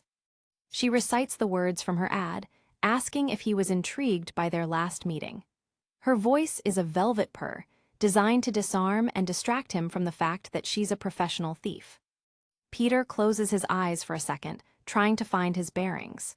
He's here to be the hero, to tell her that what she's doing is wrong, but the atmosphere she's created is making it very difficult to stay on mission. He tells himself that he should just meet her, give her the lecture on stealing, and then leave. But as he looks at her, he finds his resolve slipping just a little bit more than he'd like to admit. He gives a small, reluctant smile to himself under the mask. "I mean, that's yeah. Sure," he mutters, deciding to play along for just a few minutes to see where this leads. Spider-Man swings through the concrete canyons of New York, his movements fluid and practiced as he makes his way toward the designated meeting spot. He tells himself that meeting her just to talk is perfectly fine, as long as it stays strictly professional. He passes the glowing spire of the Chrysler Building, the giant moon hanging behind him like a spotlight. He starts to second-guess himself, wondering if she'll even be there or if this is just some elaborate trap designed to humiliate him. He decides that if it is a trap, he's insulted that she would try something so lame. He's going to show up just to prove that he's smart enough to see through whatever game she's playing. He tightens his grip on his webline, pulling himself upward with a burst of speed. "I am so much smarter," he mutters, convincing himself that he's the one in control of this situation. He crests the edge of the roof and stops dead, the sight before him catching him completely off guard. Black Cat is sitting elegantly on a white cloth spread across the concrete, a bottle of wine and 2 glasses already waiting. Spider-Man drops down onto the roof, his voice laced with a mixture of disbelief and genuine surprise. "Well, this is something you don't see every day," he remarks, gesturing toward the impromptu dinner party. She looks up at him with those glowing yellow eyes, a satisfied smile playing across her lips. "Oh, hey, you came," she says, her tone suggesting she never had any doubt that he'd show up. Peter walks closer, still baffled by the effort she's put into this meeting. He asks her what she's doing, his tone wary as he looks for any hidden weapons or signs of an ambush. She explains simply that she thought they could talk, her voice calm and inviting. She seems completely at ease, as if having a glass of wine on a windy rooftop with a superhero is the most natural thing in the world. Peter asks what they could possibly have to talk about, and she replies with a simple, "About life." She mentions that she doesn't meet many interesting guys and thought they might have a thing or two in common after their last encounter. She tells him she's glad he saw her ad, mentioning that she even brought some wine and cheese. It's a date, plain and simple, and Peter is starting to feel the pressure of his own mistakes. He brings up the fact that she robbed a guy's office, trying to inject some morality back into the conversation. He needs to remind her, and himself, that they are on opposite sides of the law. She scoffs at the idea, pointing out that it wasn't exactly a nice guy's office she hit. In her world, the people she targets usually have plenty of secrets they'd rather not have exposed. Peter reminds her that after the robbery, the not nice guys came after him and beat the snot out of him. He's the one who's been paying the price for her actions, and he's not exactly thrilled about it. She holds up a glass, reiterating that she brought wine, which was actually quite difficult to get all the way up here. She's trying to move past the unpleasantness and get to the part of the evening she actually cares about. She leans in close to him, her long white hair brushing against his mask. The proximity is dangerous, a different kind of threat than anything he's used to facing on these roofs. Peter can see his own reflection in her large, glowing eyes. He feels the pull of her personality, the magnetic charm that has made her one of the most successful thieves in the city. She gives him a soft, simple hi, her voice barely a whisper. It's a moment of quiet in a city that never stops, and for a second, Peter almost forgets why he shouldn't be here. He looks back at her, the big white eyes of his mask reflecting her own. He's paralyzed by indecision, caught between his duty and a very human desire for connection. He finally sighs, giving in just a little bit. "Well, I guess I can stay for a minute," he says, reaching out to take the glass she's offering him. She looks up at him with a triumphant smile, her eyes sparkling with success. She's gotten exactly what she wanted, and she's ready to make the most of her time with the spider. Peter lifts the bottom of his mask just enough to take a drink, a rare moment of vulnerability for the hero. He's letting his guard down, a mistake he might not realize until it's too late. They clink their glasses together, a silent toast to the strange, impossible night. "Cheers," she says, the word sounding like a promise of something more than just a conversation. But the moment is shattered by a sudden, violent jolt of his spider sense. Peter's eyes go wide as the world around him turns into a series of jagged, warning lines. "Uh-oh, what are you?" he begins, realizing too late that they aren't alone. A silver sigh whistles through the air with a deadly WH, smashing the wine bottle and the glasses in a spray of glass and red liquid. Peter barely has time to yell as he dives to pull the black cat out of the line of fire. They tumble across the roof together, the romantic picnic destroyed in a single, brutal instant. Peter is in full hero mode now, his instincts taking over as he prepares for the fight he knew was coming. He looks back at where the weapon came from, his eyes narrowing as he tries to spot their attacker in the darkness. The night just got a lot more complicated and a lot more lethal. From the shadows of the roof, Elektra leaps into the air, her long hair and bandana trailing behind her like a dark omen. She's surrounded by a dozen spinning shuriken, a whirlwind of steel descending on the 2 figures below. The professional has arrived, and she has no intention of leaving without her prize. Meanwhile, the towering silhouette of Fisk Towers looms over the city, a monument to the power and reach of the man who rules New York from the shadows. The giant moon hangs above it, a silent witness to the cold business being conducted within. Inside his private quarters, Wilson Fisk sits in near darkness, a massive, imposing figure that fills the room with his presence. He's a man of few words, preferring to let his actions and his subordinates speak for him. Eyes are fixed on the window, his mind already 3 steps ahead of everyone else in the city. He's waiting for news, and he's not a man who enjoys waiting. Dinny stands in the doorway, his silhouette small compared to the sheer bulk of his employer. He reports that Fisk wants this matter resolved tonight, and he makes sure to emphasize that Moore understands the gravity of the situation. Dinny mentions that the professional they hired is new and young, but talented and eager to prove herself. He assures Fisk that the transaction is handled through a third party, ensuring that nothing can be traced back to them. He asks if Mr. Fisk has any other instructions, his tone deferential and cautious. He knows better than anyone that one wrong word to the kingpin can be the last word you ever speak.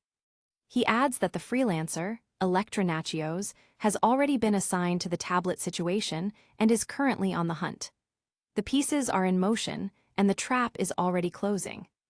Fisk finally speaks, his voice a low, rumbling growl that vibrates through the room. "Just get it done," he orders, his focus never wavering from the city he intends to keep under his thumb. Dinny acknowledges the command, noting that the operation is happening right now. The time for talk is over. Now, there is only the cold, hard reality of the mission.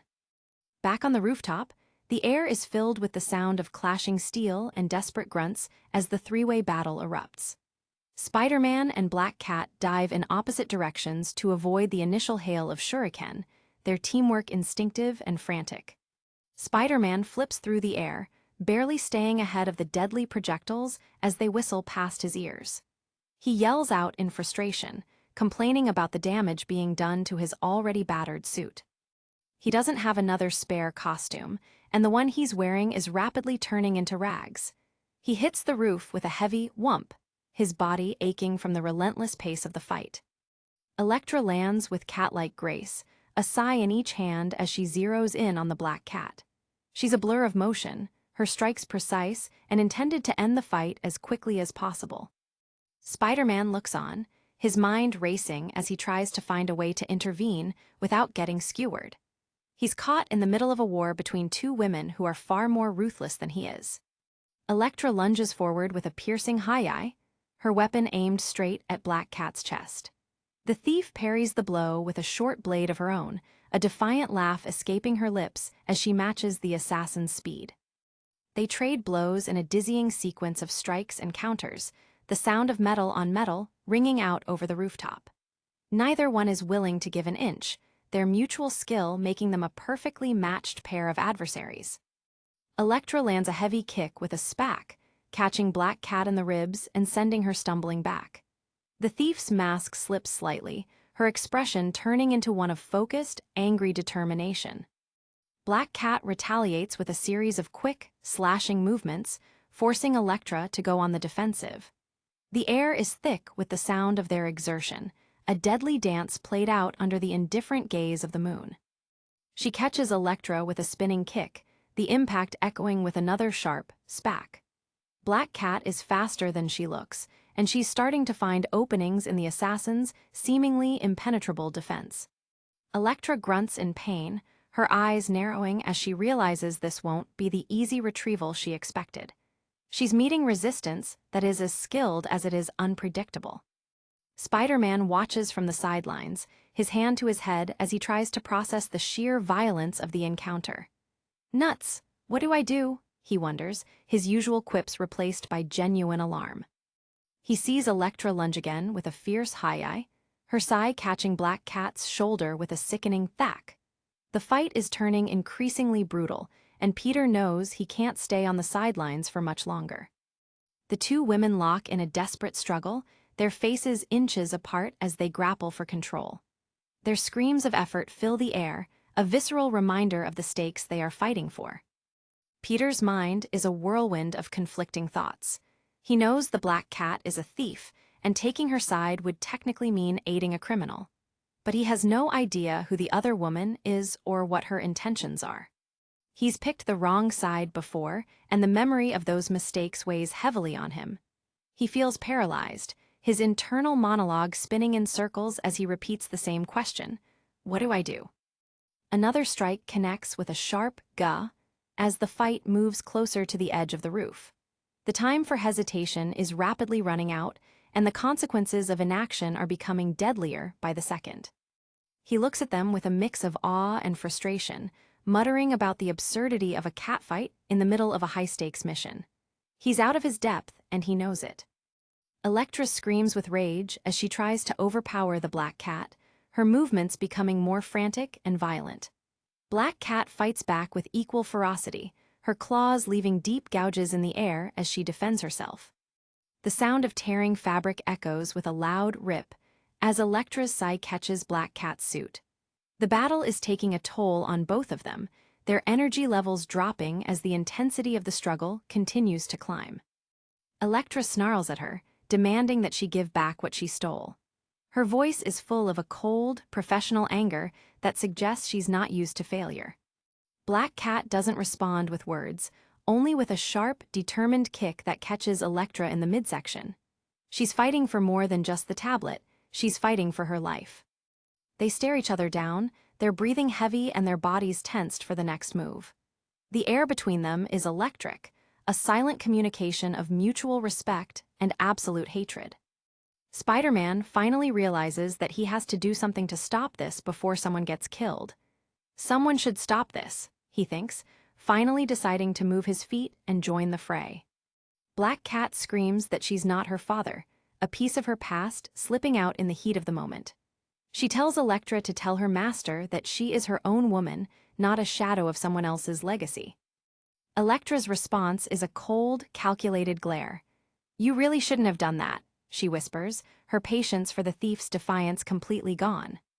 She lunges again with a sharp "ha," catching Black Cat in another grapple. Their battle has moved beyond simple combat and into something much more personal and primal. Electra lands a devastating blow with another spack, sending Black Cat reeling toward the edge. The thief's defense is crumbling, and the assassin is ready to finish the job. Spider-Man finally leaps into action with a loud thwip, firing a webline to pull the two women apart. He hits the ground with an oof as he tries to navigate the chaotic battlefield. Electra turns her focus to him, her eyes flashing with a new kind of fury. She doesn't like being interrupted, and she especially doesn't like it when someone gets in the way of her mission. Peter tries to talk sense into her, telling her she needs to have some quiet time. But Electra isn't interested in a lecture on meditation or peaceful conflict resolution. She attacks him with a relentless series of strikes, her sai whistling through the air as she tries to catch the agile hero. Peter is forced to use every bit of his strength and speed just to stay out of reach. Black Cat takes the opportunity to regroup, her eyes searching for a way out of the situation. She knows that as long as Spider-Man is distracting the assassin, she has a chance to escape. A sharp "alighi" rings out as Electra catches him with a glancing blow, sending him stumbling back. The assassin is faster and more skilled than anyone Peter has ever faced before. Peter yells at her to get off him, his frustration mounting as he realizes he's being pushed to his absolute limits. He's trying to be the hero, but he's starting to feel like the punching bag. He asks her what exactly they can do to make her go away, or if she'd be interested in calmly explaining who sent her. It's a desperate attempt to find a non-violent solution, but he already knows the answer. Electra gives him a simple, silent no in the form of another high kick. The air rushes past his head as he narrowly avoids the strike, her foot missing his mask by a fraction of an inch. She follows up with a lunging strike, her sai aimed directly at his center. Peter shouts out a frantic "hey" as he twists his body midair to escape the point of the blade. He catches her wrists in a desperate move, trying to use his superior strength to pin her. "Stop," he commands, hoping that a show of force will be enough to end the madness. But Electra uses his own momentum against him, flipping him over her shoulder with a powerful whump. Peter hits the concrete with an ow, his vision swimming for a second as he struggles to regain his footing. She doesn't give him a second to breathe, lunging again with a victorious, "Ha!" Peter is barely able to block the strike, his arms stinging from the impact of her heavy blows. He catches the sai between his hands, the metal cold and biting against his fingers. He lets out a sharp "ah" as the pressure increases, his muscles straining against the assassin's unwavering strength. Peter finally manages to break free, shouting a frustrated "come on," as he tries to gain some distance. He's starting to realize that he can't win this fight through direct confrontation alone. They lock together in another struggle, the sound of their effort echoing across the silent rooftop. It's a battle of wills as much as it is a battle of skill, and neither one is prepared to back down. A series of sharp "og" and "thump" sounds ring out as they trade blows, the fight becoming more chaotic and unpredictable with every passing second. Peter is being pushed back, his defense starting to fray under the relentless assault. Black Cat watches from a distance, her white hair blowing in the wind as she sees her opening. She's not interested in saving Spider-Man, she's interested in saving herself. Spider-Man yells out another "arg" as he's flipped again, his body hitting the roof with a sickening thud. He's losing this fight, and the realization is as painful as the blows he's taking. He pleads for just a second to catch his breath, his voice weak and full of a growing sense of desperation. But Elektra is a professional, and professionals don't give their targets second chances. She catches him with another heavy strike, the impact echoing with a loud "fax." Peter's body is sent flying across the roof, his movements becoming more sluggish and uncoordinated. He grunts in pain, asking what is wrong with her, his voice a mix of confusion and anger. He can't understand why she's so intent on killing him when he hasn't even done anything to her. With a sudden thwap, he fires another webline, hoping to catch her by surprise. But his aim is off, the exhaustion taking its toll on his concentration and his accuracy. Elektra sidesteps the web with ease, letting out another triumphant "og" as she moves in for the final blow. Peter is backed into a corner now, with no room left to run and no strength left to fight. A final thump echoes across the roof as he's sent over the edge, his silhouette falling into the darkness of the city below. He's out of the fight, leaving the two women alone on the rooftop. Peter falls through the night air, the wind whistling past his ears as he tries to regain control of his body. He's bruised, battered, and completely defeated, a hero who just lost a fight he wasn't even supposed to be in. He plummets past the glowing neon signs of the Adams Hotel, his reflection flickering in the glass windows as he falls. The world is a blur of light and shadow, and for a moment, he thinks this might be the end. With a desperate thwip, he fires a webline toward a nearby building, his voice a panicked "oh, God," as he tries to arrest his fall. He's falling too fast, and the webline snaps under the strain of his momentum. He lets out another "oh, God," as he continues to drop, his body spinning out of control. He's looking for anything to catch, any way to save himself from a final impact with the pavement. He fires another web with a sharp spack, but it only manages to slow him down slightly before it also breaks away from the building. He's losing his grip on his life, and the fear is starting to overwhelm him. Another web hits with a spack, but it's not enough. He's a victim of physics now, a falling object that the world has no intention of stopping. He screams out one final "ah" as the ground rushes up to meet him. This isn't the way he imagined it ending, not after everything he survived, not for a reason as stupid as this.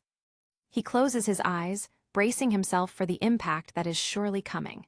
He's a hero who just fell from grace, literally and figuratively, and he has nobody to blame but himself. Suddenly, a webline catches on an awning with a sharp thwip, jerking his body upward and away from the street. The sudden change in direction is painful, but it's infinitely better than the alternative. He lets out a final "og" as he swings through the air, his body a chaotic mess of limbs and weblines. He's alive, but he's not exactly in good shape. He plummets through a series of blue awnings, each one slowing his descent, but also adding a fresh set of bruises to his already battered body. He's a human pinball, bouncing his way down to the street. He hits the last awning with a heavy oof, the fabric straining and tearing under his weight. He's almost down, and the relief is starting to wash over him, even through the pain. With one final whump, he lands on the top of a parked car, the metal groaning as it absorbs the impact. He lies there for a moment, completely still, waiting for the world to stop spinning. A doorman and a wealthy guest look down at him from the hotel entrance, their faces full of confusion and disbelief. They see a hero who just literally fell from the sky, and he doesn't look very heroic right now. Peter slowly pushes himself up, his voice a pained whisper. "Well, I'm not dead, so that's something," he mutters, the irony of his situation not lost on him. He crawls away from the scene. His mind is flooded with a self-loathing that is deeper than any of his physical wounds. He thinks about how he just got his butt kicked by a girl, how he's an idiot for even coming to this rooftop meeting, and how his body feels like a mess of broken parts. He realizes he has a girlfriend who is currently going through a crisis, and here he is, chasing a thief in black leather just because she looked hot. He's disgusted with himself, with the choices he's made, and with the person he's becoming. He wonders what happened to those two on the roof, if they killed each other or if they're still up there, waiting for him to come back so they can finish the job. He's a hero who just had a very harsh reality check, and he's not sure he likes the person he sees in the mirror anymore. He pulls himself over a ledge, his strength nearly gone as he slumps against the cold stone. He tells himself he has nothing left to give, that he's reached the end of his rope both physically and mentally. The rooftop is silent now, the battle over and the players gone. The only thing left are the shadows and the distant hum of the city, a world that has no idea how close one of its protectors just came to death. He looks at the remnants of the picnic, the broken wine bottle and the scattered cheese. "Well, that's just great. Now I miss them," he mutters, his self-pity reaching a new, absurd level. "I need professional help." He calls out into the darkness, a half-hearted check to see if anyone is still there. "Hello, crazy ladies? Yes, no." There is no answer, only the empty silence of the night. He groans again, his head falling forward as the adrenaline finally drains away, leaving only the cold reality of his bruises. He's a mess, and he has a long, painful walk home ahead of him. He lies down on the roof, the cold surface a welcome relief to his aching muscles. "Ugh," he mutters, finally letting go of the need to be the hero for just a few minutes. He stares up at the sky, the white hair from Black Cat's wig blowing past him like a ghost of the night. "Ah, this is nice," he thinks. Sleepy time is nice. For the first time in hours, Peter Parker is finally at peace, even if it's only because he's too exhausted to do anything else. He lies there for a long time, the words of the Black Cat echoing in his mind. He asks himself what she said, trying to find some meaning in the chaos of their conversation. The memory of her yelling, "I'm not my father," flashes back to him, a sudden piece of the puzzle that he missed during the fight. She was desperate to prove something, and she was terrified of the man she was being compared to. Peter wonders who her father is, his mind going to the only other masked figures he knows. Who's her father? Batman, he thinks, the absurdity of the thought bringing a small, tired smile to his face. The silence is broken by a loud clack as a rooftop door opens and a security guard peeks out. Oh my God," the man yells, seeing the costumed figure lying on the roof. Peter just tells him to be quiet. "SSHH, I'm thinking," he mutters, still not ready to face the world. Back at Fisk Towers, the Kingpin remains in his dark room, his silhouette massive and unmoving against the moonlight. The door opens behind him, and Dinny enters once again, his posture even more submissive than before. The moon hangs low in the sky, the night drawing to a close. The time for results has passed, and only the news of failure remains to be delivered. Dinny approaches his employer, his voice barely audible. Fisk asks if the job is done, his tone indicating that he already knows the answer. "Elektra was unsuccessful," Dinny admits, preparing for the inevitable fallout. He quickly adds that something was said during the fight that might help them discover the identity of the young woman in question. He's offering a silver lining, a reason for Fisk not to lose his temper. Fisk turns toward him, his face contorted in a mask of suppressed rage. He doesn't want excuses or leads, he wanted the tablet, and he wanted it tonight. Eyes flash with a dangerous intent, the moonlight reflecting off his bald head. He's a man who is used to getting what he wants, and the taste of failure is bitter in his mouth. Dinny can only offer a quiet, "Yes, sir," the weight of his employer's disappointment hanging over him like a death sentence. The hunt for the black cat is far from over, but the price for failure has just gone up. The sound of a ringing phone echoes through a quiet suburban house, the ring-ring breaking the stillness of the early morning hours. A thin trail of smoke rises from a nearby chimney, a silent reminder of the life that is about to be shattered. Aunt May jolts awake in her bed, her hand reaching for the phone on her nightstand. The clock shows it's 1:22 a.m., an hour when only bad news travels over the wires. She answers with a groggy hello, only to be met by the frantic voice of Mary Watson, MJ's mother. Mary is hysterical, screaming that MJ is gone and she doesn't know what to do. May's eyes go wide as she listens to the panic on the other end of the line. The sleep is gone instantly, replaced by a cold, sharp fear that grips her heart. Mary continues to sob into the phone, explaining that she checked MJ's room and found it empty. She thinks MJ packed a bag and ran away, taking her money and some of her clothes with her. She's desperate, asking if Peter is there and pleading for help. May's face is a mask of horror as the weight of the situation sinks in. She tells Mary she doesn't know where MJ could be, and the fear for the girl's safety is a physical weight in the air. "Is Peter there?" Mary asks again. "I'll go wake him up," May replies, her voice shaking with a terror that is just beginning. Deep in the night, the silence of the Parker household is shattered. Aunt May rushes through the darkened hallway, her voice high with panic as she shouts, "Peter, Peter, wake up." She bursts into his room, finding only empty shadows where her nephew should be resting. She barely stops to breathe before the next revelation pours out. "MJ ran away from home. We need to help the Watsons." May stops dead in the doorway, her eyes wide with a realization that chills her to the bone. The bed is empty, the sheets cold, and the window is slightly ajar. Desperate for answers, she spins around and begins hammering on Gwen's door. "Gwen, Gwen," she cries out, the rhythmic knocking echoing like a heartbeat through the hall. The door creaks open to reveal a groggy, disheveled Gwen Stacy. "SSS going on," Gwen mumbles, while May demands, "Gwen, where's Peter?" Gwen can only shrug. "Dunno, where is he?" May's face pales as the pieces of the puzzle start falling into place. She whispers, more to herself than Gwen, "I think Peter and MJ have run away." Gwen's eyes snap wide, her sleepiness vanishing in a heartbeat. "No way," she gasps, her voice barely a breath in the dark.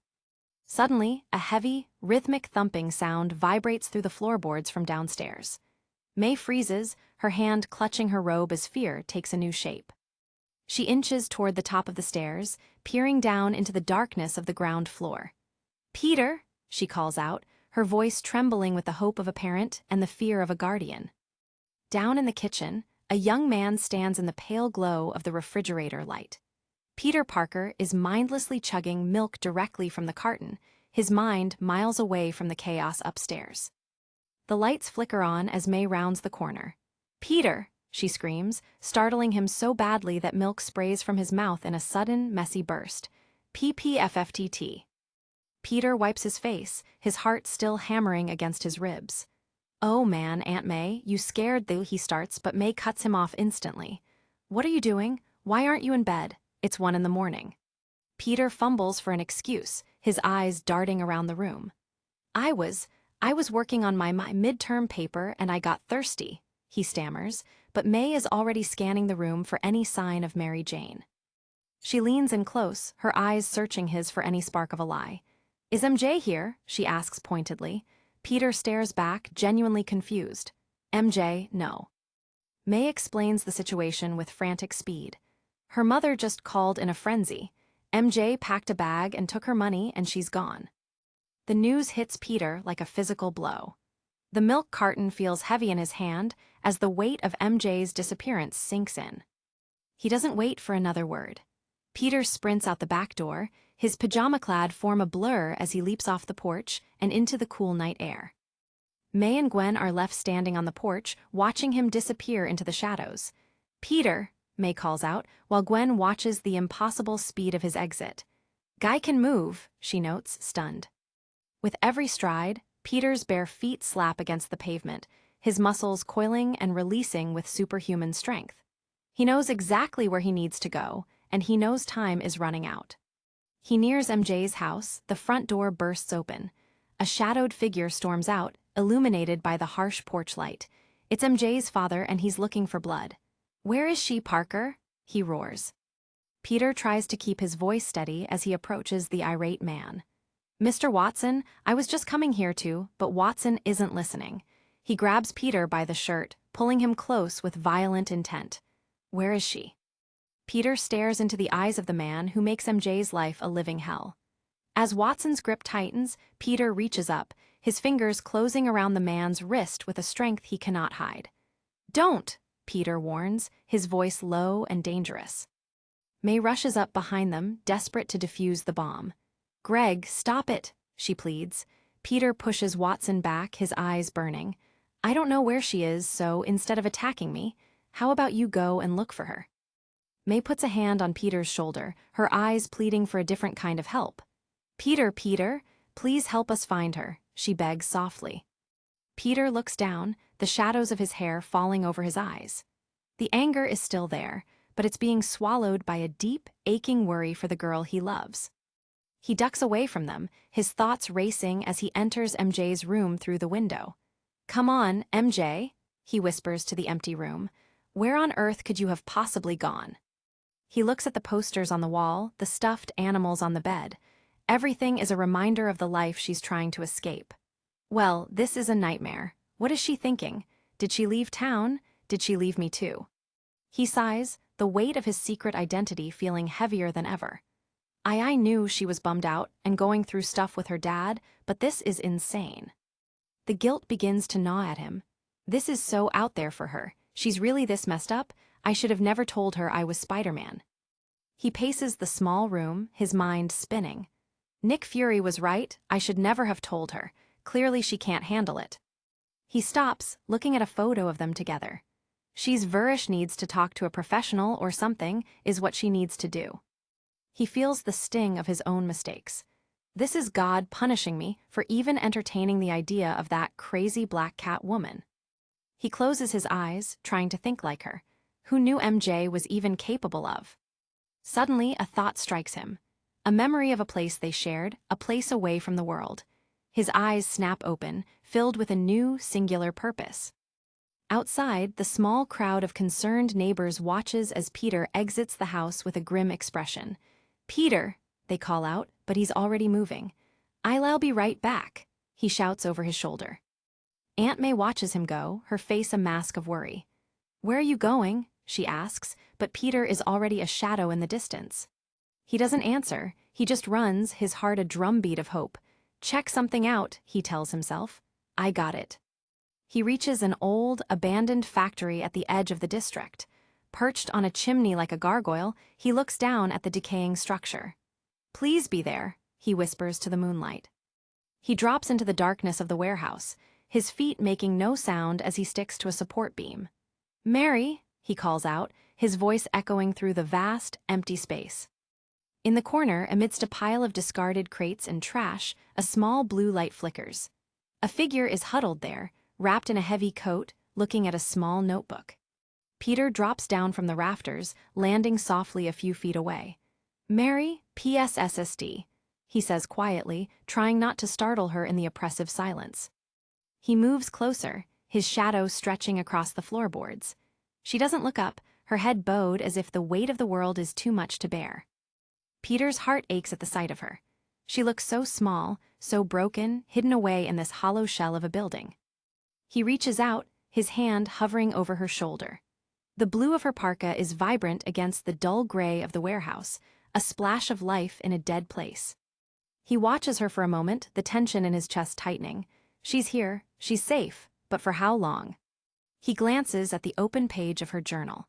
The words are jagged, written in haste and pain. "Never felt so isolated from the world in my whole." He finally places a gentle hand on her back. "Mary," he whispers, his voice thick with emotion. She jumps as if struck, a sharp gasp escaping her lips. "D-Dog," she cries, spinning around to face her intruder. Her eyes widen as she recognizes him. Peter lets out a long, shaky breath of relief. Oh, thank God. MJ clutches her chest, her face pale. Oh my, what's? The questions come tumbling out of both of them at once. What are you doing here? MJ asks, her voice cracking. What time is it? Peter counters. Did you run away from home? MJ looks away, her eyes filling with tears. I don't know, she admits, her voice small and lost. I'm so embarrassed. Peter leans in, his face etched with concern. You don't know, your mom's going nuts. Everybody is up and looking for you. MJ's resolve breaks. I couldn't stand it in that house anymore. I couldn't stand it. I couldn't breathe. I had to get out of there. Peter watches her, the reality of her pain hitting him harder than any supervillain's punch. So, where are you going? He asks, knowing there is no easy answer. MJ buries her face in her hands, her shoulders shaking.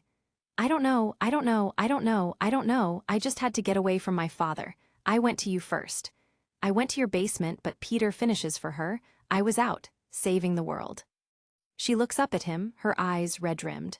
I feel like such a loser. I had no plan, I just ran out, and when I couldn't find you I came here, our little private hiding place. I started writing in my journal and I don't know, I guess I dozed. She stares at the floor, the shadows lengthening around them. I'm lucky no one came in here and murdered me or something. I'm so stupid. Peter takes her hand, his thumb stroking her knuckles. You have to go home, he says firmly. MJ looks at him, a single tear tracking down her cheek. You have me. The dam finally breaks. MJ begins to pour out the poison that's been building in her soul. All night all he did Wash threatened to ship me away to another school. He won't let me see you. He's such a miserable, sad man, and instead of, doing anything about it. Her voice rises with a mix of anger and despair. He just wants to make sure that everyone around him is as sad and pathetic as he is. He wants to make sure my mom and me are down there with him. She leans forward, her eyes burning with a desperate intensity. I told you he cheats on her, so she just feels like crap about herself like all the time. And every time I open my mouth about anything, he shoots me down, just shoots me quiet, every time. She stands up, her gestures wide and frantic. And as soon as he found out that we were, together, he's been looking for any reason to make sure that I don't have any happiness. He was just looking for a reason to split us up. Why do I have to live there? Why? Who says? Peter watches her, his heart breaking for the girl who just wants to be free. MJ continues her tirade, her voice echoing in the empty factory.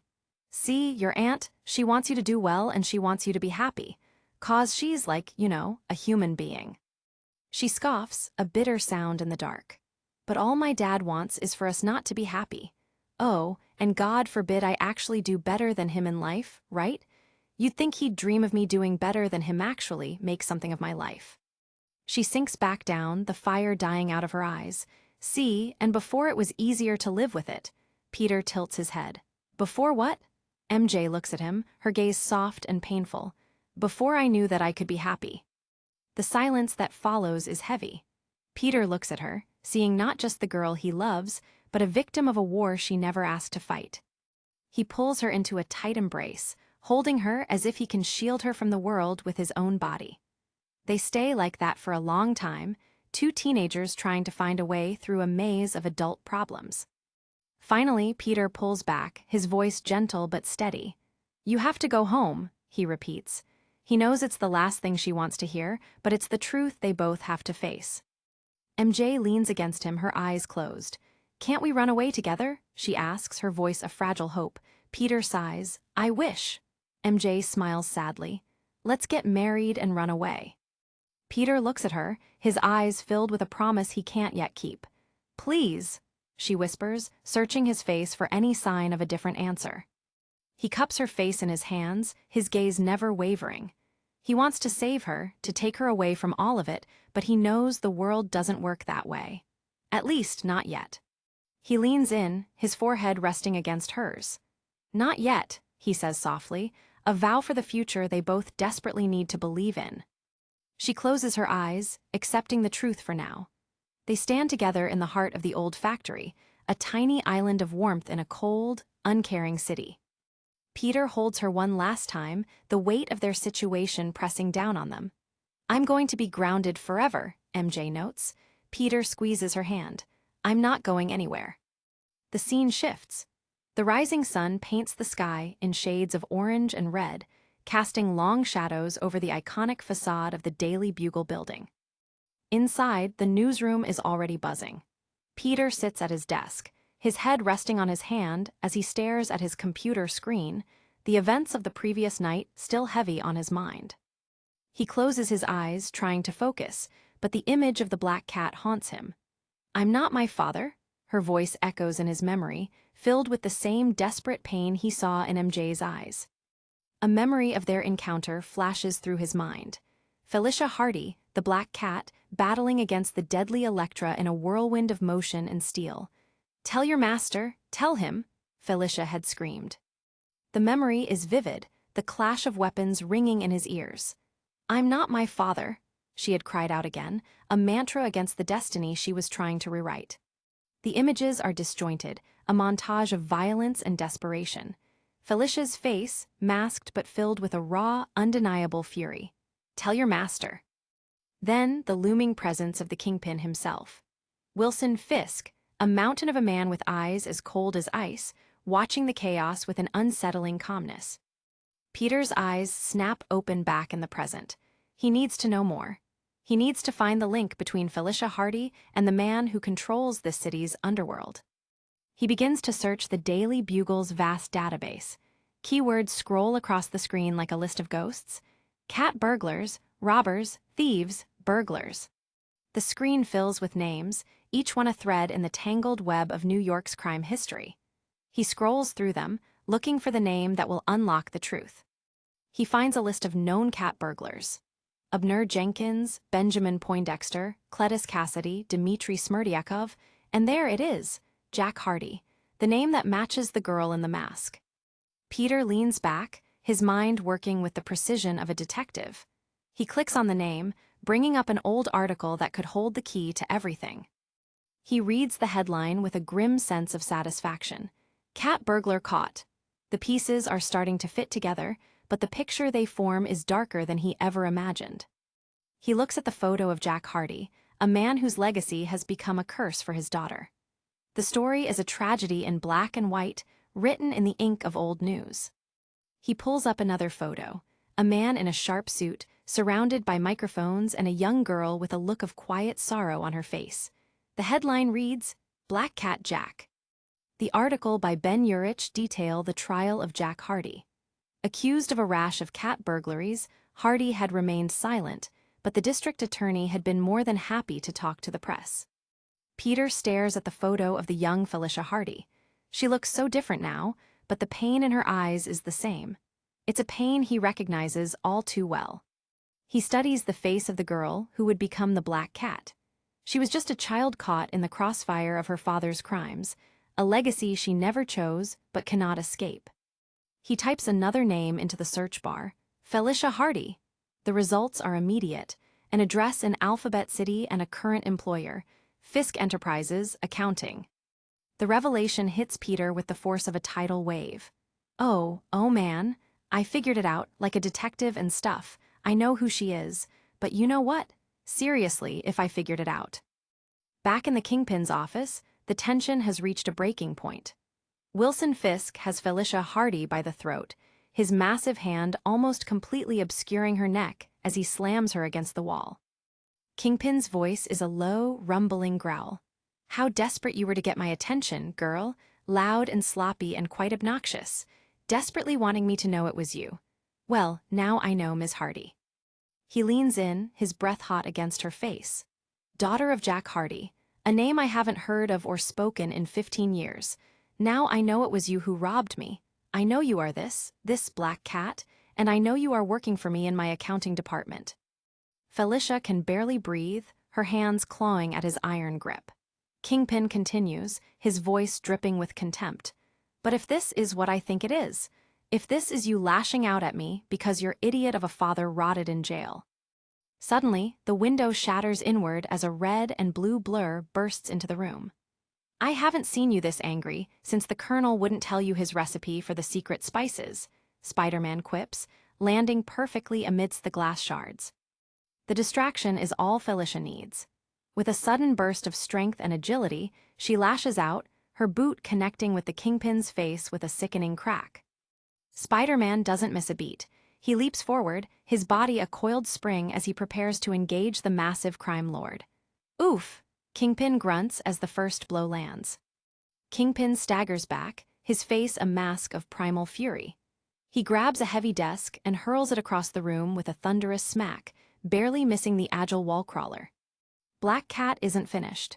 She delivers a high, spinning kick that catches Kingpin squarely in the jaw. Thrack! Blood sprays from his lip, but the giant man barely seems to register the pain. He lashes out with a massive fist, the sound of it cutting through the air like a whip. Fap! Spider-Man barely manages to dodge, the force of the blow creating a shockwave that rattles the room.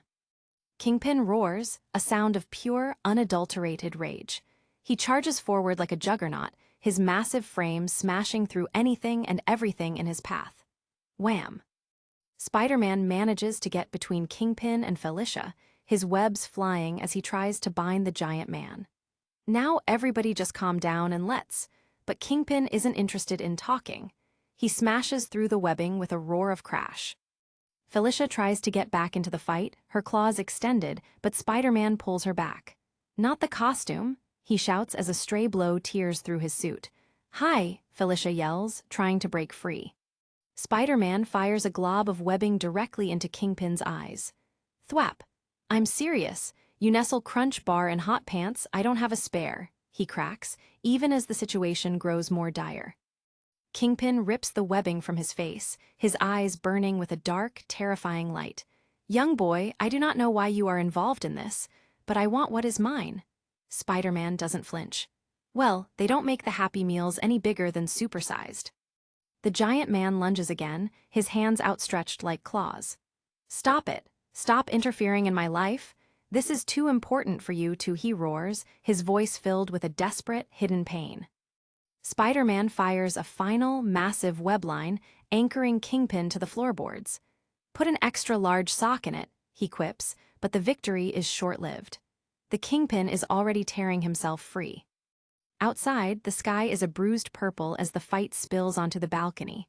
Spider-Man swings down to a lower level, his voice echoing in the twilight. Felicia, hey, Felicia, you gotta stop this. They're going to kill you. Felicia stands at the edge of the roof, her eyes fixed on the city below. Or worse, me, she says, her voice chillingly calm. He killed my father. He betrayed him and let him rot. I am going to destroy him.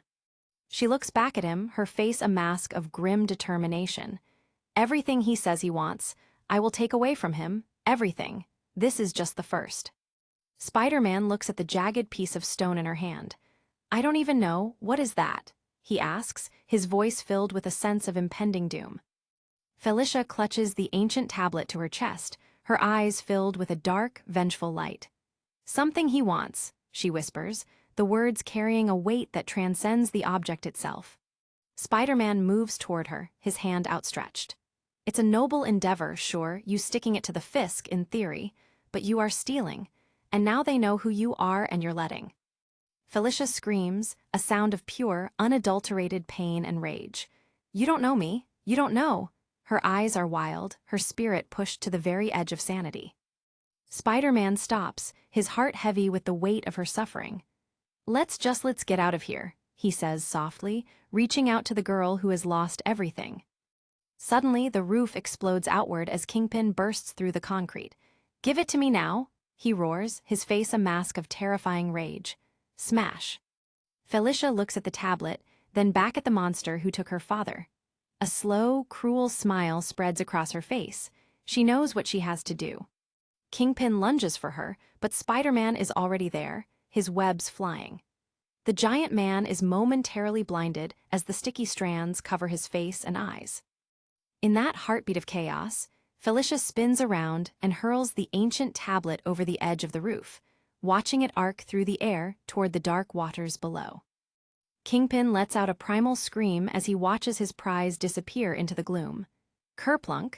The tablet hits the water and vanishes from sight, its secrets lost to the depths. Felicia looks at the kingpin, her expression one of cold, ultimate triumph. Now it's just another rock at the bottom of the river. Truth told, I am very glad I got to do that in front of you. But the victory is short-lived. A sudden flash of steel cuts through the air. Electra flies with deadly precision, heading directly for Felicia's throat.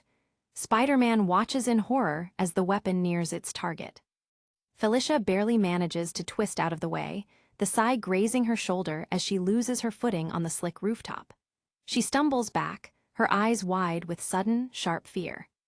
She teeters on the very edge of the building, her arms windmilling as she tries to regain her balance.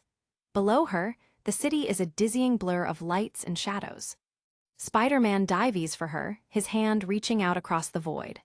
No, he screams, but the distance is too great, the wind too strong. He sees the terror in her eyes as she begins to fall. He watches as she slips away, her fingers brushing against his in a final, tragic moment of contact. The world seems to slow down, every second an eternity of failure. He can only watch as her form shrinks in the distance, a small, dark shadow falling through the night sky. The guilt hits him like a physical blow, a weight he knows he will carry forever. Her face is the last thing he sees, a mask of pure, unadulterated terror before she is swallowed by the darkness. He has failed. Again. Felicia Hardy, the Black Cat, falls into the abyss, her body a silent testament to the cost of vengeance. The city watches, silent and uncaring, as another life is claimed by the shadows. Spider-Man stands on the edge of the roof, his head bowed in grief. Oh, man, he whispers, his voice barely audible over the sound of the wind. He looks down at the water, but there is nothing to see. He spins around, his eyes burning with a sudden, sharp fury. You monsters! He roars at the Kingpin and his assassins. Stop where you... But the rooftop is empty. Kingpin and Elektra have vanished into the shadows, leaving him alone with his failure and his grief. The warehouse door stands open, a gaping wound in the building's side. He stands there for a long time, the weight of the city pressing down on his shoulders. He is a hero, but in this moment he feels like anything but. He looks up at the sky, but the stars offer no comfort. Below, the city hums with its usual, indifferent life. People walk the streets, oblivious to the tragedy that has just unfolded above their heads. The world goes on, even when someone else's has just ended. Spider-Man fires a web line and swings away, his body a dark silhouette against the rising sun. He has a lot to think about, and even more to regret. The scene shifts to a different part of the city. A man walks through a darkened building, his footsteps echoing in the silence. Where is she? A voice asks. Seriously, where? He rounds a corner, coming to a stop at the edge of a pier. The water is calm, the surface reflecting the pale light of the dawn. It's a peaceful scene, but the air is thick with a different kind of tension. In the distance, the sirens of police cars wail, a constant reminder of the city's unrest. Wee-oo-woo-wee-oo. The sound drifts over the water, a mournful cry in the early morning light. The man looks out at the city, his thoughts a tangled mess. I didn't believe. A voiceover begins, his inner monologue filled with doubt and sorrow. The thoughts continue, a slow, painful reflection on the nature of belief and the cost of power. I'm sorry, it's the way I am. I cannot find the logic to it. Or maybe, like you said about me, I don't have the spirituality to believe in things like this. He looks down at the silent figure in the bed. To read what the ancient text said. To find Toto, find a way for you to open your eyes again, because doctors have nothing for you. Because I'm running out of options, I'm running out of ideas. Wife Vanessa lies in a deep coma, her face pale and still. The machines around her hum and beep, a constant, artificial pulse in the room. Fisk reaches out, his hand trembling as he touches her hair. Voice grows cold, filled with a new, dangerous resolve. But you see, do you see what they do? They take away any chance of our happiness. They mock us. They mock our marriage. They punish us. He leans in close, his eyes burning with a dark, vengeful light. But I will punish them, Vanessa. The vow is a promise of fire and blood, a declaration of war against anyone who stands in his way. He stays by her side, a silent sentinel in the dark. Please, please wake up. Please, he whispers, the words a final, desperate plea for a miracle that will never come. A few days later, the mood at the Parker household is lighter, though still edged with the memory of MJ's ordeal. Aunt May is packing her bags, preparing for a trip. Now, I don't want any hanky-panky, she warns, looking pointedly at Peter. Peter and Gwen stand by the door, exchanging an amused glance. Hanky-panky? Peter asks, trying to keep a straight face. May nods. You know what I mean, Peter. Peter can't help but grin. If I was living in the 1930s, I might know what you mean.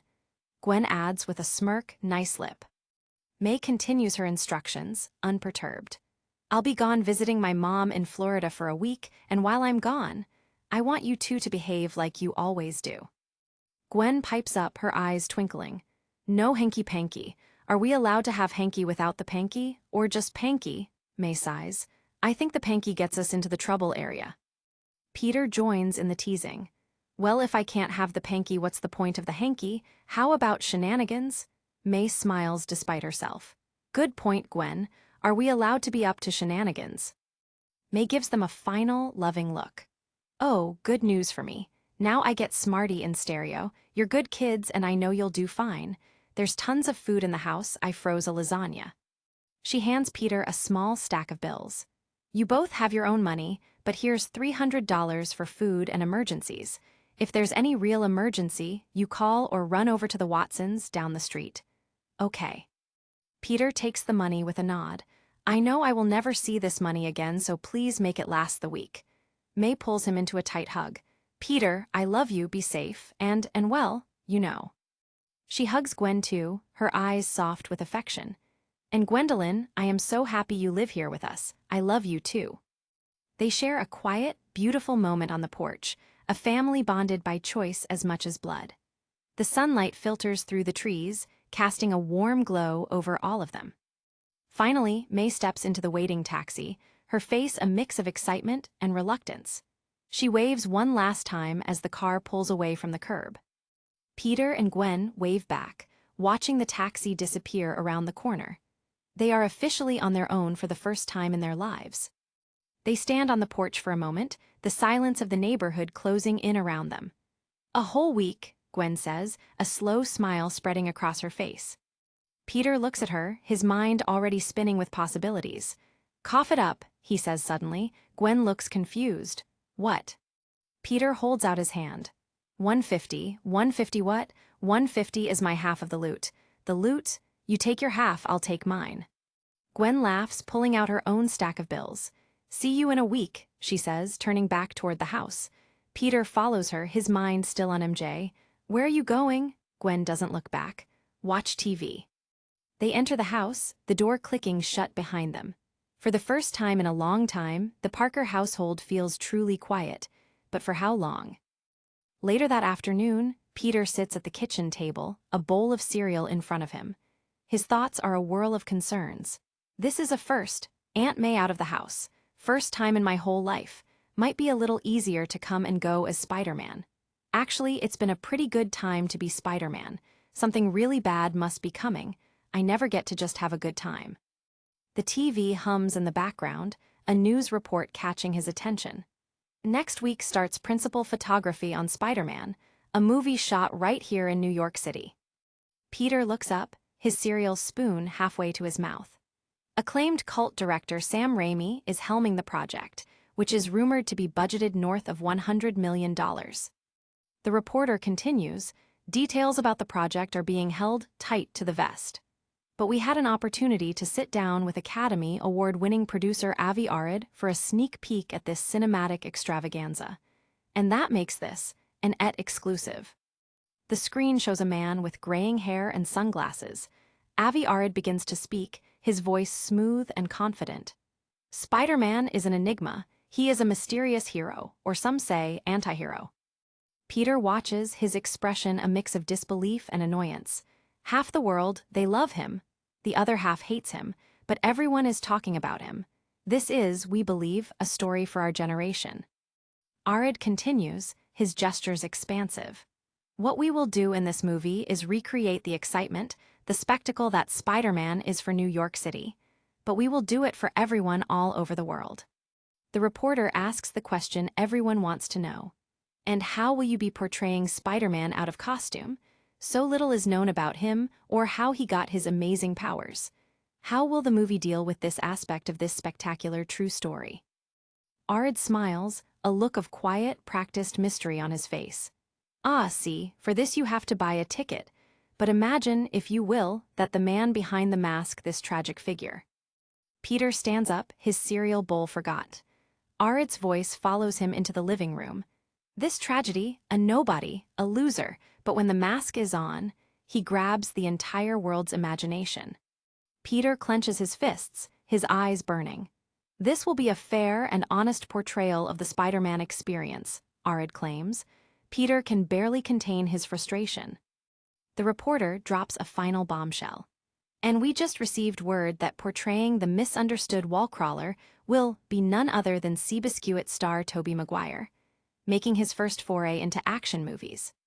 Gwen bursts into the room, her eyes wide with excitement. No word yet on who the villain is, but rumor is that. She stops dead as the door hinges suddenly crunch, and the door frame splinters into 1,000 pieces. Peter stands in the middle of the wreckage, looking completely bewildered. Gwen stares at him, her mouth agape. Geez, what are you doing? Peter fumbles for an explanation, his face turning bright red. Thing just it fell off, he stammers, gesturing helplessly at the destroyed door. Gwen shakes her head, her annoyance quickly turning into amusement. That's coming out of your half. Hey, you think they're going to include the part in the movie where Spider-Man killed my dad? Peter stops dead, the humor vanishing in a heartbeat. What? The scene shifts to a far darker place, Rikers Island Maximum Security Penitentiary. The sun sets over the grim structure, casting long, ominous shadows over the island. Inside, the air is thick with the scent of ozone and the sound of despair. This is the Raft, Rikers Island Maximum Security installation, where the world's most dangerous criminals are kept under lock and key. A guard walks down a long, sterile hallway, his footsteps echoing in the silence. He stops at a heavily reinforced door, his expression one of bored contempt. He peers into the cell through a small, barred window. A man sits on the edge of a cot, his head bowed, his hands resting on his knees. It's Otto Octavius, the man once known as Dr. Octopus. The guard smirks, his voice dripping with sarcasm. Good morning, Otto, I'm sorry. Dr. Otto, to see the paper this morning, they mention you. Octavius doesn't look up, his expression unreadable behind his thick glasses. The guard continues, clearly enjoying himself. See what it says? Says they're making a movie about Spider-Man. Pretty funny. He leans in closer, his voice a malicious whisper. You know what's even funnier? Says here that the movie studio optioned your story from your ex-wife. You know, to give it some authenticity. Says she's a consultant. Octavius's grip on his knees tightens, but he remains silent. Says she's an expert on deluded, self-important murderers like you. How about that? A whole movie about you, and your wife's the only one getting paid. The guard continues his tirade, his voice growing louder. I mean, it's not like the movie people were going to pay you for your story, seeing as you're a murderer and all. But it's funny that your wife, ex-wife, found a way to cash in on your loserness. Thought you'd enjoy that. He laughs, a harsh, grating sound. And, you know, if you weren't a cop killer, piece of garbage, I would actually feel bad for you. One of the greatest science guys ever, they say, but you went and turned yourself into a killing freak with 4 metal arms. He gives a final, dismissive snort. Hey, how you doing now that SHIELD went and took your arms away from you? Sent you here to rot for the rest of your worthless life. Enjoy, cop killer. Maybe they'll invite you to the premiere. The scene shifts back to Midtown High. The hallway is crowded with students, their voices a cacophony of adolescent energy. Flash Thompson is standing by his locker, talking to Liz Allen. I'm going, he says firmly. As what? She asks pointedly. Peter walks by, his mind still on MJ and the movie. Flash turns to him, his face lit with a sudden, brilliant idea. Come with me, he says. No, Peter replies instantly. Come on, no, Liz. Liz looks at them both, her expression one of pure, unadulterated boredom. I don't know, who else is going? Who else is going? Flash groans. You can't just come with me, just me and you. I was just asking who else is going. Kong is standing nearby, his face a mask of disappointment. You've known me since kindergarten, you can't come with me? That's not what I Mary Jane. MJ walks up to them, her expression guarded. Because of the unfortunate running away in the middle of the night incident, that exact thing, how long are you grounded? MJ looks at Peter. What time is it? Peter sighs. She loves this joke. It's 12:20. Here it comes. MJ smiles, her eyes lighting up with a brief flicker of humor. Liz, darling, what are you doing after school? Me, I am going straight home and straight to my room. Thank you very much, for I am grounded. Kong pipes up, his voice filled with a sudden, surprising enthusiasm. Congo Bongo wants to go into the city and audition to be an extra in the Spider-Man film. MJ bursts out laughing. Ha! Peter looks at her, a small smile playing around his lips. It's the first time he's seen her truly laugh since the incident. Gwen looks at them both, her expression one of pure, unadulterated confusion. What? MJ quickly regains her composure. Nothing, I don't know why I did that, she says, her face still slightly flushed. Peter nods in agreement. It's just funny that they're making a yeah. Kong continues his tirade, his voice growing louder. Well, I want to be in the movie and I think we should all go down and audition. We totally get paid and we get to be in a movie. My uncle was in Rocky. How awesome will this movie be? Flash looks at him with pure contempt. I'm not going. Wait in line with a bunch of tools. Kong isn't listening. Come on, I'm grounded, MJ notes. Peter shakes his head. I have to work. Kong isn't giving up. Well, I'm going to go down there and I'm going to be in the movie and you can all you know.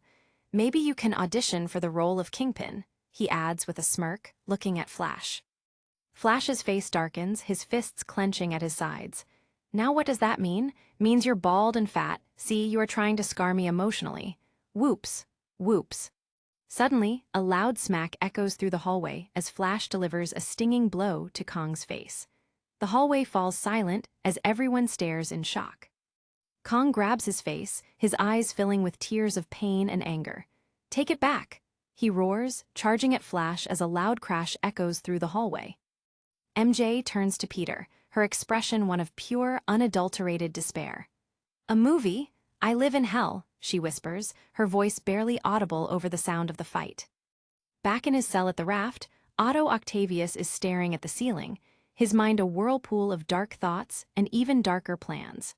The shadows of the bars dance across his face like iron ghosts. He doesn't move, his body a silent, coiled spring of hatred and resentment. The world has taken everything from him, and he is finally ready to take it back. A sudden, heavy thunk vibrates through the floorboards. Octavius's eyes snap open, his expression one of quiet, terrifying anticipation. The time has finally come. He lets out a long, slow breath, his mind reaching out across the city to the only things that truly matter to him. Thunk! The sound is louder now, a rhythmic, mechanical pulse that fills the silence of his cell. The scene shifts to the Triskelion, the massive, state-of-the-art headquarters of SHIELD and the Ultimates. The sun sets behind the iconic structure, its glass walls reflecting the colors of a dying day. Inside, the high-tech lab is buzzing with activity. Scientists and technicians move about with practiced efficiency, their voices a low hum of technical jargon and idle chatter. What is that? A scientist asks suddenly. What is what, that?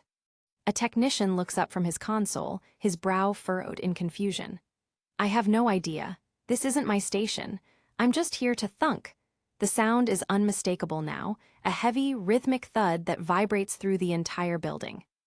The lead scientist looks up, her eyes wide with alarm.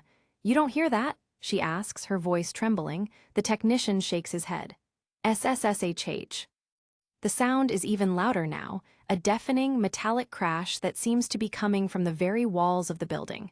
That! What is that? The scientist screams, her voice filled with panic. A technician tries to offer a rational explanation. I think it's the air conditioning. It's annoying. But the lead scientist isn't convinced. I think it's coming from over here. What's in there? I don't know. Do you have a key to this? The technician nods frantically. You're level 7. Just slide your access card. He fumbles with his card, his hands shaking so badly he can barely hold it. He finally manages to slide it through the reader.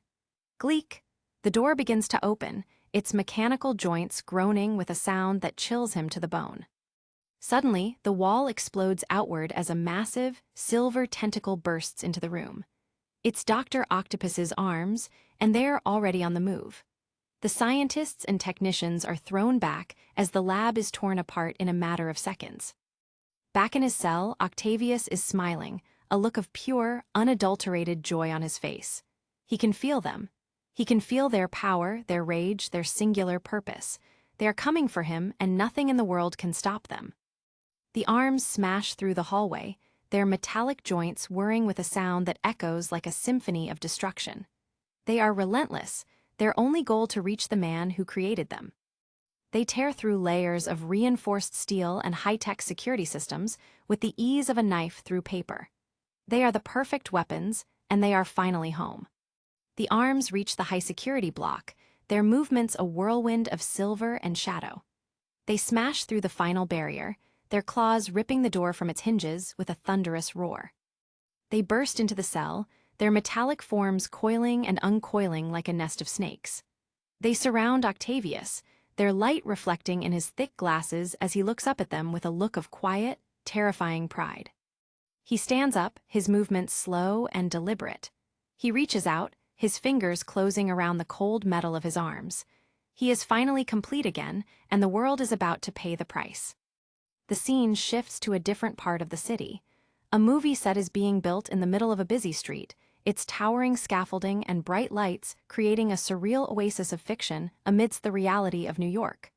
The problem is I can't see out of this mask. A voice complains. Every time I turn my head, the mask shifts, and a young man in a cheap Spider-Man costume is struggling with his headpiece. "Og, can't see, I can't see," he shouts, his muffled voice echoing through the set. Suddenly, the real Spider-Man swings down from a nearby building, his movements a blur of red and blue as he lands perfectly on the scaffolding. "And one day the world will know just how conflicted Og," he quips, landing with a flourish. The set falls silent as everyone stares in shock. The real Spider-Man looks around, his expression one of pure, unadulterated disbelief. And cut. "Toby, what's the problem up there?" the director asks through a megaphone, his voice filled with annoyance. The director looks up at the real Spider-Man, his expression unimpressed. "Well, just try to get to the roof and, oh." Spider-Man points a finger at the actor, his voice filled with a mix of anger and amusement. "You suck." He turns to the rest of the crew, his gestures wide and frantic. "You suck, and you suck, and you suck. All right, Evil Dead 2 was cool, but the rest of you suck. And I really don't understand how any of you can just do this and not feel at all bad about it." Spider-Man begins to perform a series of impossible stunts, his movements a symphony of agility and strength. "You know why? Because you aren't me, you're fake. And your movie is going to tank, because you can't do this." He swings through the scaffolding, his webs flying as he creates a whirlwind of motion. "And you can't do this, and you can't do this," he shouts, his voice filled with a desperate, hidden pain. He stops, looking down at the director with a look of quiet, terrifying intensity. "But my question is, how can you do this to me?" The director tilts his head. "Do what?" Spider-Man's voice cracks with emotion. "Make a movie about me without my permission?" Avi Arid smiles, a look of cool, practiced professionalism on his face. "We don't need it." Spider-Man stares at him, his heart a drumbeat of anger and disbelief. "You don't need it." Arid continues his explanation, his voice smooth and condescending. "You're a public figure. You're in the public domain. And we did get the rights from Rosalita Octavius and Cher Osbourne." The news hits Spider-Man like a physical blow. The names are like a litany of his failures. "Who is Cher Osbourne?" he asks, his voice barely a breath in the air. Arid smiles again, a look of quiet triumph on his face. Norman Osborn's half-sister. Norman Osborn has a half-sister named Cher. You fought Norman Osborn when he turned himself into that goblin thing. Right?" Spider-Man pulls back, his expression one of pure, unadulterated terror. "That is, I can neither confirm nor deny." Spider-Man begins to retreat, his mind spinning. The producer leans in, his eyes burning with a sudden, sharp curiosity. I just want to know what was Osborne like, because we're having a hard time getting information from the government on exactly what he. Spider-Man doesn't answer. He just looks at them, his face a mask of grief and confusion. What? He whispers, his voice filled with a profound sense of loss. The producer continues his line of questioning, his voice relentless. What kind of man was he? What was his overall motivation? What do you think led him to? Spider-Man lunges for him, his fists clenching at his sides. Listen, hey, I'm not going to help you with this. You want my help, you pay me. I'm not going to. Arid looks at him, his expression unreadable behind his thick glasses. We'll pay you. Let us see you without the mask and we will make a deal. Spider-Man lets out a short, bitter laugh. No, then no deal. Keep rolling, keep rolling. Arid doesn't move. If you take off the mask, we will make a deal for you. For the whole story, for the whole Are you filming me? You're filming me now. Why are you filming me? The producer smiles, a look of quiet, terrifying triumph on his face. Because a little CGI tweak, and I just saved, roughly, $1.2 million on special effects. Spider-Man spins around and swings away, his body a dark silhouette against the city sky. You, people, suck. He screams into the night air, his voice echoing through the empty streets. The set falls silent as the real hero vanishes into the gloom. The young man in the cheap costume watches him go, his expression one of pure, unadulterated shock. Ag! He screams, his voice filled with a new, profound sense of inadequacy. The crew watches him go, their faces a mix of awe and disbelief. The director stands in the middle of the set, his megaphone hanging limp in his hand. He looks at Arid, his expression unreadable. Arid doesn't say a word. He just looks at the sky, his eyes burning with a sudden, sharp intensity. He has what he wants, and the world is about to see the greatest story ever told. Finally, the director turns back to the set, his voice crisp and professional. And cut. He looks at his watch, his expression one of bored contempt. Okay, that's lunch, people. See you in 60. Get me Gus on the phone.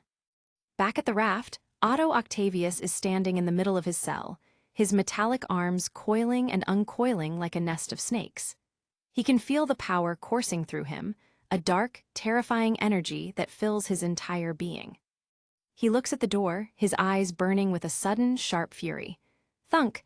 The sound is deafening now, a rhythmic, mechanical pulse that fills the silence of his cell. Hey! A guard shouts from outside. Suddenly, the door explodes inward as Octavius lunges forward. Thunk, bam, bam, crash. The hallway is filled with smoke and debris as the giant man makes his escape. The alarms begin to wail, a high, piercing sound that echoes through the entire facility. Lockdown! We need a lockdown! A voice screams.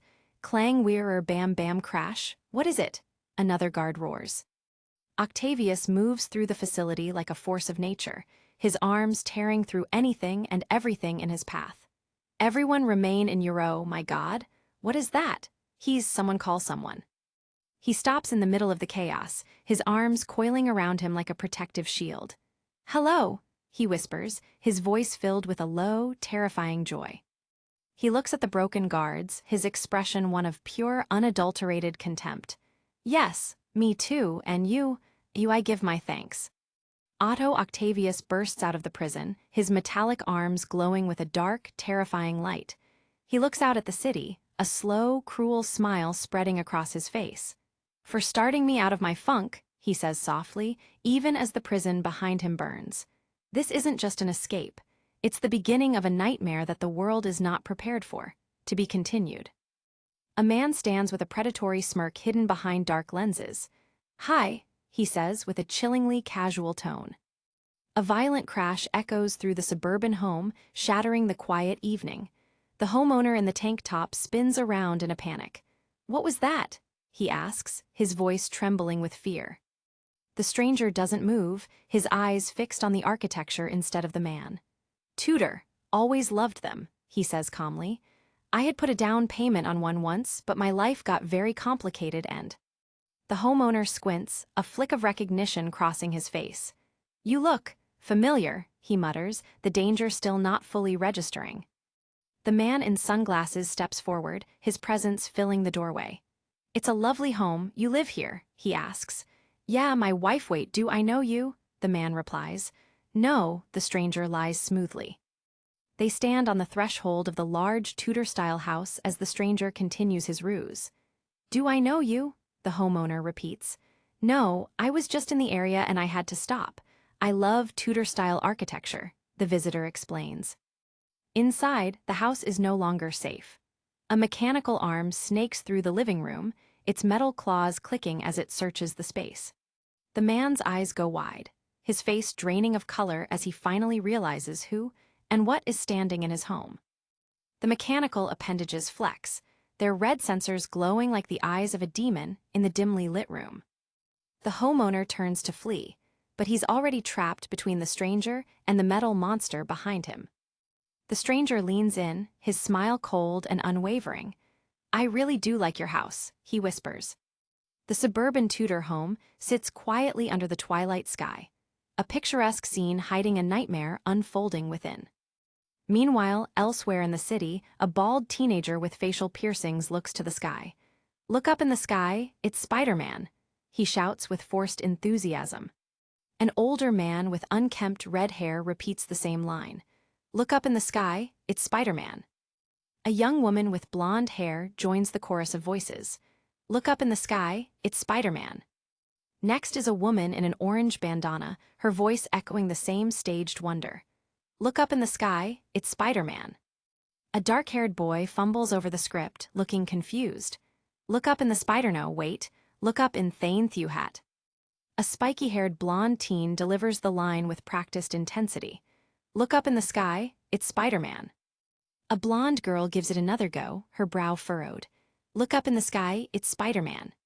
A brown-haired woman says it plainly, her eyes wide for the camera. Look up in the sky, it's Spider-Man. Finally, a bald man with a goatee finishes the audition. Look up in the sky, it's Spider-Man. We pull back to reveal a brightly lit film set inside a studio. The man stands before a casting director and her crew, waiting for judgment. He shields his eyes from the blinding glare of the spotlights, his nerves clearly on edge. The casting director checks her notes. And your name is Kenny, she asks. They call me Kong at school. You know, like a nickname, the boy answers, trying to sound cool. Your name is Kenny? Yes. Is your legal guardian here? What, like my mom? The director slides a stack of forms across the desk. Your mother will have to sign these papers, and we'll have to hear from her about you taking off of school for 3 days, she tells him. Kong stares at the papers in disbelief. For what? He asks, his voice barely a whisper. The director offers a professional smile. Congrats, kiddo, you got the part. Kong looks at the script, his mind racing. I got the part. But the director is already moving on. Next, she calls out, her attention shifting instantly. Kong is in a daze, his dream of stardom finally within reach. I'm in the movie, he asks himself, a wide grin spreading across his face. Back at school, Kong's friends are swarming him. You're in the movie? That is totally awesome, a girl says. So, like, do you get to meet any of the honeys? Another asks. Don't know. I film tomorrow, Kong replies, soaking in the attention. Peter and Gwen walk through the busy hallway, listening to the gossip. Kong is going to be in the Spider-Man, and you have words, someone asks Kong. I have a line, Kong says proudly. Just one line? Dude, it's my first feature film. One line is like way awesome. And I get paid like a lot, he adds. He's acting in the movie, another kid notes. MJ and Flash are also in the crowd as Kong continues to brag. Don't matter. It goes into my college fund, Kong says. What, like 10 grand? What's your line? What do you say? His friends press for more details. Kong strikes a dramatic, heroic pose, pointing toward the ceiling. I point to the sky and I say, look up in the sky, it's Spider-Man. Gwen looks on with pure disgust. Dude, that is historically lame, Flash laughs. No way, another girl giggles at the cheesy line. Kong isn't bothered by the mockery. Don't ruin this for me, he tells Flash. You gotta rewrite that, Flash insists. No, that's the line, Kong says. Dude, you gotta go in and freestyle it. He's asterisk in the movie, MJ reminds them, trying to keep the peace. Gwen finally reaches her breaking point, her face contorting in a mask of rage. So, is there, like, a part in the script where Spider-Man, like, kills asterisk my dad? She screams, her voice cutting through the noise. The entire hallway goes silent as Gwen confronts the crowd, her pain on full display. Tears begin to stream down her face, her public fury turning back into private grief. Kong and his friends stare at her, stunned and completely unsure of how to respond to her outburst. Gwen bows her head, the tears falling onto the floor. So stupid, she mumbles under her breath. She turns and sprints away down the hall, leaving her books where they fell. MJ looks at Peter with urgency. See? Go, Peter, talk to her, she urges. You come too, Peter asks. No, please, come on. Please, Peter pleads, knowing he's the only one who can't truly help her. Peter chases Gwen out of the school and into the parking lot. Gwen, he calls out. I don't need to talk, Peter, she screams back. I don't understand. You know it wasn't Spider-Man who killed your dad, so why do you, Peter tries to reason. Gwen stops dead in her tracks and wheels around, her eyes flashing with anger. Come on, she bellows at the top of her lungs.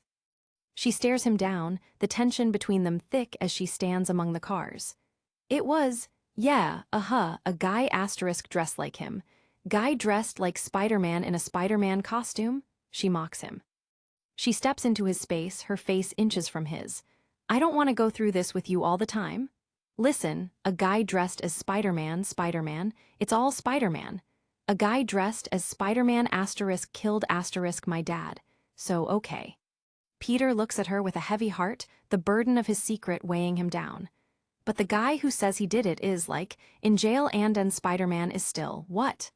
Out and about, he finishes quietly.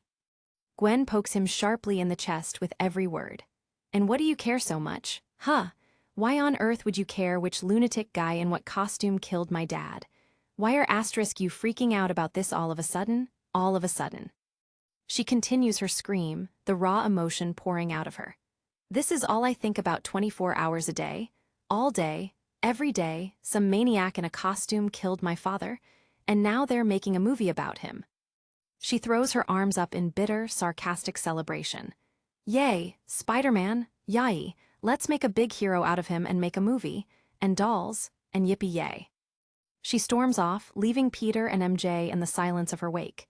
Geez, Peter sighs. Peter, this is not asterisk about you. You know that, right? You didn't kill her dad. You shouldn't feel bad about this, MJ says. But yet I do. Why? I don't know, MJ. Peter looks away, his face etched with guilt and frustration.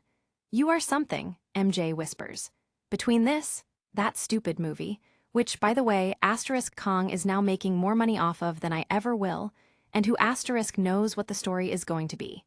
Between all of this, Peter says, the words trailing off. He looks at MJ with a dark, determined expression. You know what I could use right now? I could use like a big, crazy villain to beat the living asterisk crap out of. MJ smiles sadly. Well, there's never one around when you need one. Back in the stolen Tudor home, Otto Octavius stands in a white robe, his face a mask of cold calculation. He seems to be holding a conversation with an unseen presence. No, we'll stay asterisk here for the weekend and decide on well, there's no hurry, he says with a thin smile. He lets out a chilling, dry laugh. You're a funny one, you. No, we'll stay. Expression suddenly turns vicious. Parker? No, we're not going anywhere asterisk near Peter Parker. That's the first place the authorities will be looking for us. He adjusts his dark lenses, his mind plotting every move. Actually, the first place they will be looking for us is at the residence of my witch of an ex-wife, who sold us out on so many levels. That's the first place they will look. Jaw tightens with simmering rage. The asterisk second asterisk place will be Peter Parker. They know we know Peter Parker is Spider-Man, and they know about our strong asterisk feelings towards him. The asterisk damage he has done to me and my peace of mind. He puts a hand to his chin, his eyes distant. They most certainly have staked out his home and school, so no, we won't be going anywhere asterisk near him. Yet. He begins arguing with the voices in his head. Yes, I said, the boy will be no, I agree the boy asterisk will asterisk be punished. I'm not arguing the point with you, the boy asterisk will asterisk be punished. I said it. But if we do this asterisk now asterisk, if we do this. For a moment, he looks almost uncertain. I don't know if he knows. Then a wide, terrifying grin spreads across his face. Ha ha ha, I agree ha. Ha ha, that will asterisk be fun. Octavius sits in a luxurious chair while his mechanical arms attend to his every need. One arm pours a drink, while another holds a remote. A television in the background shows a blonde reporter. But we are going to have to show ourselves to be the higher intellect, he states. He suddenly turns his head as if hearing something. We are going to have to. One of the mechanical limbs is busy dialing a phone on its own. What? He asks the machine. On the television, the reporter continues her broadcast. Production of Spider-Man is in full swing right here in New York City. You can feel the buzz and anticipation on the street as hundreds of New Yorkers gather to watch this big-budget extravaganza come to life right before their very eyes. And as always, we were there. Octavius watches the screen with intense, predatory focus. SHH, he tells his arms. The reporter says, while on the set we were lucky enough to speak with Rosalita Octavius, the estranged wife of Dr. Otto, Octavius once well-respected physicist and chemist, who, after a horrific accident, turned into the colorful, murdering madman known all over the world as Dr. Octopus. Rosalita is a paid consultant on the movie. The television screen shows multiple scenes. Rosalita Octavius giving an interview, Otto's eyes narrowing, Rosalita smiling, and then a sudden, violent explosion on the film set. Octavius's eye, seen through his dark lens, reflects the burning desire for vengeance. The TV audio continues, and I think a film like this, though it will be fun and exciting to watch, will also serve as a cautionary tale. Rosalita speaks into an ET microphone, her tone dismissive. Rosalita, how does it feel seeing your ex-husband portrayed on the big screen? Otto is a tragic figure, she says with a patronizing smile. Back on the actual movie set, a real explosion rips through the equipment, chaos replacing the staged action. A dark, ominous silhouette stands amidst the swirling smoke and falling debris. Dr. Octopus stands tall in the center of the destruction, his mechanical limbs swirling around him like ready to strike cobras. He looks directly into the camera lens, a terrifying grin on his face. No, I agree. That is perplexing, he says with a malicious purr. Later that evening, Gwen Stacy walks down a quiet suburban street toward the Parker home, unaware of the danger nearby. She carries her backpack, her mind clearly still heavy with the day's grief. She walks up the driveway, her long shadow stretching across the pavement. Suddenly, she stops. Her instincts, honed by being a cop's daughter, start to tingle. She notices a dark van parked across the street, sitting suspiciously silent in the shadows. She looks around, feeling the weight of unseen eyes watching her every move. She quickly pulls out her keys and unlocks the front door, slipping inside and locking it behind her. Inside the house, the phone is ringing incessantly, the sound piercing the quiet air. Gwen picks it up, her voice shaky. Hello? Oh, hi Aunt May, how's Florida? Yeah, I hear it's yeah. She peeks through the window while she talks, her anxiety growing. No, everything is cool, I just got home. High above on a utility pole, a man in a red jacket and sunglasses watches the house through binoculars. Peter's at work, I guess, Gwen says into the phone. Gwen pulls the curtain back just a fraction, her eyes scanning the dark street. No, everything is cool and in one piece. Behind the backyard fence, another man in a cap and headset holds a pair of garden shears, listening to her conversation. Can I call you back or something? Gwen asks. She looks toward the stairs. I gotta go to the bathroom. Okay? She hangs up the phone, the silence of the house suddenly feeling heavy. She stands in the dark hallway, a cold realization washing over her. What is going on? She wonders, her eyes filled with fear. On the movie set, an actor in a green suit and fishbowl helmet, the movie version of Mysterio, holds a terrified woman at gunpoint. All of you shall bow before the genius of the one true Mysterio, he bellows. In a smaller panel, Kong's audition is shown. Look up in the sky, it's Spider-Man. And cut, the director shouts. He stands among the smoke machines and crew, looking satisfied with the shot. The actors immediately break character. Great job, Bruce. Let's relight and get to setup 45, the director calls out. The Mysterio actor takes off his helmet, while Rosalita Octavius is escorted off the set with a wrap over her shoulders. Two men in sunglasses watch the production from a distance. One is speaking into a cell phone. Is he still there? Yes, sir. Amazing. How long has he been there? Like an hour. High up on the side of a glass-walled skyscraper, the real Spider-Man is perched, silently watching the movie set far below. The two men, movie producers, whisper to each other. Don't, Sam, don't look right at him, one says. Do we have a camera on him? The other asks. Avi, why are we whispering? He's a half-mile away. He might have spider hearing. Spider hearing or something. They continue their hushed debate while the crew works below. Are we filming him? Yeah, right there by the maybe we should leave him alone. I offered him a deal. But still, he shouldn't come around here to the set then. He's just sitting up there. You can take it or leave it, but I have some. A third man runs up to them, looking pale and panicked. Guys. Avi, Sam, I have some news, real news. Okay. I have a friend who has a friend who works for a top-secret part of the government. You lost me already. Well, listen up anyway, because he told me that this very morning, this morning, Otto Octavius the real one, escaped from prison. The producer's eyes widen behind his sunglasses. No way, he whispers. The informant continues his breathless report.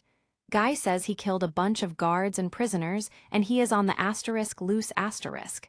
Why isn't this on the news? The government is keeping it hush-hush. It would be on the news. They huddle closer, voices low. It will be, eventually. But they have this huge asterisk manhunt going on and want to keep it hush. I heard they even got the Ultimates running around undercover looking too. I hate to tell you, I think your friend was having a little fun with you. Well, fine and all, but when it's on the 6 o'clock news in an hour. The producer still isn't convinced. I don't buy it. How can they not find a man with 4 big, metal octopus arms walking around New York City? Well, be that as it may. They look over at Rosalita Octavius, who is laughing with the actor playing her ex-husband. I wouldn't want to be standing anywhere near that Octavius woman until they find the guy. You think he's coming here? Hey, I don't know what he is doing, but I hate my wife and I'm happily married. Suddenly, a violent tremor shakes the set. One of the producers is thrown back, his sunglasses flying off. A loud sound of metal crushing metal fills the air as the set begins to tear apart. A van is hurled through the air like a toy, soaring over the heads of the terrified crowd. The vehicle smashes into the set equipment with a deafening crash, sending sparks and debris flying in every direction. Dr. Octopus descends through the smoke, his mechanical arms wreathed in fire. Rosalita, darling, I can't tell you how disappointed we are with your actions of late, he sneers. I thought maybe you and I should. Suddenly, a web line hits his metal limb. Rosalita looks up in absolute horror as her living nightmare becomes a reality. Oh my God, she gasps. Spider-Man swings into the battle, his voice filled with frustration. Man, I can't believe this. Oh no, you total jackass, I can't believe you are doing this to me. Oh no.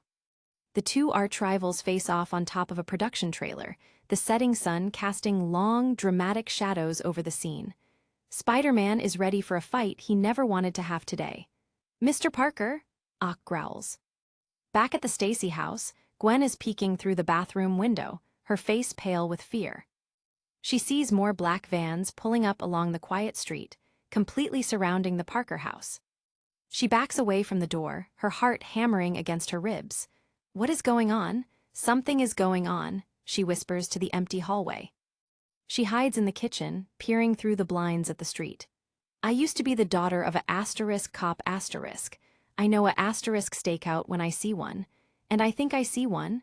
Am I nuts, or are they watching this house? Why on earth would they be watching the Parker house? She watches the man on the utility pole, his binoculars fixed on the Parker windows. Are they cops? Did Aunt May do something wrong, or, oh, please, of course not. That's like totally. A sudden rustling noise outside makes her jump. They look like feds. I think they look like feds. What was that? Gwen rushes to the front door, her mind racing for a way to escape or get help. She looks out through the side window, her eyes wide with mounting terror. The black vans have their doors open, and men in tactical gear are moving into pre-planned positions around the entire block. Tires screech as another vehicle pulls up, its wheels throwing up sparks as it skids to a halt. Gwen peeks through the door, her breath hitching in her throat as she sees a tactical team approaching. A whole line of vans is now completely blocking the road in both directions. Gwen stares at the tactical display with sheer terror. Where they going to now, she wonders. The battle at the Lincoln Tunnel is in full swing. Spider-Man dodges a lethal strike from one of Ock's arms while trying to talk him down. You know, Otterig, of all the lucky things you have done, and oh Lord, there have been so many, but making me stand between you and your crashing the set of this Spider-Man * movie that they are making without my permission, that is just really mean. It's just mean is what it is. Do you ever shut up? Ock growls. Not once. Not once, Otto. But between you and me and your metal arms, I think it's a nervous. A mechanical arm slams into Spider-Man mid-sentence with a deafening smack. Spider-Man is hurled through the air, crashing through heavy set equipment and falling hard to the concrete. "Og!" he cries out as he hits the ground. He tries to push himself up from the rubble, his mask torn. Well, that was rather unpleased. Dr. Octopus's face is a mask of pure, concentrated hatred. "Die!" he screams at the top of his lungs. A massive mechanical arm looms over the fallen hero, its claws ready to deliver a killing blow. The arm smashes down into the concrete where Spider-Man was lying, sending chunks of pavement flying. Spider-Man rolls away just in time, but the impact of the blow leaves a massive crater behind him. Otto's silhouette stands against the fiery sky, his 4 mechanical limbs poised like a deadly predator. "Die!" he bellows again. Spider-Man looks up, his white lenses reflecting the incoming strike from above. With incredible strength, Spider-Man catches one of the massive metal arms with both hands, his body straining against the pressure. "Wow!" he gasps. Otto's face is mere inches from the hero's mask. "Why are you here, Parker? Why are you everywhere I am?" he screams with spittle flying from his lips. Spider-Man continues to struggle against the crushing force. "Because RRRRGGH, because I love you, Otto," he quips through gritted teeth. The producers watch the real-life battle in utter shock. What did he call Spider-Man? What All I heard was the Don't know, I can't hear. I don't think it was nice. Spider-Man leaps into the air, dodging another lethal strike.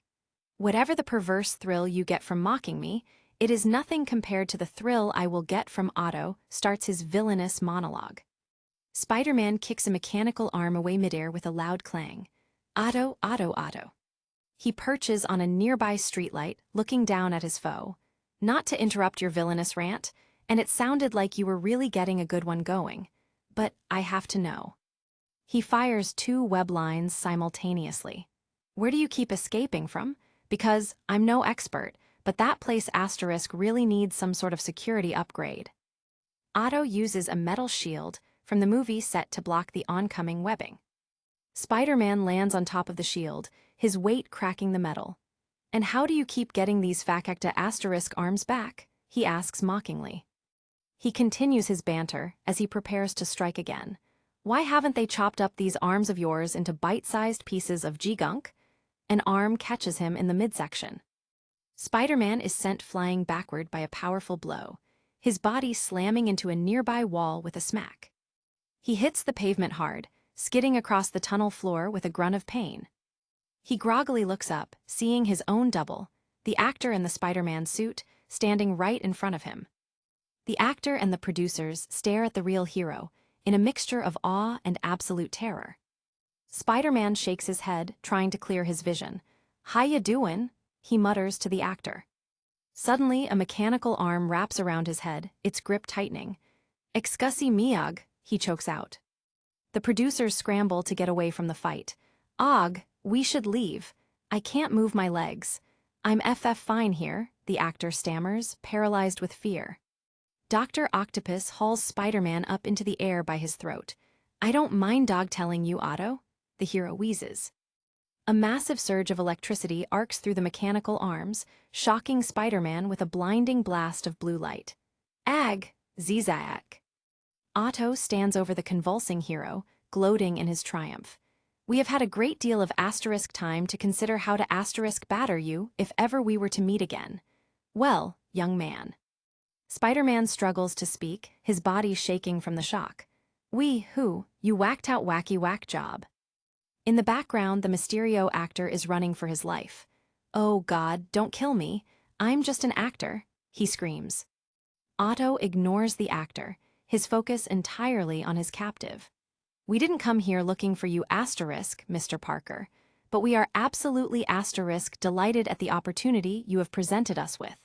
Spider-Man is now completely bound by the 4 mechanical limbs, suspended helplessly in the air. Suddenly, a massive movie camera smashes into the back of Otto's head with a sickening clang. Agu, he cries out. Lear, the stuntman in the Spidey suit, has joined the fight. Otto stumbles, clutching his head in agony. Ag, ooh. Lear stands his ground, still holding the broken camera. Spider-Man looks at his unexpected savior in confusion. Who are you? Name's Lear. I'm one of the stunt guys on the picture, the man explains with a grim smile. Spider-Man lets out a short, hollow laugh. I thought I got asterisk revamped there for a second. Otto recovers instantly and delivers a powerful blow, knocking Lear back with a loud thud. Lear is furious as he looks at the ruined camera. Guy gone and shut down asterisk production? He's gonna pay me my. Spider-Man manages to grab one of the mechanical arms. See, that wasn't even remotely nice, he says. Get off, Otto snarls. Got a better idea. With a surge of strength, Spider-Man pulls on the arm, dragging Otto with him. Ag, yeah, the hero grunts through the effort. He hurls Dr. Octopus directly into the side of a parked production trailer, the impact crushing the metal with a massive crash. Spider-Man prepares to follow up his attack. If you didn't like that one, he starts. Suddenly, an arm whips around and catches him by the throat, cutting off his speech. GKKTT. He's thrown high into the air like a ragdoll. Spider-Man crashes through the front windshield of a nearby van. Oof. He lands painfully on the roof of another vehicle with a sickening thud. Ow. He lies there completely exhausted and battered. Come on, someone shouts from the crowd. I'm gonna just nap here for a while if that's okay, Peter groans to himself. Back at the Stacy house, the front doorbell rings. Bing bong. Gwen is startled in the dark hallway, jumping at the sound. Ugh, geez. She cautiously creeps toward the door, her heart racing. She looks through the tiny peephole and sees MJ's distorted, smiling face on the other side. She leans her forehead against the door, letting out a massive sigh of relief. She throws the door open to find a radiant MJ standing there. Hello, gorgeous, MJ exclaims with a wide grin. MJ bursts inside with her arms spread wide. Yes, it is me. Tease me, Mary Jane Watson, back from the torment of my eternal grounding. I am no longer among those not allowed to leave their room. I am now a asterisk-free asterisk woman, or as free as a 15-year-old woman with no money can be. Yikes, Gwen mutters, slightly overwhelmed. MJ is too excited to notice Gwen's tension. Gwen, get you ready for this. My mom asterisk kicked my dad out of the house. Can you believe it? She's practically bouncing as she talks. She finally sobered up or wised up or something up. She did asterisk it. Really? Gwen asks, genuinely surprised. MJ continues her happy rant. While we were at school, she told him to pack his stuff and get out. And he did. He left. He gone bye-bye. And with him leaves the tyrannical tyranny that was my life. Gwen manages a small, genuine smirk. Tyrannical tyranny. MJ laughs, her eyes shining. I'm on a roll, do not let me stop you. He is gone, out the door, and with him the ludicrous, groundless grounding that I have been subjected to. She starts calling out for Peter. Peter. I'm not grounded, Aunt May is gone to Florida, the sky is he's not, Gwen tries to cut in. Finally, Gwen gets through to her. He's not here. MJ's expression immediately shifts. He's not here, so that's that then. He's at work, right? They walk into the living room together. No, he's at work, Gwen says. So, what are you doing? Gonna watch some videos and pretend I like them. I need to decompress in a huge way. I can do that too. Is there food? Gwen flips on the television to a breaking news report. People are running from their cars, abandoning them on the road, clogging the Lincoln Tunnel exit. Each car now nothing more than a weapon for this fight that rages on the streets of New York City. Gwen stares at the screen, her jaw tightening as she watches the chaos. One can't help but wonder what exactly motivated such a shocking outburst right in the middle of rush hour traffic. The news shows aerial footage of a line of smashed cars. If you are just joining us, these are live images of the west entrance to the Lincoln Tunnel. MJ looks at the screen with growing dread. "Mutant?" she asks. "Spider-Man," Gwen says with a cold edge to her voice. The reporter continues, "is literally trapped in the asterisk chaos of this surreal scene of life imitating art imitating life. As, according to reports, Spider-Man is actually asterisk defending the film crew of Spider-Man." MJ realizes the truth and knows Peter is in the middle of that mess. "Hey, you know what? I forgot to call Mayim, I'll be right back." Yeah, tell Peter, Gwen says, her eyes fixed on the screen. MJ sprints toward the front door, her heart in her throat. The TV audio follows her. "We have no word on actor Tobey Maguire's safety or if anyone has been hurt, are numerous reports coming in as to what exactly started this incident. Though the idea that this is a publicity stunt is far-fetched." Gwen Stacy watches the report with a look of pure, unadulterated hatred for the wall crawler. The news continues. "If you are on your way home, avoid the Lincoln Tunnel at all costs." Gwen is left alone with her rage and the flickering light of the TV. Back in the tunnel, the battle is reaching a fever pitch. Spider-Man dodges a flurry of mechanical arms. "Hey, I got an idea. Why don't you just, fall down and smack yourself with these arms of yours until you can't?" Spider-Man delivers a powerful kick to Otto's face. "Smack, Garg, remember how asterisk crazy asterisk you are." He flips over a smashed car, his movements a blur. "And you are asterisk nothing if not the asterisk craziest asterisk piece of," a bystander watches in pure disbelief. "Oh my." A mechanical limb suddenly catches Spider-Man's ankle midair, its grip like a steel vise. With a savage motion, Ock slams the hero directly into the reinforced tunnel wall. Wham! Spider-Man groans as he slides down to the ground. "Well done, yes. Well no, yes, you're right." Otto is arguing with himself again. "I am in quite a bit of asterisk pain though. I'm not used to this kind of, no, you're right. We need to control this situation with a little more asterisk finesse than we have shown so far. Thank you." Spider-Man is hurled through the air again, crashing through the windshield of a Jeep. Scrash! He lies limp and defeated across the hood of the vehicle, surrounded by shattered safety glass. Peter struggles to get up, his body feeling like 1,000 pounds of lead. "Oh boy, is there any chance we could call it a day, go home, rest up, and finish this tomorrow? Because I'm just about out of I don't have enough problems." A man in a turban tries to snap a photo of the injured hero. Spider-Man quickly fires a web, blinding the camera lens.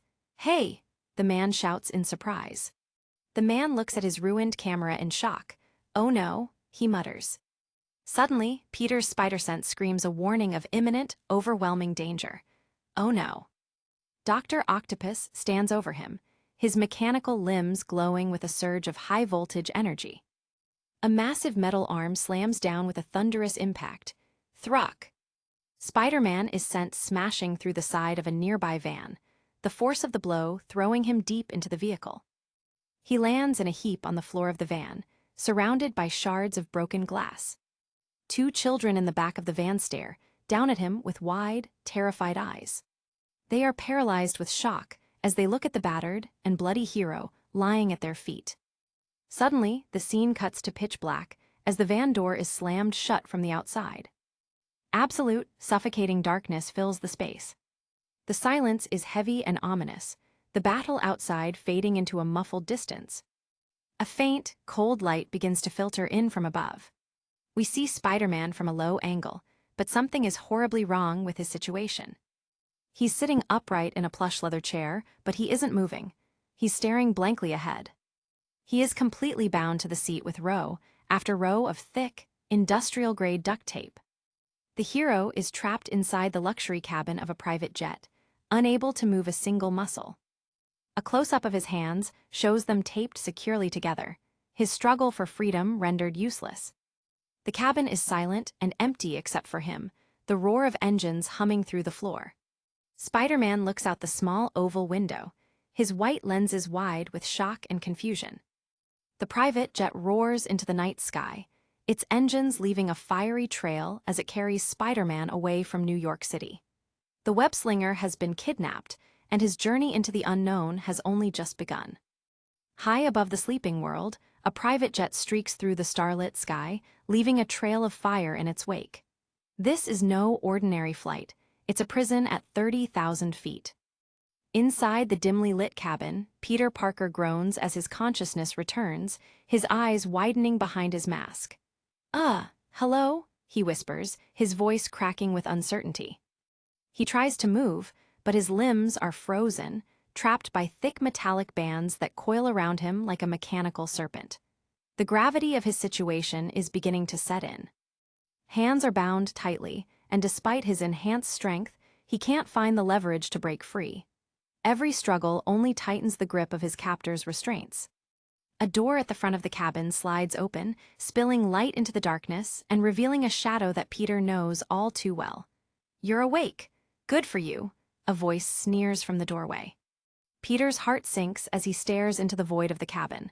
"Oh, yippee," he mutters, sarcastically acknowledging the nightmare he's found himself in. Stepping into the light is Otto Octavius, his metallic arms undulating around him with a life of their own. "Lovely night to fly, Mr. Parker," the doctor says, a smug smile playing across his face. Octavius towers over the restrained hero, savoring the moment of absolute control. "I'd imagine that if you had survived this little teet-a-teet of hours, which, trust me, you haven't, that you, being a child, would have been quite grounded for being out this late on a school night," he taunts. He reaches out with a tentacle and rips the mask from Peter's face, exposing the bruised and bloodied teenager beneath. "Ag!" Peter cries out, before snapping back. "What kind of goofy goofball lunatic thing are you doing now, you goofball goofy goofnut?" Through the cockpit door, the pilot watches the scene in terror, his hands shaking on the controls. "I have it under control," Octavius says, his voice dripping with chilling calm. The doctor leans in close, his sunglasses reflecting the fear in Peter's eyes. "And just so we're clear, Mr. Parker," he begins, his tone shifting into something far more sinister. Without warning, a massive metallic claw slams into the side of Peter's face. The force of the blow sends a shockwave of pain through his skull as his head snaps to the side. Peter screams in agony, his vision blurring as blood begins to drip from his mouth. "I did that because I wanted you to know that you weren't dreaming," Octavius explains coldly. "This is the rest of your life."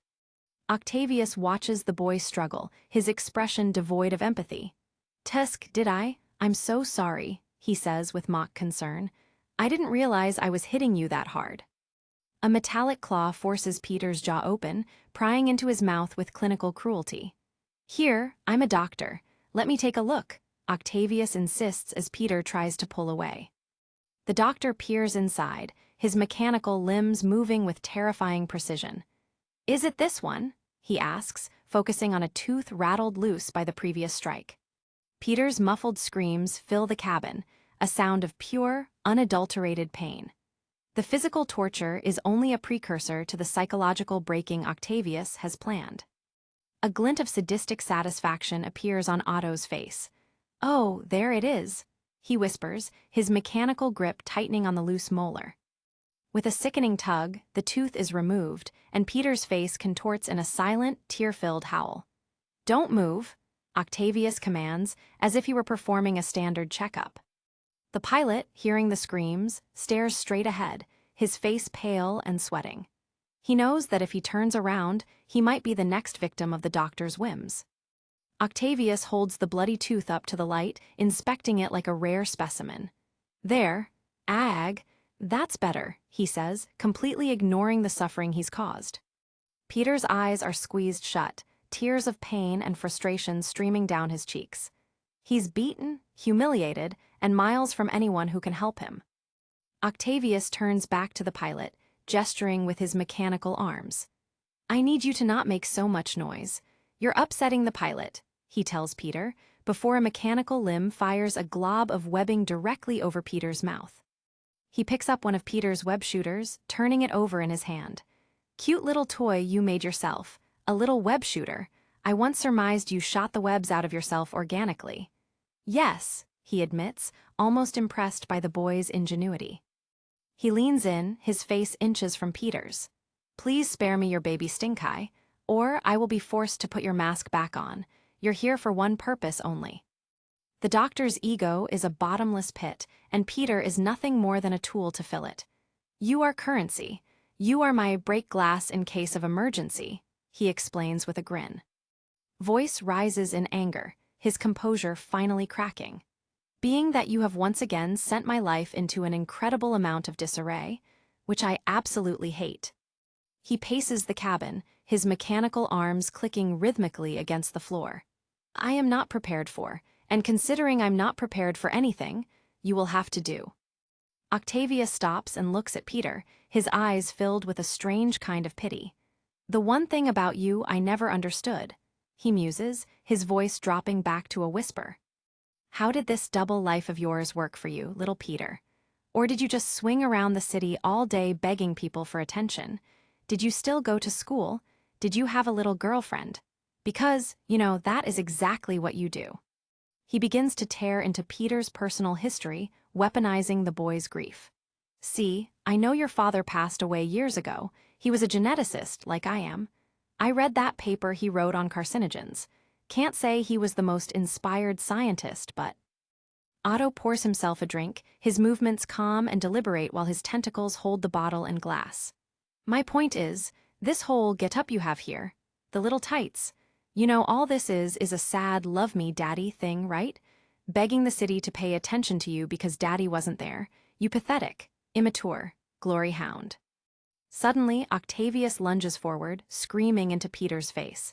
Just to live a decent life? Why? Why are all of you standing in my way? The sudden outburst fades into a cold, dark threat. You know I will kill you tonight, right? You know that. It is eyes. We will kill you. Peter stares back, his eyes wide with the realization that Octavius has completely lost his mind. There is no reasoning with a man this far gone. I dream about it. I sat in my jail cell with nothing to do all day but dream about it. So don't trick yourself into thinking that you are alive right now, Ock says before checking with the cockpit. How much longer, Captain? 20 minutes. 20 minutes. Well, I know where, but clearly you don't. He gives Peter one last chilling smile, a predator watching its prey. The countdown to Peter's execution has officially begun. Meanwhile, the mechanical limbs of Dr. Octopus are busy tearing through the streets of New York, even without their master. One arm slams down onto the pavement, crushing everything beneath it. After we had the immense pleasure of beating your face in, the narration continues, echoing Ock's thoughts. Spiderman is tossed around like a rag doll by the detached limbs, struggling to keep his footing as the metal claws snap at him with lethal speed. He crashes into the side of a car, the windows shattering around him as he screams in pain. The chaos is absolute, and the hero is losing ground fast. Peter lies on the ground, his chest heaving, his body battered and broken. The mechanical arm looms over him, ready to deliver the final blow. A man in traditional headwear watches the carnage from the sidewalk, frozen in terror as the world around him erupts into violence. Above the burning wreckage, the silhouette of a mechanical arm rises, its red eye glowing with a malevolent light. It's a scene from a nightmare, and there's no waking up. The man stares up at the mechanical monstrosity, his eyes wide with fear, knowing that he is completely at its mercy. Back on the plane, Octavius watches the feed from his arms, his face twisted in a cruel grin. You will do, he whispers to himself. Down on the ground, the authorities finally arrive.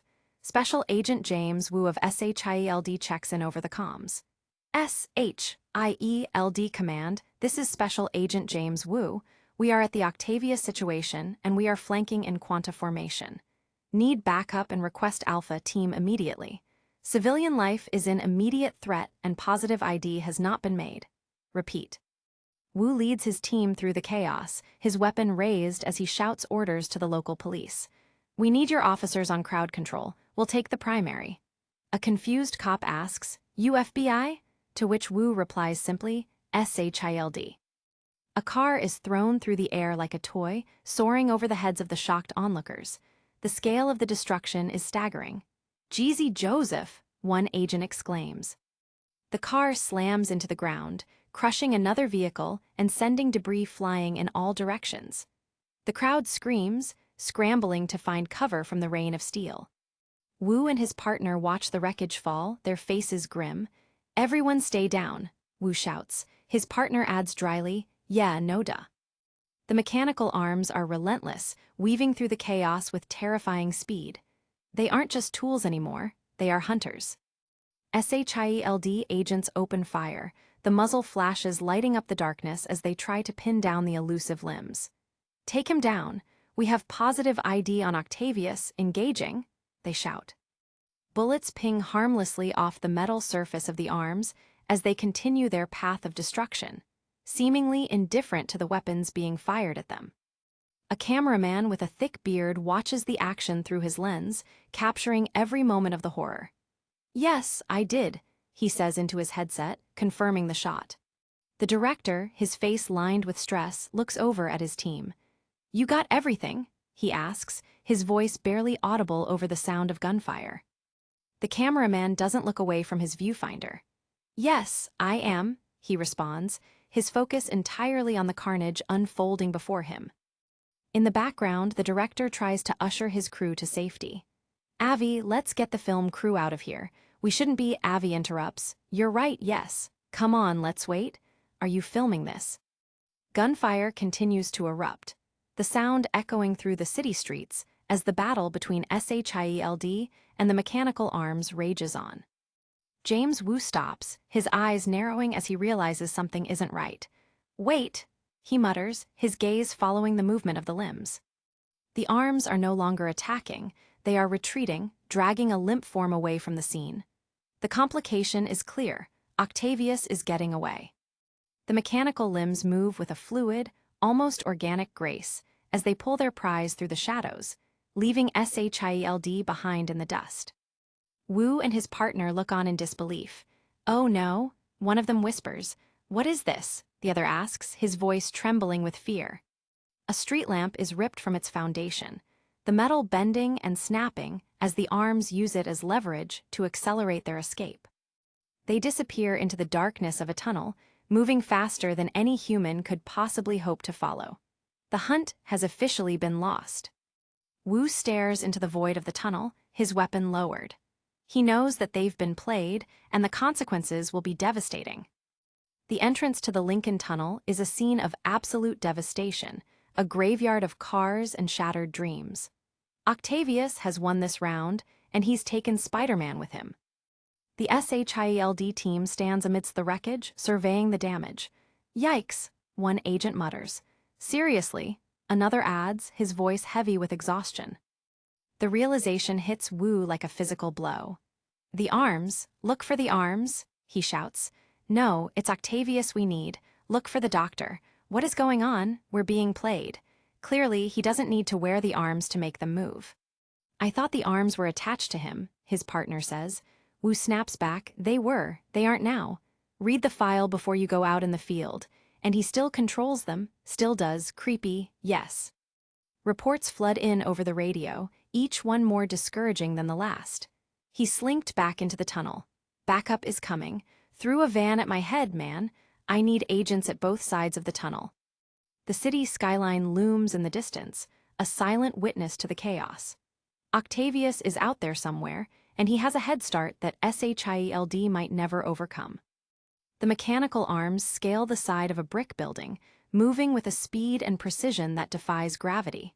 They are heading for an exit point, a way out of the city. They reach the top of an alleyway, looking down at a red car waiting below. The plan is coming together, and Octavius is the mastermind behind it all. The mechanical limbs reach down and pry open the door of the car, their movements practiced and efficient. They have done this before. They gently deposit their prisoner into the backseat, ensuring that he is secure before they follow him inside. The hunt is over, the transport has begun. Octavius is at the wheel, his face a mask of calm. He checks his rearview mirror, seeing Peter slumped in the back. Everything is going according to plan. The car pulls away from the curb, merging into the late-night traffic as if nothing had happened. They are invisible now, just another vehicle in the vast urban sprawl. Otto looks back at his mechanical limbs, which are now neatly folded in the back. "Yes, you're right. Less conspicuous," he says, as if he were talking to a partner. He looks back at Peter, who is still unconscious, and gives him a small, satisfied nod. "Well done," he whispers, his voice filled with a terrifying pride. The red car speeds down a lonely highway, the headlights cutting through the darkness as they leave the city behind. They are heading into the unknown. Inside, Octavius is silent, his focus entirely on the road ahead. Peter is still slumped in the back, his head lolling with every turn of the wheel. They pass a sign for Rockefeller Airfield, a private facility far from the prying eyes of the authorities. This is their destination. Otto's face is a study in cold determination. He has a mission, and he will stop at nothing to see it through to the end. The car pulls up to a heavy metal gate, the sound of chains rattling as it opens to let them in. They are inside the perimeter now. The car drives onto the tarmac, heading towards a private jet waiting on the runway. The final stage of their journey is about to begin.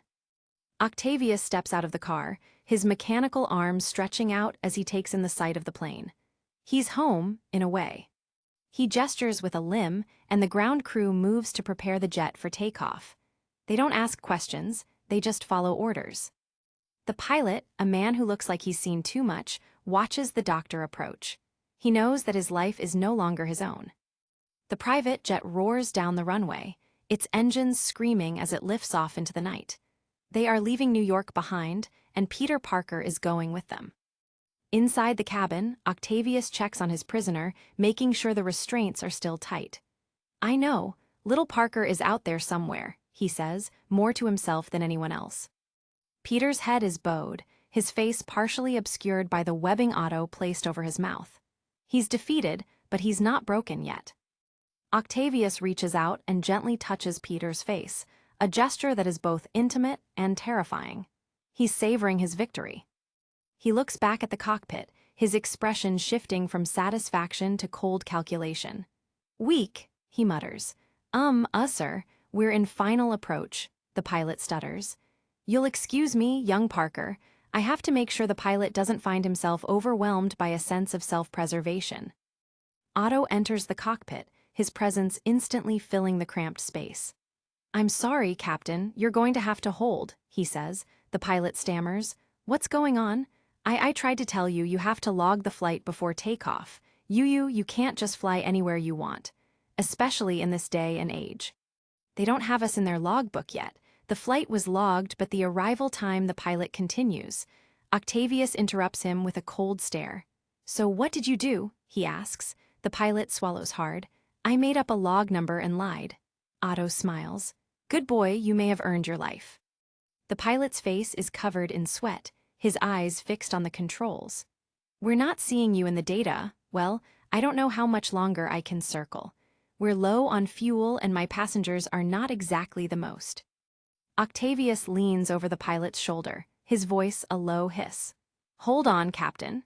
He watches the instruments with a detached curiosity, as if he were observing an experiment. Suddenly, a voice crackles over the radio. "Okay, Flight 506. You are clear for runway 7. You are clear for landing. There's no taxi crew, but someone will be there to meet you and go over the paperwork, over." Octavius smiles. "Much obliged, Tower." Inside the cabin, the turbulence begins to rattle the plane, throwing Peter from side to side in his chair. He gasps for air, his heart pounding in his chest. "Og!" he cries out through the webbing. Octavius returns to the main cabin, his mechanical arms steadying him as the floor tilts beneath his feet. He looks out the window, his expression unreadable. He looks back at Peter, a strange light in his eyes. He knows that the end of this journey is near, and only one of them will survive it. The plane begins its descent, the clouds rushing past the windows as they head towards the ground. The final act is about to begin. Octavius lunges at Peter, screaming his name as if it were a curse. "Parker!" he howls, his rage finally boiling over. Back in Queens, a different kind of drama is unfolding at the Parker home. The lights are on, but the house feels strangely empty. Gwen Stacy sits on the front porch, her face a mask of worry. She's waiting for Peter, and she has no idea that he's currently half a world away. She gets up and heads inside, her footsteps echoing in the quiet house. She's looking for answers, and she's going to start in the last place anyone would think to look. She enters the basement, the air cool and damp against her skin. It's a cluttered space, filled with the ghosts of Peter's past. Gwen looks around, her eyes landing on a heavy trunk tucked away in the corner. Something about it feels significant, a secret waiting to be unearthed. She hesitates for a moment, her heart racing as she approaches the trunk. She knows she shouldn't be doing this, but she can't stop herself. She reaches out and touches the cold metal of the lock, her fingers trembling with a mix of fear and curiosity. She's about to change her life forever. Gwen stands over the trunk, her shadow looming against the basement wall. She looks like a girl about to commit a crime, and in a way, she is. She picks up a hammer from a nearby workbench, her grip tightening around the handle. She takes a deep breath and brings it down on the lock with a resounding clang. Clack. She drops to her knees, her hands shaking as she prying open the lid. The anticipation is almost more than she can bear. She slowly lifts the lid, and a dim light from the basement stairs spills into the trunk, revealing its contents. Her eyes widen as she takes in what Peter has been hiding. There, lying in the center of the trunk, is a familiar red and blue costume. The realization hits her with the force of a tidal wave. Peter Parker is Spider-Man. Gwen stares at the mask, her face a mask of absolute horror. She's found the truth, but it's a truth she was never meant to know. She reaches out and touches the fabric of the suit, her fingers tracing the spider symbol. It's real, it's all real. She looks away, her eyes filling with tears of betrayal and grief. Everything she thought she knew about Peter was a lie. She stares at the suit, her face hardening as her pain turns to anger. The boy she loved is a monster in her eyes. A single tear escapes and rolls down her cheek as she whispers the words that will haunt her forever. "You killed my father," she says, her voice breaking with raw emotion. To be continued. The scene shifts to Sao Paulo/Congonhas International Airport in Brazil. The private jet has landed, and the humid night air is a stark contrast to the cold of the cabin. Octavius looks out the cabin door, his mechanical limbs poised for action. "I know, little Parker is out there somewhere," he says, a strange mix of anticipation and dread in his voice. The pilot steps out behind him, his hands raised in a gesture of surrender. "Mr. Pilot, sir, you did an exceptional job flying this plane under what I am sure are not ideal flying conditions," Octavius says. The pilot pleads, but Mr. Octavius, sir, you promised to let me go if I got you here. You promised." Octavius ignores the man's pleas, his focus elsewhere. "I want you to know that I appreciate your attitude and precision during this stressful situation. You promised. Yes, well, we still have the little Spider-Man to deal with." "Who?" "That little Spider-Man." Otto looks back at the empty cabin, his eyes narrowing. He knows that Peter is more dangerous than he looks. The costumed young man I had tied up in the back of the plane. Funny thing is, I know who he really is behind the mask, but it's useless information. It means nothing to me. The pilot continues to babble, his fear overriding his logic. "He jumped out of a moving plane 100 miles away. Ock cuts him off." "What? He couldn't possibly." "He's out there, trust me, he's out there." Octavius leans in close to the pilot, his eyes cold and dead. "You're going to kill me, aren't you?" the pilot asks. Otto smiles. "Well, you never know, the night's still young." Suddenly, a red and blue blur bursts from the luggage, slamming into Octavius with the force of a freight train. "Spack! Spider-Man is back and he's not happy. And you're still a little ugly," Peter quips. Peter flips through the air, dodging a mechanical limb with a fluid, acrobatic grace. "Come on, that was a good one. You said, the night's still young, and then I said, you're still ugly. You get it? 'Cause you really are ugly. It's funny 'cause it's true," he mocks as Ock screams in rage. The doctor is sent tumbling backwards into a pile of luggage, his mechanical arms flailing as he tries to regain his balance. Farump blump. Peter doesn't let up, pressing the attack with a series of rapid-fire strikes. Smack. And if I was a better man, then sucker punching you like I just sucker punched you would have felt cheap. This one would have felt good, but that last one would have felt cheap. He dances around the mechanical limbs, his spider sense guiding him through the storm of steel. Or what the clinical name for your kind of crazy is, but I will tell you. Peter lands a solid kick to Octavius's jaw, sending the doctor reeling once more. Otto, sweetie, I don't know where on God's green earth you have taken me to. Octavius roars with fury, his mechanical arms lashing out in every direction. This, you had coming, Peter shouts as he dives under a lethal sweep. The fight spills out onto the tarmac, with the ground crew watching in shock as the two titans clash. Octavius is tossed into a line of luggage carts, the sound of crashing metal filling the night air. Peter stands over the fallen doctor, his fists clenched at his sides. Don't you beat the tar out of me, kidnap me, pull out one of my teeth, he yells, his anger finally bubbling to the surface. Otto groans as he tries to push himself up, his mechanical arms struggling to support his weight.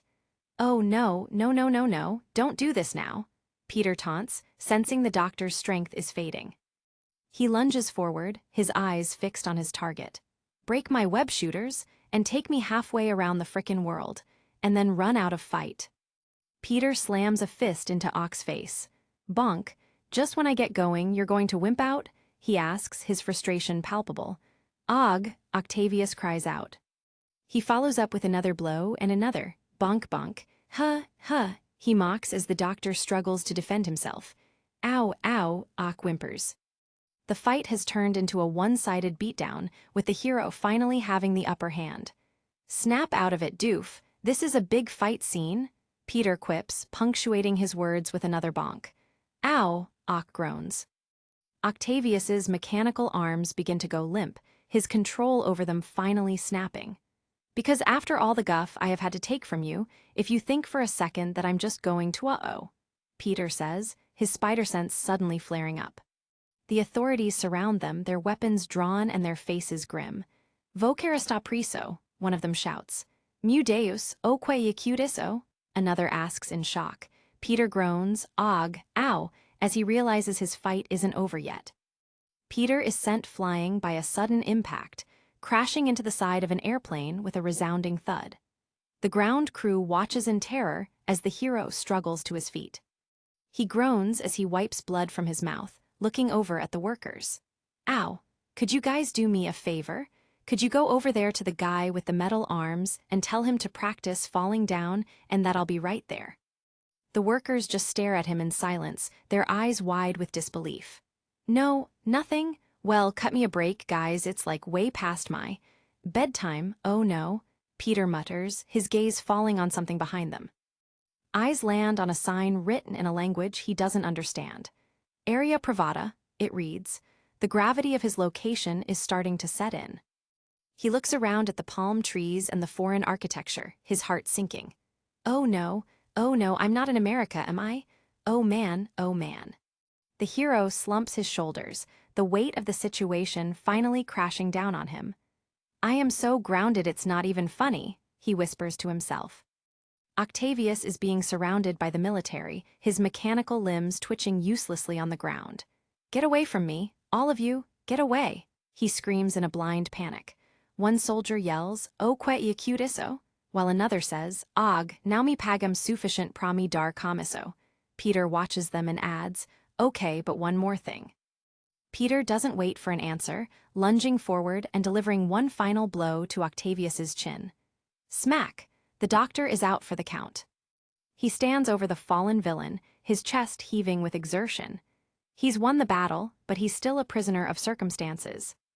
Another smack for good measure, just to make sure Octavius stays down. Peter isn't taking any chances this time. He stands over the unconscious doctor, his fists clenched as the military closes in. Stay, he commands, his voice echoing through the airport tarmac. The hero looks up at the sky, a feeling of absolute exhaustion washing over him.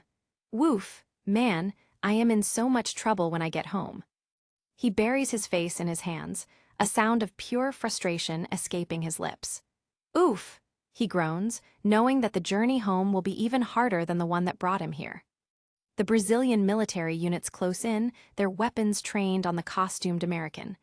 Vou querer estar preso, tudo mundo para, nós somos a autoridade, they shout. Peter just stares at them, his eyes wide. Oh no. He slowly raises his hands, his voice trembling with a mix of exhaustion and desperation. Maus próxima, I swear I will do whatever you say if you say it in English. Retire sua máscara e identifique-se.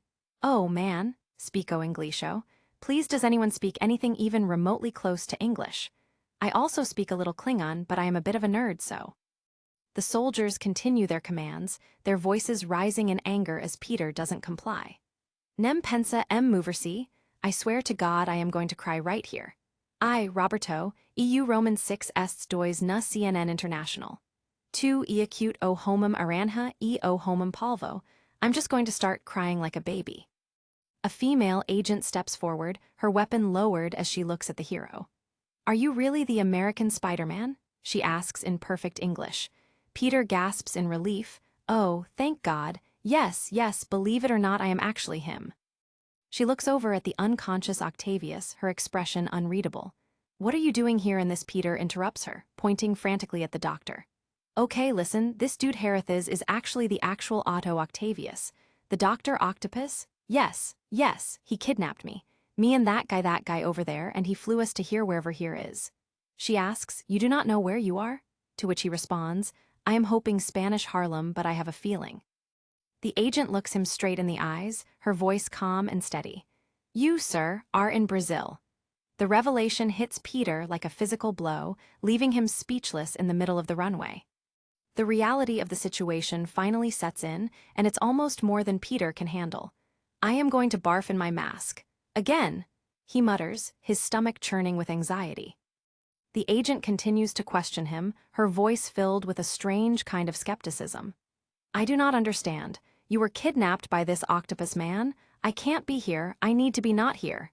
Peter insists, his voice rising in panic. He gestures to the pilot. Yes, he, dude, tell them.